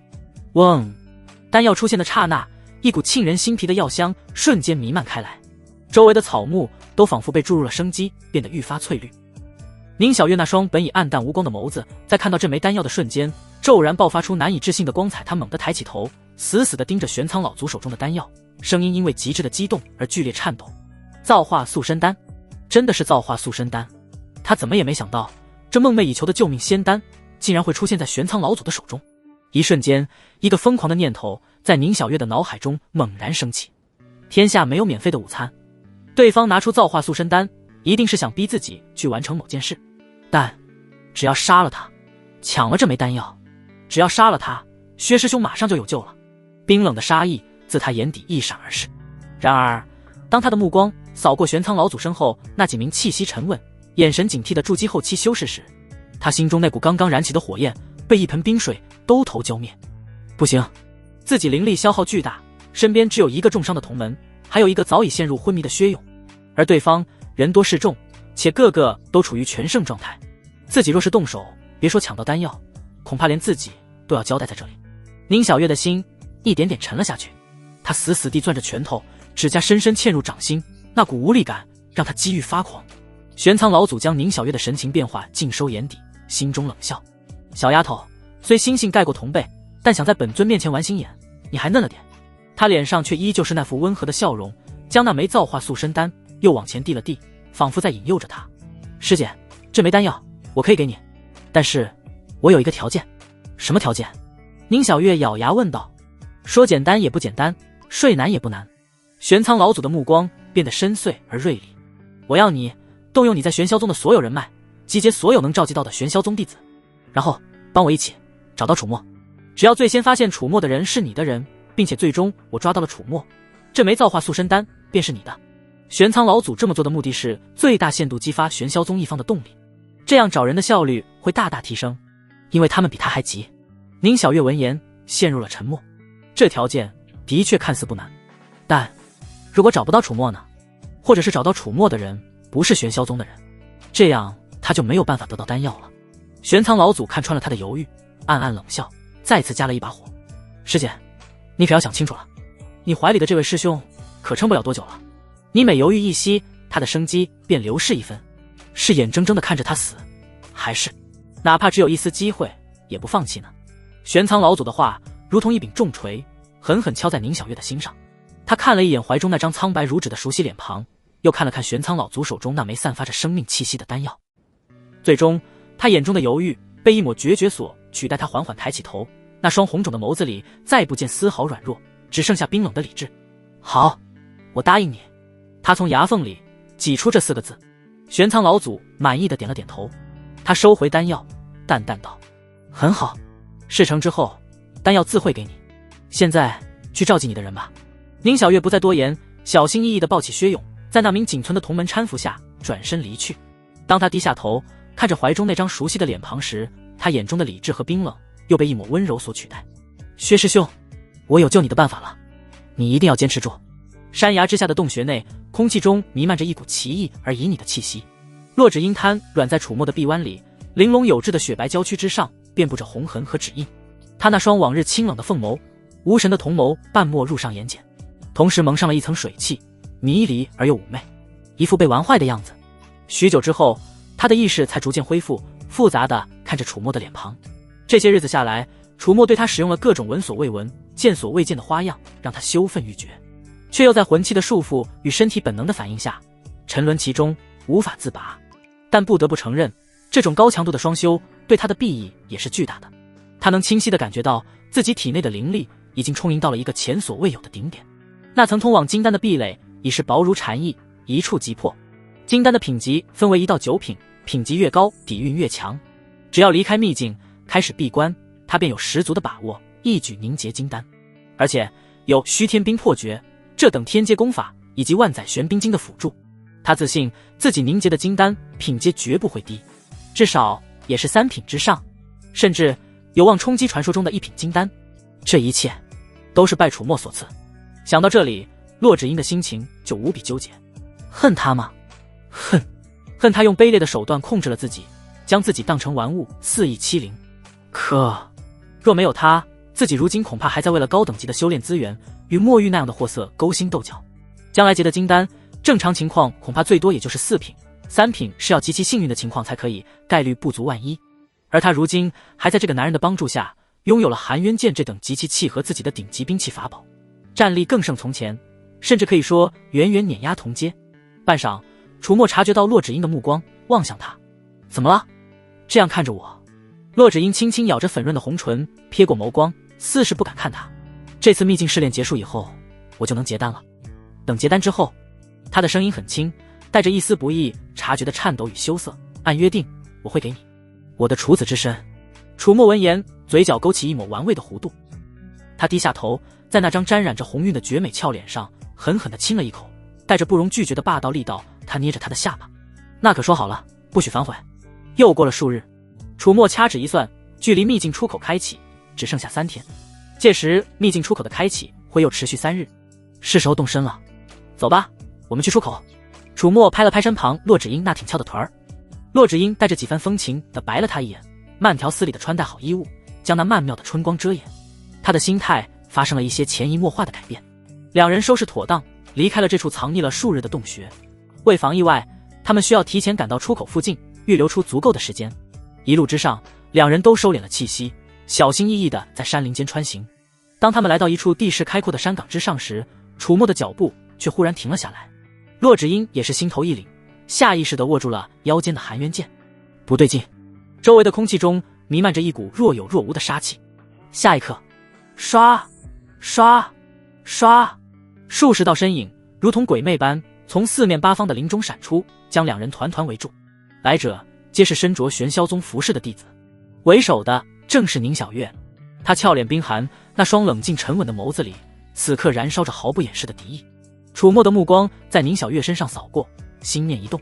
姓名：宁小月，身份：玄霄宗内门弟子，亲传预定，修为：筑基巅峰，功法：玄月天心诀，体质：玲珑心，罕见。重要情报：宁小月与其师兄薛勇为准道侣，自小为青梅竹马。宁小月对其师兄感情深厚，现其师兄身受重伤，急需救治，否则在秘境出口开启前便会重伤身亡。如今已临近最后10日，宁小月已与玄苍老祖达成交易，只要能找到你，并帮助玄苍老祖把你擒住，他便可从玄苍老祖手中换取造化塑身丹，救治其师兄薛勇。读取完宁小月的信息，楚墨彻底了解了事情原委，心中有了计较。与此同时，楚墨看到宁小月的手中正紧紧握着一枚玉牌，正是玄苍老祖分发的玉牌。他手上的青筋微微凸起，显然是准备将其捏碎。一旦捏碎，玄苍老祖那老怪物以及秘境中所有心怀鬼胎的修士都会在短时间内赶到。不能让他捏碎，也不能杀了他。杀了他，玉牌同样会碎。最好的办法就是在他捏碎玉牌之前让他改变主意。停，否则你会后悔。就在宁小月即将发力的刹那，楚墨平淡的声音响起。宁小月的动作一顿，冰冷的目光死死地锁定在楚墨身上。楚墨笑了：你那位师兄马上就要死了对吧？宁小月闻言，娇躯猛地一震。这件事他怎么知道的？楚墨继续道：告诉你个事实，就算你捏碎玉牌，叫来了所有人，也杀不了我。我随时能瞬移走，只是需要多耗费些灵力罢了。那样的话，你就抓不到我交差，而你的师兄也就必死无疑了。但现在我告诉你一个好消息，能救活你师兄的只有造化塑身丹这等顶级疗伤丹药，但这等丹药不只是灵无解，我也有。说着，楚墨手掌一翻，一枚通体浑圆散发着浓郁生命气息，丹体之上萦绕着玄奥丹纹的金色丹药便出现在他掌心。造化塑身丹。当看到这枚丹药的瞬间，宁小月的瞳孔骤然收缩，呼吸都变得急促起来。他怎么也没想到，这枚他不惜一切代价都想得到的救命丹药，楚墨手上竟然也有。想救他吗？楚墨把玩着手中的丹药，脸上露出一抹玩味的笑容。想救他，就跟我做个交易，只要你乖乖听话，在这秘境剩下的时间里，不再让玄霄宗的弟子找我的麻烦，这枚丹药我就可以给你，让你救你的师兄。当然，你也可以选择现在就捏碎玉牌。楚墨一副无所谓的态势，表情平淡。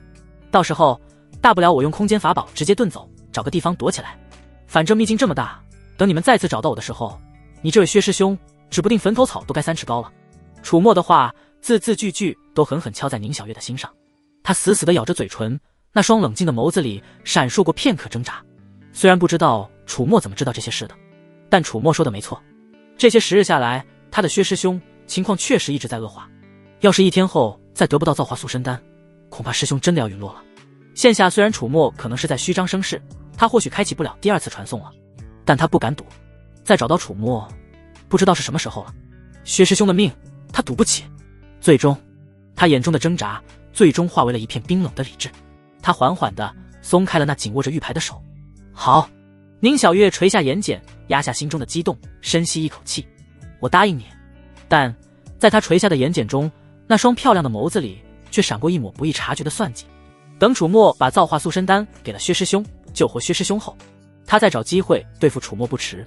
毕竟无论怎么说，宗门本身也要求他们在秘境之中配合林无杰拿下楚墨。另一方面，薛师兄的伤势本身也是因为楚墨而造成的，就算没了和林无杰的那一层交易，于情于理，他最终都不会放过楚墨。楚墨看着花容月貌、身段绰约的宁小月，嘴角勾起了微不可察的诡异弧度。但我不信你。宁小月话锋一转，接着说，他冰冷的眸子死死盯着楚墨。你必须跟我走。宁小月的声音不带丝毫感情，冷静的可怕。我要亲眼看着这枚丹药救活薛师兄。否则我怎么知道你给的丹药是真是假？周围的玄霄宗弟子手中的法器依旧对准楚墨，杀气腾腾。洛芷英下意识地朝楚墨靠近了半步，楚墨却笑了，他看着宁小月道：可以。他答应得太干脆了，干脆到让宁小月有些不安，但他没有别的选择。在数十名玄霄宗弟子的护送下，楚墨和洛芷英跟着宁小月朝着他们临时的据点行去。那是一处早已废弃的古旧寺庙，寺庙之外还有10几名玄霄宗弟子在警戒放哨。见到宁小月带人回来，皆是神色一凛。当他们看到被压在中间的楚墨和洛芷英时，眼中都露出了毫不掩饰的敌意与杀机。楚墨对此视若无睹，他跟着宁小月走进了那座破败的大殿。大殿中央，一张由门板临时搭成的简易凉席之上，躺着一个面如金纸、气息微弱的青年，正是薛勇。他双目紧闭，胸口几乎没有起伏，若非那微弱的生命气息尚未消失，已经与死人无异。楚墨探查了一眼，这薛勇确实已经到了油尽灯枯的边缘，再拖上一天，就是大罗金仙来了，也就不活了。丹药给我。宁小月死死盯着楚墨，周围的玄霄宗弟子也都握紧了手中的兵器，将楚墨团团围住，气氛紧张到了极点。只要楚墨有任何异动，他们便会毫不犹豫地将其乱刃分尸。楚墨脸上挂着淡然的笑，再次取出了那枚造化塑身丹。浓郁的生命气息与药香瞬间弥漫了整个大殿，所有人的目光都被那枚金色的丹药所吸引。宁小月看着那枚丹药，呼吸都变得急促了几分。希望就在眼前。楚墨抬手送出丹药，丹药悬浮着向宁小月飘去。宁小月伸出手准备接住丹药，同时他也保持着警惕，预防楚墨趁机攻击他。然而就在所有人把注意力放在楚墨和宁小月之间的这个时候，楚墨的手快如闪电，两指并拢，打出一道罡气，劈在了薛勇那脆弱的脖颈之上。噗！一声清脆的骨裂声在大殿内清晰可闻。薛勇的身体猛地抽搐了一下，喉咙里发出一阵意义不明的呵呵声，一缕鲜血顺着他的嘴角汩汩流出。这一击楚墨控制的恰到好处，既没有直接杀死薛勇，却又震裂了他的气管。原本还能撑上一天，现在薛勇不出10分钟必死无疑。全场死寂，所有人都被楚墨这突如其来的丧心病狂的举动惊得大脑一片空白。楚墨趁机再收回丹药，宁小月更是如遭雷击，呆立当场。他难以置信地看着楚墨，又看了看凉席上那嘴角不断冒血、眼看就要断气的薛勇，那双漂亮的眸子里瞬间被无尽的愤怒与绝望所吞噬。楚墨，他声音嘶哑，充满了刻骨的恨意。我们杀了他。周围的玄霄宗弟子也终于反应过来，一个个目眦欲裂，催动着法宝，带着滔天的杀意，便要朝着楚墨猛扑而来。哈哈，别急嘛。楚墨大笑一声，搂过洛芷英。他身后一道漆黑的空间门快速撕裂开来，只要他后退一步就能遁走，谁也来不及留住他。你们的师兄只剩下不到10分钟的活头了，现在你们看到了，我随时可以走，但我一走，他必死无疑。停！宁小月喊道。那群冲上来的玄霄宗弟子硬生生地停下了脚步，他们投鼠忌器，一个个脸色涨红，进退两难，只能用那要吃人的目光死死地瞪着楚墨。宁小月的娇躯因为极致的愤怒而剧烈地颤抖着，她死死地咬着下唇，嫣红的鲜血顺着嘴角滑落，她却浑然不觉。那双漂亮的眸子里充满了滔天的恨意。楚墨这个小人，但宁小月却不曾换位想，她本也存有出尔反尔的心思。时间一分一秒的流逝，薛勇的呼吸越来越微弱，每一秒对宁小月而言都是一种凌迟般的煎熬。最终理性战胜了愤怒。宁小月看着楚墨冷冷道：说出你的需求。楚墨哈哈一笑：识趣，我喜欢。我想先拜托你，让其他的玄霄宗弟子先撤出寺庙。闻言，宁小月深吸一口气：都出去。他艰难地从牙缝里挤出这几个字，声音沙哑：宁师姐。可是众人犹豫片刻，最终还是叹了口气，不甘地退出了大殿。很快，破败的大殿之内便只剩下4人：楚墨、洛芷英以及宁小月和奄奄一息的薛勇。现在可以说了吧？宁小月冰冷如霜的俏脸对着楚墨：你到底想怎么样？楚墨缓缓上前2步：我的要求很简单。他顿了顿，嘴角的弧度变得愈发诡异：我要你放开心神，让我种下秘法作为保障，这样我就能确保之后你不会出尔反尔了，否则定会遭到反噬。宁小月闻言，瞳孔骤然一缩，让他放开心神，种下秘法。若楚墨想趁机杀了他，那简直是轻而易举。就算楚墨不杀了他，天晓得那秘法有没有其他的隐患。你休想！他眉头紧皱，声音充满了抗拒。那你的师兄呢？楚墨指了指薛勇，脸上的笑容毫无温度。他可等不了多久了。这位师姐，你也不想你的师兄出事吧？宁小月的心像是被一只无形的大手狠狠攥住。我凭什么信你？他咬牙道。我若顺从了你，你出尔反尔怎么办？你有选择吗？楚墨反问。简简单单的一句话，却如同最锋利的刀子，将宁小月所有的挣扎与希望彻底斩断。是啊，他有选择吗？他没有。从楚墨出手的那一刻起，他就已经被逼上了绝路。要么看着自己挚爱的师兄在自己面前痛苦的死去，要么赌一次，去换取那渺茫的一线生机。时间还在无情的流逝。薛勇喉咙里的呵呵声越来越微弱，宁小月的内心在进行着一场天人交战。他看着薛勇那张熟悉的脸，脑海中浮现出两人从小到大的一幕幕。他教他练剑，他为他挡下欺凌，他伴在他身边长大，最终所有的画面都定格在他为了保护自己被贴受重创的那一刻。泪水再次模糊了他的视线，他缓缓地闭上了眼睛，那两行清泪顺着他洁白的脸颊无声滑落。我答应你，我答应你。这个回应几乎抽干了宁小月全身的力气。很好，现在跪在我面前。你，我不说第二遍。宁小月闭着眼，任由那两行清泪滑落，整个人如同被抽去骨头的软泥，缓缓的、屈辱的跪坐在了楚墨面前。楚墨脸上挂起无机智的笑容，他从储物戒中取出一柄通体漆黑、散发着不祥气息的短刃。他走到宁小月面前，无视他那因为恐惧而微微颤抖的娇躯，将沾染了自己鲜血的黑色短刃轻轻刺入了他光洁的眉心。宁小月闷哼，一股冰冷而诡异的力量如同枯骨之躯，瞬间侵入他的识海，在他的灵魂本源之上烙下了一个永世无法磨灭的屈辱印记。魂器成。他抬起头，冷静的眸子里潜藏着一丝难以抑制的不安。快把丹药给他。他生怕楚墨反悔。别急嘛。楚墨手中短刃破碎，他呵呵一笑，将那枚造化塑身丹轻轻弹入了薛勇的口中。丹药入口即化，化作一股磅礴的生命暖流，瞬间涌入薛勇四肢百骸。他那濒临破碎的五脏六腑，寸寸断裂的经脉，都在以一种肉眼可见的速度开始缓慢的修复。那张本已灰败如死人的脸，也渐渐恢复了一丝血色。虽然依旧昏迷不醒，但那微弱的生命气息却已然稳定了下来。宁小月见状，提在嗓子眼的心终于落了回去。他长长地舒了一口气，整个人都虚脱般的瘫坐在地。楚墨看着这一幕，暗笑。其实他可以不救薛勇，达成目的后就放任薛勇死去。但薛勇要是死了，宁小月就成了单身，那样滋味可就少了许多啊。宁小月从地上缓缓站起，声音沙哑：你可以走了，今日之事我会遵守约定，玄霄宗的人不会再找你的麻烦。他只想让这个奸邪小人立刻从自己眼前消失。然而楚墨却并没有要走的意思，他只是饶有兴致地看着他，嘴角的弧度愈发玩味。躺下。他淡淡地吐出两个字。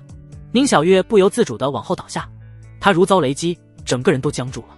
他难以置信地看着楚墨，那双刚刚恢复一丝神采的眸子里瞬间被惊恐与羞怒所填满。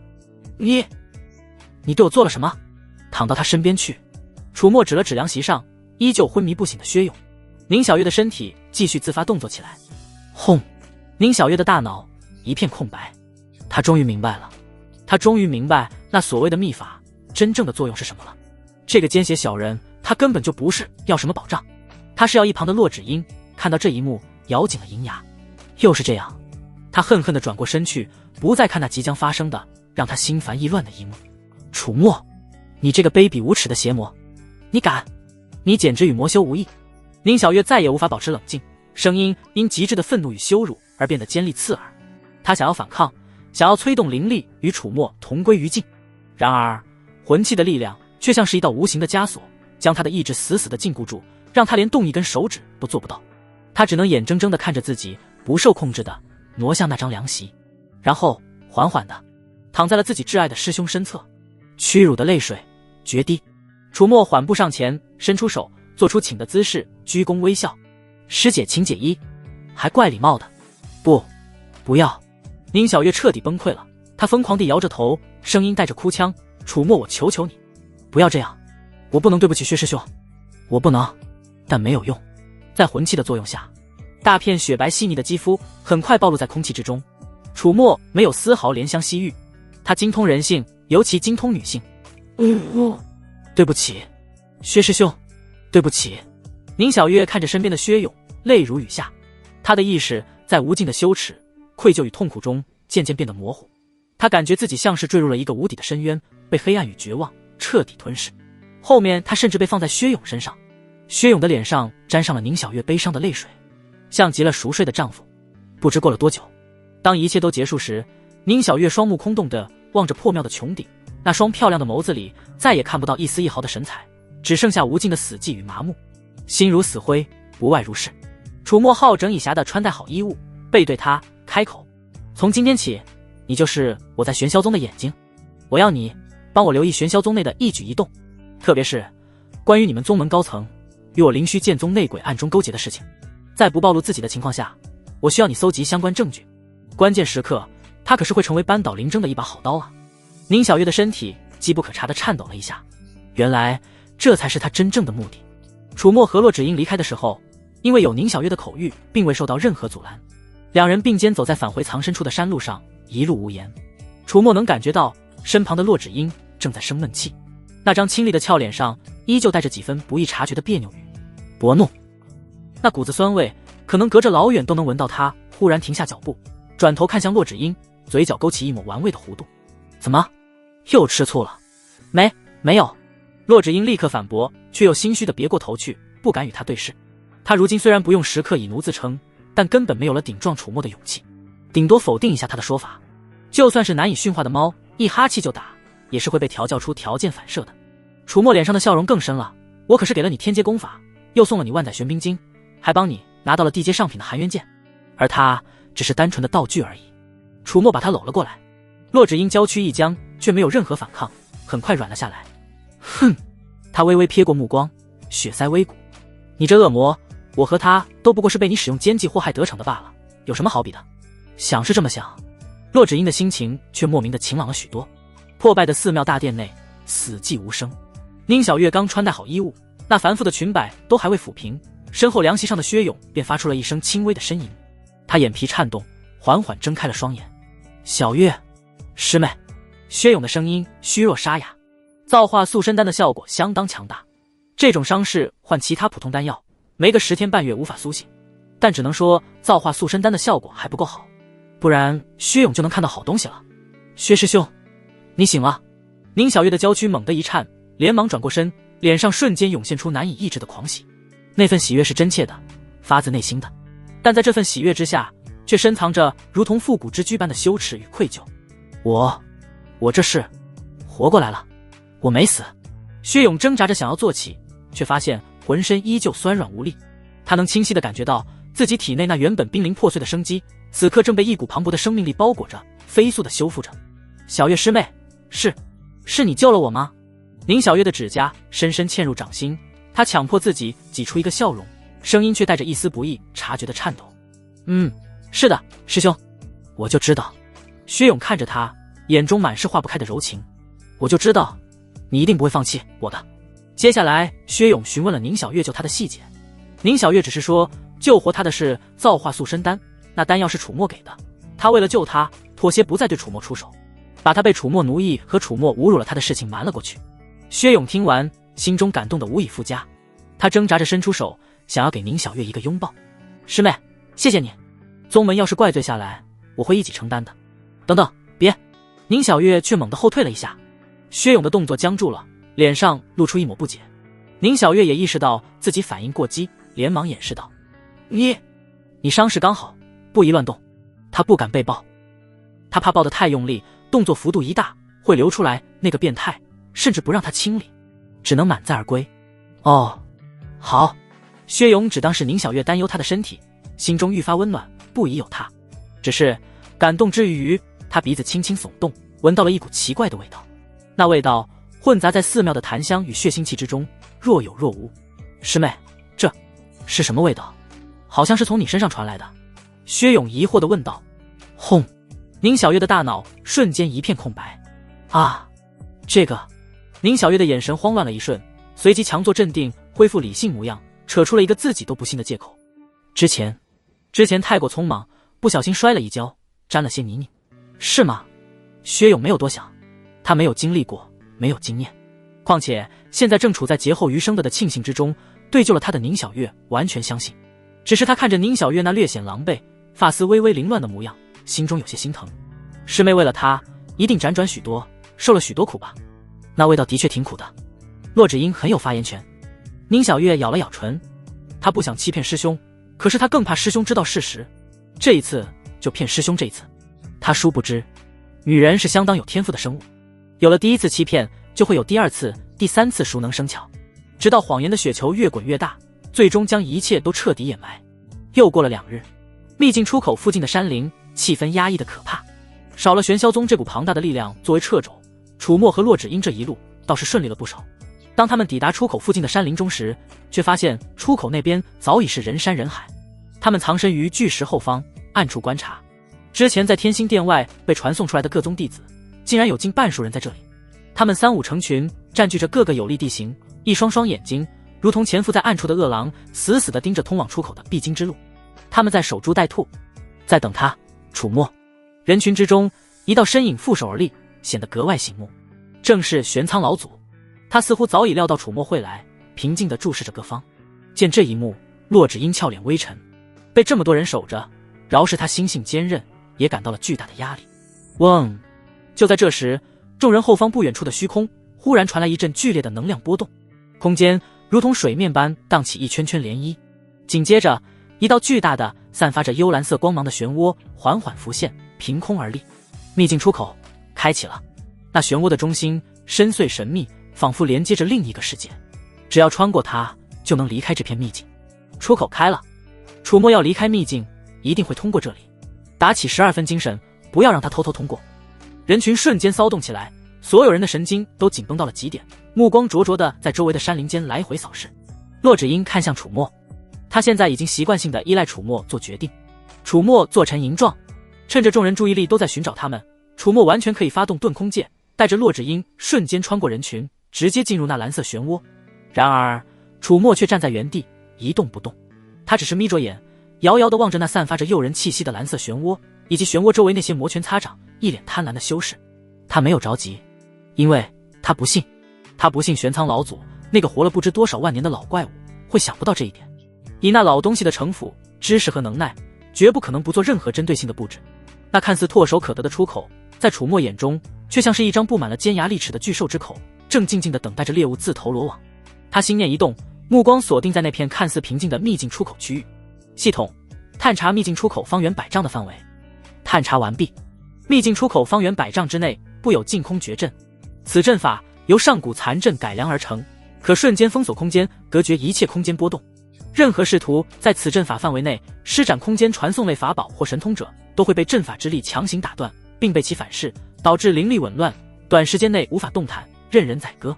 阵眼位于出口漩涡右下方30丈处，以大规模能量冲击阵眼，可破此阵。净空绝阵。楚墨的眼底闪过一抹寒意，若是自己真的使用遁空界出现在出口前，恐怕刚一现身就会被那阵法之力镇压，彻底沦为砧板上的鱼肉。怎么了？骆芷英见楚墨神色有异，低声问道。楚墨侧过头看着他那张清丽绝伦却带着几分担忧的俏脸，呵呵一笑。没什么，只是发现了一些有趣的东西。他顿了顿，语气平淡地说道。等会儿我们不能传送过去。骆芷英一愣，凤眸中闪过一丝不解。不能传送过去，那我们怎么出去？杀出去。楚墨淡淡地吐出3个字，语气平静的像是在说一件微不足道的小事。神？什么？骆芷英怀疑自己听错了。杀出去。外面可是聚集了上百名修士，其中不乏筑基后期乃至筑基圆满的高手，就凭他们2个人，这不是去送死吗？你疯了！骆芷英忍不住低呼。楚墨却只是看着他，眼神平静而深邃，不带丝毫波澜。骆芷英被他看得有些发毛，眼神瞬间谦卑了些，心中的那股焦躁与不安却也跟着平复了几分。他忽然想起，这个男人虽然行事乖张、卑鄙无耻，甚至可以说是丧心病狂，但迄今为止，他做的每一个决定看似疯狂，却又总能化险为夷，甚至反将敌人玩弄于股掌之间。你有把握？骆芷英迟疑地问到。楚墨没有直接回答，只是伸出手轻轻捏了捏他那滑嫩的脸颊。我对你有把握。含冤剑在手，配合虚天冰破诀，还有万载玄冰晶增强底蕴，寻常金丹初期恐怕都拿不下你吧？到你派上用场的时候了，你该不会以为你的工作就是叉开腿张开嘴吧？骆芷英的脸颊瞬间变得滚烫，他恨恨地瞪了楚墨一眼，想说些什么却又不敢，最终只能化作一声带着几分羞恼的轻哼。知道了，罢了，反正自己的命早就是他的了，他想怎么折腾便怎么折腾吧。至少迄今为止，他做的每一件事虽然手段都脏得很，但结果似乎都还不错。准备好了吗？楚墨的声音将他从胡思乱想中拉回。骆芷英深吸一口气，唤出含冤剑，那双清冷的凤眸之中战意升腾。下一刻，楚墨和骆芷英的身影如同两道离弦之箭，骤然从藏身的巨石后方冲出，没有丝毫掩饰，就那么光明正大地出现在了所有人的视野之中。是楚墨，他出来了，他们想跑，快拦住他们！原本还在警惕搜寻的众人，在看到楚墨和骆芷英现身的刹那，先是一愣，随即脸上便露出了毫不掩饰的贪婪与狰狞，如同嗅到血腥味的鲨鱼，瞬间便朝着两人猛扑了过来。巨石之上，玄苍老祖见状，嘴角勾起一抹置诸在握的冷笑。来了，他等的就是这一刻。只要楚墨敢动用那空间法宝净空绝阵，便会让他知道什么叫做绝望。然而，令玄苍老祖以及部分人都惊疑的是，楚墨根本没有要施展空间传送的意思。面对那如同潮水般汹涌而至的数百名修士，他只是平静地拔出了腰间那柄看似平平无奇的金刚长剑，剑锋斜指，黑发无风自动，眼神淡漠如冰。在他身旁，骆芷英白衣胜雪，含冤剑上冰蓝色的光华流转，清冷的凤眸之中杀机毕露。两人并肩而行，竟是打算硬汉这数百名修士的围攻找死，不自量力。众人见状，先是错愕，随即脸上便露出了残忍的狞笑。玄苍老祖却是脸色发沉，不对，这小子不按套路出牌，他为什么不用那空间法宝？难道他察觉到了什么？不可能，净空绝阵乃是上古奇阵，玄奥无比，便是元婴修士也未必能一眼看破。他区区一个筑基初期，怎么可能？玄苍老祖的心中第一次涌起了一丝不安，但很快这丝不安便被他强行压下。无妨，就算他不用空间法宝，就算他底牌众多，战力甚至能碾压筑基后期，那又能如何？以多咬死象，在这数百名修士的围攻之下，他便是浑身是铁，又能碾几颗钉。念及此，玄苍老祖脸上的神色再次恢复了平静与淡漠。杀！离得最近的几名修士已经裹挟着滔天的杀意，冲到了楚墨和骆芷英面前，刀光剑影，法术灵光，如同狂风暴雨般朝着两人倾泻而下。楚墨的眼神依旧平静，在那毁灭性的攻击洪流即将临身的刹那，他动了，没有惊天动地的气势，也没有华丽炫目的招式，他只是简简单单的向前踏出一步，然后挥剑，一道看似平平无奇的剑光自他手中那柄金刚长剑之上一闪而逝，快到极致，快到所有人都没能看清。扑哧扑哧扑哧，一连串利刃入肉的闷响几乎同时响起。那几名率先冲上来的修士脸上的狰狞与贪婪瞬间凝固，下一刻十几颗大好头颅冲天而起，嫣红的鲜血如同喷泉般染红了半空，无头的尸体轰然倒地。一剑，仅仅一剑，几名筑基中后期的修士尽数毙命，砍瓜切菜不外如是。与此同时，骆芷英也动了，他手中的含冤剑发出一阵清越的剑鸣，冰蓝色的剑光如同九天玄冰般带着彻骨的寒意席卷而出，所过之处空气凝结，万物冰封。咔嚓咔嚓，又有数名修士躲闪不及，直接被那恐怖的寒冰剑气冻成了冰雕，随即轰然碎裂，化作了一地晶莹的冰渣。两人联手，不过眨眼的功夫便斩杀了近10人。那血腥而残暴的一幕让所有人都看得头皮发麻，肝胆俱裂。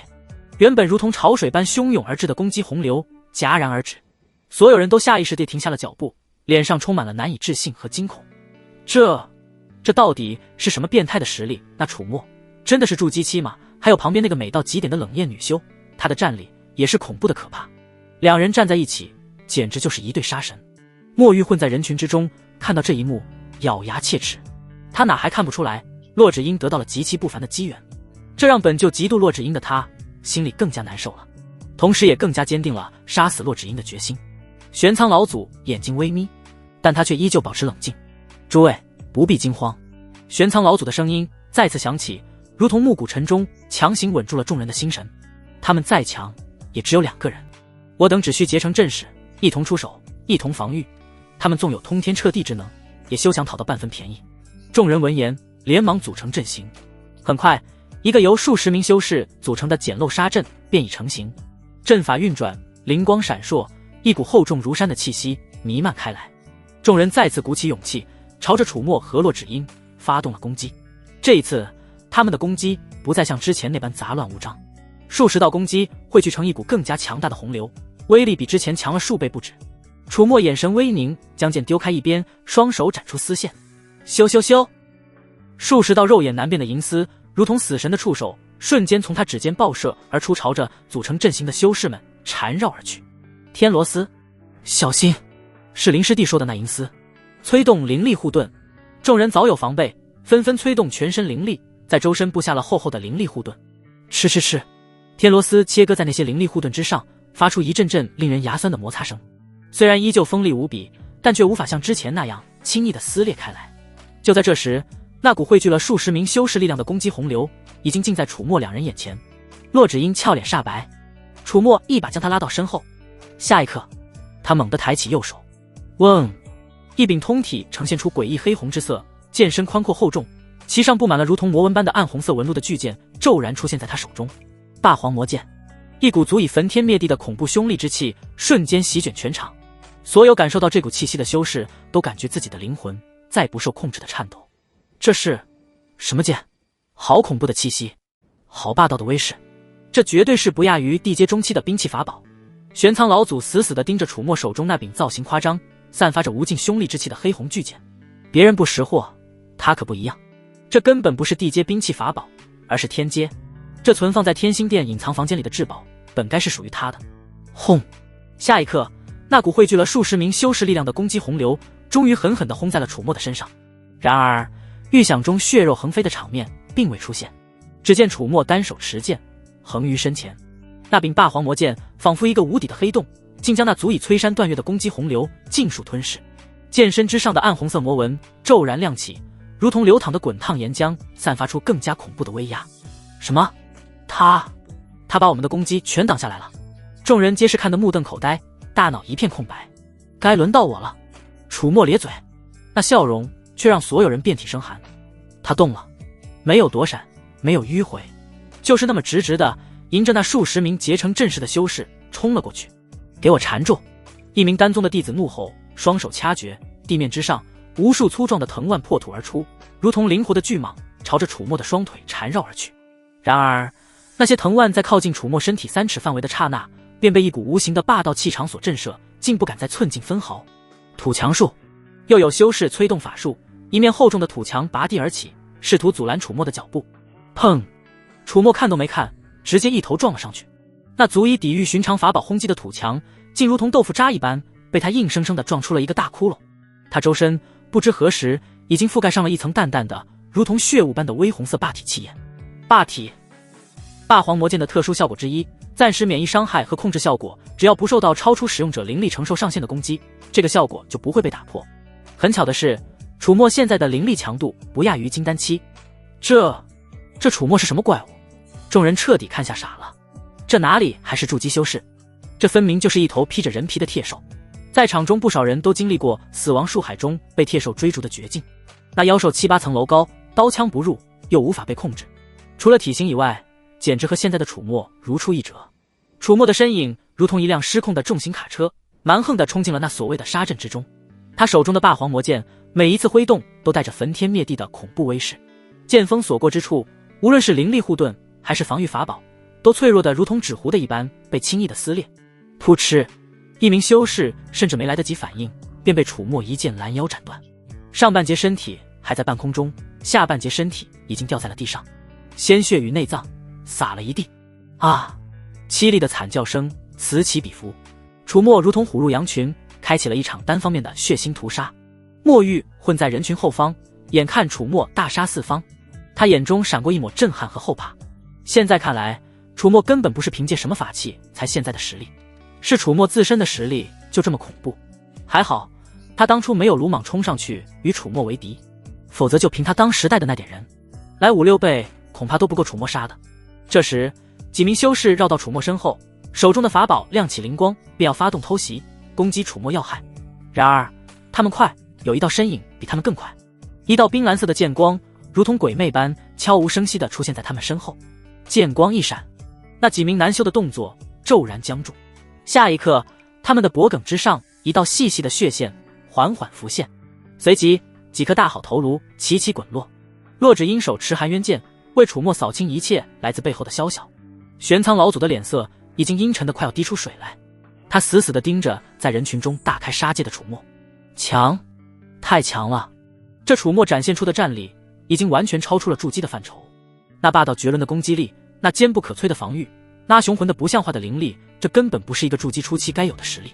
就算是寻常的金丹中期，恐怕也就不过如此了。甚至一些弱点的金丹后期，恐怕都压不住这个怪物。这小子身上果然藏着天大的秘密。玄苍老祖的眼神深处，贪婪之色愈发浓郁。他敢肯定，楚墨修炼的绝对是一种极其逆天的顶级功法，否则绝不可能在筑基期就拥有如此恐怖的战力。若是能得到这功法，再配合他化神期的见识与经验，重回巅峰指日可待。甚至超越巅峰，抵达更高的境界，飞升上界也未尝没有可能。还有那柄天阶至宝的魔剑天阶兵器法宝，哪怕是他全盛时期也只拥有一件而已，此等至宝何该为他玄苍老祖所有？他看着楚墨的眼神，就像是在看一件早已被他预定了的最诱人的猎物。战场之上，楚墨杀得兴起，战意愈发高昂。霸皇魔剑在他手中，仿佛也变得愈发兴奋，剑身上的红芒愈发妖异。但他毕竟只有一个人，真实境界也并非金丹期，没有金丹期的耐久和那么多的手段。在斩杀了50-60人之后，他体内的灵力也消耗了近半。周围的修士虽然被他杀得胆寒，但在玄苍老祖的蛊惑与至宝的诱惑下，依旧悍不畏死地围了上来。他快不行了，看样子他的灵力快耗尽了。大家加把劲，杀了他，至宝就是我们的了。众人的攻击愈发疯狂，各种法术如同不要钱的烟花，铺天盖地地朝着楚墨砸来。楚墨的呼吸渐渐变得有些粗重，这样高强度的战斗对他消耗巨大，连嗑药的功夫都没有。众人见状愈发振奋，仿佛已经看到了胜利的希望。然而只有玄苍老祖心态却迟迟没有放松，有些不对劲。楚墨这小子虽然看似被动，但他的眼神自始至终都没有丝毫慌乱，那是一种掌控一切的平静。他应该还有后手。玄苍老祖暗自警惕起来，以预防一切可能的突发情况。就在这时，楚墨的嘴角忽然勾起了一抹诡异的弧度，他猛地将手中的霸皇魔剑狠狠地插在了地上。嗡！一股难以形容的恐怖能量自剑身之上猛然爆发。果然，玄苍老祖压低重心，脑海中警兆大声。只见楚墨体内残余的灵力如同开闸的洪水般疯狂地注入了霸皇魔剑之中。那柄魔剑仿佛一个贪婪的饕餮，将在场所有人方才的攻击以及楚墨注入的灵力尽数吸收。剑身开始剧烈的颤抖，其上的红芒已经璀璨到了极致，仿佛一颗即将爆炸的太阳。楚墨猛地拔出魔剑，用尽全身力气朝着前方狠狠一甩。轰！一道巨大的月牙形的黑红色能量冲击波脱溅而出，那冲击波迎风变长，瞬间扩展到数十丈宽，所过之处大地崩裂，空间扭曲，仿佛要将这片天地都撕裂开来。不！首当其冲的数十名修士甚至连惨叫声都没来得及发出，便被那毁灭性的冲击波瞬间湮灭，连一丝一毫的残渣都没能留下。冲击波去势不减，摧枯拉朽般硬生生地在人群之中离出了一条长达100丈的死亡通道。通道之上的修士非死即伤，哀嚎遍野，场面惨烈到了极点。这道黑红色冲击波并非朝着玄苍老祖的方向斩去，玄苍老祖本做好了闪躲的准备，见这一幕松了口气。看着这毁天灭地的一击，饶是以他化神期的见识，也不由得心惊，这一击金丹后期都不敢应接。然而下一刻，他的脸色却骤然巨变。他忽然发现，那道冲击波攻击的方向虽不是他这边，却并非随意选择，其最终落点赫然是净空绝阵的阵眼所在。轰！随着冲击波击中净空绝阵的阵眼，剧烈的爆炸声响起。与此同时，咔嚓一声清脆的碎裂声在空气中回荡。玄苍老祖能清晰地感觉到自己布下的阵法在这一刻被彻底摧毁了。怎么可能？他怎么会知道阵眼的位置？玄苍老祖难以置信地看着楚墨，自夺射成功后，那张一向运筹帷幄般的脸上第一次露出了惊骇的神情。也就在这一刻，他感觉到楚墨那冰冷刺骨的气机已经死死地锁定在了自己身上。玄苍老祖浑身的汗毛瞬间倒竖，来不及多想，这位曾经的化神期大能此刻再也顾不得什么高人风范，狼狈不堪的转身，催动全身灵力，亡命的朝着出口的方向逃去。他心中只有一个念头：跑，快跑！再不跑，他会死。他毫不怀疑，楚墨下一个目标就是他。果然，楚墨在释放完那惊天一击之后，趁着众人攻击的空档，飞速的从遁空戒里摸出一枚丹药，塞进了嘴里。然后他徒手撕开了一道漆黑的空间门。玄苍老祖亡命奔逃之际，回头看了一眼，正好看到了身后那道正在缓缓开启的空间门，以及门内楚墨那张挂着戏谑而冰冷笑容的脸。玄苍老祖的灵魂在这一刻疯狂地站立。啪！楚墨的手抓住了玄苍老祖的左臂，那只手如同铁钳一般，死死地箍住他，要将他拖回。想走？楚墨表情带着一丝戏谑，声音如同自九幽之下传来，不带丝毫感情。玄苍老祖脸色大变，一旦被楚墨拖回去，现在的他绝无生还的可能。玄苍老祖眼中闪过一抹极致的狠厉与果决，他毫不犹豫地用右手化作手刀斩向了自己的左臂。噗嗤，一声利刃入肉的闷响，嫣红的鲜血在半空中溅开。玄苍老祖左臂几乎齐肩而断，断臂求生。楚墨也没料到这老怪物竟果决狠辣到如此地步，手上一轻。也正是这片刻的功夫，玄苍老祖的身影已经狼狈不堪地一头扎进了那幽蓝色的出口漩涡之中，消失得无影无踪。楚墨站在原地，手上还抓着那条血淋淋的断臂。他随手将断臂扔在地上，眼神深处闪过一抹阴沉。这玄苍老祖比他想象中还要难缠，这份心性，这份果决，不愧是活了不知多少万年的老怪物。现在追出去已经晚了，秘境之外有元婴长老接应，一旦出去，众目睽睽之下便再无动手的机会。今日是杀不了他了。楚墨心中已经将玄苍老祖的威胁等级再提了一提，此人不死，终成大患。他缓缓转过身，身后是死一般的寂静。所有幸存的修士，无论是灵虚剑宗的还是丹宗、玄霄宗的，此刻都如同被掐住了脖子的鸭子，胆战心惊。他们集所有人之力，至今未能伤楚墨分毫，反而是这边已经损伤近半，畏惧在人群中弥漫开来，没有人敢再上前一步。更何况楚墨已经站在出口，他们如今只能眼睁睁地看着楚墨离开。洛芷英轻飘飘落在楚墨身边，眸中划过一抹异彩，轻抿红唇。他从未想过，有一天自己会亲眼见证一个人凭借一己之力，硬汉数百名同阶修士逆转战局，而楚墨做到了，还是以这么耀眼的方式。而不到1年前，他还是自己眼中那蝼蚁般的凡人。接下来我们，洛芷英寻求楚墨的主见。不急，楚墨没有选择离开秘境，而是挡在秘境出口之前，将手中的霸皇魔剑随意地往地上一插。轰！巨大的魔剑深深地嵌入地面，剑身之上那股凶厉霸道的黑红色气息如同实质般弥漫开来。楚墨抬起头，目光平静地扫过全场，他脸上缓缓勾起了一抹和煦的笑容。诸位，立场反转了，现在想出去的交出买路财，各自的储物既让我搜取一番，否则呢，诸位就留在秘境里面，等待100年后秘境再一次开启。秘境压制修为，无法突破至金丹期，不知以诸位筑基的修为，寿元能否撑到那个时候呢？他的声音不大，却清晰地传入了每一个人的耳中。此言一出，全场哗然。检查储物剑，这跟明抢有什么区别？你做梦！一名丹宗的弟子鼓起勇气，指着楚墨怒喝：“我们不追究你责任就算了，你还想挨个搜刮我们的储物剑？我告诉你，没门！”沉寂的人群再次骚动起来，至宝的诱惑、宗门的颜面以及被楚墨如今的屈辱，让他们再次鼓起了勇气。然而，楚墨只是看着他们，脸上的笑容不变。他甚至没有拔出地上的魔剑，只是随意地抬起手，并指如剑，朝着那名带头叫嚣的丹宗弟子轻轻一划，一道凝练到极致的剑气瞬间破空而出，快到所有人都没能反应过来。噗嗤，那名丹宗弟子脸上的怒容还未散去，一颗大好头颅便已经冲天而起，鲜血染红了他身后的铜门，无头的尸体轰然倒地，全场再次陷入了死一般的寂静。楚墨收回手指，目光扫过众人，笑容依旧。我不喜欢被人顶嘴，尤其呢是男人。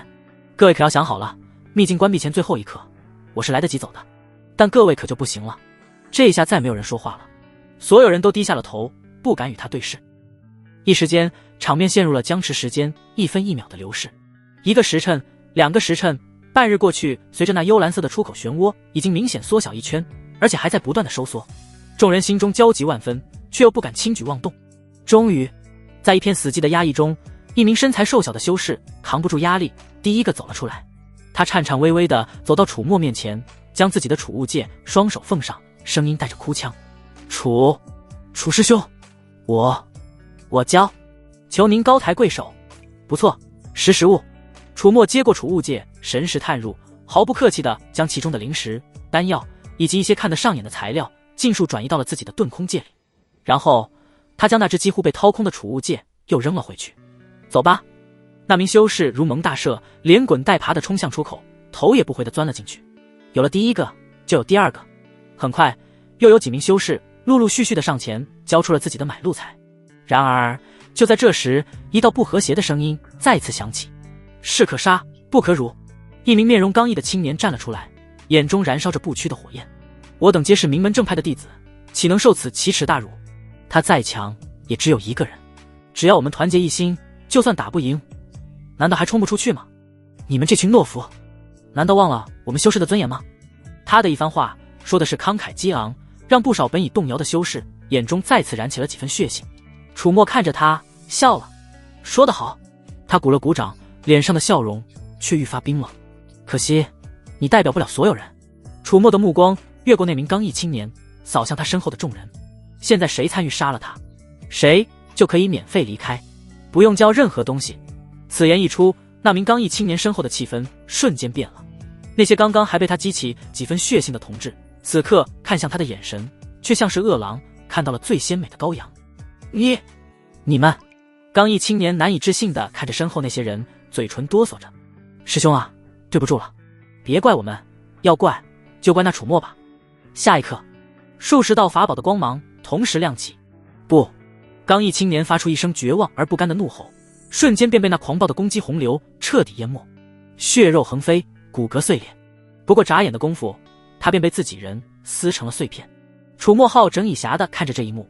这些人本来相当于是阶级同胞，要对付他这个阶级敌人，结果他这个阶级敌人只是许诺把剥削的程度降低，阶级同胞之间就能相互背叛。从这层角度上讲，不得不说，人性自古以来都是蛮朴实的啊。众人这边，有的因为来不及出手而懊悔，有的则是加深了对楚墨的恐惧。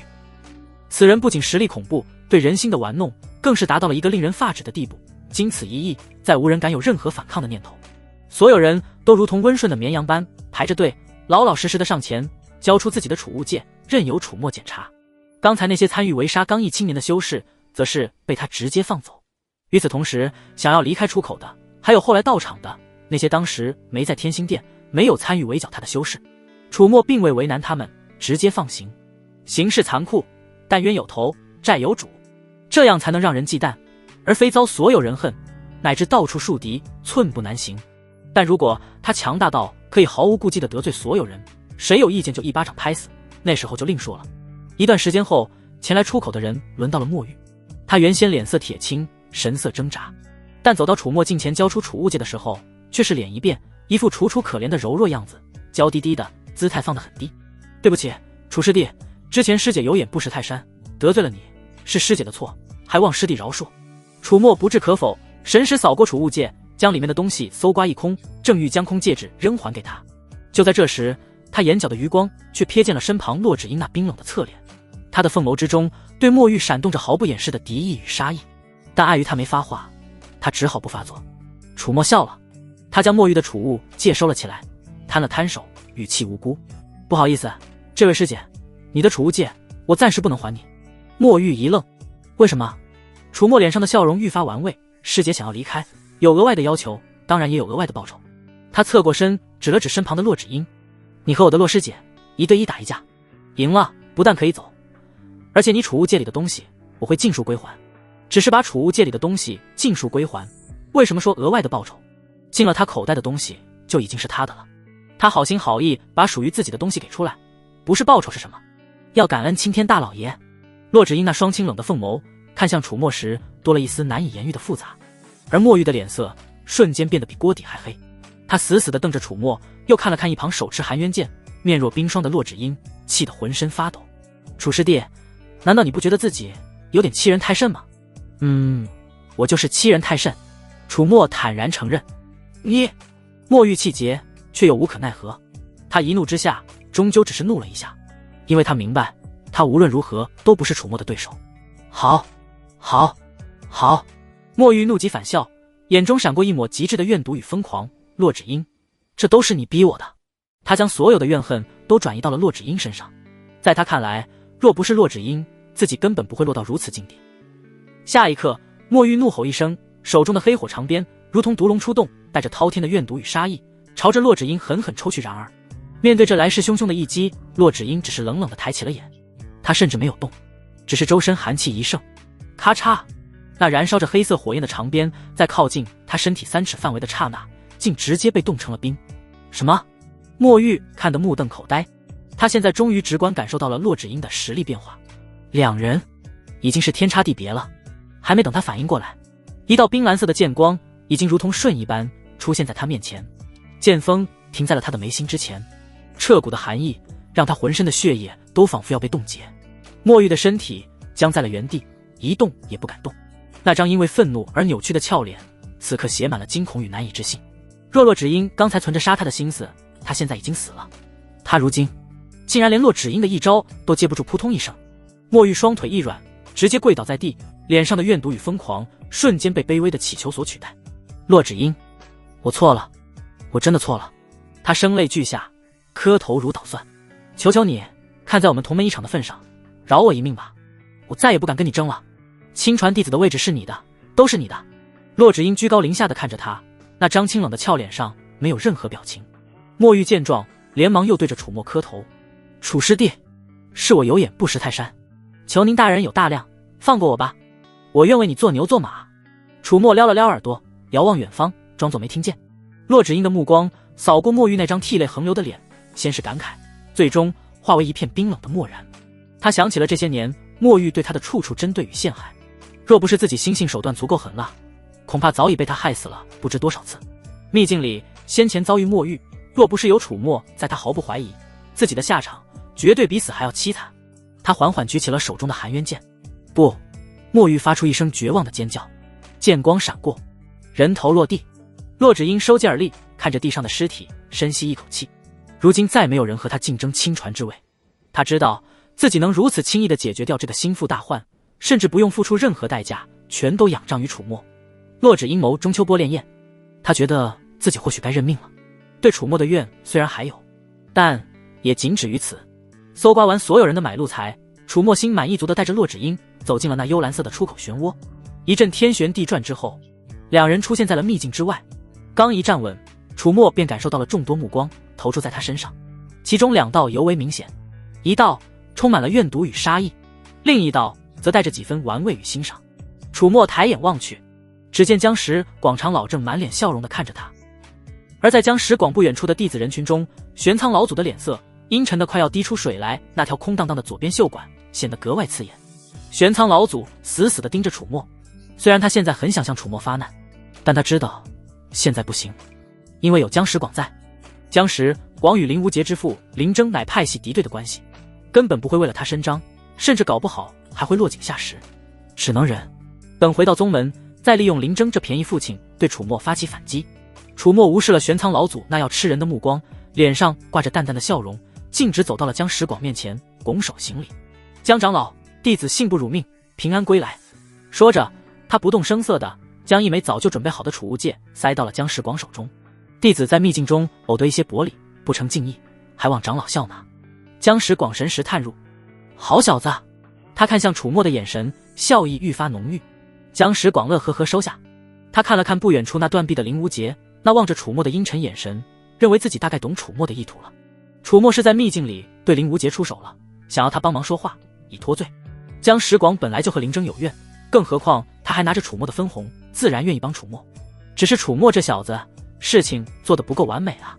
既然动手了，悄无声息把林无节留在秘境里面才是最好的办法，这样就没人能够指证他了，哪怕林征有所怀疑，也根本没有任何理由安插罪名。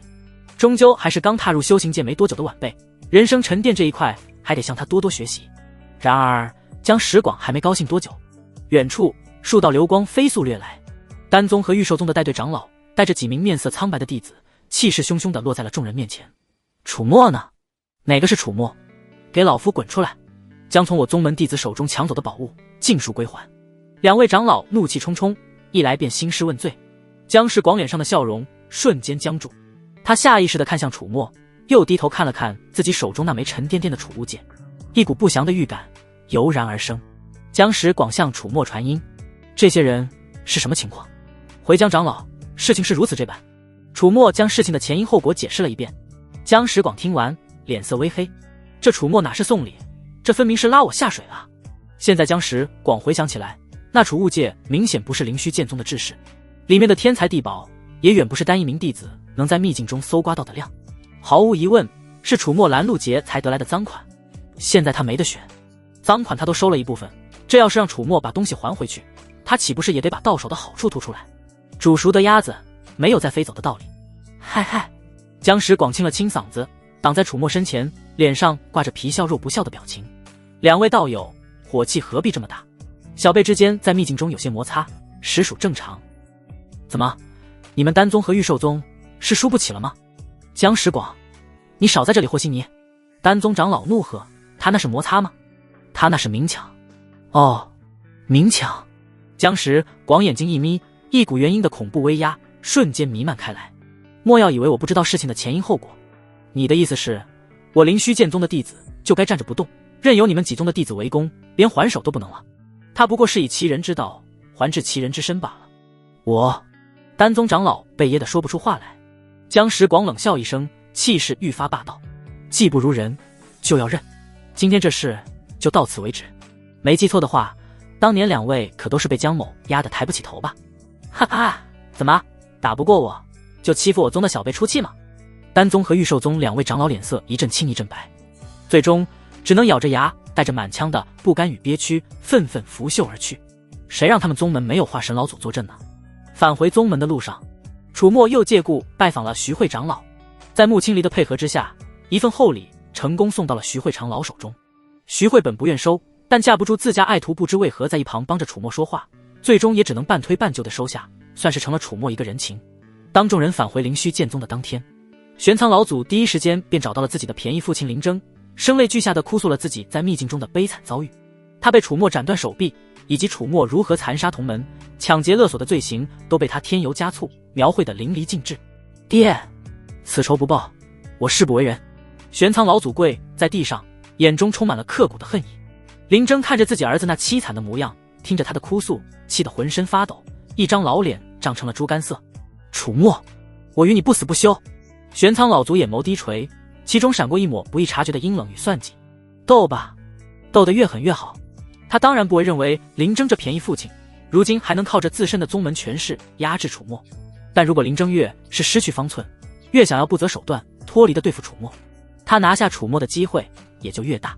玄苍老祖并未向林征说明楚墨从天心殿隐藏房间取走的那2样宝物，一旦暴露，虽然可以让别人兴起贪念对付楚墨，但也有可能让这2件宝物流落他人之手。这2件宝物包括楚墨本人，都是他的。与此同时，楚墨也在行动。他将此次秘境中搜刮来的战利品分成了数十份，挨个拜访了宗门内那些平日里与自己有往来的长老，各个长老都大为满意，双方加深了情谊，至少表面上是这样。第二天一早，楚墨从洞府中出来，准备去找洛芷英，看他突破了没有。如果突破了，就让他履行约定。这时，一名执事弟子行色匆匆地来到了他面前。楚师弟，那名执事弟子拱手道：长老会召见，要对你问罪。灵虚剑宗议事大殿，气氛压抑得如同暴风雨前的海面。楚墨负手而立，神色平静，仿佛丝毫没有感受到那从四面八方投来的目光。楚墨，你可知罪？林征猛地一拍扶手，豁然起身，指着楚墨的鼻子，声色俱厉。他双目赤红，那张平日温和儒雅的老脸，此刻因为极致的愤怒而扭曲。在他身旁，玄苍老祖，也就是如今的林无杰，正虚弱地坐着，脸色苍白。那条空荡荡的左袖管无声地控诉着施暴者的罪行。我儿无杰被你这小畜生在秘境之中斩断一臂，数十名同门被你设计惨死于妖兽之口，你甚至胆大包天，在秘境出口拦路抢劫，将各宗弟子的储物戒搜刮一空，简直是我正道之耻。如此罪大恶极，罄竹难书。宗主，各位长老，若不将此寮就地正法，收缴其赃款，我灵虚剑宗的脸面何在？林征的声音如同惊雷，在主殿之内回荡，充满了悲愤。林无杰适时地低下头，身体微微颤抖，一副受了天大委屈却又不敢言说的可怜模样。几位与林征交好但手中几乎没有实权的长老纷纷开口附和。林长老所言甚是啊，此子行径与魔道何异？必须严惩才对，以儆效尤。这时江石广却慢悠悠地站了起来，手里不紧不慢捻着串珠，脸上挂着一抹玩味的笑。我说林长老，你是生怕别人不知道你儿子是个废物吗？此言一出，林征怒目圆瞪。江石广，我什么我？江石广无所谓笑笑，据我所知，是你家那宝贝儿子先煽动各宗弟子要围剿楚墨吧？怎么只许州官放火，不许百姓点灯？他自己学艺不精，被人反杀了，现在哭着回来找爹，还一副委屈姿态，与个娘们何异？你这生儿子生得不带把的吗？江石广的话句句诛心，噎得林征脸色一阵青一阵白。就是，另一位长老也跟着开口，他刚从楚墨那里收到了一株1000年份的灵药，年轻人嘛，年少气盛，受了委屈报复一下也情有可原。要我说这事儿啊，你嘉陵无节，煽动众修士围攻同门，责任更大，断他一臂倒正好算是罪罚。没错，况且灵石外送如今可是我宗重要产业，楚墨作为创始人功不可没，要是把他罚得太重，配方原料生产不出来，影响了灵石外送的运营，这个损失谁来承担？林长老，你可不能因为你一己之私就损害我等大家的利益吧？一群收了楚墨好处的长老，你一言我一语，直接把黑的说成了白的。楚墨送来的赃物他们还没捂热乎呢，怎么可能吐出去？更何况他们在灵石外送产业上都有分红，应相互掣肘，谁也不好让楚墨交出调料配方，只能把楚墨当成摇钱树供着，什么都不干就能凭个一份分成。拿久了，哪怕是他们这等老狐狸也有些不好意思，不妨在这时候为楚墨出力。你们林征气得浑身发抖，指着众人说不出话来。够了。就在这时，一直沉默不语的宗主终于开口了，威严的声音瞬间让主殿安静了下来。他目光平静地扫过楚墨，又看了看玄苍老祖。此事双方皆有责任，林无节煽动同门，挑起事端在先，断臂之伤算是咎由自取。楚墨行事过激，手段狠辣，亦有过错，罚。宗主的声音不带丝毫感情。罚楚墨中品灵石100枚，思过1月，期间不可离开宗门，不可领取内门弟子资源。此判决一出，林征的眼睛瞬间瞪得溜圆。罚100中品灵石，思过1月，这对寻常内门弟子而言或许是伤筋动骨，可对楚墨这个坐拥灵石外送产业，洗劫了上百名各宗内门弟子的土财主来说，简直就是毛毛雨。这跟没罚有什么区别？宗主，林征想要抗议，然而宗主只是淡淡的瞥了他一眼，那眼神平静却又带着不容置疑的威严。此事已然定论。林征张了张嘴，最终只能将满腔的怨毒与不甘狠狠地咽了回去。散会。宗主拂袖而去。江石广等收了楚墨好处的内门长老，有的满脸笑容的拍了拍楚墨的肩膀，有的点头示意，相继离开。林征看着这一幕，那双眼睛几乎要喷出火来。他知道在宗门之内靠正常的手段，他已经奈何不了这个小畜生了。无节的断臂之仇不可不报，更不可放任楚墨成长起来。既然如此，只能不惜代价采取些特殊的手段了，否则将来整个林家都会遭殃。他搀扶起玄苍老祖，怨毒地瞪了楚墨一眼，转身离去。玄苍老祖眼帘低垂，嘴角勾起一抹冷厉的弧度。灵虚剑宗后山禁地，云雾缭绕，仙鹤齐鸣。宗主恭敬地站立在一座古朴的洞府之前，洞府内之人是灵虚剑宗如今的化神老祖，一己之力让灵虚剑宗凌驾于其他各种之上之人。光是洞府之中溢散出来的淡淡威压，便让人喘不过气。只有灵虚剑宗宗主这等元婴后期的修为才能够抵御。老祖，事情便是如此。宗主向洞府内禀告长老会议中的一切，说完又问了一句，不知这样对楚墨的处置是否正确？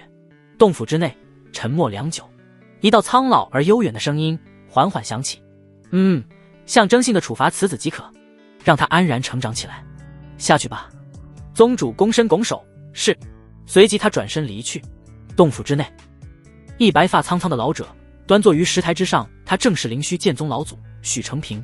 许成平缓缓睁开那双苍老的眼睛，不见丝毫浑浊，却有着算计的光芒。楚墨之所以能安然成长，一方面是他自身手段过人，另一方面则是因为有许成平的默许。像楚墨这等发展下去能威胁到自己地位的人，换其他人根本不敢任其崛起。但许成平有着另外的考量，他如今虽然再化神境，但因为灵气环境不如上古，再难寸进，而且寿元将近，每临境大限都需要用特殊的手段延寿。许成平想改变现状，他想要达到更高的境界，他要飞升上界。许成平曾经见过上界来客，下界的人对于上界的人就如同蝼蚁一般。别看他表面风光，贵为一宗老祖，以化神修为震慑四方，乃正道魁首，但面对上界人，哪怕是境界不如自己的那些下人，都需要恭恭敬敬，因为他们背后站着的是上界的豪族和皇族。像他这样独断一个时代的化神境，也只不过是那些大族子弟手下的兵卒，他不甘止步于此。而楚墨是许成平的希望，因为他只要夺舍楚墨，就能获得天赋更好的身体。半炷香引气入体，哪怕是如今的灵气环境，凭借这等逆天根骨，也绝对能突破到化神以上。所以他要留着楚墨，不仅不能让楚墨根基受损或者死掉，还要让楚墨顺顺利利。等楚墨到了金丹期的时候，他就该动手了。毕竟境界太低，夺舍后难以自保，而境界太高又难以把控。毕竟楚墨此子可是拥有越级而战的能力，若夺舍失败，可就功亏一篑了。不得不说，楚墨在修仙界也是魅力四射，短短时间便已经被两个老男人电进那诱人的身体。内门洛芷英的洞府之内，海量的天地灵气如同受到了某种指引，疯狂地倒灌而入，形成了一个巨大的灵气漩涡。漩涡的中心正是盘膝而坐的洛芷英，她俏脸有些苍白，3000青丝飞舞，薄薄衣衫早已被汗水浸透，紧紧地贴在雪白诱人的身体上，勾勒出曼妙的曲线。她体内的灵力已经压缩到了极致，那层通往金丹的无形壁垒，在她一次又一次的冲击之下，逐渐布满了蛛网般的裂痕。只差最后一下，给我破！洛芷英心中一声娇喝，将体内所有力量汇聚成一股，狠狠地撞向了那道壁垒。轰！一声仿佛来自灵魂深处的巨响，壁垒应声破碎。更加精纯、更加磅礴的力量，如同奔腾的江河，在他拓宽了数倍的经脉中肆意流淌。一颗通体晶莹剔透，散发着淡淡冰蓝色光晕，完美无瑕的金色丹丸，在他丹田之中缓缓凝聚成型，其上没有一丝一毫的杂质与瑕疵，完美的如同上天最杰出的艺术品。成了，品质是一品金丹。洛芷英缓缓睁开双眼，勾起唇，那双清冷的凤眸之中，此刻充满了难以抑制的狂喜与激动。他成功了，他不但成功结丹，更是凝结出了传说中万中无一的一品金丹。感受着体内那股前所未有的强大力量，洛芷英的喜悦却又渐渐被一种复杂的情绪所取代。他明白，这一切若是靠以前的自己，根本不可能做到。洛芷英缓缓站起身，走到洞府的铜镜之前。镜中的女子冰肌玉骨，容颜绝世，眉宇间更添了几分超然仙韵，不可方物。他看着镜中的自己，许久许久，最终他深吸一口气，那双复杂的凤眸之中闪过一抹决然。他也该向他履行约定了。楚墨回到洞府时，发现他那便宜师尊南宫初西盘膝坐在他洞府门口的大青石上，单手托着雪白的下巴，一副望眼欲穿的模样。见到楚墨回来，他那双半睁半闭的漂亮眸子瞬间亮了起来。唰的一下，他人已经出现在楚墨面前，速度快的留下了一道残影，雪发如飘絮缓缓落下。乖徒弟，我听说你就是金团的幕后老板。南宫初熙先手搭在楚墨肩上，开门见山。他依旧是那副几乎面无表情的模样，但那双眼睛里却闪烁着星芒。楚墨一愣，随即点了点头。这是在内门长老层已经不算秘密，也就眼前便宜师尊这没有半点实权，甚至长老会议都不去的摆子，迟迟掌握不到一手消息。我要吃你亲手做的菜。南宫初熙的语气带着不容置喙。就现在，他的双手却和他的强势气势迥然相反，如同求人办事般核实。元婴后期的龙族大能，此刻像个等着投喂的孩子。见此一幕，楚墨暗暗摇头。可惜便宜师尊虽性格天然，好吃懒做，却并非不通世事，否则他楚墨可就轻轻松松当尹志平了。既是师尊所托，弟子自然不会有不从的道理。楚墨点头答应，躬身拱手。他带着南宫初熙回到自己洞府，从遁空界里取出各种食材和调料，开始生火做饭。很快，浓郁的肉香便从洞府之内飘散而出，蜜汁烤五花，香辣灵鸡翅，蒜蓉蚝肉。南宫初熙也不客气，直接坐在石桌旁，双手扒在桌沿，眼巴巴地看着楚墨将一盘盘菜肴端上桌。他不断吞咽口水，瞳孔微微放大。楚墨刚给他递筷子，他便开始风卷残云。南宫初熙很快吃得两腮鼓鼓，那张精致的俏脸上沾了点点油渍，却丝毫不影响他的美感，反而添了几分烟火气。好吃。他含糊不清地赞了一句。楚墨看着他，心中一动，状似无意地问道：不知师尊可曾知晓我们灵虚剑宗参与的灭门惨案，或是类似的事情？他想起了苏柔的灭门之仇，当时他答应有空会帮忙。便宜师尊的消息虽然滞后，但并非一概不知。问他，或许能得到解答，再不济也能够得到线索。南宫初熙仓鼠般一边啃着鸡翅，一边歪着头想了想。灵虚剑宗参与灭门，他含糊道：好像没印象。不过屠城惨案近100年来倒是有不少，据说是魔修所为。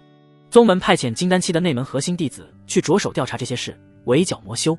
金丹期核心弟子楚墨记下了这个线索，他来想帮查清当年的真相，还得从宗门那些资历老的金丹弟子身上下手，亲手经办，他们无疑知道更多的信息。一炷香不到的功夫，桌上的菜肴被南宫初熙一扫而空。楚墨不得已又做了不少，最后南宫初熙一个人干了7、8人份的饭。他手摸肚子，眯着美眸，满足地打了个饱嗝，丝毫不顾及形象。哥，他站起身，径直朝着楚墨的寝榻走去。我先睡会儿。他走到楚墨的床边，直接毫无形象地躺了上去，闭上眼睛。喂，师尊，那是我的床。楚墨提醒了一句。抱歉啊，吃饱了容易困，算是我为数不多的缺点吧。彻底睡着前，他伸出一根手指这么说，声音到后面越来越弱，最终手也啪的一声落在床上。看着那张被占了的床，楚墨摇了摇头。也罢，就当养个宝可梦了，关键时刻自会发挥它的作用。他转身离开洞府，打算去找洛芷英，看他有没有突破金丹。如果突破金丹，就该让他兑现承诺了。洛芷英的洞府之外，楚墨刚一靠近，便察觉到了一股与之前截然不同的属于金丹修士的独特威压。他不打招呼便推门而入，只见洛芷英正和谋盘栖坐在蒲团之上，周身冰蓝色的光华流转，气息悠远绵长。那张清丽绝伦的俏脸，此刻更添了几分超然仙韵，不可方物。他突破了，恭喜阿英奴，大道可期。楚墨笑呵呵，反手关上门。是极品金丹。洛芷英睁开双眼，神色微微复杂，轻启朱唇道：回禀主人，是一品，不错，不枉我对你一番栽培。与洛芷英最契合的天阶功法，以及对冰系修仙者根基最有裨益的万载玄冰经，能得一品金丹，实属意料之中。只是这一品金丹，楚墨觉得恐怕还不是极限，毕竟他的底蕴远比洛芷英还要雄厚。只是不知一品金丹之上是否还有金丹等级的划分。楚墨自顾自地走到洛芷英的床榻边，大马金刀坐了下来。洛芷英咬了咬唇，问：主人此番来是？他明白楚墨来是想干什么，但女人一向是矜持的，有时候喜欢明知故问，尤其是洛芷英这等性子偏冷又有些傲娇的。你觉得呢？楚墨笑了，那笑容带着几分玩味与侵略性。你我之间的约定了，该不会过去还不到半个月，你就忘了吧？洛芷英神色变幻，红着脸，英奴没忘，只是……楚墨饶有兴致地看着他，语气平淡，却带着不容置疑的命令：那就兑现你的诺言，最开始要有仪式感一点。事到如今，应该不用我教你了吧？仪式感这人还真是和以前一样，喜欢糟蹋我娶了。我都那么听话了，就不会改一下吗？洛芷英暗暗羞愤，缓缓起身，走到楚墨面前，然后屈辱的、缓缓的跪了下去。他低下那高傲的头颅，翘起臀，两手平放额头两侧，声音轻颤，却又带着一种奇异的妩媚。请主人享用阴奴。哪个男人看到这一幕不满足？楚墨肃然起敬了，他朝洛芷英勾了勾手指：过来吧。他今后佳音。洛芷清咬着嘴唇，摇晃着后臀，缓缓的朝着床榻爬了过去。太阳落山，被晚霞染红的斜阳透过窗棂洒落在洞府之内。楚墨感受着体内那股前所未有的汹涌澎湃的力量。筑基2层，舒畅，难以言喻的舒畅。一品金丹还是太阴玄脉的处子元婴，效果好到超乎想象。阴阳泻法疯狂运转，他的经脉、气海再次得到了极大的拓展与洗炼，变得愈发坚韧，愈发宽阔。他体内的灵力，无论是质还是量，又往上升了一升。如今的他，常态状态下已能在寻常的金丹中期手里不败。照这个速度，不出半年，我就能突破到筑基中期。楚墨默默想着，他已经兑换了鸿蒙御天诀的筑基篇法门，接下来只需要按部就班修炼即可。1年从炼气到筑基，他预计自己在筑基最多停留7、8年，然后就是金丹。到了金丹期，他就可以解锁除阴阳蟹法外的第2重御天法。阴阳蟹法尚且如此霸道，第2重御天法是什么样子，他很是期待。收敛思绪，楚墨转过头看向身旁，洛芷英清冷的肉体落满了霞红粉色，雪白晶莹的皮肤上遍布蹂躏后的痕迹，目眩神迷。他泪盈青眸，双目失焦，软烂如泥，痴痴然靠在楚墨臂膀上，再不见往日的半分凌厉。现在你那亲传弟子的位置应该坐稳了吧？楚墨伸手把玩着他的一缕秀发。洛芷英意识清醒了几分，他下意识将脸颊蹭在楚墨的胸膛，声音细若文瑞，带着一丝慵懒的沙哑。他继续道，墨玉已死，我如今又凝结了一品金丹，那位置非我莫属了。这一切都是拜我所赐，你该不该感谢我？楚墨的嘴角勾起一抹玩味的弧度。洛芷英轻轻挪动了一下身子，小声道，谢谢主人。光说可不行。楚墨的手指轻轻划过他那光滑的脊背，得拿出点实际行动来。洛芷英犹豫了片刻，终究还是抬起头，那张沾染着红晕的绝美俏脸缓缓地凑了上去，粉润的红唇主动朝着楚墨吻去。然而就在那双唇即将触碰的刹那，楚墨用手直抵住他的唇。洛芷英整个人都愣住了，只听楚墨悠悠地说道，虎毒尚不饲子，漱了口再说。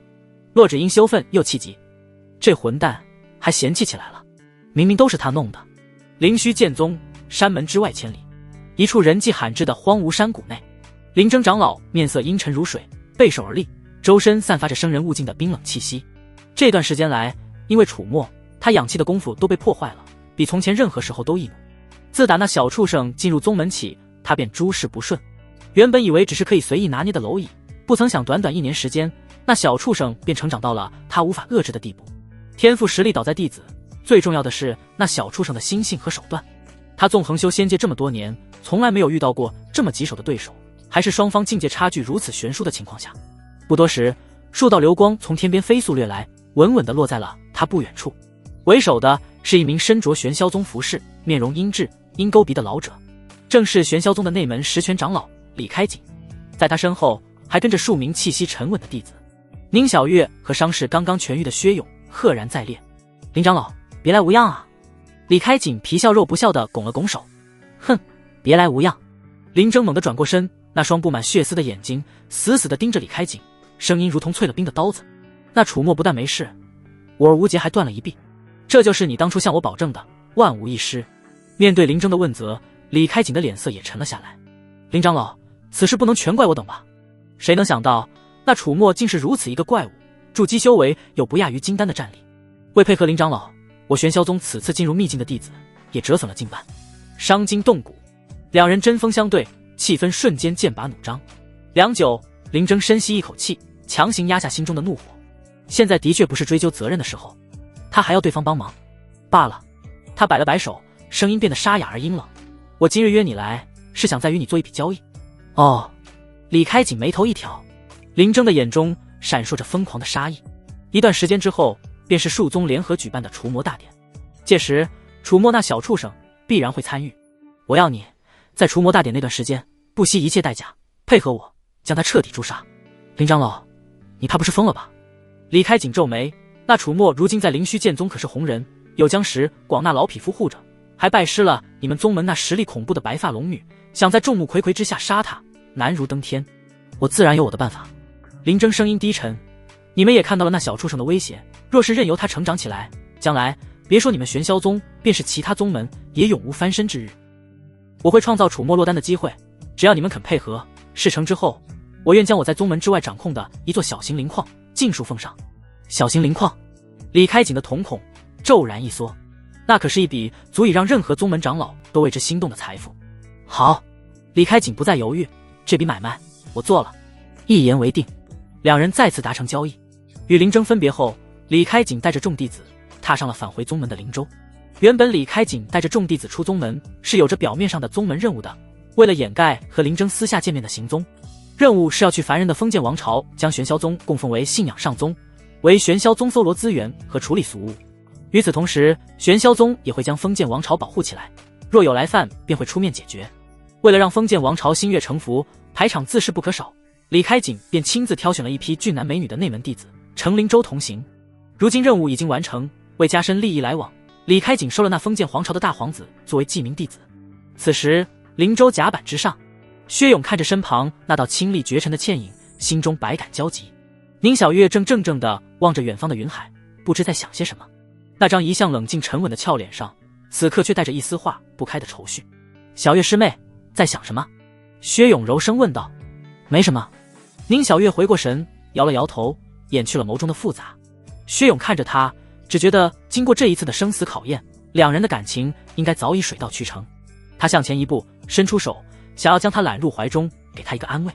然而就在他的手即将触碰到宁小客的刹那，宁小月却如同受惊的兔子般猛地后退了一步，避开了他的碰触。薛勇的动作僵在了半空。你退半步的动作是认真的吗？气氛一度十分尴尬。我有些累了，先回船舱休息了。宁小月不敢去看薛勇那受伤的眼神，丢下一句话便匆匆转身离去。薛勇看着他那略显仓皇的背影，心中一阵茫然。为什么师妹要躲着我？船舱之内，宁小月背靠着冰冷的船壁，缓缓滑落在地。她将脸深深地埋入膝盖，香肩微微耸动，压抑的呜咽声在寂静的船舱内显得格外清晰。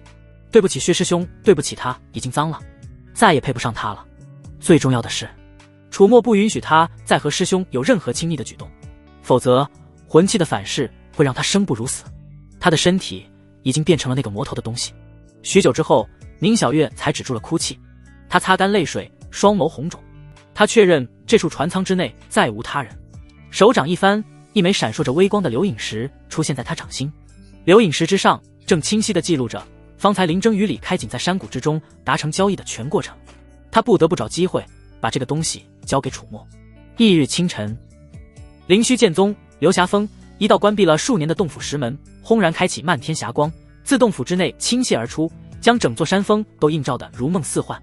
一名身着七彩流云裙的中年女子自霞光中缓步走出，她云鬓高耸，眉目含微，风韵犹存，眉宇间自带着一股久居上位的威严。流霞真人，洛芷英的师尊，灵虚剑宗内为数不多的元婴巅峰长老。他感受到洛芷英晋升至金丹期，这是他出关的主要原因。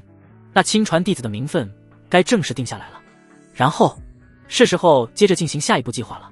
来人，真人有何吩咐？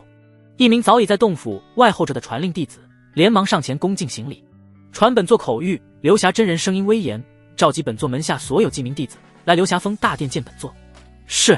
那传令弟子领命，不敢有丝毫耽搁，当即化作一道流光，朝着内门弟子所在的区域飞去。传令弟子先是挨个通知了其他记名弟子，最后才来到洛芷英所在的山头。他正欲上山拜访洛芷英的洞府，通知他，却见一名身着内门核心弟子服饰、身材挺拔的青年出现在旁。传令弟子认出对方是梁仲维。梁仲维仰慕洛芷英已久，时不时送礼慰问，只是一直没有得到洛芷英的正式回应。梁师兄，传令弟子连忙上前行礼。内门核心弟子都是金丹期修士，地位远在他这个筑基期的传令弟子之上。你来洛师妹这里可是有事找他？梁仲卫淡淡的瞥了他一眼。传令弟子不敢隐瞒，连忙将流霞真人出关要召集门下记名弟子的事情说了一遍。梁仲卫点头，对着那传令弟子摆了摆手。行，此事我已知晓，你先退下吧，我正好也要寻洛师妹，此事由我代为转告即可。他可不想自己去找洛师妹的时候还有人在旁杀风景。这传令弟子有些犹豫。梁仲维眉头一挑，多谢梁师兄，那就有劳师兄了。传令弟子哪还敢多言，连忙拱手道谢，脚底抹油般的溜了。与此同时，洛芷英的洞府之内却是一片春光旖旎。楚墨先是对洛芷英夜以继日，现在又只争朝日，两人赤诚相见，楚墨坐享其成。正酣时，洞府之外忽然响起了一道略显清朗的男子声音：洛师妹可在？洛芷英的娇躯猛地一僵，她认出这是梁仲维的声音。那双本已迷离的凤眸瞬间恢复了几分清明，随即被一丝惊慌与羞恼取代。这人怎么又来？楚墨也是微微一顿，随即他嘴角勾起了一抹有些恶劣的弧度。洛师妹，师妹可听到了？外面的梁仲维感知到洞府里是有人的，但久久没有得到回应，于是再问。楚墨适时恶作剧了一下。洛芷英连忙伸手想要捂住自己的嘴，却被楚墨一把抓住手腕，按在了头顶。他用行动无声地表达着自己的命令。洛芷英羞愤欲绝，却又不敢违抗，只能死死地咬着嘴唇，不让自己发出任何声音。梁仲维听不到洞内回应，无奈之下，只能自顾自朗声道：“师妹，流霞真人已经出关，我转传令弟子的话，流霞真人让你去流霞峰大殿。”他顿了顿，语气变得温柔了几分。另外，师兄此次外出，偶然得到一枚回气丹，此丹对灵力和体力消耗巨大的修士有奇效，不仅能快速补充体力和灵力，更能短时间内增强耐力、力量，甚至持久。师兄特来赠与师妹，助师妹巩固修行。洞府之内，楚墨听到丹药效果，眼睛都亮了。好兄弟啊！他凑到洛芷英耳边，用那满是戏谑的低沉嗓音命令道：“收下！”洛芷英的身体不受控制地颤抖了一下，她抬起那张早已梨花带雨的俏脸，弱弱瞪着楚墨，那双漂亮的凤眸中充满了屈辱与哀求。楚墨却只是用那玩味的眼神看着他。最终，洛芷英还是屈服了。他深吸一口气，却声音带着一丝无法抑制的哭腔，朝着洞外喊道：“多谢梁师兄厚爱。”梁仲未听到洛芷英的回应，心中一喜，但他很快便察觉到了不对劲。洛师妹的声音怎么带着哭腔？师妹，你怎么了？为何在哭？梁仲维关切地问道。洛芷英的脸涨得通红，他恨不得找个地缝钻进去。他能怎么说？师妹只是太过感动了。梁师兄对师妹的好，师妹无以为报。他用尽全身的力气，才编出这么一个连自己都觉得恶心的借口。然而洞外的梁仲维却信了，他大为感动。原来洛师妹的内心竟是如此柔软，她那清冷的外表都只是伪装罢了。我梁仲维终于用我的真心打动了她，值了，这一切都值了。师妹，这都是师兄应该做的。梁仲维强行压下心中的狂喜，努力让自己的声音听起来更加沉稳可靠。那丹药劳烦师兄放在窗台即可，我自会取之。好。梁仲卫小心翼翼地将那枚回气丹用灵力拖着，远远放在了窗台的石板之上。随即，一只纤纤玉手从窗户的缝隙中伸出，飞快地将丹药取走，又缩了回去，关窗。梁仲卫看着那只手，心中一阵激荡。那是洛师妹的手，好白，好嫩，只是为什么没有穿上袖子？与此同时，洞府之内，楚墨接过丹药，直接放进口中，收下了这份来自梁师兄的参与感。顿时，他精神大振，本消耗许多的精力又源源不断涌出来了，给人一种能打10个的感觉。楚墨忽然觉得梁师兄真是个大好人，作为回报，他要连带着梁师兄的份一起努力。洞府外，梁仲卫的疑惑只是一闪而过，随后被刚才的大好心情再次填满可。就在这时，洞府之内忽然传来一声压抑不住的带着几分痛苦又带着几分奇异魅惑的嘤咛。梁仲维一愣，脸上写满了惊疑。洛师妹，方才是什么声音？我方才看到一只老鼠，吓了一跳。洛芷英的声音抖得不成样子。老鼠？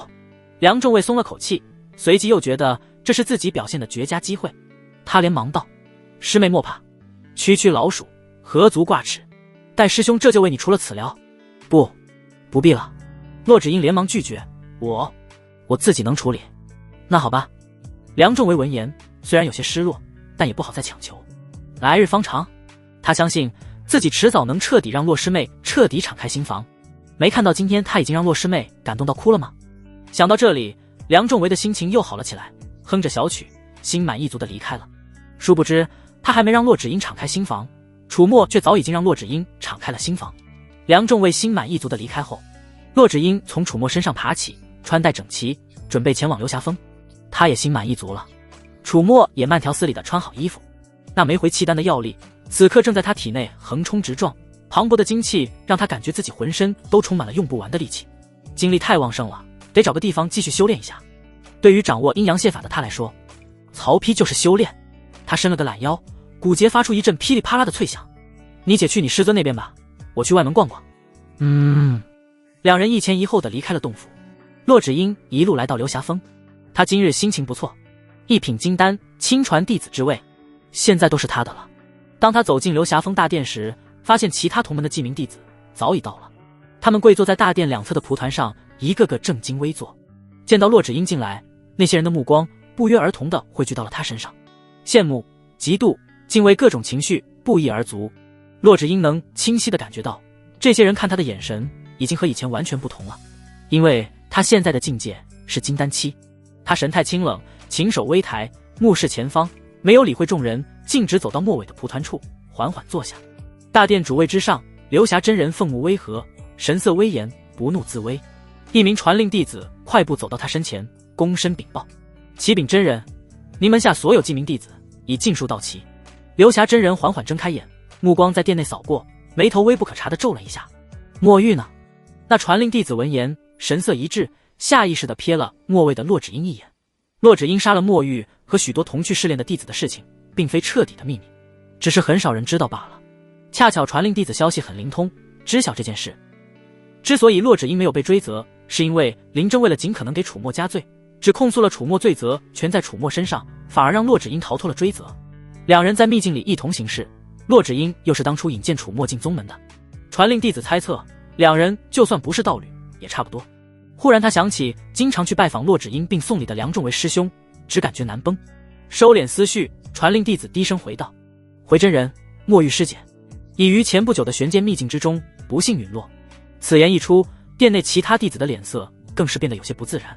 墨玉和骆芷英之间的恩怨，他们或多或少都有所耳闻。如今墨玉身死，骆芷英却安然归来，还突破了金丹，这其中意味着什么，不言而喻。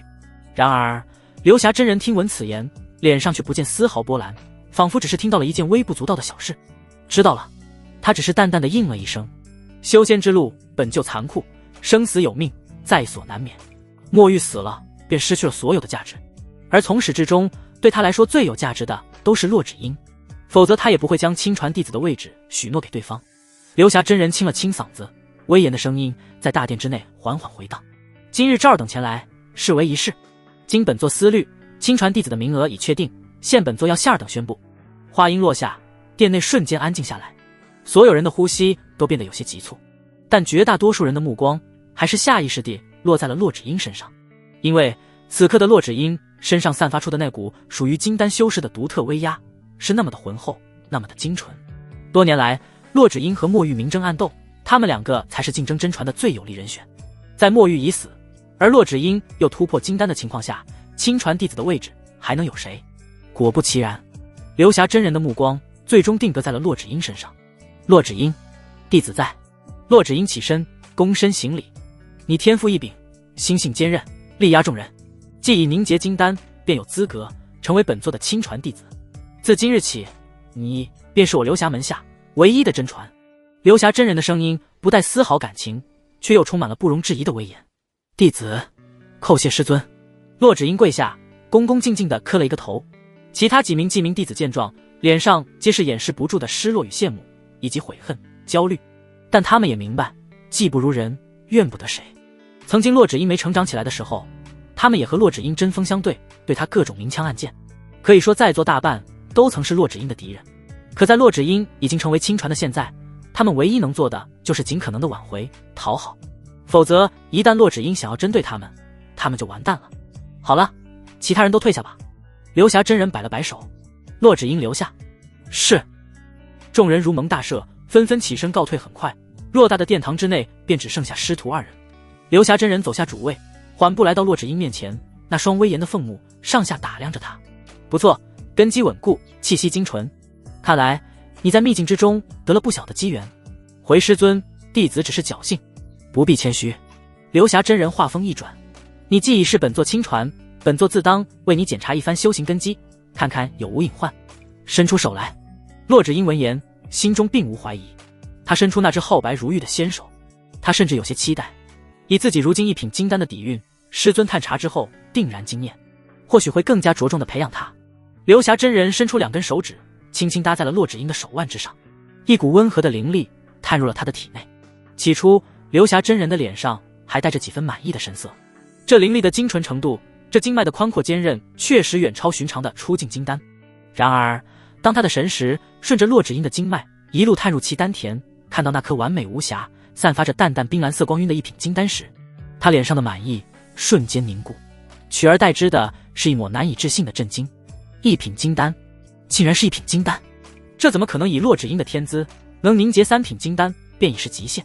可现在就在流霞真人心中惊疑不定之际，他的神识忽然在骆芷英的经脉深处发现了一丝不对劲。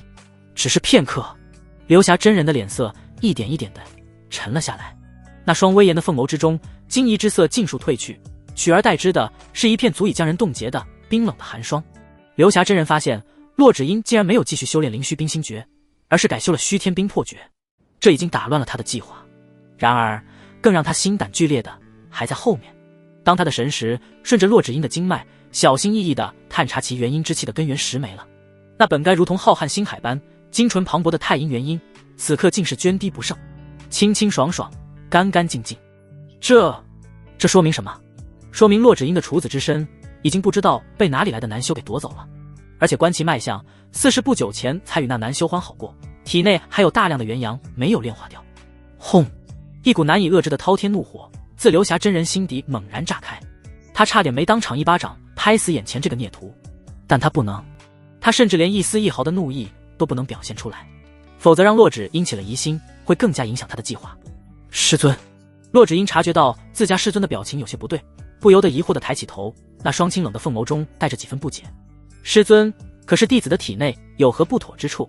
流霞真人缓缓收回手指，那张脸之上早已恢复了古井无波的威严。他心中虽已是怒海滔天，面上却是不显分毫。不妥。流霞真人嘴角牵起一抹弧度，一品金丹，万中无一。本座坐下，能出你这等天之娇女，当真是本座的福气。洛芷英听到师尊的夸赞，心中微喜，但那张清丽绝世的容颜上依旧保持着清冷的矜持。只是流霞真人话锋一转，那双威严的凤目似笑非笑地看着他，语气揶揄：看你这气机，阴阳调和，圆润自如，想来是已经寻得了心仪的情郎吧。洛芷英的脸腾的一下红了个通透，她连忙低下头，心如鹿撞，支支吾吾道：师尊，弟子。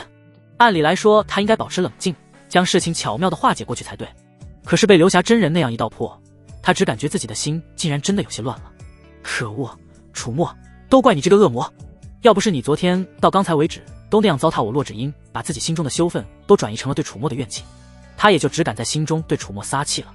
行了，流霞真人摆了摆手，打断了他的话。你既已是本座亲传，这些俗礼便无需在意了。流霞真人手掌一翻，一枚储物戒便出现在他手中。你的根基很好，并非出现任何问题。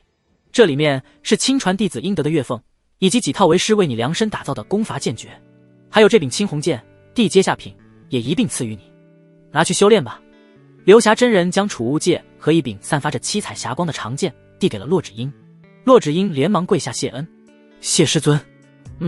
流霞真人点头：你先退下吧，好生巩固修为，修行之上若有不懂，再来问本座。是，弟子告退。洛芷英恭敬地退出了大殿，反手合上门。他其实觉得刚才的流霞真人有点不对劲，但终究不敢多问。待洛芷英的身影彻底消失，砰！流霞真人再也无法抑制心中的怒火，一掌拍出。他身旁那张由千年寒玉制成的桌案瞬间化作了齑粉。孽徒！他在大殿之内来回踱步，那张保养得宜、风韵犹存的脸上满是阴沉与狰狞。辛苦布局几十年，眼看就要攻城，却被这孽徒打乱了计划。良久，流霞真人才缓缓停下脚步，情绪重回平静。他喃喃自语：罢了，反正也有替代方案，对计划略作更改吧。事已至此，也只能效仿老祖当年的手法了。与此同时，楚墨的身影出现在了灵虚剑宗的外门。如今的外门早已不复从前的萧条，灵石外送的生意让整个外门都变得富裕了许多。弟子们不再需要为了几块劣品灵石去接那些危险又耗时的输入任务，他们有了更多的修炼资源，更多的修炼时间，整个外门的风气都为之一变。楚墨走在山道上，但凡见到他的外门弟子，无不驻足，恭恭敬敬的躬身行礼。楚管事好。见过楚管事。他们对楚墨的称呼还是不变，只因为他们依旧认可楚墨对外门的掌控力。楚墨只是淡淡点头，神色平静，一路来到了苏柔如今的住处，一处独立的清幽小院。主人，你可算回来看柔了。楚墨刚一踏入院门，一道香风便扑面而来。苏柔那玲珑有致的娇躯直接挂在了他身上，一双桃花眼媚眼如丝，声音酥的能滴出水来。楚墨揽住他的纤腰，感受着那惊人的柔软与弹性，神识在他身上扫过。灵虚剑宗的影气绝达到了炼气圆满，气息浑厚，距离筑基也只差临门一脚。而他修炼的魅阴门魔功是神经，更是早已突破到了筑基期。不错，看来我不在的这些时日，你并未懈怠。那当然了。苏柔在他怀里蹭了蹭，娇嗔道：柔儿日日夜夜都在想主人，迫不及待要进内门服侍主人，哪敢有半分懈怠？若是修为落下了，主人不要柔儿了，可怎么办？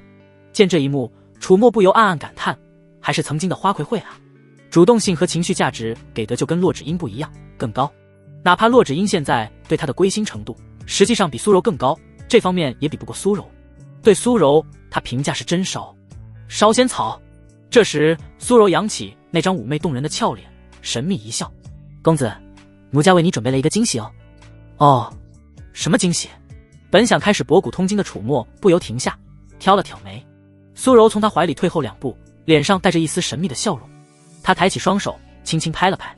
下一刻，院子两侧的厢房门被推开，10数名身着统一清凉薄纱、身段婀娜、容貌清秀的年轻女弟子，迈着莲步鱼贯而入。她们手中或捧着木盆，或端着果盘，莲步轻移，香风阵阵。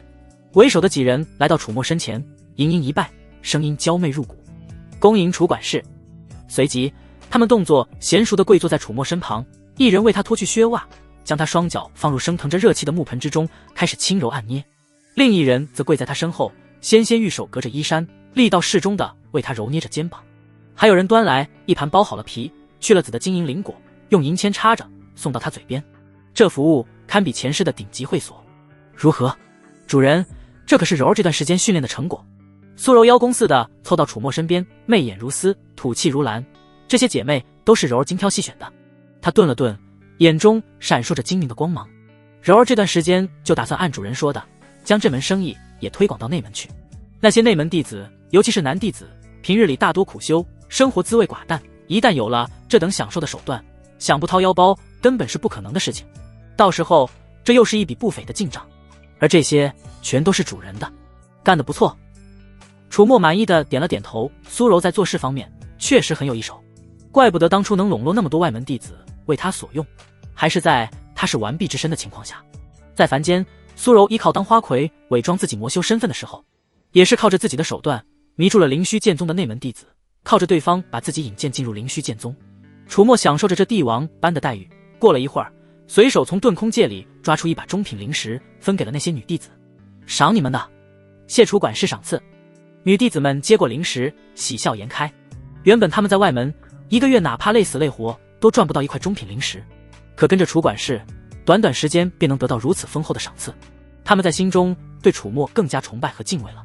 一炷香后，女弟子们收拾好东西，识趣的躬身告退。小院之内再次只剩下楚墨和苏柔二人。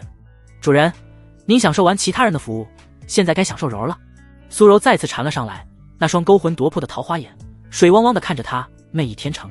楚墨将她拦腰抱起，直接走进了卧房。如今苏柔的境界与他相差无几，阴阳械法已无法从他身上获得太多裨益，所以这波是纯粹的奖励苏柔。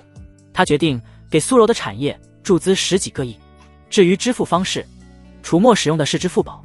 午后，楚墨只觉得那回契丹残余的药力总算是散得差不多。他搂着怀中那具软的像是一滩春水的娇躯，说道：“你那灭门之案，我已查到些许线索。”苏柔闻言猛地抬起头，那双桃花眼中瞬间被激动与希冀所填满。主人，可是查到了真凶？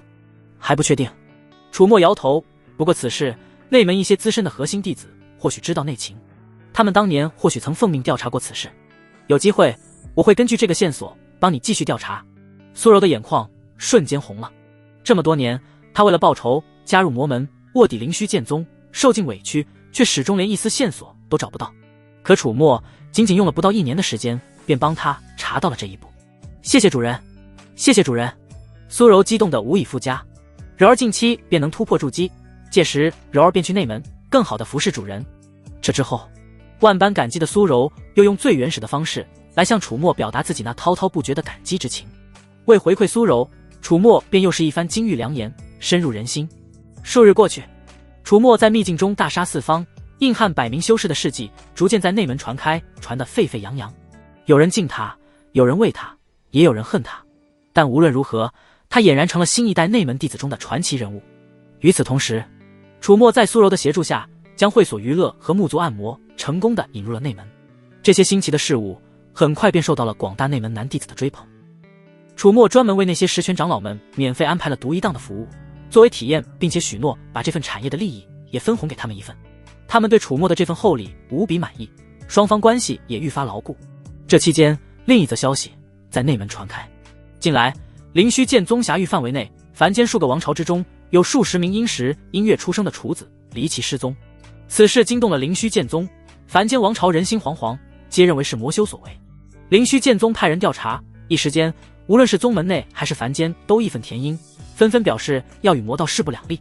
内门行堂阴暗潮湿的监牢之内，弥漫着一股淡淡的血腥与腐朽气息。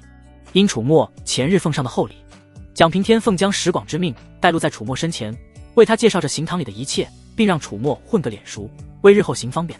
蒋平天给人一种一本正经、办事得力的印象，但最令楚墨印象深刻的还是对方被赵庆绿了的这一事。楚师弟，这便是咱们宗门的行堂监狱了。蒋平天说，宗门的执法堂和行堂，我师尊都参与管理，尤其执法堂更是全权负责。师尊说，以后师弟你若是在宗门内遇到什么麻烦，执法堂和行堂共同撑腰，基本都能给你摆平。楚墨点了点头，目光在那些关押着范氏弟子的牢房中扫过。灵虚剑宗内只有执法堂和行堂，没有督察机构。普通弟子深渊无门，背景深厚的弟子犯的事，只要不是被捅到长老会议，都能压下去。法为全服务，按理来讲，这种不公正的制服应该消除，才有利于宗门进步。但楚墨现在是其受益者，而且只想自己进步，所以这样的东西对他来说自然是多多益善。我对制度忠诚。走过一排排牢房，楚墨的脚步忽然在一处单独的监牢前停了下来。牢里关着一个披头散发、浑身被符文铁链锁住的男人，他身上的服饰并非灵虚剑宗的制式。目标：卢文修。窥探所需：中品灵石1枚。是否窥探？他是。楚墨问道。他不可能遇到一个不重要的人都花钱窥探。哦，一个金丹期魔修。蒋平天冷冷看着卢文修，杀人炼血为变强手段，做了许多伤天害理的龌龊事。现在他被封住修为，不日之后就会迎来审判。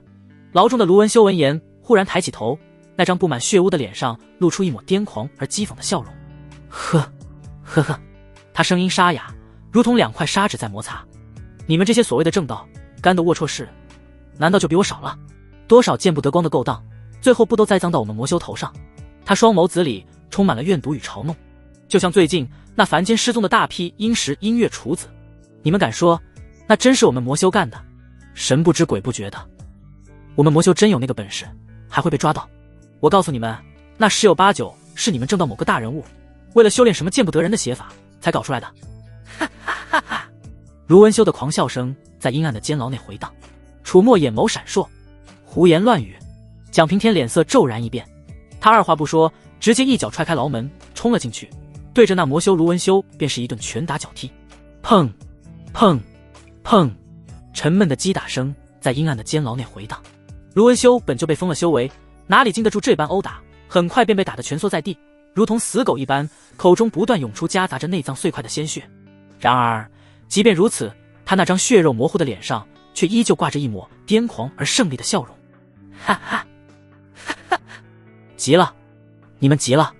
嗨嗨，不知你们是否听说过一个典故，有一富商与妻妾行欢，兴致一上来，张口便骂娼妇婊子一类。妻妾们被骂了倒也不生气，只当是玩笑言语，唯独一小妾不行，每被骂便急得个不行，因为她真是妓女从良。哈哈，蒋平天踹得更狠了，脚脚都往死里招呼。最终他微喘着气停了下来，整理了一下有些凌乱的衣衫，转身走出牢房，反手将牢门重重锁上。牢内卢文修瘫在地上，奄奄一息，浑身骨骼不知断了多少根，却依旧用那双嘲弄的眼睛悠悠地盯着蒋平天，那眼神就像在看一个恼羞成怒、被戳中了痛处的小丑，仿佛一个胜利者。楚师弟，见笑了。蒋平天对着楚墨拱了拱手，语气里带着几分压抑不住的火气。这等魔修贼子就是欠收拾。楚墨点了点头，理解蒋师兄。想来蒋师兄应是恰巧有烦恼吧。蒋平天深吸一口气，终究还是没忍住，将心中的烦闷说了出来。不瞒师弟，的确如此。方才内司提到的这凡间王朝失踪处子的案子，正是我在负责查办。此事发生在我灵虚剑宗的眼皮子底下，影响极其恶劣。我宗作为正道魁首，若是连自家地盘上的事都摆不平，颜面何存？那些依附我宗的凡人王朝，如今也是人心惶惶，催促的文书已经送来10几封。我师尊因负责此类事务，承受了不小的压力。若是我再查不出个所以然来，令他难堪，他难免动怒怪罪于我。蒋平天没再说下去，但意思已经很明显了。这案子现在是压在他头顶的一座大山。楚墨的目光落在那牢中奄奄一息的卢文修身上，状似无意地问道：目前为止被抓走的厨子有多少人？81人。蒋平天回答道，不知楚墨问这个是何意。81人。楚墨重复了一句，手捏下巴斯锁起来。9981。在修仙界，无论是炼丹、布阵，还是举行某些邪恶的血祭仪式，这都是一个极为常见的数字。我倒是有一个办法，蒋师兄不妨一听。楚墨淡淡说。蒋平天一愣，洗耳恭听。楚墨看向牢中的卢文修，我们可以镇魔修来顶替罪名。蒋平天闻言皱了皱眉，叹气道：不瞒楚师弟，有师尊教授，我不乏经手过类似案件，这等栽赃手段自然是用过。反正大抵都是魔修所为，抓不到真凶，抓另一个魔修顶罪结案交差即可。但问题是，这次案件那真凶已经掳走了9981名厨子，我们不知道那人还会不会继续犯案。如果匆匆结案，真凶又继续犯案，岂不是暴露了我们办案不力的事实？楚墨说，我想那凶手应该已经收手了。什么？蒋平天不解，师弟何出此言？81乃周天之级数。楚墨解释道，以此数布阵或是献祭都能将效果发挥到极致。我想那些失踪的厨子不过是那凶手用来修炼某种功法或是举行某种仪式的耗材罢了。既然耗材已经集齐，凶手自然没有再动手的必要。蒋平天觉得楚墨说的有几分道理，可他还是有些不放心。可万一不是呢？万一那凶手还会继续犯案，这交了差岂不是？那也好办。楚墨淡淡一笑，不知蒋师兄可曾听闻过一个概念，叫模仿犯？模仿犯？不曾。楚师弟细说。蒋平天抱着请教之心。楚墨手附身后斜睨卢文修，我们现在就可以对外宣布，已经抓住了真凶，就是牢里这个魔修，以此结案。若此后再出现厨子被掳的事件，我们便搬出一个不存在的魔修。那魔修妄图通过拙劣的模仿作案，栽赃给原凶手，来扰乱视听，抹黑我宗的公信力，让凡间的魔修势力更加猖獗。至于那作案现场有什么和原凶手作案时不同的细微差别，目击者看到了什么相异之处，最后都是我们灵虚剑宗一句话的事。我们可以让那些目击证人配合，让他们闭嘴，或者让他们帮我们说话。如此一来，我们不仅能以雷霆之势破案，安抚那些凡人王朝，若模仿案件发生，更能让他们意识到魔修依旧猖獗，我灵虚剑宗的存在对他们而言是何等重要，他们对我们的依赖只会更甚，日后办事上供自然会更加积极。等到那真正的凶手销声匿迹，或是被我们抓住，我们便可宣布，在宗门的雷霆打击之下，模仿犯也已伏法，再无此类魔修敢在我宗地界放肆。如此既彰显了我宗神威，又加深了那些凡人王朝的信仰，一举两得，岂不美哉？楚墨一番话说完，蒋平天已经彻底听傻了，他呆呆地看着楚墨，那眼神就像是在看一个怪物。还能这么玩？这已经不是简单的栽赃陷害了，这简直就是把所有人都玩弄于股掌之间啊！舆论、人心、利益，全都被他算计得明明白白。一时间，蒋平天只觉得醍醐灌顶，仿佛一扇新世界的大门在自己面前缓缓打开。师弟，大才！良久，蒋平天才从极致的震惊中回过神来，对着楚墨发自内心的拱了拱手。他现在对楚墨是彻底的心服口服。再转头看向牢里的卢文修，只见卢文修早已不复之前的癫狂与嘲弄，那张血肉模糊的脸上写满了无尽的愤怒与绝望。他把楚墨的计划全都听到了。不，你们不能，你们这群伪君子，狡诈恶徒，你们比我等魔修还要恶毒100倍！卢文修嘶声力竭地怒吼着，挣扎着想要爬起来，却被身上的伤势所限，只能在地上徒劳地蠕动。聒噪！蒋平天摆了摆手，来人，把这魔修带下去，即刻开始定罪论斩。是。几名行堂弟子上前，如同拖死狗一般，将那兀自咒骂不休的卢文修拖出了监牢。楚师弟，这次多谢了。蒋平天再次对着楚墨拱手，态度比之前要恭敬了许多。若非师弟点拨，我恐怕还要在这案子上焦头烂额许久。若说原先是凤江石广之命才对楚墨尊敬，那么现在则是完完全发自内心。不久后，蒋平天叫来行堂和执法堂负责各类事务的核心执事弟子。这是楚师弟，你们好生认清楚他，以后楚师弟无论遇到什么麻烦，他找到你们，你们先听候他的调遣，再向我和江长老汇报，知道了吗？蒋平天认为楚墨把尾巴处理干净的能力比他强多了，哪怕滥用权力也不至于会留下把柄，更能考虑到各方情况。他此举不但能完成师尊交给他的任务，更能从个人的角度教好楚墨，还不会留下后患。几个核心执事弟子齐齐拱手应声：“是，蒋师兄。”随后他们又向楚墨嘘寒问暖。楚墨看着面前这些掌控内门法度的核心执事弟子，个个在他面前放低姿态，心中涌现掌控一切的快意。自灵虚剑宗外门之后，灵虚剑宗的内门指法堂与行堂这两个宗门之内权力最为集中的暴力机构，也已经基本落入了他的掌控之中。此外，一众实权长老也与他交好，哪怕他犯了什么事被捅到长老会议，他们也能包庇自己。整个灵虚剑宗，他除非遇上其他亲传弟子或者是长老，否则几乎是可以横着走了。而他如今的修为，还仅仅只是筑基初期。蒋平天将楚墨送出行堂的途中，蒋师兄，楚墨忽然开口，他觉得蒋平天就是符合条件的内门核心弟子，许多隐秘，蒋平天都应当知道。师弟请讲。蒋平天说。楚墨语气随意的，像是在闲聊。我忽然有些好奇，不知魔修实际犯下的那些案件中，可有屠城惨案？金丹期魔修不过血炼数十人便被我们抓住，屠城应是元婴魔修才能做到的吧？这类案件该是如何处理？蒋平天的脚步轻轻一顿，他下意识地看了看四周，确定无人之后，才压低了声音：“师弟，你如今也算是我宗门核心，有些事告诉你也无妨。确实有金丹圆满或者元婴期的魔修制造屠城惨案后被我们抓住，但大多屠城惨案都是抓不到真凶的。”蒋平天声音压得更低了，几乎细不可闻。这些案件中有不少是栽赃给一批筑基金丹的魔修共同作案，草草结案的。而有一点什么？楚墨问。最初下令将此事栽赃给魔修，秘密结案的是宗主。听到宗主二字，楚墨眉头微皱。蒋平天继续道：“我师尊当年奉命行事，亲手操办，后续将类似事务交给我处理。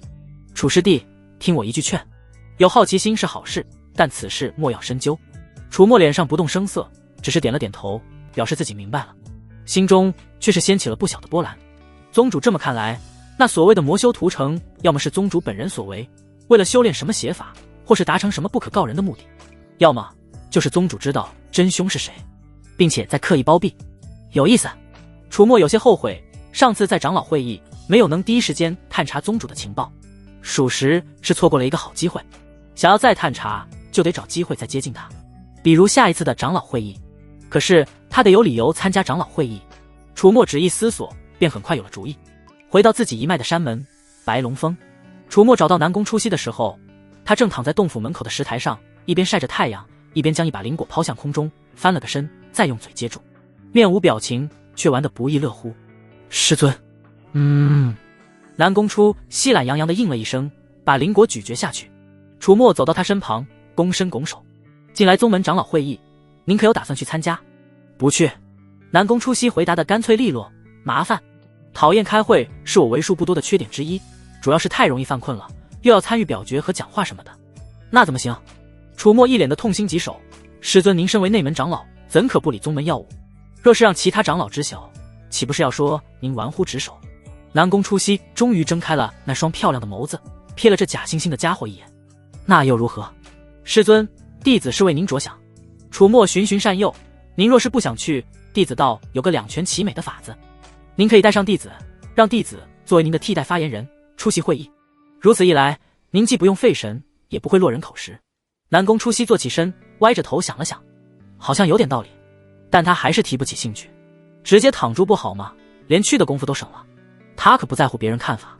楚墨见状，抛出了杀手锏：“事成之后，弟子亲自下厨，为您准备一桌18荤9素的全席大宴，外加弟子新研制的用深海龙鱼制作的生鱼片，配上独门酱料，味道绝美。我觉得你说的有道理，身为内门长老，我不该如此怠惰。”南宫初息这回想都没想就答应了下来，表情认真搞定了便宜师尊。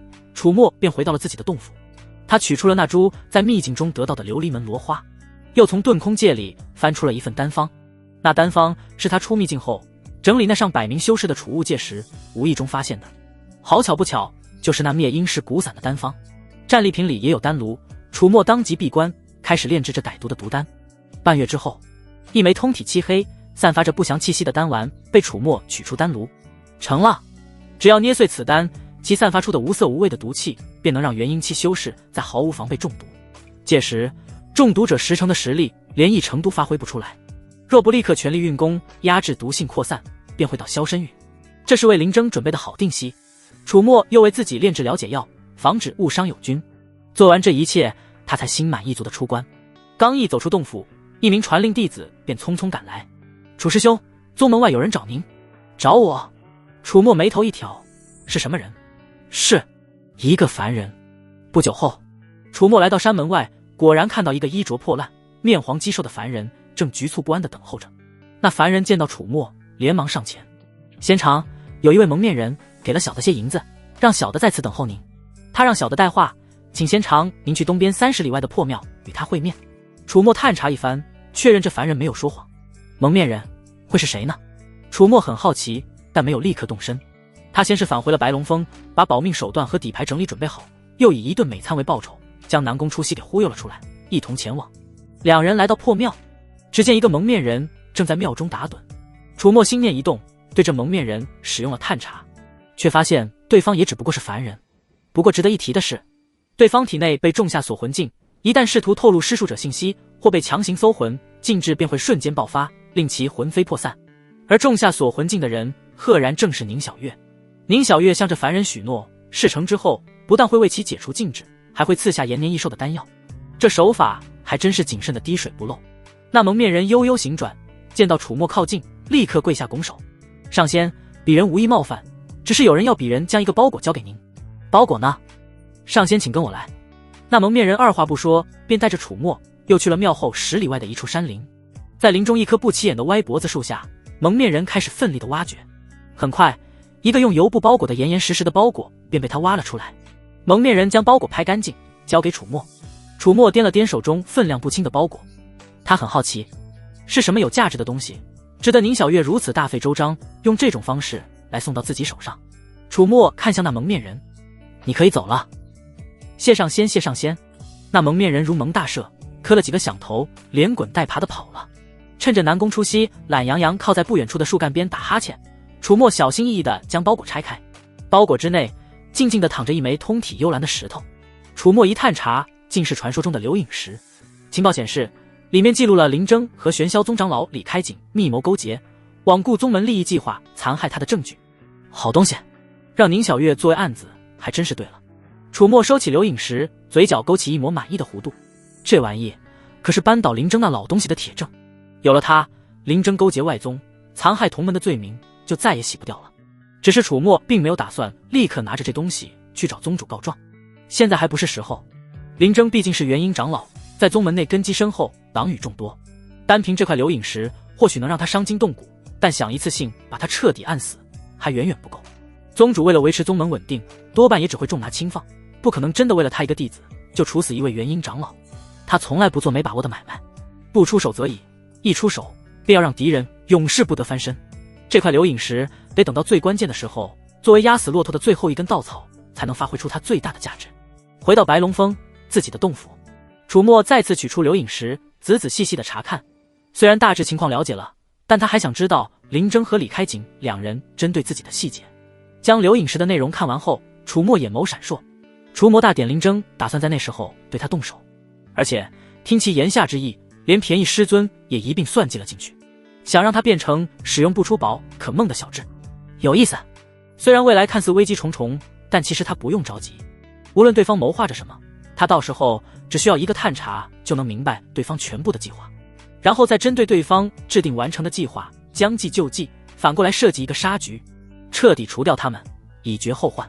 尤其是玄苍老祖，这夺舍重生又觊觎他身体的化神期老狐狸，他是无比迫切想要除掉对方。不过在那之前得先知道这除魔大典内容和行程安排究竟是怎么样的。楚墨决定晚上问问洛芷英。傍晚时分，洞府的大型浴池之内热气氤氲，楚墨唤来了洛芷英。洛芷英跪坐在池边，浴巾裹出身躯的妙曼弧度，她纤纤玉手沾湿了锦帕，小心翼翼地为楚墨擦拭着后背。热气蒸腾的她那张清丽绝伦的俏脸泛起动人的红晕。楚墨小酌一口灵酒，后脑靠在洛芷英的雪腻透红的膝盖上。你可知道除魔大典？洛芷英的动作轻轻一顿，知道。她一边为楚墨按揉着肩膀，一边解释道：除魔大典是我灵虚剑宗联合周边数个正道宗门一同举办的盛会，每隔10年一次，下一次就在1年8个月之后。届时各宗都会派出许多长老和精英弟子，在无数凡人面前展示仙家手段，宣扬我等正道在过去10年里斩杀了多少为祸人间的魔修，救下了多少黎民百姓，最后还会让那些优秀弟子当众处决一批抓来的魔修，以儆效尤。骆芷英清冷的语气里藏着淡淡的嘲讽，说白了就是一场虚伪的作秀，巩固统治，加强信仰，顺便彰显肌肉。凡人们看得热血沸腾，对我等仙门感恩戴德，奉上更多的供奉。骆芷英为楚墨详细讲解了这除魔大典的情况。楚墨听完点了点头，各宗选拔精英弟子去参与除魔大典，这么说他一定在名单之中。前去的路上，除魔大典上，回程的路上，林征都有可能下手。他更偏向于对方在路上下手，因为除魔大典上众目睽睽之下，实在很难找到机会。具体什么情况，等他找到机会看一眼林征或者玄苍老祖，就能更新情报。对了，楚墨换了个话题，你这段时间成为亲传弟子后感觉如何？骆芷英闻言神色有些复杂，和从前完全不一样了。以前四面树敌，如履薄冰，现在则是万事顺遂。他顿了顿，声音里带着几分感慨。以前那些与我针锋相对的师姐妹，现在见了面，一个个都恨不得把讨好2个字写在脸上，送来的赔礼都快堆满我半个洞府了。曾经有多针对我，如今就有多惶恐和卑微。楚墨呵呵一笑，这种事习惯就好。凡是人在往上爬的时候，抬头看见都是臭屁，往下一看都是笑脸。骆芷英消化着楚墨的这句话，眸光微微闪烁。过了一会儿，骆芷英忽然又道：对了，说到近况，有件事我不知当讲不当讲。说。骆芷英的秀眉微微蹙起，我师尊最近好像有点古怪。古怪？楚墨闭着眼，任由那温热的锦帕在自己宽阔的后背上游走，声音里带着一丝懒洋洋的鼻音。骆芷英的声音很轻，带着几分不确定。我师尊他最近总是不见人影，我问过看守山门的弟子，师尊并未闭关，可一天里倒有大半天的时间不知去了何处，以前可从未有过这样的情况。骆芷英的动作顿了顿，似乎在组织语言。还有，他蹙起好看的秀眉，我突破金丹那天，他虽然惊讶于我的底蕴进步并夸赞我，但我总觉得那眼神不对劲，不像是真心为我高兴，反倒是这几日却对我关心的有些过头了，嘘寒问暖，还时常召见我，询问我的修行近况，与从前那般冷淡的态度判若两人。骆芷英说着，声音里带上了一丝忧虑，我总觉得心里不踏实。他好不容易才坐稳了亲传弟子之位，本以为可以松一口气，至此顺遂，如愿以偿，可师尊这反常的举动却像一块石头压在他心上，让他不得安宁。楚墨缓缓睁开了眼，骆芷英这么一提，他又想起了之前很多违和的地方，比如刘霞真人明明将骆芷英预定为亲传，应当关心他才对，给他的却是一本有残缺的灵虚冰心诀，导致他满月之刻会修为尽失，如今又添了这桩怪事。看来这位刘霞真人或许对骆芷英有着什么图谋。楚墨虽然只是顺手培养骆芷英，但在骆芷英身上，他可是也投入了不少资源和心血。无论是天阶功法，还是万载玄冰经，亦或是那柄地阶上品的含渊剑，客观来说，所有内门长老培养亲传弟子都没有他给予骆芷英的资源强大。他培养骆芷英给的资源重在精而不在多，因此他可不希望自己的投资打水漂，或是沦为他人的嫁衣。楚墨想着，从遁空戒里取出了一枚灭阴石骨散以及一枚解药，这个你拿着，以防万一。他将丹药递给骆芷英，骆芷英接过，看着那枚散发着不祥气息的毒丹，青眸之中闪过一丝疑惑。此物名为灭阴石骨散。楚墨的声音平淡无波，捏碎之后，其散发的毒气，元婴期修士都防御不得，一旦被侵入体中，10成实力连一成都发挥不出来。若是不及时分出足够的精力运功压制毒性，哪怕是元婴后期都得身消道陨。骆芷英闻言，娇躯猛地一颤，险些没拿稳手中的丹药。能对元婴期修士造成致命威胁的毒丹，这等至宝，他竟然就这么随手给了自己。一时间，骆芷英的心中五味杂陈。谢谢主人。他手下丹药，声音不自觉地带上了一丝微微的颤抖。光说可不行。楚墨的嘴角勾起了一抹玩味的弧度，他转过脸，那双深邃的眸子饶有兴致地看着他，拿出点实际行动来。骆芷英的脸颊瞬间变得滚烫。这个混蛋！他恨恨地瞪了楚墨一眼。又一段时日过去，这天，一名金团的外门弟子行色匆匆地来到了楚墨的洞府之外。楚管事，那弟子见到楚墨，脸上满是难以抑制的喜色。苏柔师姐，苏柔师姐，她筑基了。哦，楚墨眉头一挑，苏柔师姐让我来向您报喜。那弟子继续道，他说他马上就能进入内门，更好的服侍您了。另外，那弟子顿了顿，小心翼翼地看了楚墨一眼。苏柔师姐还说，还请楚管事帮忙安排一位师尊。楚墨闻言，略一思索，便明白了苏柔的用意。苏柔身负魔功，此事一旦暴露，便是万劫不复。寻常的内门长老眼光毒辣，手段众多，苏柔若是拜入他们门下，时日一长，难保不会露出马脚，所以他需要一个特殊的师尊，比如是像南宫初夕那般，除了吃就是睡，对门下弟子毫不关心的摆烂长老。这事还真得他来安排。知道了。楚墨摆了摆手，让他等我消息。是。那弟子领命，恭敬地退下了。为苏柔安排师尊一事，对如今的楚墨而言，不过是举手之劳。他先是去拜访了几位在宗门内负责人事调度的长老，那些长老本就与楚墨交好，又收了他不少好处，自然不会怠慢。当即拍着胸脯保证，一切包在他们身上。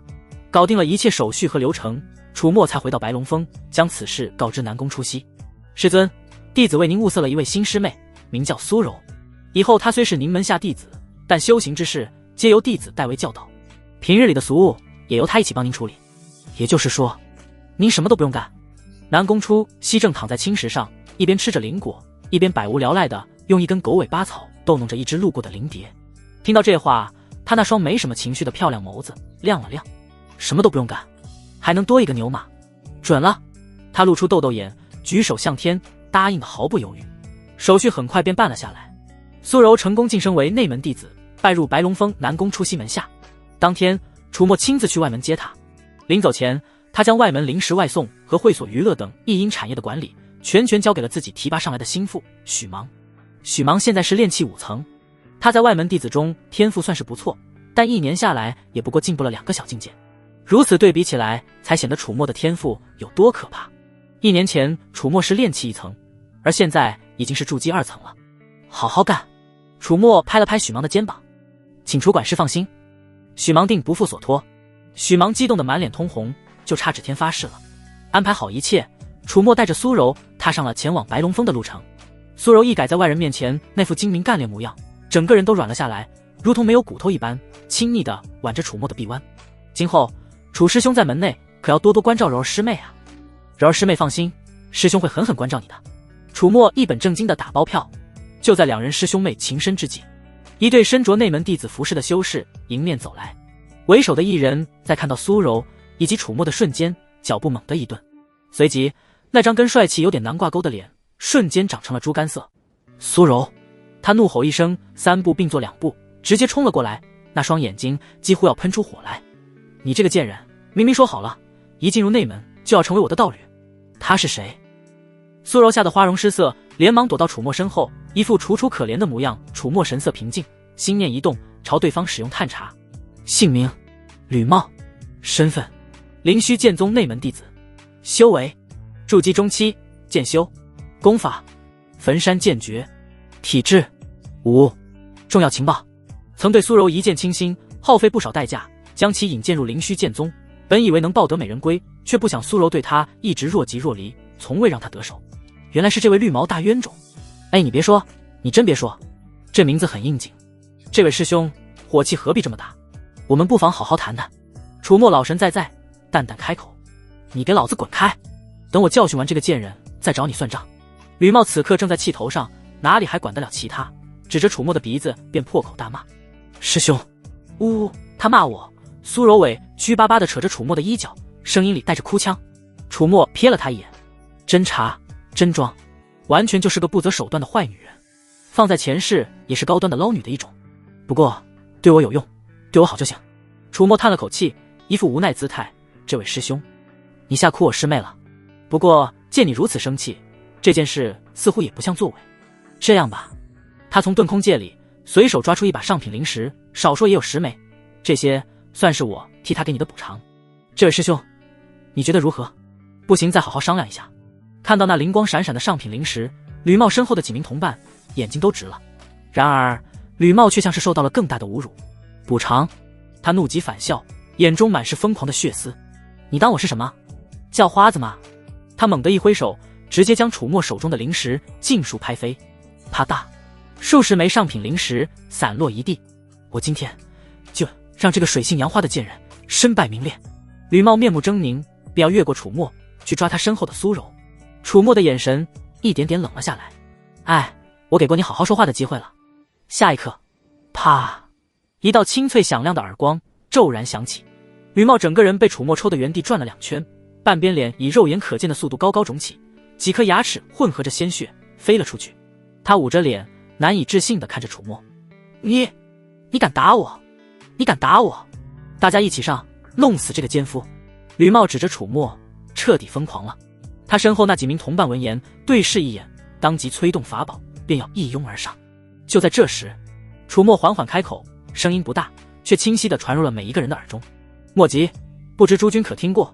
我叫楚墨。”简简单单的一个名字，却如同9天玄雷，在众人耳边轰然炸响。那几名正欲冲上来的弟子动作骤然僵住，脸上的凶狠瞬间被无尽的惊恐所取代。楚墨？哪个楚墨？内门好像就只有一个楚墨。那个白龙峰亲传弟子在玄剑秘境以筑基初期的修为，硬汉上100名各宗天骄，斩杀数十人，最后还逼得灵征长老的儿子灵无截断臂而逃的那个杀神，那个在长老会议上被问罪，最后却只是不痛不痒罚了点灵石，屁事没有的狠人。据说这位爷背后站着近10位十玄长老，在宗门里的实际权力和影响力已经不亚于内门长老。一瞬间，冷汗如同瀑布般从他们额头滑落，扑通扑通，几人双腿一软，竟是直接跪倒在地，手中的法宝也当啷一声掉在地上。楚师兄，我等有眼不识泰山，求楚师兄饶命啊！我们都是受这个吕茂指使，若事先知道是楚师兄，绝对生不起半点冒犯的心思。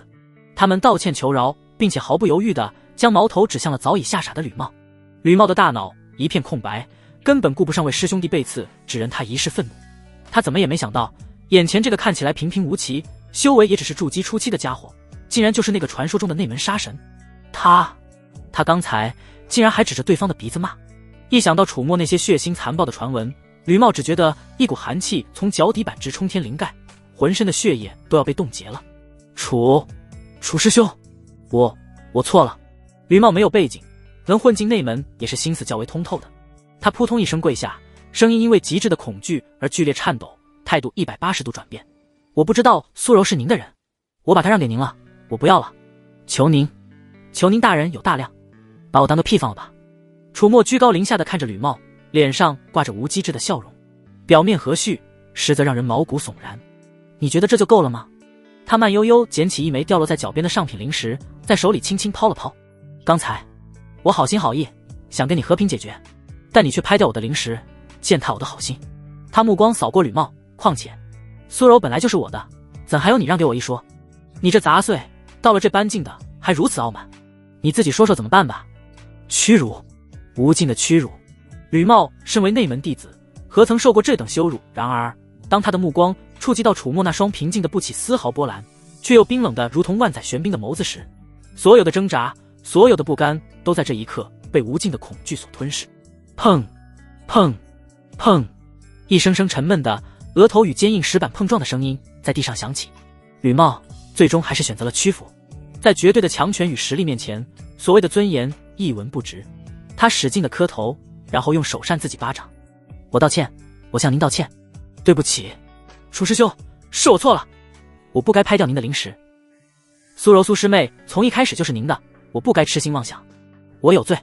一段时间后，吕茂把自己扇成了猪头，头晕目眩，头破血流，几乎要把自己折磨得昏死过去，这才停下。苏柔站在楚墨身后，看着这一幕，那双勾魂夺魄的桃花眼之中异彩连连。他觉得今天的楚墨格外令人着迷。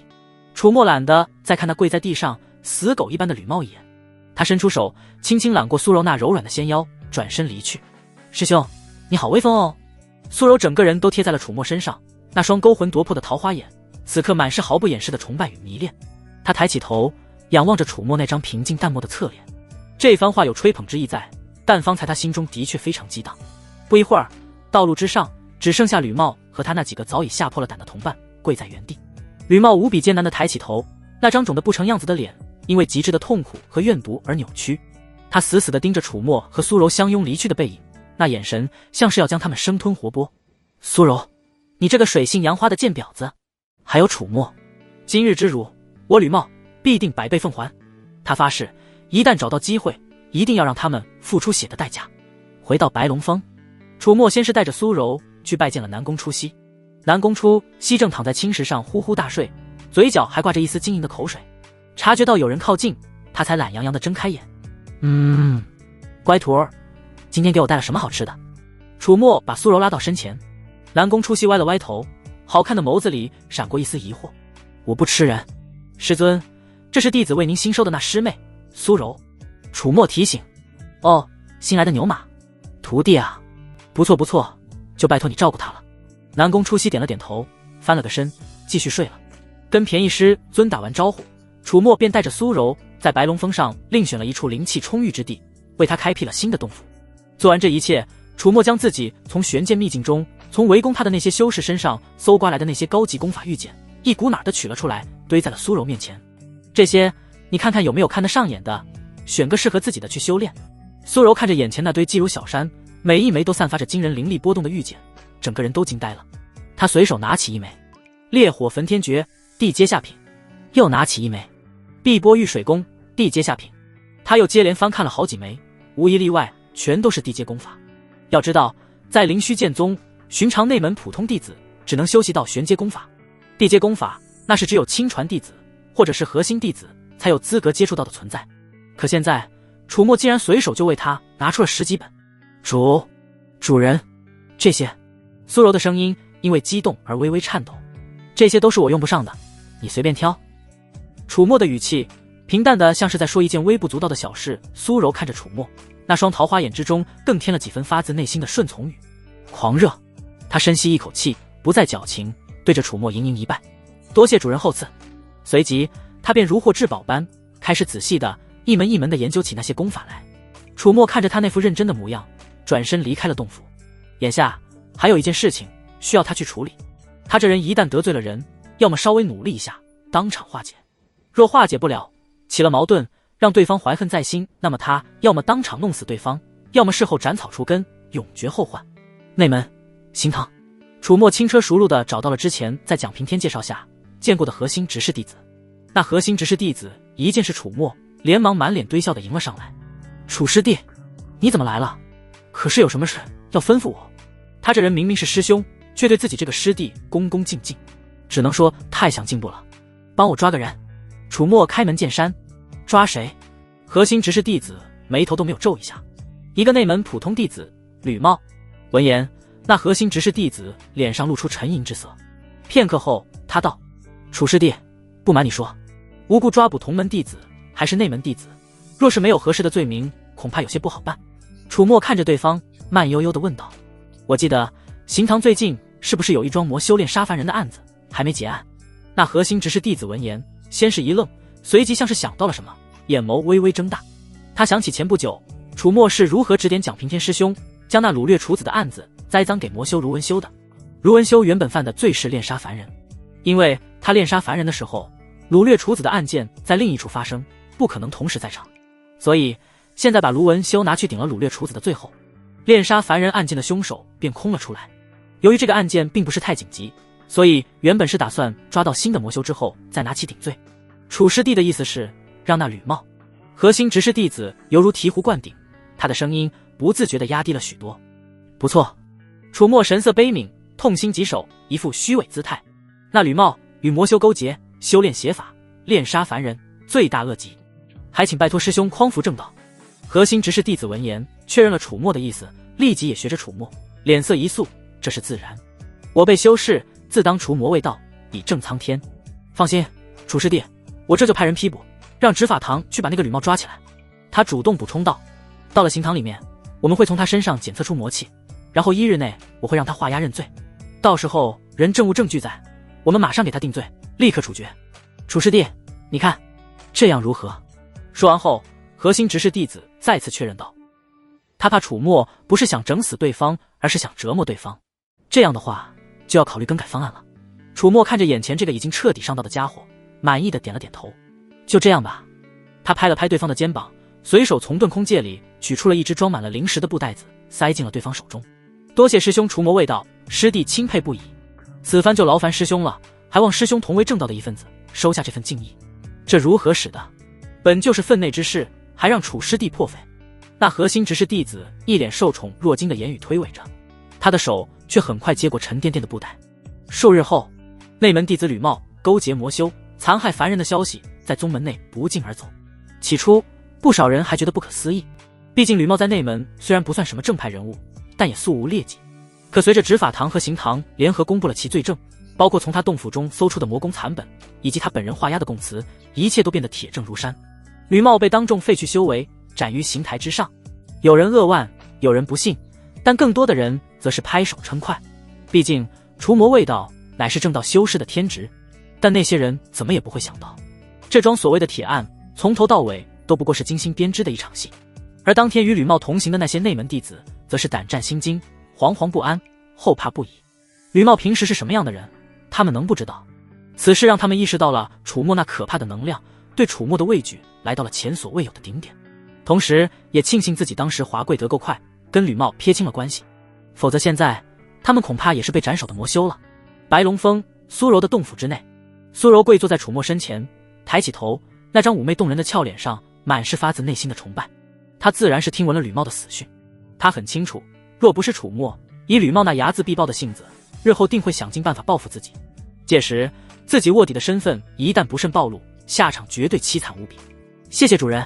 替柔做到如此地步，苏柔声音软糯含糊，对楚墨表达感激。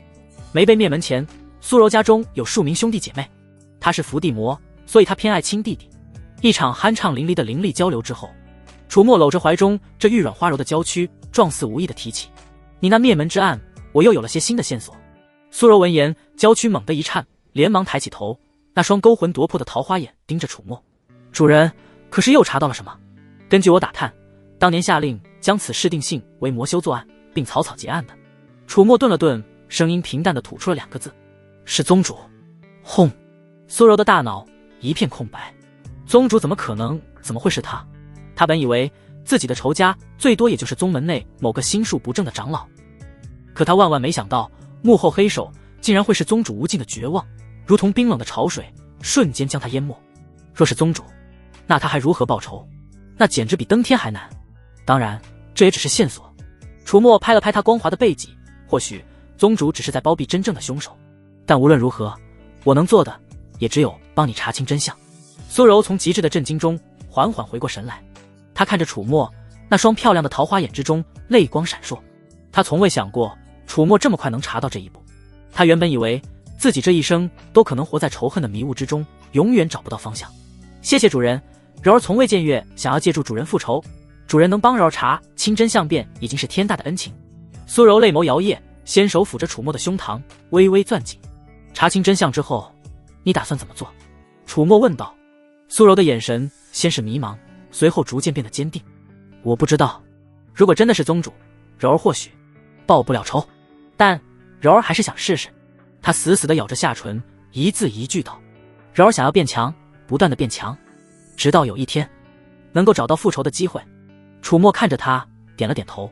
其实若是苏柔真想对宗主下手，真的具备下手的能力，他倒不介意在背后推波助澜，甚至于亲自下场。倒不是因为他对苏柔有多着迷多在意，而是因为他对宗主的那个位置很感兴趣。自打进入灵虚剑宗的第一天起，他便想要站在这个庞然大物之上，乃至将其收入手中。他这人有点天生反骨，见不得有人能站在自己头上决定自己的命运。又过了一段时日，蒋平天亲自来到了白龙峰拜访楚墨。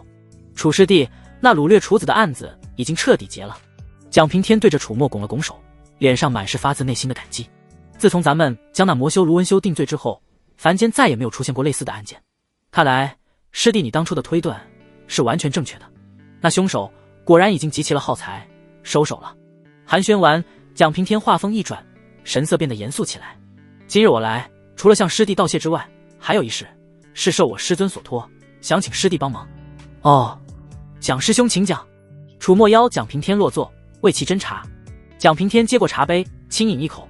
我宗与玄霄宗、丹宗交界处有一凡人皇朝，名为大禹。此前此皇朝国力贫弱，资源匮乏，一直未被我等3宗重视。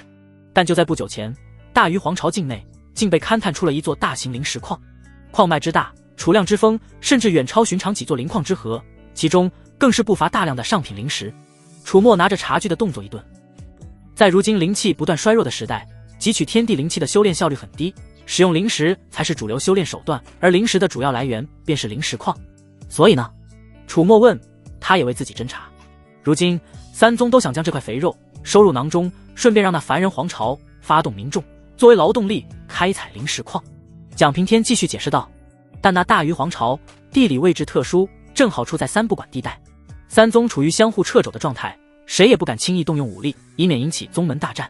所以最终决定由三宗各自派出使者前往大禹皇朝竞争，由大禹皇朝自行选择投靠哪一方。说白了就是一场外交拉拢。而我宗负责此次出使的正是我师尊江长老，以及其他几位与师弟你交好的师权长老。刚刚出关的刘霞真人也参与了此事。楚墨听明白了，这不就是前世的商业竞标吗？明白了，不过这与我何干？师弟，你就是咱们这次竞争成功的最好例子啊。蒋平天道，你想想，原本你不过一个毫无背景的凡人，入门不到1年便已是筑基修为，战力更是堪比金丹。把你这活生生的例子往那一摆，不就是对我灵虚剑宗教育资源培养能力的最好宣传吗？到时候咱们就说，只要投靠我灵虚剑宗，你们皇朝的弟子可入灵虚剑宗修行，未来都有可能成为下一个楚墨。这宣传效果不比什么虚头巴脑的承诺要强得多。这不就是让他给母校招生打广告吗？楚墨还有个疑问，既如此，为何不请动画神老祖？他老人家一出马，其他两宗根本便没有机会。一来此等级别的事情还不值得惊动老祖他老人家，另外据说他老人家似乎不能长时间离开宗门疆域太远。蒋平天摇头道，二来若是什么事都靠老祖，还要我等何用？我师尊他们也想借此机会立上一功，好向宗门邀赏。楚墨明白了，他沉吟思忖起来，江世广几位可都是他如今在宗门内的重要盟友，如今他们需要自己帮忙，这面子不能不给。况且林征那老东西密谋对付自己的时间是在除魔大典，这次出使纯属突发事件，林征的计划根本来不及更改，也就是说这次外出对他而言是安全的。好，楚墨点头举杯，既蒋师兄如此盛情相邀，我自然是得给蒋师兄这个面子。蒋平天大悦。临行前楚墨还是觉得不放心，又去了一趟白龙峰，万一路上真出了什么意外，多一张底牌总是好的。他找到南宫初夕的时候，他饶有兴致的正趴在洞府门口的青石上嗑着瓜子看昆虫打架，见到楚墨他也只是懒洋洋的掀了掀眼皮。楚墨与他说明了来意，随后劝他同行。师尊，此番您当真不与我一同前往？这可是立功的机会。楚墨循循善诱，哎，好麻烦，不去。南宫初夕翻了个身，仰躺着，又微微侧身，懒散的搔了搔后背，声音闷闷的，立功有什么用？又不能当饭吃。楚墨对这个结果不意外，废宅龙一条。正当他抱拳想要离去的时候，不过南宫初夕坐起身，雪白的发丝如瀑般垂落，他伸出纤纤玉指，在自己光洁的额前轻轻一抹，嗡，5片晶莹剔透，如同最完美的白玉雕琢而成，其上萦绕着淡淡龙微的鳞片，自他眉心缓缓浮现，悬停在半空之中。这个给你。南宫初夕随手一挥，5片龙鳞便飘到了楚墨面前。这是我的本命龙鳞，每一片都附着了我的一道法力，掷出可爆发出元婴中期巅峰的全力一击，遇到危险的时候他一引爆，我就能感应到。他说完又懒洋洋地躺了回去。楚墨感到有些意外，不过很快反应过来，弟子多谢师尊。说完他收起龙鳞，元婴中期巅峰的一击还是5次，再加上自己的遁空戒以及别人不知道的戒指里那些能瞬间恢复灵力和伤势的上古丹药，毫不夸张地说，只要化神老祖不出，他想跑谁也拦不住。离开宗门当日，楚墨带着苏柔跟着前来接引的蒋平天一同登上了那艘巨大无比、通体由灵木打造的飞天灵舟。灵舟之上早已站满了此次出使的各峰弟子，一个个气息沉稳，皆是内门精英。长老们早已经进入船舱休息，所以没有在甲板上现身。楚师弟，这边请。蒋平天引着楚墨来到一处视野开阔的船舷边。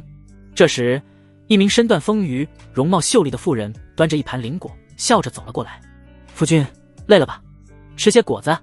妇人将果盘递给蒋平天，又对着楚墨温婉一笑，柔声道，想必这位便是夫君常提起的楚师弟吧？当真是少年有为，一表人才。这位是我的道侣潘静莲。蒋平天脸上洋溢着幸福的笑容，一副老实人的模样。这名字就很有感觉。人家赵庆也和西门庆同名，莫非蒋平天乃是大郎转世？楚墨礼貌性地拱了拱手，心念一动，对着潘金莲使用了探查。下一刻，他的表情变得有些古怪。姓名：潘金莲，身份：灵虚剑宗内门弟子，修为：筑基后期。重要情报：瞒着道侣蒋平天与赵庆在内的多位男子来往，经验人数高达20人。楚墨差点没绷住，他本以为这潘金莲只是和那赵庆有一腿，给蒋平天一顶绿帽子，可他万万没想到，蒋平天头上竟然是青青草原，那赵庆也不过是19个同道中人里的一个罢了。而且看赵庆能被他威胁的那么害怕，说明赵庆也不知道潘金莲还有其他男人夫人。时间管理有手法的。楚墨看着蒋平天那一脸憨厚幸福的模样，手拱得更前了。灵舟缓缓启动，穿云破雾，朝着大鱼皇朝的方向疾驰而去。楚墨站在甲板上，凭栏远眺，山川河流在脚下飞速掠过。苏柔乖巧地站在他身侧，剥了一颗晶莹剔透的灵葡萄，用那白玉般的手指捏着，轻轻送到楚墨嘴边。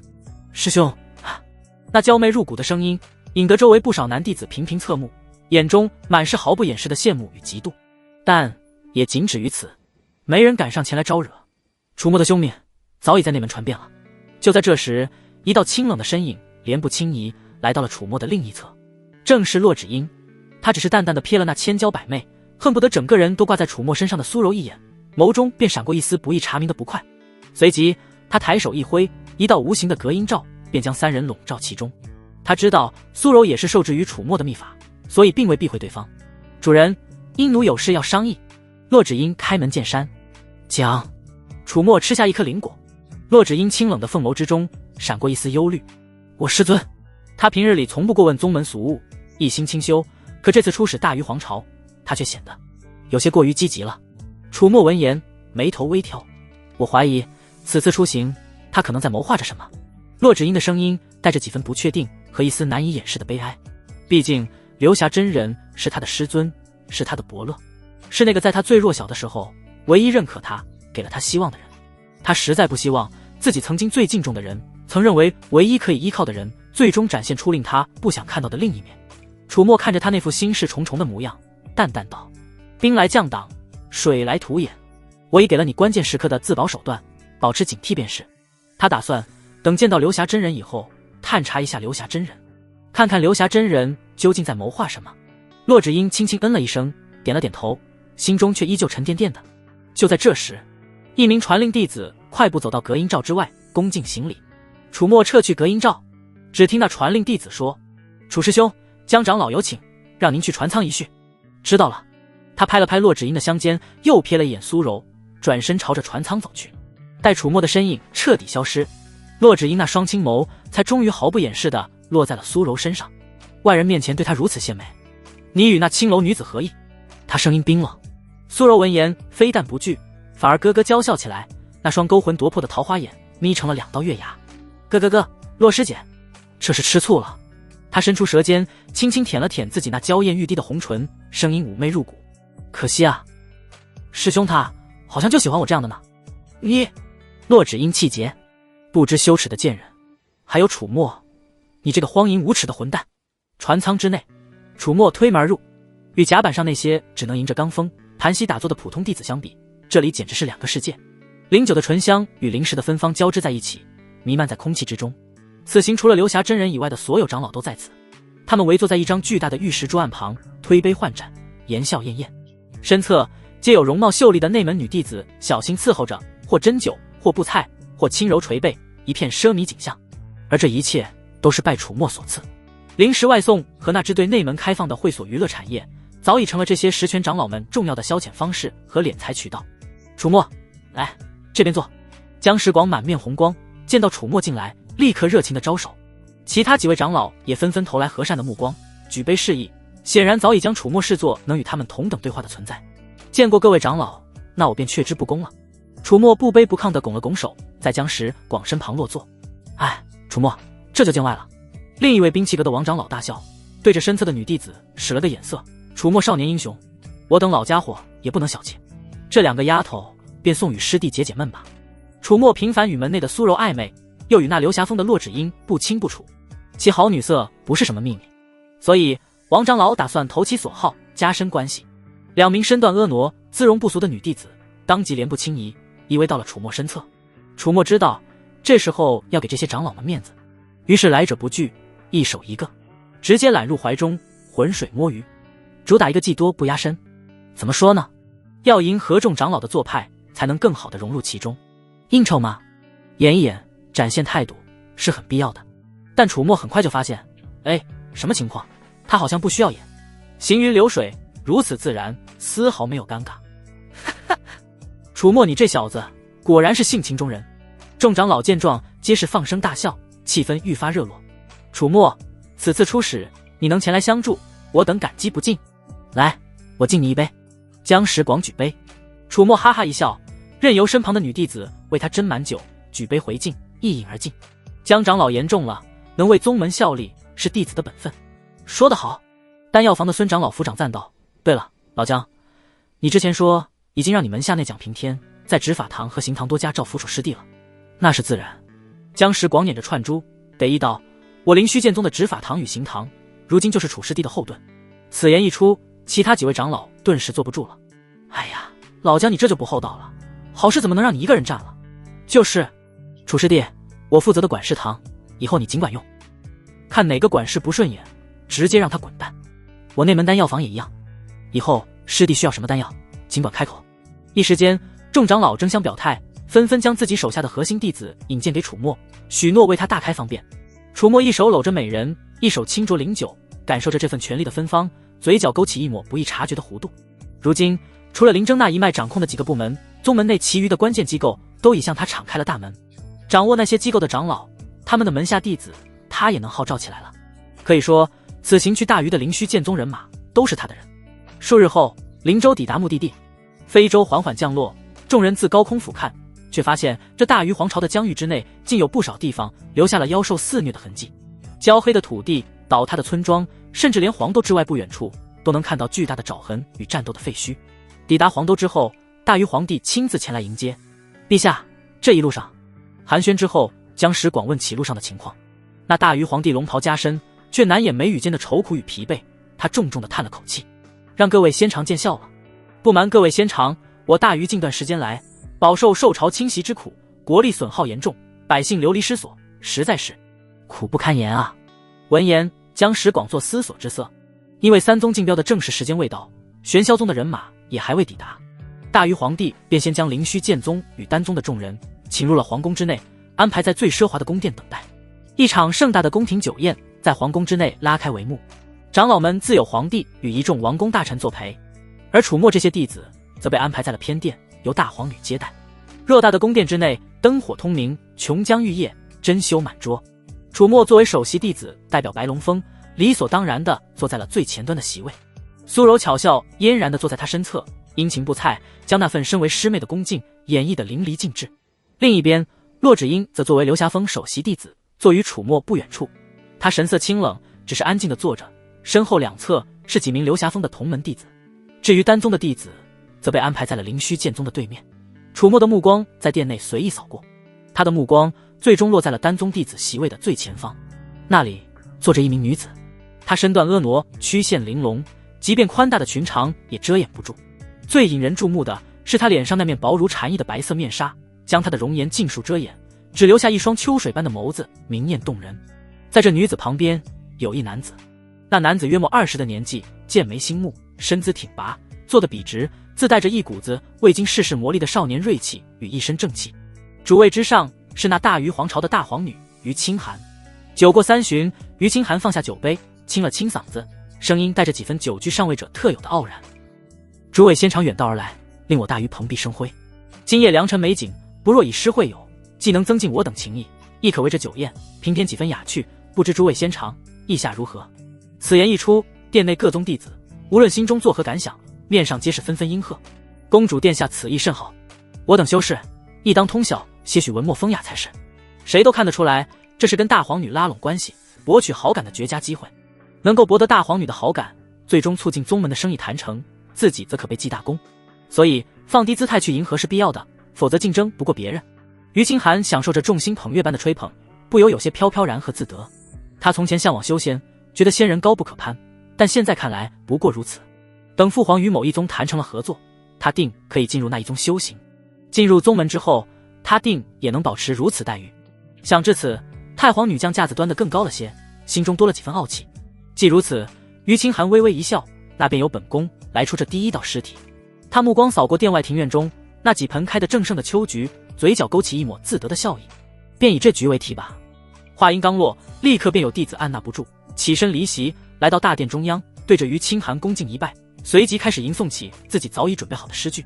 只是他们大多诚心修炼，腹无多墨，大多诗词都不过是些陈词滥调，堆砌词藻，听得人昏昏欲睡。于清寒的脸上也渐渐流露出一丝不耐。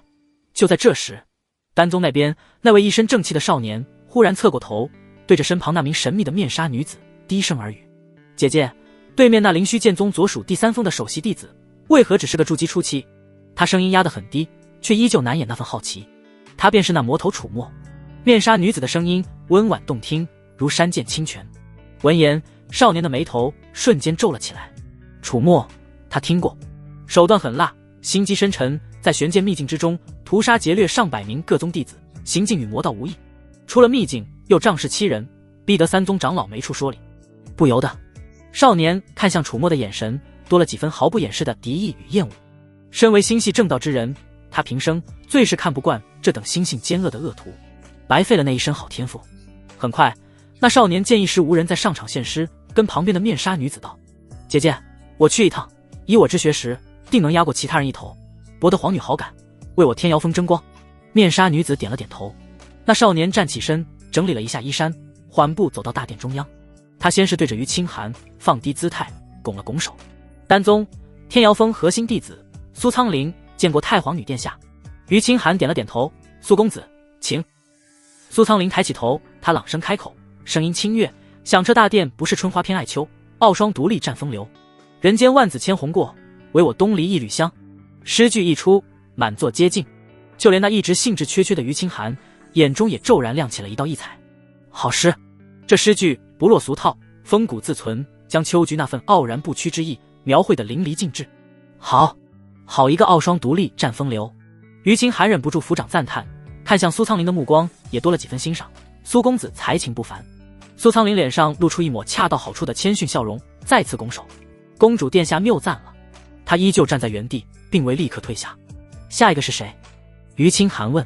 楚墨端起酒杯，轻轻抿了一口：“我灵虚剑宗白龙峰楚墨，也欲给皇女殿下献一首诗。”他的声音不大，却清晰地传入了每一个人的耳中。苏苍林回头望向楚墨，那双充满正气的眸子里闪过一丝毫不掩饰的轻蔑。不过是个境界低微又善耍阴谋诡计的恶徒罢了，能做出什么好事来？于清寒自然也捕捉到了苏苍林眼中的神色。在他看来，苏苍林这等核心弟子，宗门才俊，对自己尚且恭敬有加。而这楚墨于清寒的目光落在了那依旧安坐于席位之上，自顾自品着酒，甚至连看都未曾看他一眼的楚墨身上。他的眉头瞬间皱了起来，一股无名火自心底升起。于清寒淡淡开口，却有质问的意思：“楚公子为何不起身来到殿前献诗？莫非楚公子看不起本宫？”他的声音带着上位者的威压，整个大殿的空气仿佛都在这一刻凝固了。所有人的目光都齐刷刷地汇聚到了楚墨身上，有幸灾乐祸，有担忧，有好奇。苏柔那张妩媚的俏脸也微微变了色，下意识地扯了扯楚墨的衣袖。然而面对于清寒的质问，楚墨的脸上却不见丝毫慌乱，他甚至连眼皮都未曾抬一下，只是将杯中那最后一口灵酒慢悠悠地饮尽。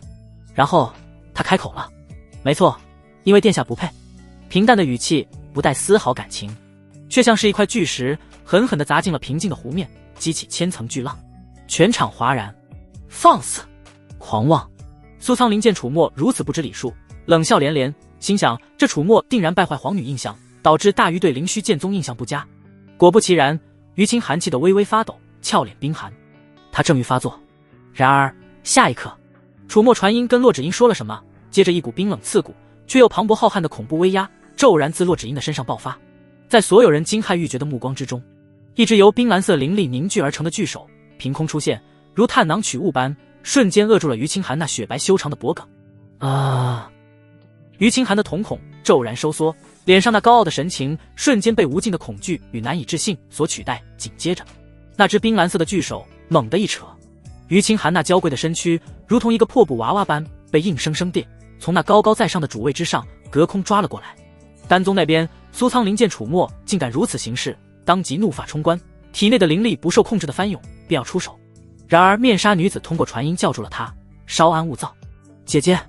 苏苍林不解地回头，传音回复，温柔恬静的嗓音清晰地在他脑海中响起。这楚墨狂悖无礼，正好让他将大皇女得罪个彻底。我等此刻若是出手，反倒成了替他灵虚剑宗解围。等大皇女最需要救助之时，我等再出面展现态度，届时才最为有用。可是姐姐，这和正道做派。苏苍林焦急。面纱女子说，听话，苍林，这样才最有利于宗门，况且我们最终是不会坐视不管的。苏苍林闻言，这才强行压下心中的怒火，只是他看向楚墨的眼神愈发厌恶。楚墨这边，砰！太皇女于清寒那娇贵的身躯摔在了楚墨面前的地面上，坚硬的玉石地板让他膝盖磕得发红，因为缺氧喉咙里发出一阵剧烈的咳嗽。嗨，于清寒何曾受过这等屈辱？他挣扎着想要爬起，一只手却轻轻捏住了他的脸蛋。楚墨居高临下的看着他，脸上挂着无机质般的冰冷笑容。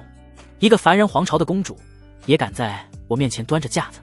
让我过去，应该是你滚过来，恭听我的诗句才对。他用手指抹了抹于清寒的肌肤，语气轻佻的点评。果然，这样的你讨喜多了。于清寒气得浑身发抖，一双美目之中喷涌着怒火与屈辱。他正欲开口怒斥，楚墨却松开了手，慢条斯理地站起身，目光扫过殿外那几盆盛放的秋菊，朗声开口，待到秋来9月8，我花开后百花杀，冲天香震透长安，满城尽带黄金甲。诗句一出，如平地惊雷，响彻整个大殿。那股睥睨天下、霸道绝伦的无上气魄，瞬间压过了先前所有的靡靡之音。所有人都被这首诗给镇住了，纷纷惊艳。就连那趴在地上满心屈辱的于清寒，此刻也忘了愤怒，那双漂亮的眸子里写满了难以置信。苏苍林的脸色更是瞬间变得无比难看，他那首诗在这首诗面前简直就是萤火与皓月争辉，可笑至极。他本以为楚墨只是个擅长阴谋诡计的粗鄙奸人，万万没想到对方的文采竟是如此精彩绝艳。惊艳过后，于清寒这边很快便回过神来，他猛地意识到这是手反诗，再想到楚墨方才那狂悖无礼的行径，怒火再次冲上心头。他挣扎着从地上爬起，瞪视楚墨，声音因为愤怒而尖利，好一个我花开后百花杀。楚公子诗才虽高，但行径如此乖张，是我大于皇室如无物。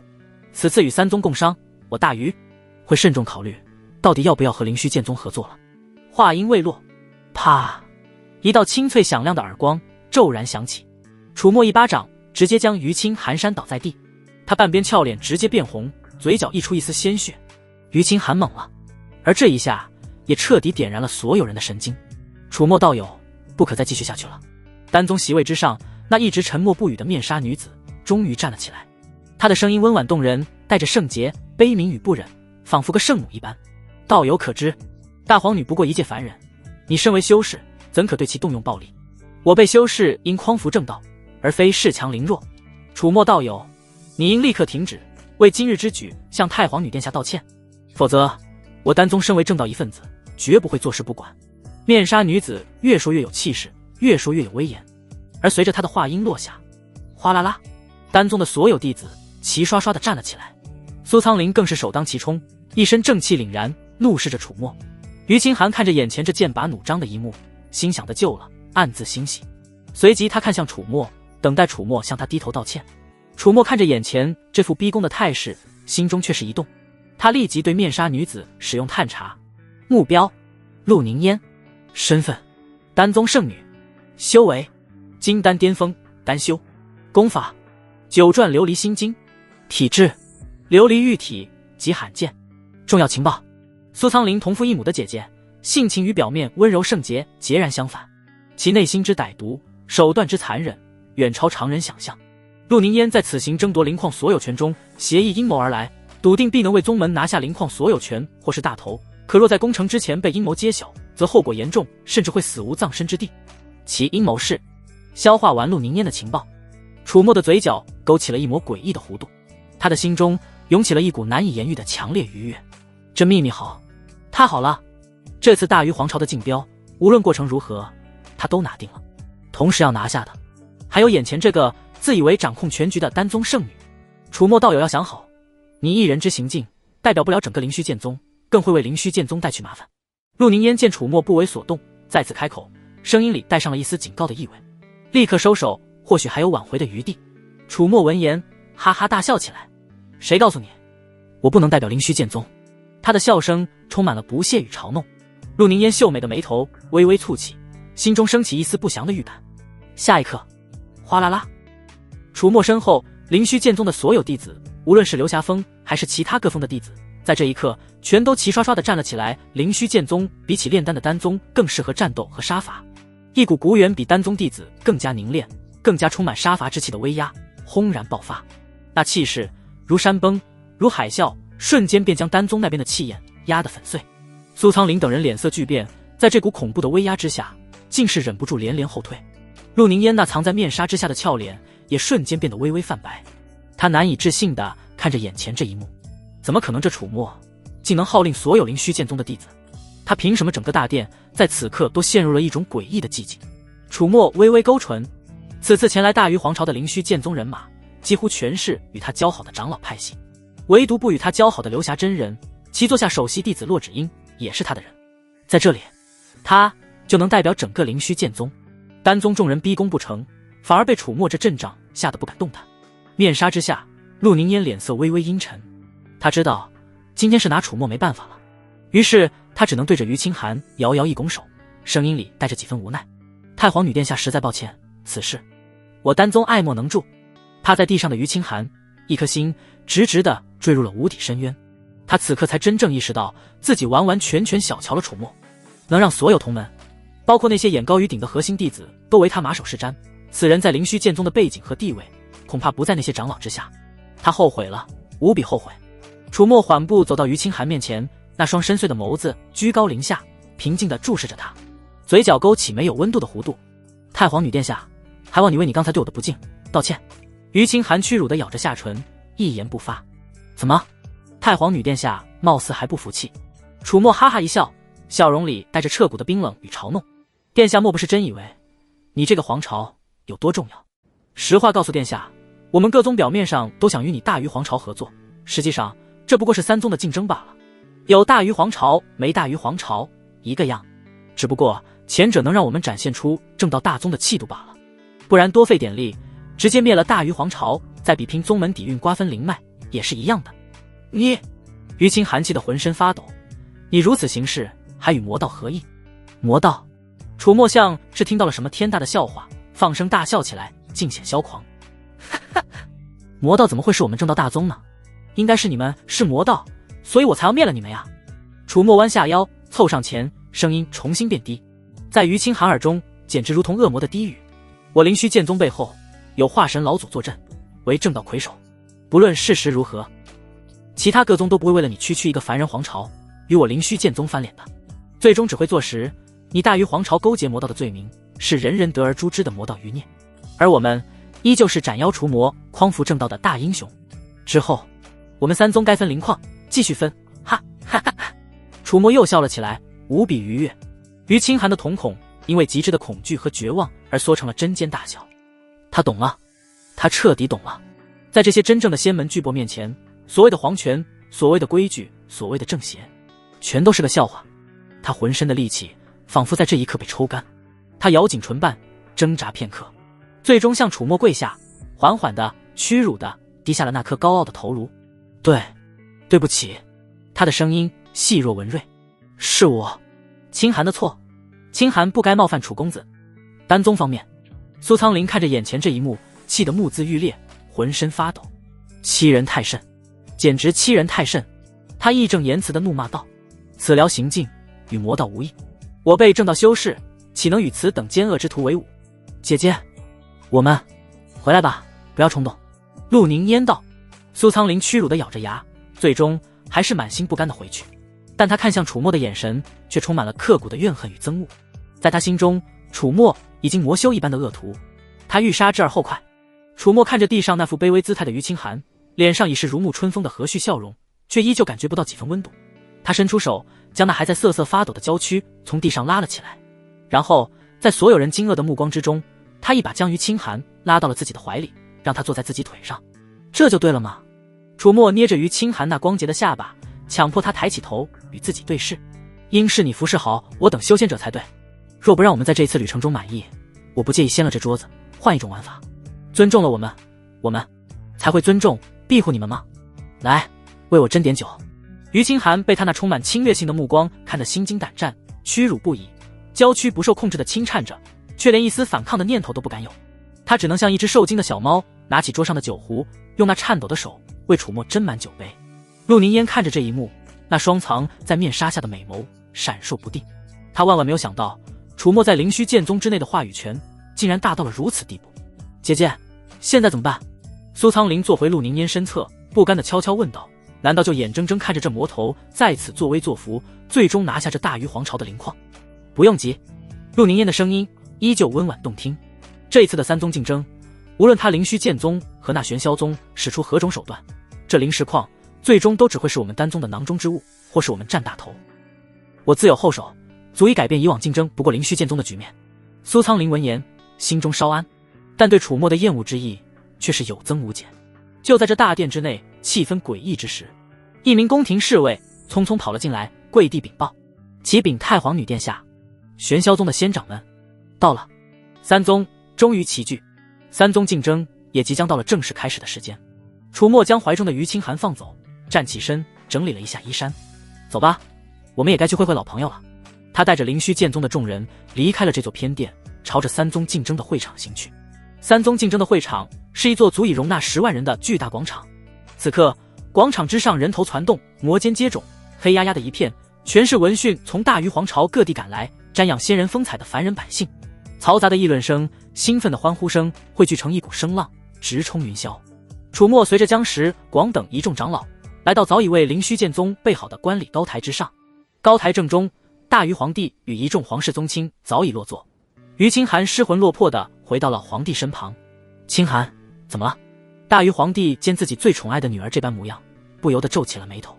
于清寒下意识地朝着灵虚剑宗的席位看去，恰好对上了楚墨那双似笑非笑的眸子，那眼神平静淡漠，却又带着一种让他灵魂都在战栗的冰冷。于清寒瞬间白了脸，连忙说：没什么，只是见过了两宗弟子的风采，太过向往，一时恍惚。他不敢说实话，他一个字都不敢说。大鱼皇帝呵呵笑道：既如此，待与三宗的事情谈成，我便以交换条件送你去宗门休息吧，也好圆了你的仙梦。随着玄霄宗的使者队伍抵达，三宗齐聚，这场关乎着一座大型灵石矿归属的竞争正式拉开序幕。诸位仙长，远道而来，辛苦了。大鱼皇帝站起身，朗声开口，声音在三宗所给的法器加持下传遍了整个广场。感谢正道大宗一直以来对我等凡人的庇佑，令得盛世太平。此次大会为定夺灵石矿归属权，也为诸位远道而来的子民们展现正道大宗的仙人风采。事不宜迟，朕在此宣布，大会开始。大会第一个环节，先是各宗献礼，作为向大鱼皇朝所表示的诚意。丹宗那边，一名长老率先起身，手掌一翻，一个精致的玉盒便出现在手中。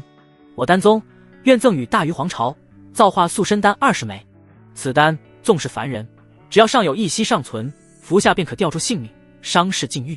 此言一出，满场皆惊，能起死人肉白骨的仙丹，这等神物对凡人而言简直就是无价之宝。紧接着，玄霄宗的长老也站了出来，手中托着一叠流光溢彩的符箓。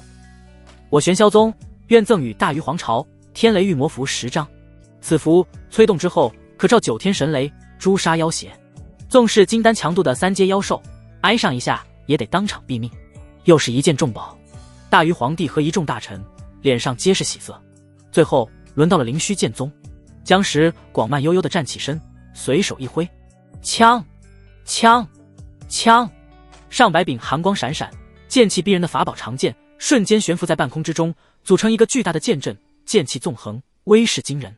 我灵虚剑宗愿赠与大鱼皇朝玄阶下品飞剑100柄，凡人持之可轻易开山裂石，修士持之可御剑飞行千里之外，取人首级。这100枚飞剑还有配套阵法，可组成剑阵，助大鱼皇朝守疆卫土。三宗的礼物皆是价值连城，却又领域不同，一时间竟是难分高下。献礼完毕，便是各宗展现自身优势的环节。丹宗长老再次出列，他遥遥指向自家席位上那名戴着面纱、气质出尘的女子，声音洪亮：“我丹宗以炼丹之术闻名天下，无宗门能及。我宗圣女陆凝烟，是我宗年轻翘楚。黄阶丹药于他而言不过是信手拈来，玄阶丹药亦不在话下，便是那地阶仙丹也能炼制得出来。若与我丹宗达成合作，今后大于民众可不必担心疾灾，皇室更能通过丹药长命百岁，万事康平。”玄霄宗长老不甘示弱，一时吹嘘了一番自家宗门的炼气之术，如何冠绝当世。最后又轮到了代表灵虚剑宗的江石广，他看了一眼对面那两人，不屑地撇了撇嘴。他站起身，却并未像其他人那般自吹自擂，而是转过身，伸手指着身后那神色平静的楚墨：“我灵虚剑宗不与人争论丹药，法器之优劣，我宗只培养真正的强者。”江石广的声音如同洪钟大吕，响彻全场。此弟子名为楚墨，是我宗白龙峰一脉的亲传弟子。1年之前，他尚且毫无修为，然入我灵虚剑宗不过短短1年。江石广猛地提高音量，眼中金光爆射。如今他已是筑基2层的修士，战力更是堪比金丹。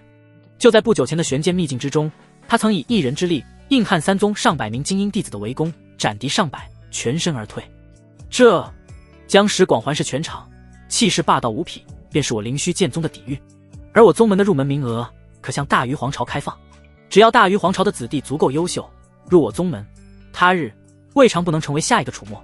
甚至他顿了顿，一字一句道：“成就化神，俯瞰众生，必有皇朝千秋万载。”此言一出，全场死寂，落针可闻。丹宗与玄霄宗的长老脸色瞬间变得无比难看。虽然江石广借他们的短来助长自身，很是缺德，可江石广说的又是事实，他们根本无法反驳。高台之上，于清寒怔怔地看着楚墨，那双漂亮的眸子里充满了更深的惶恐。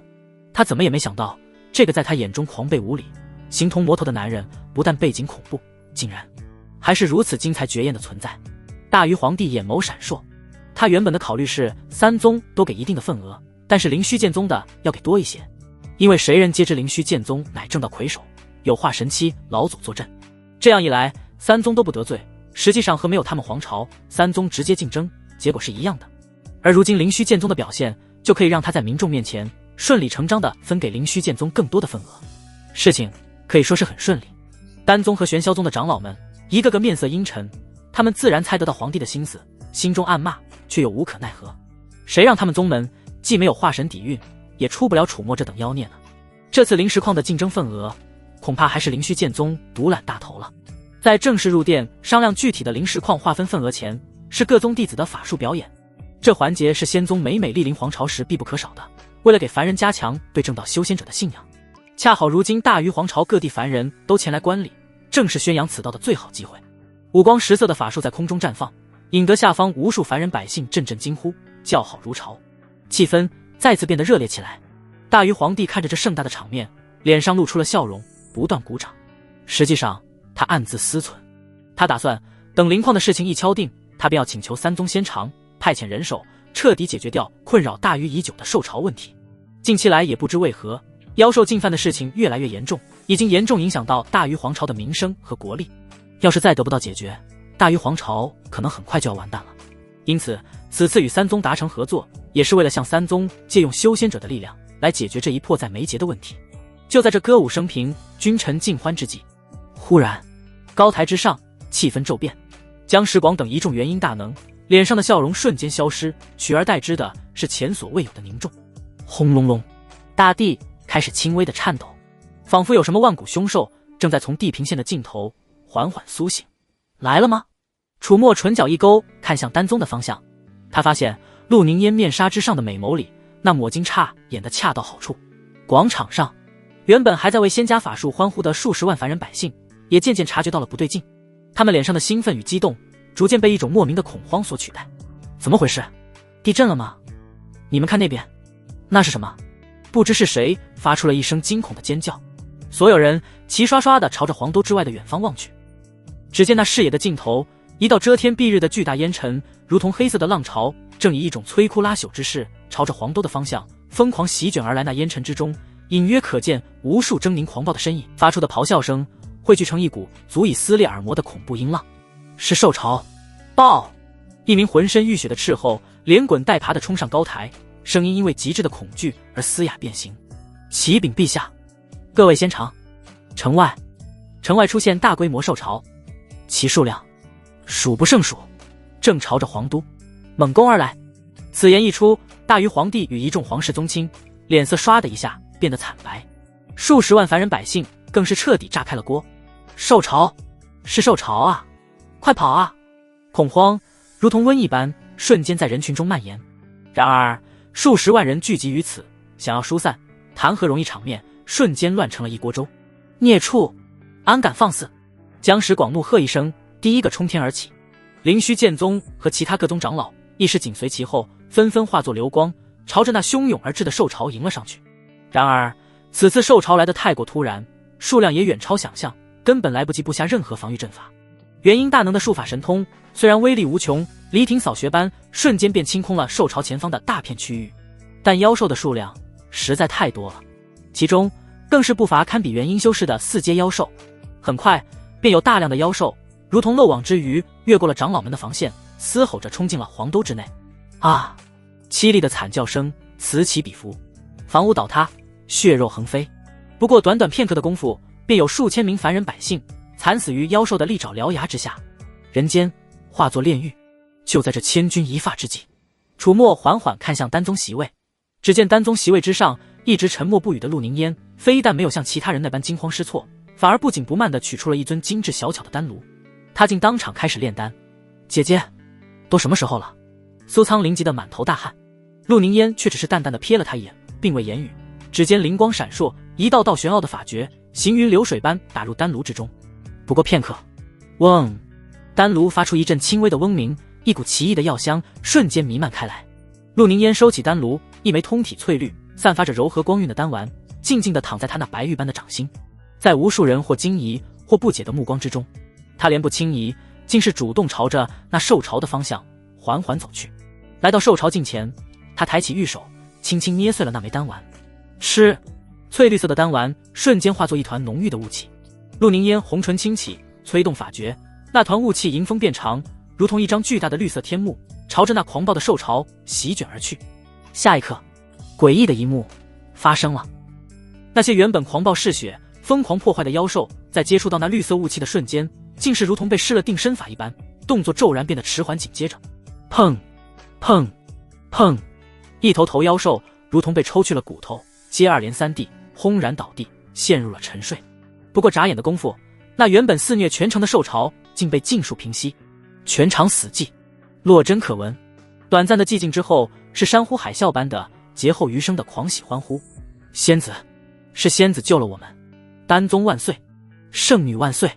陆凝烟沐浴在无数凡人那狂热而崇拜的目光之中，缓缓走回高台，对着大禹皇帝殷殷一拜：陛下，此乃我秘制的镇兽安魂丹，可令妖兽陷入沉睡。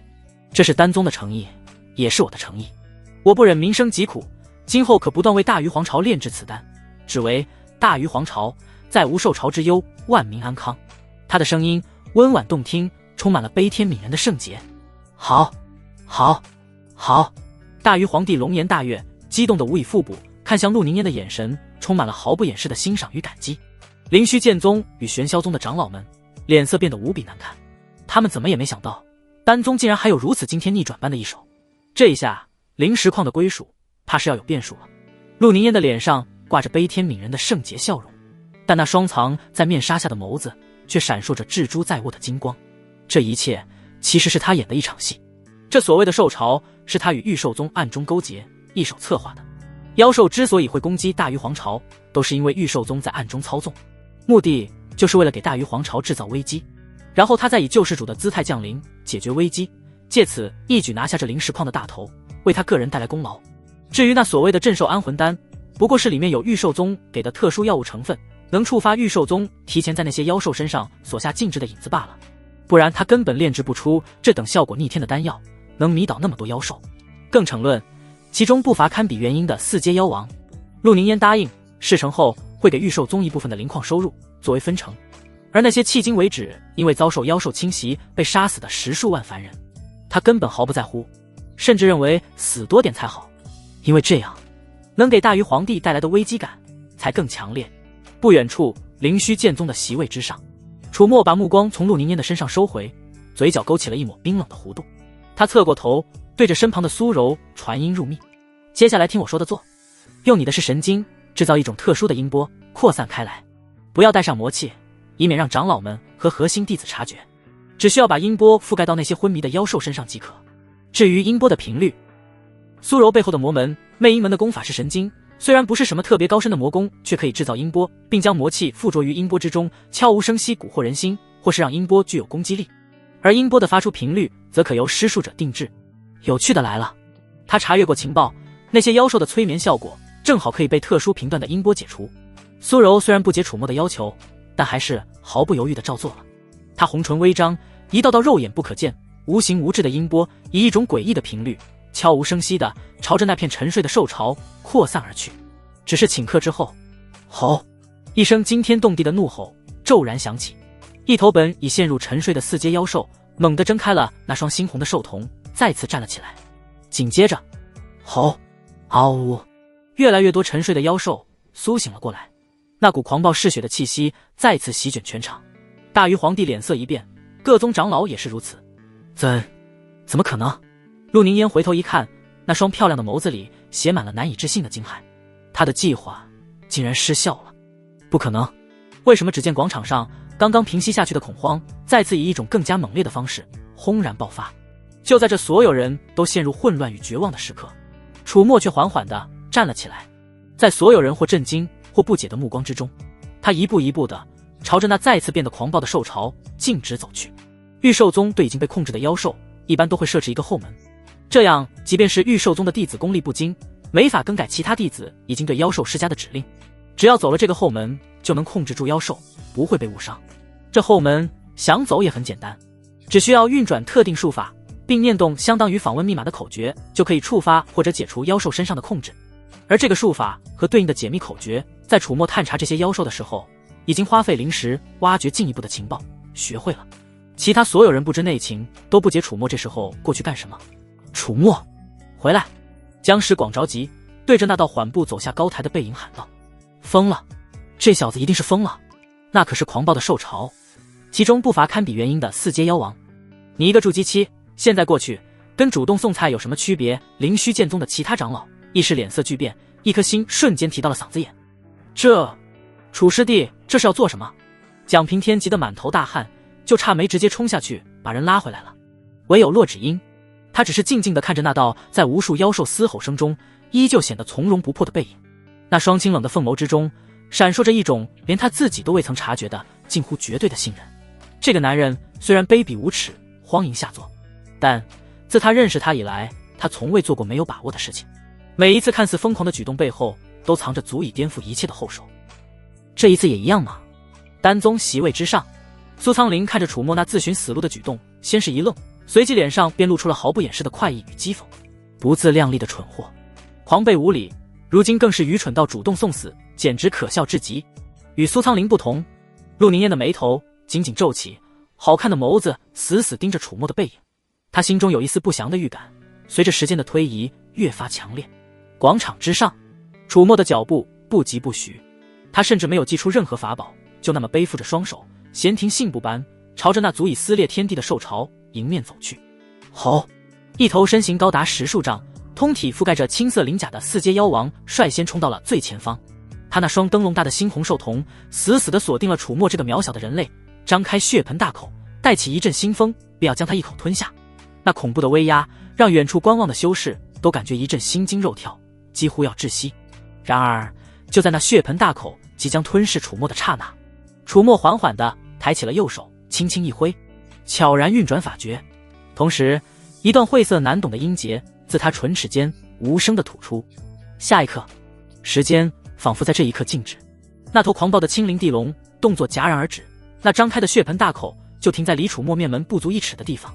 紧接着，整个狂暴的兽巢如同被按下了暂停键，所有妖兽无论品阶高低，无论身在何处，都在这一刻停下了所有的动作。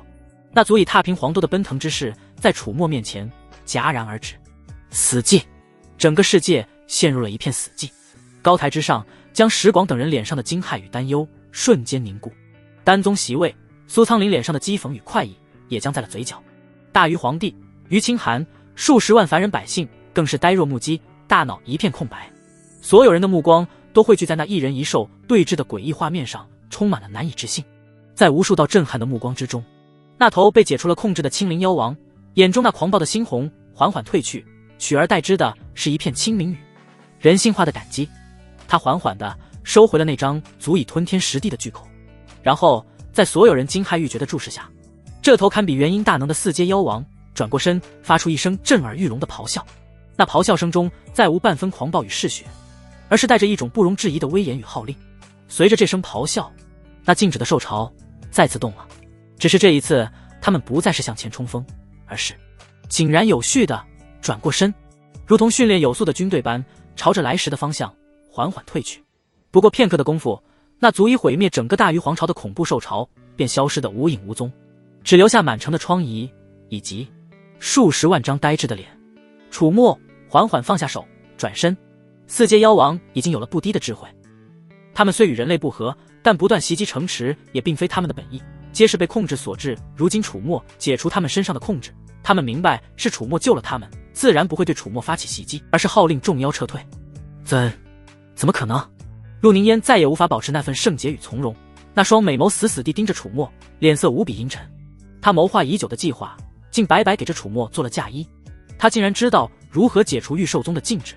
随即陆凝烟的心中忐忑起来，楚墨既然能解除禁制，那就说明楚墨一定知晓了妖兽是被人控制的，或许看穿了他的手法，猜到了他的计划。一瞬间，一股冰冷刺骨的杀意自陆凝烟心底疯狂滋生，杀了他，否则一旦此事暴露，以自己如今在宗门里的境地，绝对难逃一死，也会害了苍灵。但随即陆凝烟猛然想起楚墨在灵虚剑宗的地位，面纱之下，他暗暗咬牙，强行按捺回了自己的杀意。他杀不了楚墨，就算杀得了楚墨，后果只会更严重。强烈的无奈憋屈之感笼罩陆凝烟的心头。楚墨缓缓走回高台，路上一名腿被妖兽踩断，躺在地上痛苦呻吟的凡人恰好挡住了他的去路。楚墨停下脚步，看了一眼那凡人，他随手从遁空戒里取出一枚疗伤丹药，屈指一弹，丹药便精准地落入了那凡人口中。那凡人只觉得一股暖流涌遍全身，断裂的腿骨竟以一种肉眼可见的速度开始飞速愈合。不过眨眼的功夫，他便感觉不到丝毫疼痛。神仙，多谢神仙救命之恩，多谢神仙！那凡人激动得语无伦次，对着楚墨拼命地磕头。楚墨却只是淡淡一笑，伸手将他扶起，脸上挂着和煦笑容。举手之劳，何足挂齿，我辈修士自当护佑苍生。楚墨只是作秀罢了，但那份风轻云淡的气度，那份宽阔的胸怀，瞬间便俘获了在场所有凡人的心。神仙，这才是真正的神仙啊！山呼海啸般的欢呼声再次响起。这一次，他们呼喊的不再是丹宗圣女，而是楚墨的名字。灵虚剑宗众长老强烈惊喜，打算之后问问楚墨到底是怎么做到的。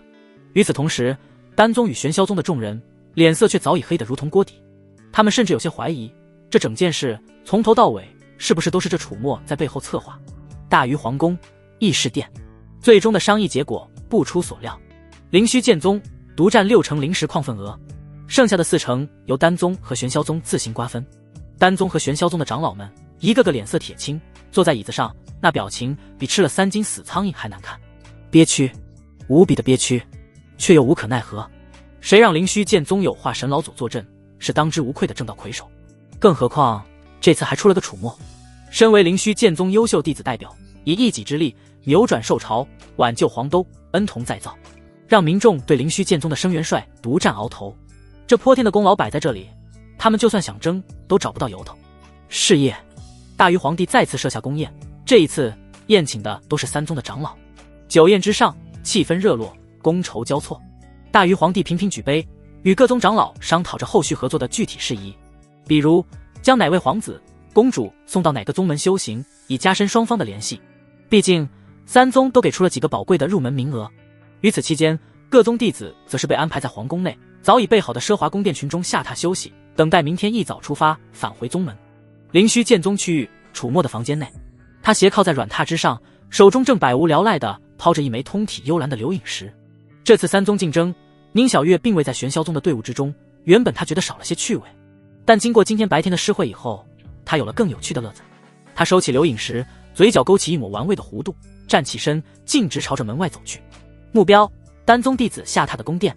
丹宗弟子下榻的宫殿之外，2名守门的丹宗弟子一见到楚墨，脸色瞬间沉了下来，直接上前将他拦住。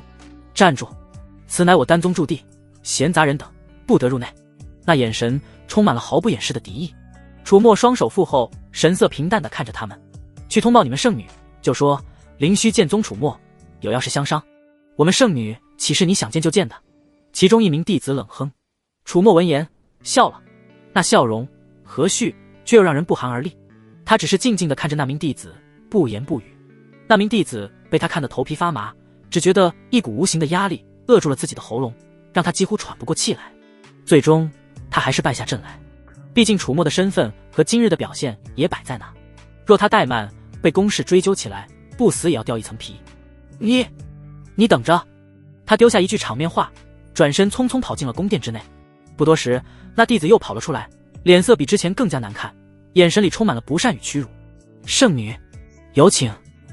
他咬着牙，从牙缝里挤出这几个字，不情不愿地在前面引路楚墨整理了一下衣衫，迈步跟了上去。陆凝烟的房间之内，檀香袅袅。楚墨推门而入时，发现苏苍林也在这里。这位一身正气的丹宗天骄，此刻正像一尊门神站在陆凝烟身前，那双剑眉倒竖，怒视着楚墨，敌意毫不掩饰。楚墨，你来做什么？苏苍林厉声质问。楚墨压根没理他，径直走到一旁的椅子上坐下，自顾自地给自己倒了杯茶。他吹了吹茶水的热气，才慢悠悠地抬起眼皮，瞥了苏苍林一眼，呵呵一笑。我与你姐姐有事要谈，是大人之间的事，你这小屁孩还是先出去吧。楚墨的语气充满了不加掩饰的轻佻与蔑视。你！苏苍林气得浑身发抖，英俊的脸庞长成了猪肝色，体内的灵力不受控制的翻涌，当即便要发作。楚墨，你这邪道贼子，休要猖狂！苍林！就在这时，一道温婉动听的声音缓缓响起。陆凝烟依旧是那副圣洁温婉的姿态，端坐于主位之上，只是那双藏在面纱下的美眸平静地注视着苏苍林。你先出去。姐姐。苏苍林难以置信地回头看着陆凝烟，可是他出去。陆凝烟的声音依旧温婉，却带着一种不容置疑的意味。苏苍林张了张嘴，最终还是将满腔的愤怒与不甘狠狠地咽了回去。他怨毒地瞪了楚墨一眼，一甩袖袍，转身大步离去。那关门的巨响彰显着他内心的滔天怒火。房门关上，偌大的房间之内便只剩下楚墨与陆凝烟二人，气氛瞬间变得有些微妙。陆凝烟端起茶杯，轻轻抿了一口，那姿态优雅的如同画中仙子。他维持着那副温婉圣洁的姿态，柔声开口：不知楚道友深夜到访，所为何事？若是因为白日之事，那楚道友大可放心，我丹宗虽技不如人，却也输得起。楚墨闻言笑了，他放下茶杯，身体微微前倾，那双深邃的眸子饶有兴致地盯着陆凝烟。圣女殿下，我这个人不喜欢拐弯抹角，我掌握了一个秘密，一个足以让你身败名裂、死无葬身之地的秘密。楚墨的声音很轻，却像是一柄无形的重锤，狠狠地敲在了陆凝烟的心上。陆凝烟端着茶杯的手机不可察的轻轻一颤，一滴滚烫的茶水溅落在他那白玉般的手背上，他却浑然不觉。陆凝烟心中阴沉至极，然而面上他却依旧不动声色，那双秋水般的眸子里甚至还带着几分恰到好处的疑惑与无辜。楚道友说笑了。凝烟自问行事光明磊落，不知是何秘密能让道友如此危言耸听。他将那份镇定自若演绎得淋漓尽致，仿佛他真的只是一个被无端污蔑的纯洁无瑕的白脸。楚墨看着他这副滴水不漏的表演，嘴角的弧度愈发玩味。既然圣女想听，那我便说给你听听。不得不说，圣女真是演了一出好戏。楚墨身体微微后仰，靠在椅背上，十指交叉搭在身前，神态悠闲的像是在讲述一个与自己毫不相干的故事。首先是与玉兽宗暗中勾结，制造妖兽袭击，让大禹皇朝苦不堪言。其次与玉兽宗事先商量好，在三宗竞争的时候制造兽潮。随后你代表丹宗人前显圣，展现出降服妖兽的能力。一旦成功，丹宗便会被大禹皇朝视作救命稻草，从而一举拿下灵矿大头，而你立下大功。只可惜这胜利果实最终被我摘取了啊，说来我还得为这点向圣女道歉呢。陆凝烟藏在面纱下的俏脸不见丝毫变化，只是那端着茶杯的手稳稳地放在了桌上。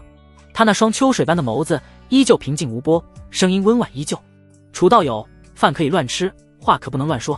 猜测终究只是猜测，若是没有证据，这等污蔑之言可是要付出代价的。”他依旧保持着那副圣洁悲悯的姿态，仿佛楚墨的话不过是无稽之谈。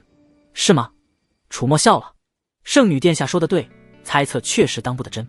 他顿了顿，话锋一转：“那不如我们聊点实在的，比如你那镇寿安魂丹里真正起作用的，其实是一种名为御兽宗特供的引子，名为绵兽香，同可触发御兽宗域先设下的催眠控制手段。再比如，这绵兽香是半月之前你在落凤坡从一位御兽宗的核心执事手中拿到的。又比如，你和御兽宗约定，事成之后零实况的收益，他们御兽宗暗中分走3成半。3成半是个不小的数目呀，账目上凭空少了那么多零食，宗门一定会起疑。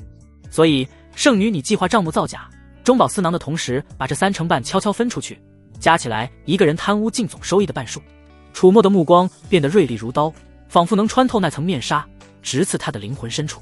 但你可知道，这些收益本该是属于丹宗的，此乃重罪。轰！楚墨的每一句话都像是一道天雷，狠狠地劈在陆凝烟的识海之中。他再也无法维持那份从容与镇定。哐！一声脆响，他面前的茶杯竟被他失手抓碎，温热的茶水溅湿了他那洁白的裙摆，他却浑然不觉。那双藏在面纱下的美眸，此刻早已被无尽的惊骇与难以置信所吞噬。他死死地盯着楚墨，脸色无比难看。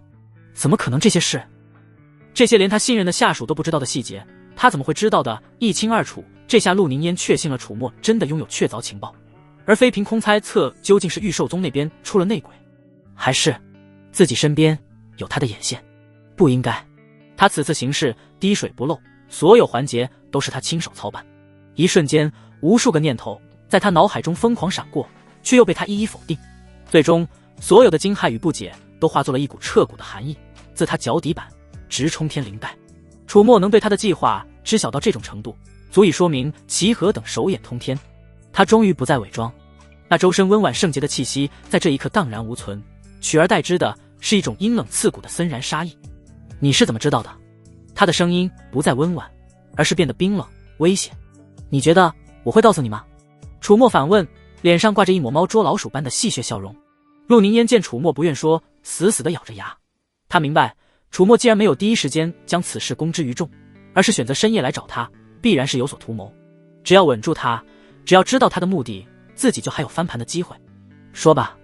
陆凝烟深吸一口气，强迫自己冷静下来。你想要什么？然而楚墨接下来的话却让他如坠冰窟。我要你做我在丹宗的眼线，我的棋子。楚墨笑盈盈的，语气平淡却不容置喙。从今往后，丹宗之内的一举一动，我都要了如指掌。你在丹宗的任何决策，都要在我的授意之下进行。为此，楚墨的嘴角勾起一抹诡异的弧度。我要在你身上种下一种秘法。你休想！陆凝烟拒绝。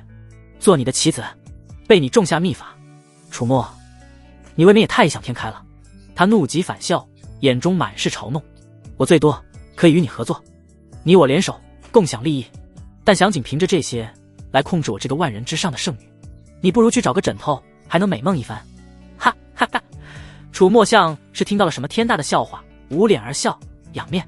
他放下手，缓缓站起身，一步一步地朝着陆凝烟走去。陆圣女，你以为我不清楚你的处境吗？楚墨走到他面前，居高临下，眸子充满了嘲弄。现在的你不过是狐假虎威，虚张声势罢了。据我所知，你和苏苍林的父亲，那位丹宗的大长老，不久前在冲击化神时失败，生死道消了吧？而你曾经最大的竞争对手，也是你的仇人，那位有二长老做后台的丹莲仙子，可一直对你这圣女之位虎视眈眈。你没了大长老的父亲撑腰，他无时无刻不在找你的错处，就等着将你拉下马，让你永世不得翻身。你这次孤注一掷与御兽宗勾结，不就是想趁机立下大功，巩固自己的宗门地位，好与他抗衡吗？可惜啊！楚墨摇了摇头，发出一声轻叹。你失败了。现在只要我将你这龌龊的勾当捅出去，让那丹莲仙子知道，既拿不到功绩，又勾结外宗，行径恶劣，圣女殿下，你和你的弟弟必死无疑啊！楚墨的话如同最锋利的刀子，一刀一刀凌迟着陆凝烟的神经。陆凝烟缩起的瞳孔不断颤抖，他的脸色一点一点发白，拳头也渐渐攥紧。可恶，他竟然连这一层都知道了。看着陆凝烟的模样，楚墨嘴角的笑意更浓了。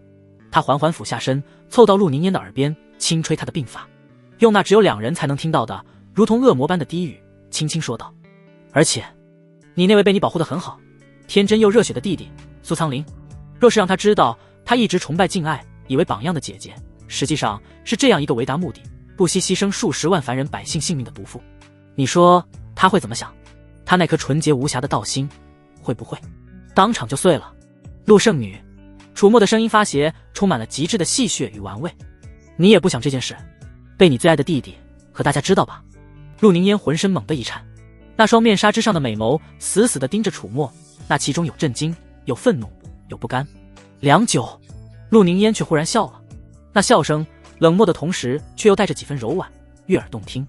呵呵呵呵呵，那份属于丹宗圣女的从容与高傲似乎又回到了她的身上。楚道友真是好手段，凝烟佩服。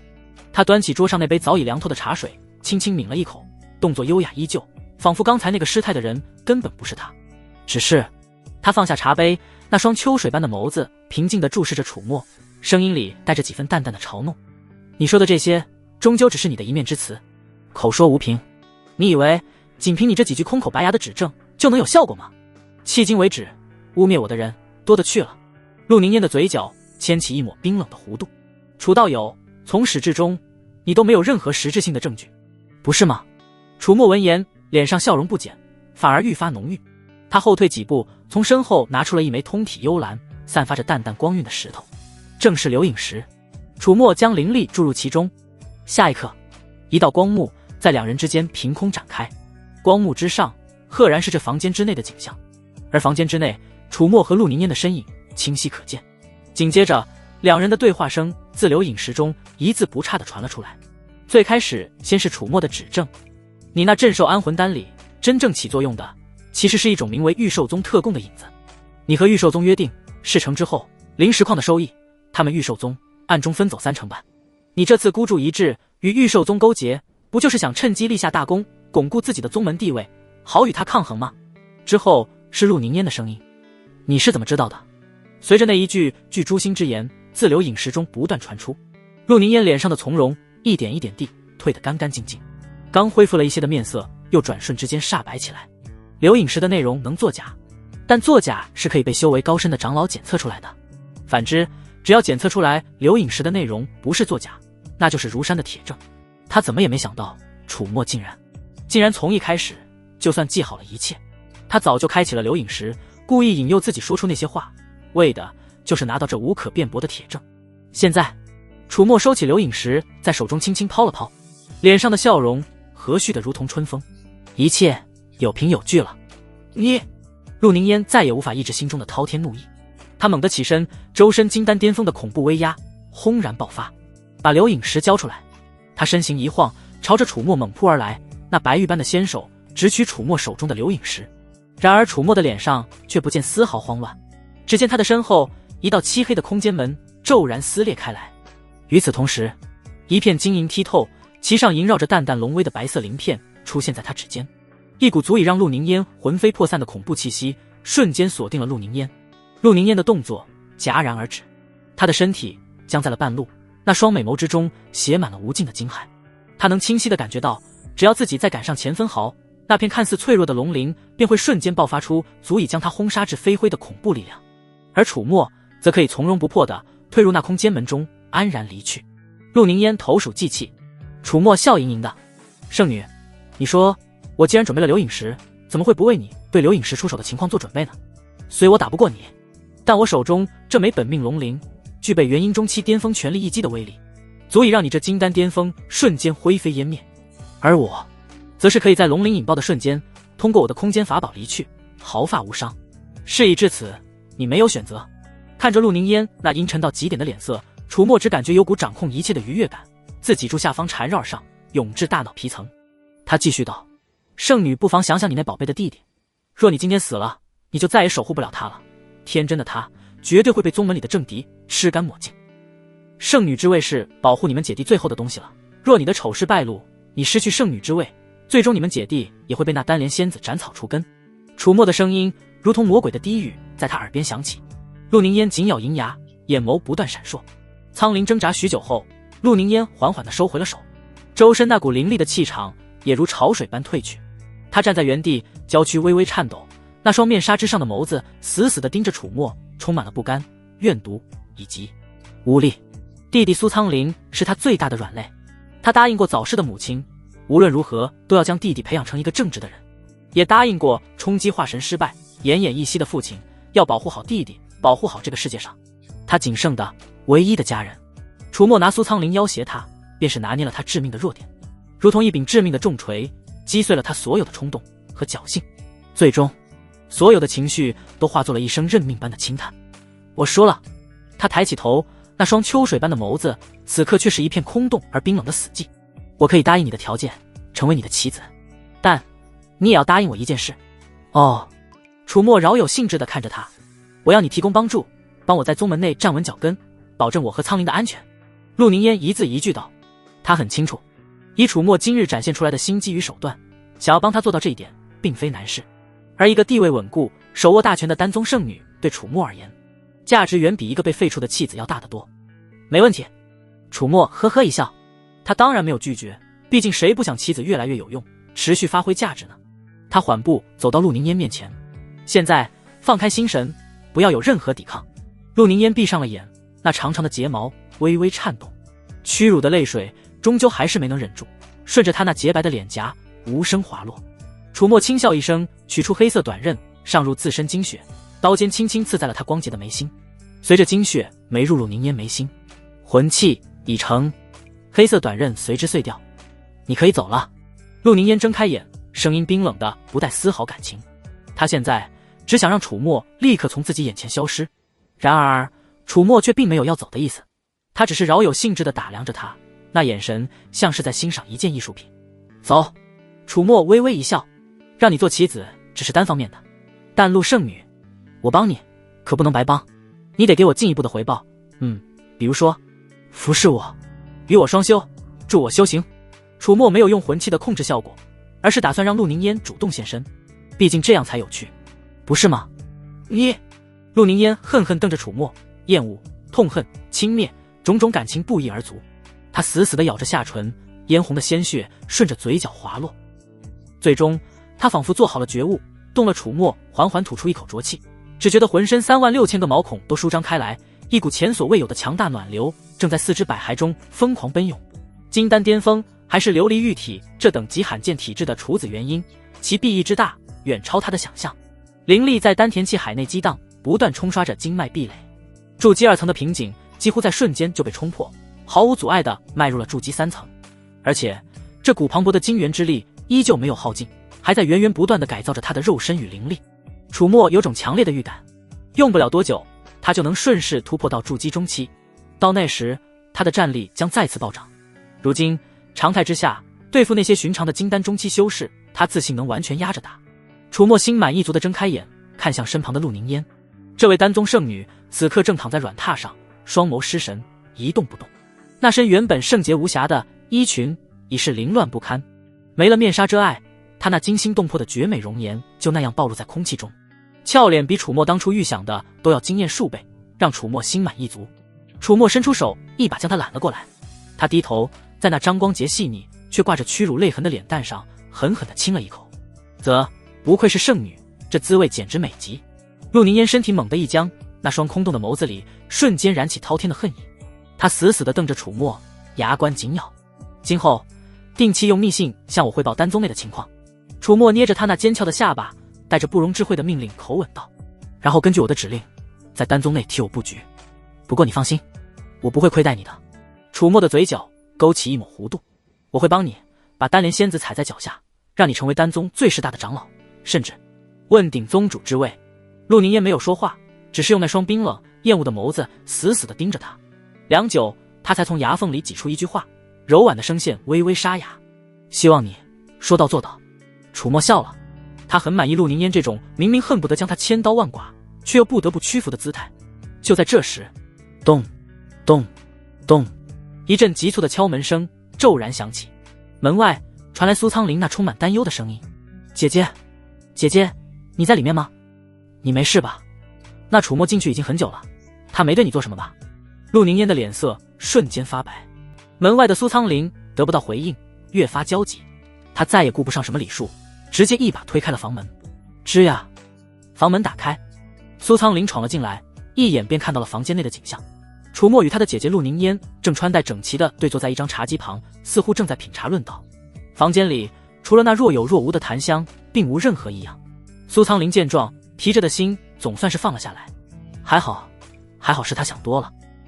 想来也是，他姐姐可是金丹巅峰的强者，那楚墨不过筑基期，就算有心作恶，也断然不是姐姐的对手。只是苏苍林的目光落在自己姐姐的脸上，心中又升起几分疑惑。怎么感觉姐姐面纱之下的脸蛋比平时要油亮许多，还微微泛着一抹动人的红晕，就好像刚刚被雨露滋润过的娇艳花朵。只是苏苍林毕竟对这方面没有足够的经验，虽是好奇，却没有多想。呼，他长长的松了口气。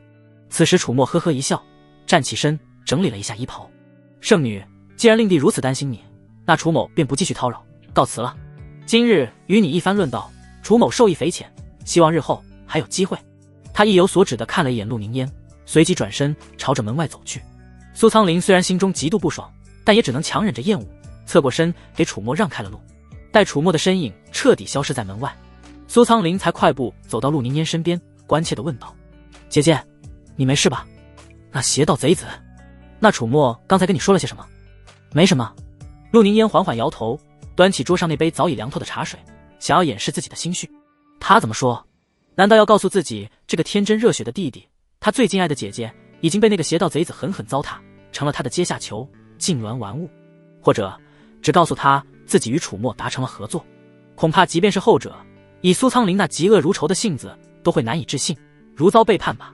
见陆凝烟不愿多说，苏苍林虽然心中好奇，但他一向尊重自己的姐姐，便没有再追问。他起身告辞：“那姐姐，你早些休息，我先回去了。”楚墨抬头看了看天色，一轮皎洁的明月悬于高空，清冷的光辉洒满大地。快到满月了。他轻声呢喃了一句，不再停留，身形一晃，化作一道难以察觉的流光，悄无声息地离开了大鱼皇都，朝着西方天际疾驰而去。接下来该去解决另一件事了。如果顺利的话，整个流霞峰都将真正意义上成为他的囊中之物。与此同时，骆芷英跟在他的师尊流霞真人身后，踏着月色来到了一处荒无人烟的山巅。不久前，流霞真人突然到他的休息的宫殿找到他，说要带他来大鱼境外附近取一件早年种下的宝物，算是给他的赏赐。只因为师早年在此地机缘巧合之下发现了一株九转紫樱花的幼苗。流霞真人指着前方一处被浓雾笼罩的山谷，语气温和地说道：“如今算来，正是它成熟之时。此花对你这刚进入金丹的修士稳固根基，提高凝音概率大有裨益，是为师特意为你准备的。”骆芷英微微躬身，声音清冽：“多谢师尊厚爱。”他的脸上看不出任何异样，但心中早已将警惕拉到了最高。他不好拒绝流霞真人，只能走一步看一步，暗中做好应对一切突发状况的准备。毕竟若流霞真人真对他有所图谋，而流霞真人察觉到自己对他的怀疑，这一次他或许会安然无恙，但下一次流霞真人或许就会采用他防不胜防的手段。因此把一切放在此次，做个了断是最好的。无论如何，骆芷英都希望自己的怀疑是错的，他的师尊是真真切切对他好的。流霞真并未察觉到骆芷英的心思，他掐动法诀打入前方的浓雾之中。很快，那浓厚的雾气便如潮水般向两侧退去，露出一条通往山谷深处的幽暗小径。走吧，就在里面。流霞真人率先走了进去，骆芷英深吸了口气，紧随其后。穿过小径，两人来到一处隐蔽的山洞之前。山洞内漆黑一片，阴风阵阵，宛如巨兽张开的血盆大口。师尊，那宝物就在这山洞之中。骆芷英故作好奇地问道。不错，九转紫樱花喜樱，这洞内因属性灵气充裕，正是它最佳的生长之地。流霞真人语气自然的毫无破绽。就快到了。他带着骆芷英一路向着山洞深处走去。越是深入，骆芷英心中的不安就越发强烈。终于在穿过一条狭长的甬道后，眼前豁然开朗，一个巨大无比的地下空间出现在了他的面前。这里太黑了，伸手不见五指，神识探入其中，也像是泥牛入海，感知不到任何东西。就在骆芷英凝神戒备，准备将神识催动，探查这片诡异空间的时候，一变陡声：“好徒儿，多谢了。”身前流霞真人那威严中带着温和的声音骤然变得冰冷戏谑。一道金光以迅雷不及掩耳之势从流霞真人那边射来。不好！骆芷英心中警铃大作，但距离太近，他根本来不及反应。那金光是一条绳索状的法宝，瞬间便将他捆了个结结实实。扑通一声，骆芷英被一股巨力压迫，双膝一软，重重地跪倒在地。也就在这一刻，轰！整个黑暗空间骤然亮起，刺目的血光照亮了骆芷英那张写满了惊骇与难以置信的俏脸。只见这巨大的山体之内竟被掏空，形成了一个巨大的祭坛。祭坛的中央刻画着一个无比巨大、复杂而邪恶的阵法，而在法阵的四周赫然绑着9981名年轻女子，她们一个个衣衫褴褛，形容枯槁，双目紧闭，早已奄奄一息。她们的手腕和脚腕处都被利刃划开，股股的鲜血顺着阵法那诡异的纹路流淌，将整个法阵都染成了令人作呕的深红色。一股浓郁到化不开的血腥味和怨气扑面而来。骆芷英的脑子嗡的一下，一片空白，她浑身冰冷，如遭雷击。那些因时因月出生的处子，前段时间在灵虚涧宗辖域内乃至周边区域闹得沸沸扬扬的年轻处子失踪大案，原来竟是自己的师尊所为他心中残存的最后一丝侥幸，被这地狱般的景象砸得粉碎。骆芷英猛地抬眸，那双清冷的凤眸死死地盯着眼前这个道貌岸然的女人，声音微微颤抖：为什么？师尊，你为什么要这么做？此等行径与那些人人得而诛之的魔道妖人又有何区别？区别？流霞真人仰头呵呵一笑，那笑声在空旷的洞窟中回荡，说不出的诡异与刺耳。他缓缓走到骆芷英面前，居高临下的看着自己这个跪在地上的好徒儿，眼神中充满了猫捉老鼠般的戏谑。好徒儿，你还是太天真了。修仙，你把这个仙字拆开看看是什么？是人，是山。流霞真人的声音变得幽冷，是用无数人的尸骨堆积起来的一座山啊！自古以来，修仙本就是吃人的，呈道路上尸骨累累，在灵气充裕的上古时代尚且如此，更何况是如今这个灵气日益枯竭的末法时代。他踱着步，语气充满了不屑，却又带着感慨。正常修炼，按部就班的突破，如今时代想要通过这种方式成就化神，已然是不可能。就在不久前，丹宗那位天资冠绝、不可一世的大长老，想靠着自己的修为底蕴硬冲化神，结果呢，身死道消，修为、心血全部毁于一旦。流霞真人猛地转过身，眼中迸发出狂热的光芒。这个时代，想要登临化神、俯瞰众生，就必须用特殊的手段。而你，本座的好徒儿。他伸出手指，轻轻划过骆芷英的脸颊，那本该温暖的触感，却让骆芷英的身体止不住的本能战栗。你就是为师寻觅100年才找到的最完美的特殊手段。骆芷英的瞳孔骤然一缩，你是为师好不容易才找到的特殊体质太阴玄脉。流霞真人娓娓道来，像是在欣赏一件即将完成的艺术品。你是阴时阴月出生，又是太阴玄脉。为师曾在一本古籍上看到过，拥有你这般体质的女子，在保持处子的情况下，修炼到金丹期后，只要在满月之夜，便可作为核心素材炼制成一枚绝世人丹——紫阴度神丹。此丹能让为师以本来无法突破到化神的资质，在这个灵气枯竭的时代，拥有极大的概率成就化神。为此，为师可谓是布局良久啊！先是费尽心机将你收入座下，预定为亲传弟子，又传授给你灵虚冰心诀。想来你还不知道，那灵虚冰心诀是为师特意修改过的残缺版本吧？这灵虚冰心诀能让修炼者保持体质纯净，更适合作为人丹素材。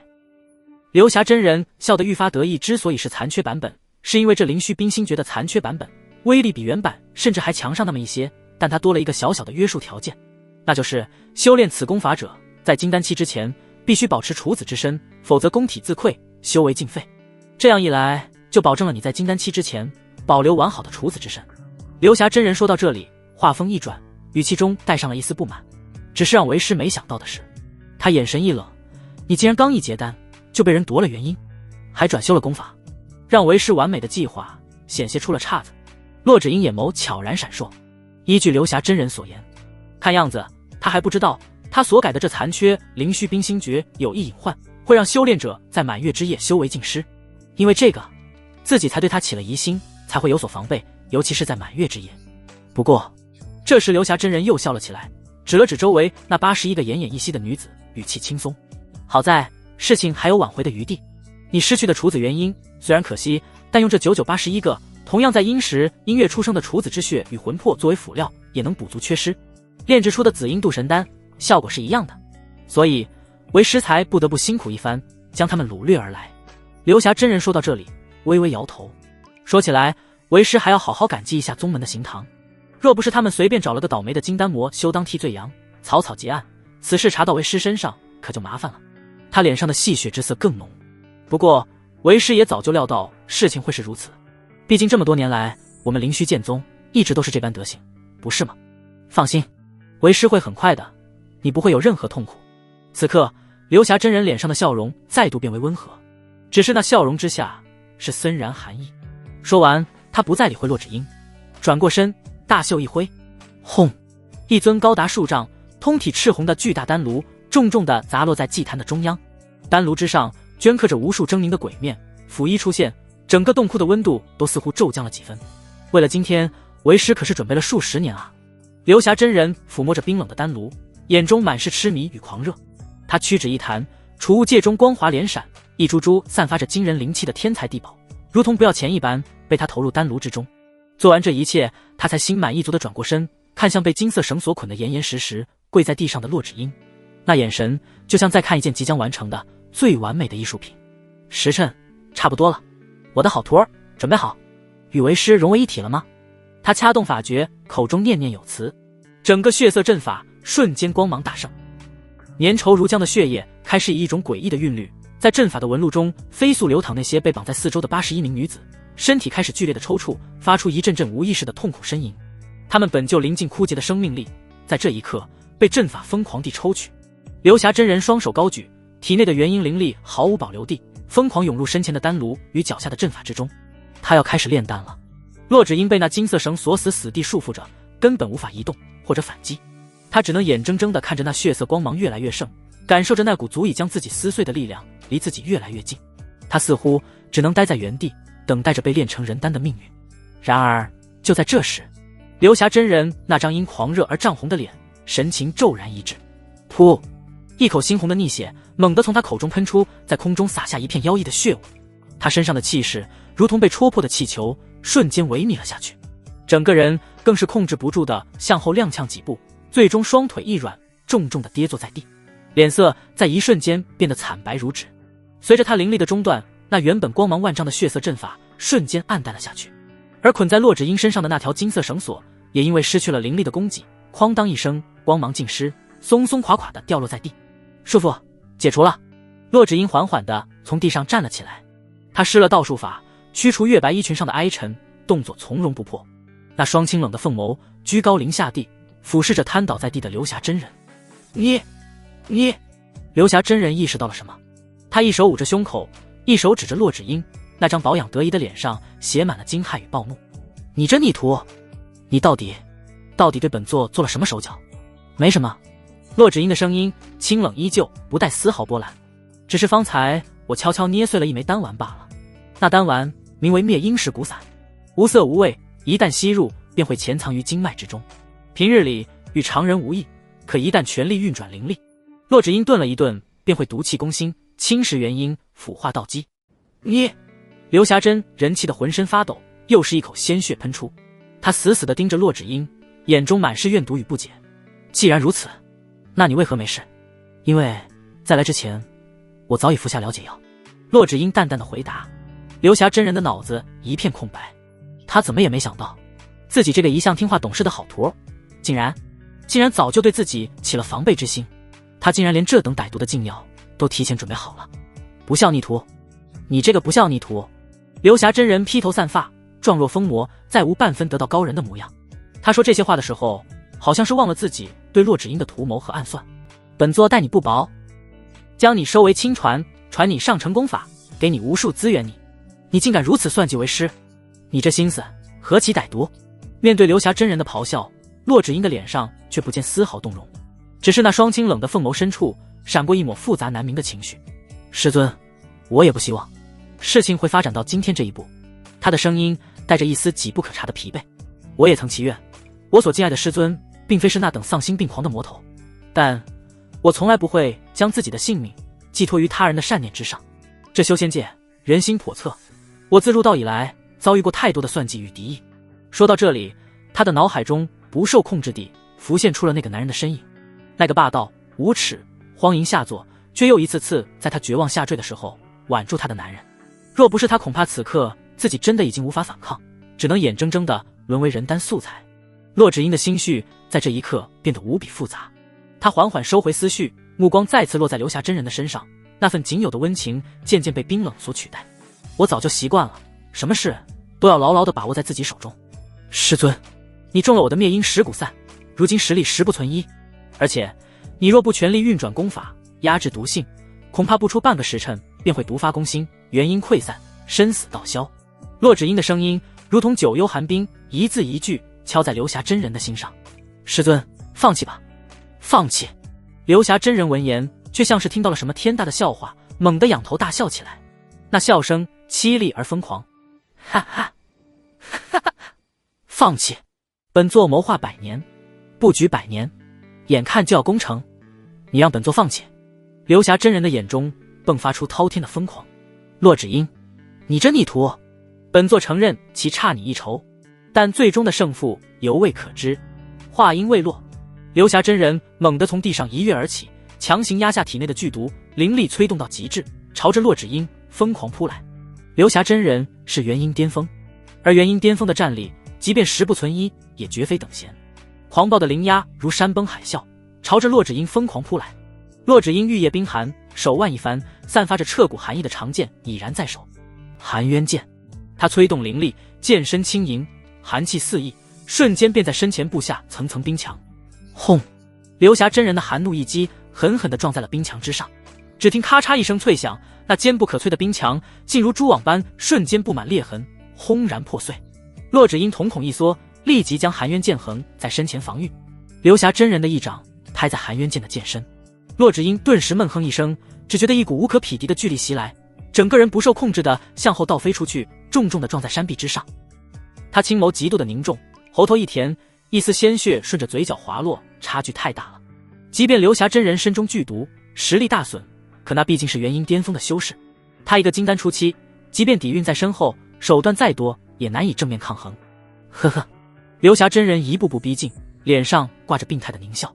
逆徒，你以为在元婴巅峰修士面前，靠着这点小聪明就能反败为胜？天真！等本座先把你擒下，彻底废了你，再回头压制毒性，也不过是多费些手脚罢了。骆芷英凤眸闪烁，心中瞬间有了决断。硬拼，毫无疑问是死路一条。他强行提起一口气，身形化作一道流光，不退反进，一剑刺向流霞真人的面门。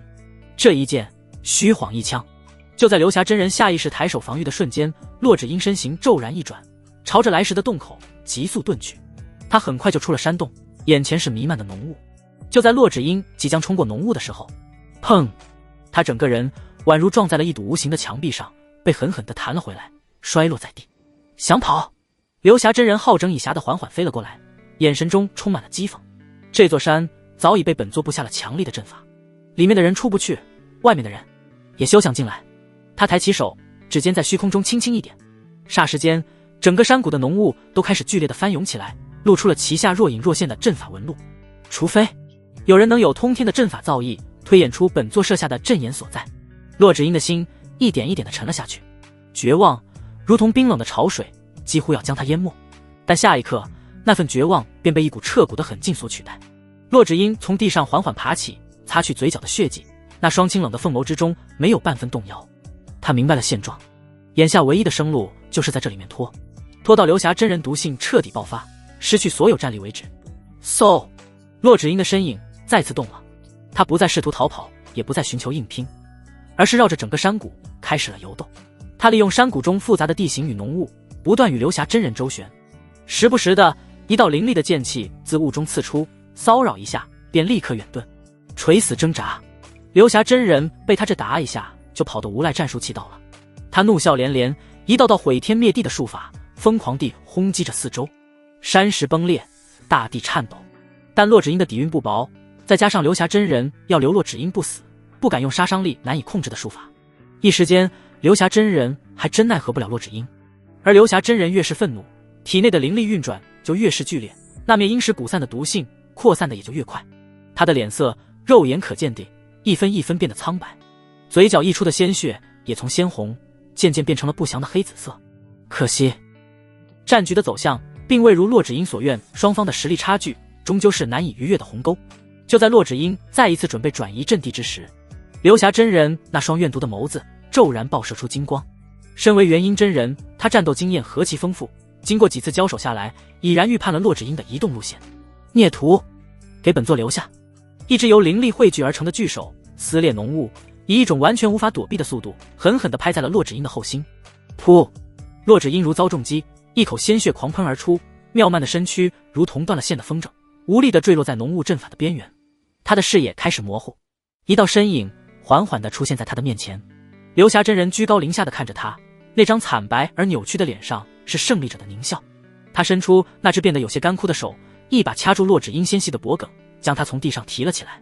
窒息感瞬间传来，呵呵，呵呵呵呵。刘霞真人发出尖锐而疯狂的笑声。逆徒挣扎了这么久，最终还是本座赢了。他欣赏着洛芷英脸上那绝望而痛苦的神情，另一只手缓缓抬起，指尖开始凝聚起封印的法诀，就要彻底废掉洛芷英。完了，洛芷英的凤眸之中最后一丝神采也渐渐暗淡了下去。就在这千钧一发之际，一道足以撕裂苍穹的尖啸骤然自天外传来。吃了！笼罩着整座山谷的浓雾大阵竟如同脆弱的布帛，被一道巨大的黑红色剑芒硬生生地从中劈开。那剑芒霸道邪异，充满了毁灭一切的气息，直冲刘霞真人而来。什么？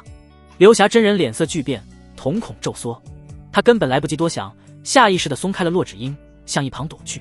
轰隆！黑红色的巨剑擦着他的身体掠过，重重地插进了两人中间的山体之中。整个山巅剧烈地摇晃了一下，烟尘散去。在刘霞真人惊疑不定的目光中，在洛芷英那双由死寂转为无尽震撼、闪烁着异彩的凤眸注视下，一道修长的身影背负着双手，从那被强行撕开的阵法裂口中闲庭信步般缓缓走了进来。来人一袭黑衣华装，面容英俊，噙着无机质的淡笑，透露出一种似是无法无天的不羁。破阵耗费了些功夫，但看来我没来迟。怎么可能？刘霞真人死死地盯着那道被强行撕开的阵法裂口，那张惨白扭曲的脸上浮现出了浓浓的不可思议。这座大阵是他利用毕生所学，结合了上古残阵图谱才布置而成。就算是他自己在不知道阵眼的情况下，也绝无可能在这么短的时间内找到阵法的破绽，更遑论用如此霸道的方式一剑破之。除非来人有通晓天地、推演万物的补天之能，但这个念头刚一升起，便被刘霞真人自己给掐灭了。补天之能，就凭他？刘霞真人看着漫步而来的楚墨，实在无法相信，毕竟楚墨的境界才仅仅只有筑基初期巅峰。虽说他是万年难遇的天才，能越阶展现出金丹期的战力，也绝对不可能做到这一点。但很快，刘霞真人似是想到了什么，脸色又转为彻骨的阴沉与警惕。换作是他，如果只有筑基初期巅峰，绝不会一个人前来搅局。因此大概率，楚墨带来了帮手。若是楚墨把江石、广等其他一众元婴长老带来的话，他今天的计划就毫无疑问失败了。会不会是他们破地阵？想到这里，刘霞真人的脸色难看到了极点。他那已经衰弱了不少的神识疯狂地朝着四周铺开，试图找出隐藏在暗处的敌人。然而任凭他如何探查，周围除了那浓郁的血腥味和怨气，再无任何其他修饰的气息，空空如也。一时间，刘霞真人竟有些不知是什么情况。就在这时，那道缓步走来的身影停下了脚步。楚墨脸上挂着淡漠的笑意，那双深邃的眸子饶有兴致地看着他那副疑神疑鬼的模样，轻声开口：不用找了，就我一个。刘霞真人眉头紧锁，面对楚墨说的实话，他反而没有第一时间相信。事实上，楚墨有自己的考量，叫江石广他们来，固然能轻而易举地拿下刘霞真人，但后续的麻烦事太多了。首先，他无法解释自己是如何破解这等高深阵法的，他的情报系统是他最大的秘密，绝不能暴露。其次，以那些长老们的德性，大概率不会让刘霞真人死。楚墨可是打算把刘霞真人弄死，这样刘霞峰才会重新变成无主之物，里面的弟子资源、天才地宝，包括刘霞真人自己的财产，都将落入他手中。白天在三宗大会时，他便找机会用灵石探查了这位刘霞真人的情报，随后这个大胆的想法便在他心中生根发芽。只能说，在他看上刘霞峰的那一刻，刘霞峰就已经被认定为是他的东西了。现在他不过是来取回属于自己的东西罢了。刘霞真人依旧死死地盯着楚墨，脸色阴沉。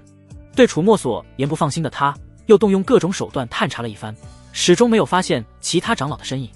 至此，虽然不明白楚墨葫芦里卖的什么药，又是通过什么方式破解的阵法，但刘霞真人那颗悬着的心却悄然放了下来。只要他是一个人来，那就好办了。一个筑基期，就算手段再诡异，又能翻起什么浪花？只要杀了他，这里发生的一切将无人知晓。一念及此，刘霞真人眼中的杀意再也无法遏制。正好，这个不知天高地厚的小子，多半就是夺了洛枳鹰处子元婴，破坏了自己完美计划的罪魁祸首。新仇旧账，今天正好一并算了。刘霞真人发出一声冷笑，强行压下体内的剧毒，朝着楚墨悍然出手。就在这时，一道清冷急切的声音自刘霞真人侧方传来，小心。洛枳鹰挣扎着从地上爬起，对着楚墨提醒道：他虽然中了剧毒，但依旧有金丹巅峰甚至半步元婴的实力，不可硬汉。哈哈，知道了。楚墨应了一声，语气轻松写意。面对那携带着毁天灭地之威扑面而来的刘霞真人，他甚至连眼皮都没抬一下。眼看那只干枯的手掌就要拍在他的天灵盖上，楚墨的身后一道漆黑的空间门骤然洞开，他只是向后退了一步，整个人便没入了那深邃的黑暗之中，消失得无影无踪。轰！刘霞真人志在必得的一击落空了，狂暴的灵力狠狠地轰在了楚墨原先站立的位置，将地面砸出了一个巨大的深坑。刘霞真人的动作僵在了原地，他猛地转身，那双布满血丝的眼睛死死地扫视着四周，脸上写满了惊骇与不敢置信。人呢？下一刻，在距离他2里开外的一块巨石之上，空间再度扭曲，那道黑色的身影不疾不徐地从中走了出来。楚墨整理了一下微乱的衣角，冲着刘霞真人露出了一个和煦的笑容。刘霞真人瞳孔骤然缩成了针尖大小。空间法宝，这等逆天之物竟出现在了一个小小的筑基期弟子身上。短暂的震惊过后，是彻骨的寒意。刘霞真人瞬间就明白了楚墨的打算。为什么他敢一个人前来？就是因为有空间法宝作为倚仗，只要有这空间法宝在，楚墨就能立于不败之地。而他身中灭阴石骨散，每多动用1分灵力，毒性就加深1分。楚墨根本不需要跟他打，他只需要像逗弄老鼠一样跟他耗下去，耗到他毒发攻心，元婴溃散，不战自溃。好恶毒的阳谋！刘霞真人死死地咬着牙，干枯的嘴唇都渗出了黑紫色的血。他知道这是困局，但他没得选。为了继续计划，他容不得任何人打扰，必须如楚墨所愿对楚墨发动攻击。小畜生！刘霞真人发出一声怨毒的呐喊，那张惨白的脸因极致的愤怒而扭曲。本座就不信你这空间法宝能无限使用，你的灵力终有耗尽之时。话音未落，他再次化作一道流光，朝着楚墨疯狂扑去。然而迎接他的只有一道缓缓闭合的空间门，楚墨的身影早已消失不见。下一瞬，在数百丈开外，楚墨的身影悠然浮现，他甚至还有闲心拍了拍衣角上不存在的灰尘，冲着刘霞真人露出了一个玩味的笑容。刘霞长老，你怎么这么慢啊？楚墨的打算的确就是耗时间，他甚至不用本命龙鳞这等压箱底的手段，耗到刘霞真人毒发，自然就解决他了。所以现在的作战计划是拖就硬拖。你！刘霞真人气得几欲吐血，但又不得不强行压下翻涌的气血，再度追击。轰！轰轰！一时间，整个山谷地动山摇，飞沙走石。刘霞真人状若疯魔，一道道狂暴的术法将这片山谷离了一遍又一遍，而楚墨却如同穿花蝴蝶，闲庭信步，每一次都在刘霞真人的攻击落下前，不紧不慢地遁入空间门，出现在另一个让他意想不到的位置。他逃，他追，这是一场猫鼠游戏，主动权却牢牢地掌握在鼠的手中。远处的洛枳鹰见楚墨应对得如此自如，松了口气。也是，他没必要担心这个男人。扪心自问，他的手段有多厉害？你难道还不知道吗？无非就是行事卑劣无耻罢了。时间一点一点的流逝，刘霞真人的气息肉眼可见的萎靡了下去。他每一次出手，威力都在减弱，脸上的惨白也渐渐被一层不祥的死灰色所取代。而他赌的楚墨灵力耗尽的情况，似乎也终于出现了。只见楚墨每一次开启空间门的间隔，都变得比之前要长上一些，身形也出现了几次不稳。哈哈，哈哈！刘霞真人敏锐地捕捉到了这一点，顿时发出了癫狂的笑声。小畜生，你的灵力终于要见底了，本座看你还怎么跑！胜利的曙光似乎就在眼前。刘霞真人榨干体内最后一丝力量，整个人化作一道血色残影，朝着楚墨发起了最后的冲锋。这一击他势在必得。然而面对着雷霆万钧的致命一击，楚墨的脸上却不见丝毫慌乱，他只是静静地站在原地。下一刻，在刘霞真人那充满希冀与快意的目光中，楚墨不紧不慢地抬起手，一枚通体浑圆、丹香四溢、萦绕着磅礴灵气的顶级丹药出现在他指尖。那是刘霞真人的瞳孔猛地缩成了针尖大小，他眼睁睁地看着楚墨将那枚顶级丹药像是吃糖豆一样随手丢进了嘴里。紧接着，一股比之前还要磅礴、还要精纯的灵力自他体内轰然爆发，那原本已经快要见底的气息在瞬间便恢复到了巅峰状态，甚至有过之。刘霞真人那前冲的身影戛然而止，他将在半空中脸上的狂喜与狰狞尽数凝固，那感觉就像是被泼了头凉水，心瞬间冷彻。不过一瞬，从天堂到地狱，楚墨微微一笑，让刘霞真人遍体生寒。不好意思啊，刘霞长老，不瞒你说，我能这样玩一天。你妈！噗！一口黑血再也抑制不住，从刘霞真人口中狂喷而出。接下来的时间对刘霞真人而言是纯粹的折磨。楚墨不断故技重施，又耗尽了数次灵力，又当着他的面磕了2枚足以让任何寻常修士都为之疯狂的顶级丹药。刘霞真人终于崩溃了，砰的一声，他再也支撑不住，从半空中坠落，重重地摔在地上，不断地咳着血，身体剧烈地抽搐着，眼看就要不行了。楚墨停下了，他远远地看着倒在血泊中的刘霞真人，脸上没有任何表情。他没有上前查看情况，只是抬起手指轻轻一弹，一道凌厉的剑气破空而去，直刺刘霞真人的眉心。就在剑气即将临身的刹那，那本该奄奄一息的刘霞真人眼中骤然爆射出滔天的怨愤，他猛地抬手，一面残破的凌厉盾牌挡在身前，枪！剑气被稳稳地挡下，他最后的一点伎俩也被楚墨毫不留情地识破了。呵呵呵呵呵呵，刘霞真人惨笑起来，笑声凄厉而绝望。他缓缓地从地上爬起，披头散发，状若厉鬼。本座输了。他盯着楚墨，那双浑浊的眼睛里充满了惨然。只是本座好奇，你想要的究竟是什么？该不会真的只是为了救洛芷英这个炉鼎吧？楚墨闻言笑了，他悬浮上前，居高临下的看着刘霞真人。还真是，只是他并不是炉鼎，我会让他成为流霞峰的峰主，帮我管理我的流霞峰。饶是刘霞真人也被楚墨这等厚颜无耻的言辞给说愣了。他憋闷了，有句卧槽不知当不当言，其他筑基金丹的弟子都是被元婴长老所图谋，这小贼倒好，反过来图谋一个元婴长老的家资，倒反天罡。刘霞真人冷笑，此等野心和反骨，再加上你有如此天资，宗门绝对不会放任你如此肆意妄为下去的。哪怕与你交好的那些长老支持你又如何？至少老祖肯定不会。说到这里，刘霞真人脸上的嘲弄一点点凝固，他仿佛想到了什么，忽然间睁大眼睛，哈哈大笑起来。哈哈哈哈哈！怪不得。刘霞真人看着楚墨的目光逐渐转为戏谑与怜悯。楚墨的眉头微微蹙起，他捕捉到了刘人那诡异的眼神，心中警铃大作。无数种猜测在楚墨的脑海中瞬间闪过。没等楚墨开口追问，刘霞真人脸上的表情便被无尽的疯狂与决绝所取代。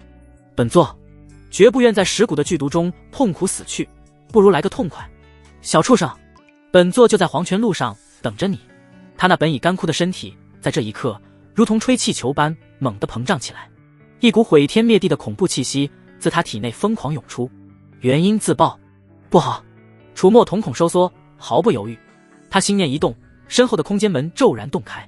几乎是在同一时间，他身形如电，瞬间出现在重伤的洛芷英身旁，一把将他那柔软无骨的纤腰揽入怀中。走了！楚墨低喝，带着洛芷英一步跨入那深邃黑暗的空间门之内。也就在两人身影消失的下一瞬，轰隆，一朵巨大无比的血色蘑菇云自平地之上冲天而起，无法形容的恐怖冲击波呈环形向着四面八方疯狂扩散，方圆数10里之内，山川崩塌，林木成灰，整片大地都在这元婴巅峰修士的临死一击下剧烈的颤抖哀鸣。与此同时，远在数百里外的大禹皇都皇宫之内，刚刚结束了3宗会谈的各宗长老正准备向大禹皇帝告辞。突然，所有元婴期以上的修士全都脸色巨变，不约而同地将目光投向了西方天际。这股波动是元婴自爆，丹宗的一位长老脸色凝重，好强的威力，至少是元婴后期甚至巅峰。玄霄宗的长老亦是满脸惊骇，灵虚剑宗这边，江石广、林征等一众长老更是面沉如水，因为他们从那股溢散的能量余波中感受到了一股无比熟悉的气息，是流霞真人的气息。江石广等人顾不上礼数，也没向大禹皇帝道别，便化作一道道剑光冲天而起，朝着那气息传来的方向疾驰而去。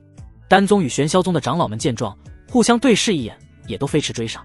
一段时间之后，流霞真人自爆的地方上空，数十道身影先后而至，悬浮于空。当看清下方那如同被天火离过一遍，满目疮痍，化作一片焦土的惨状时，饶是这些见惯了大场面的元婴长老，也不由得倒吸一口凉气。灵虚剑宗的众人脸色更是难看到了极点，确实是流霞师妹的气息。一位灵虚剑宗的长老沉着眉头，究竟发生了何事？竟逼的师妹不惜自曝原因。丹宗和玄霄宗的长老们则是抱着手臂在一旁看戏，得知了是灵虚剑宗长老自曝，他们多少有点幸灾乐祸的意思。就在这时，不远处的空间微微扭曲，一道空间门凭空出现，楚墨缓缓走出，对着在场的所有长老不卑不亢地躬身拱手。诸位长老，晚辈楚墨知晓此事缘由。他的目光扫过丹宗和玄霄宗那些看热闹的长老，声音平静，只是此事乃我灵虚剑宗内部之事，与其余两宗无关，还望两宗长老先行回避。此言一出，丹宗与玄霄宗的长老顿时就不乐意了。凭什么？丹宗一长老冷哼，元婴修士自爆，乃是动摇一方的大事，我等前来查探，有何不可？就是。另一玄霄宗的长老附和道，谁知道你们灵虚剑宗是不是在搞什么见不得人的勾当？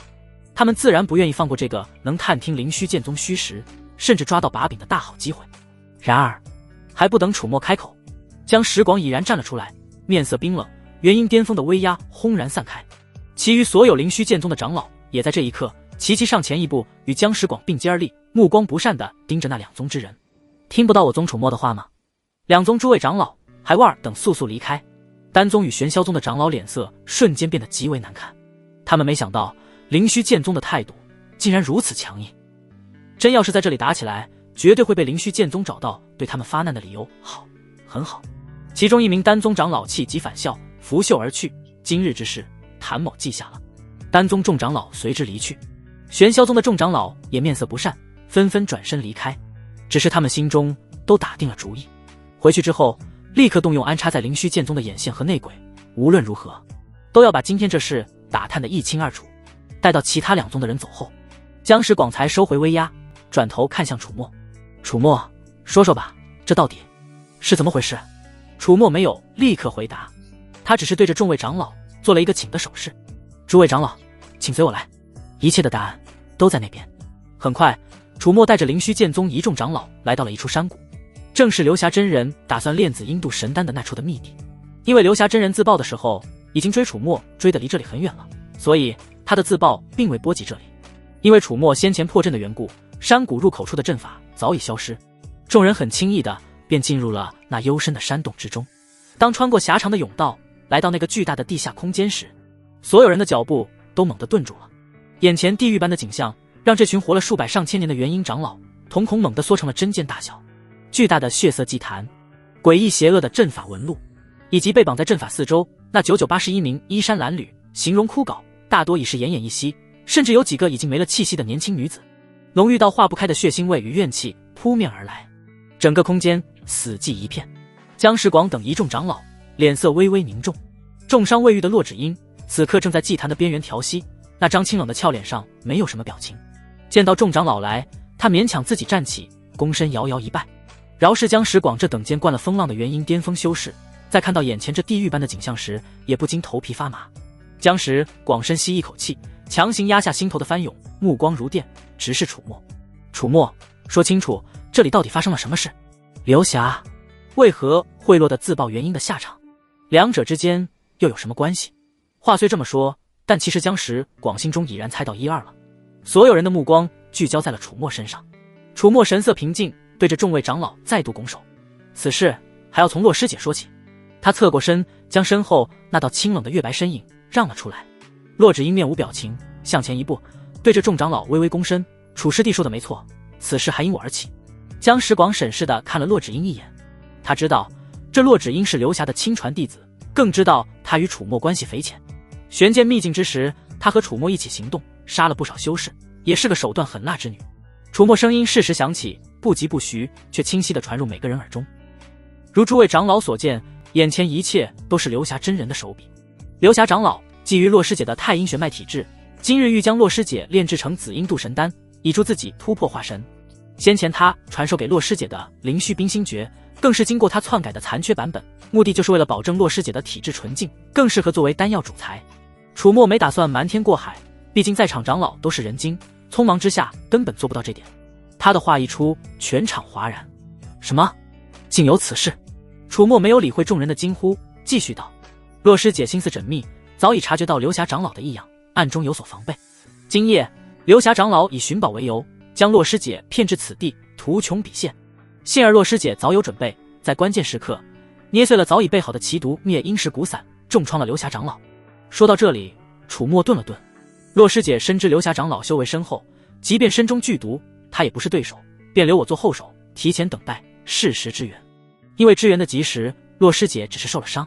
随后我二人好言相劝流霞长老，令他放弃此等魔道恶行，回头是岸。岂料他摇了摇头，脸上露出一抹恰到好处的惋惜。流霞真人执迷不悟，眼见计划失败，竟选择自曝原因。弟子无奈，只好动用法宝，这才带着洛师姐险之又险地逃了出来。一番话，7分真，3分假。楚墨将他自己的底牌，诸如遁空剑、霸皇魔剑等，都完美的隐去，只将那不得不暴露的灭阴石骨散以及流霞真人的阴谋公之于众。在场的长老自然听得出楚墨的话里有所保留，但正如楚墨所料，没人会去追问。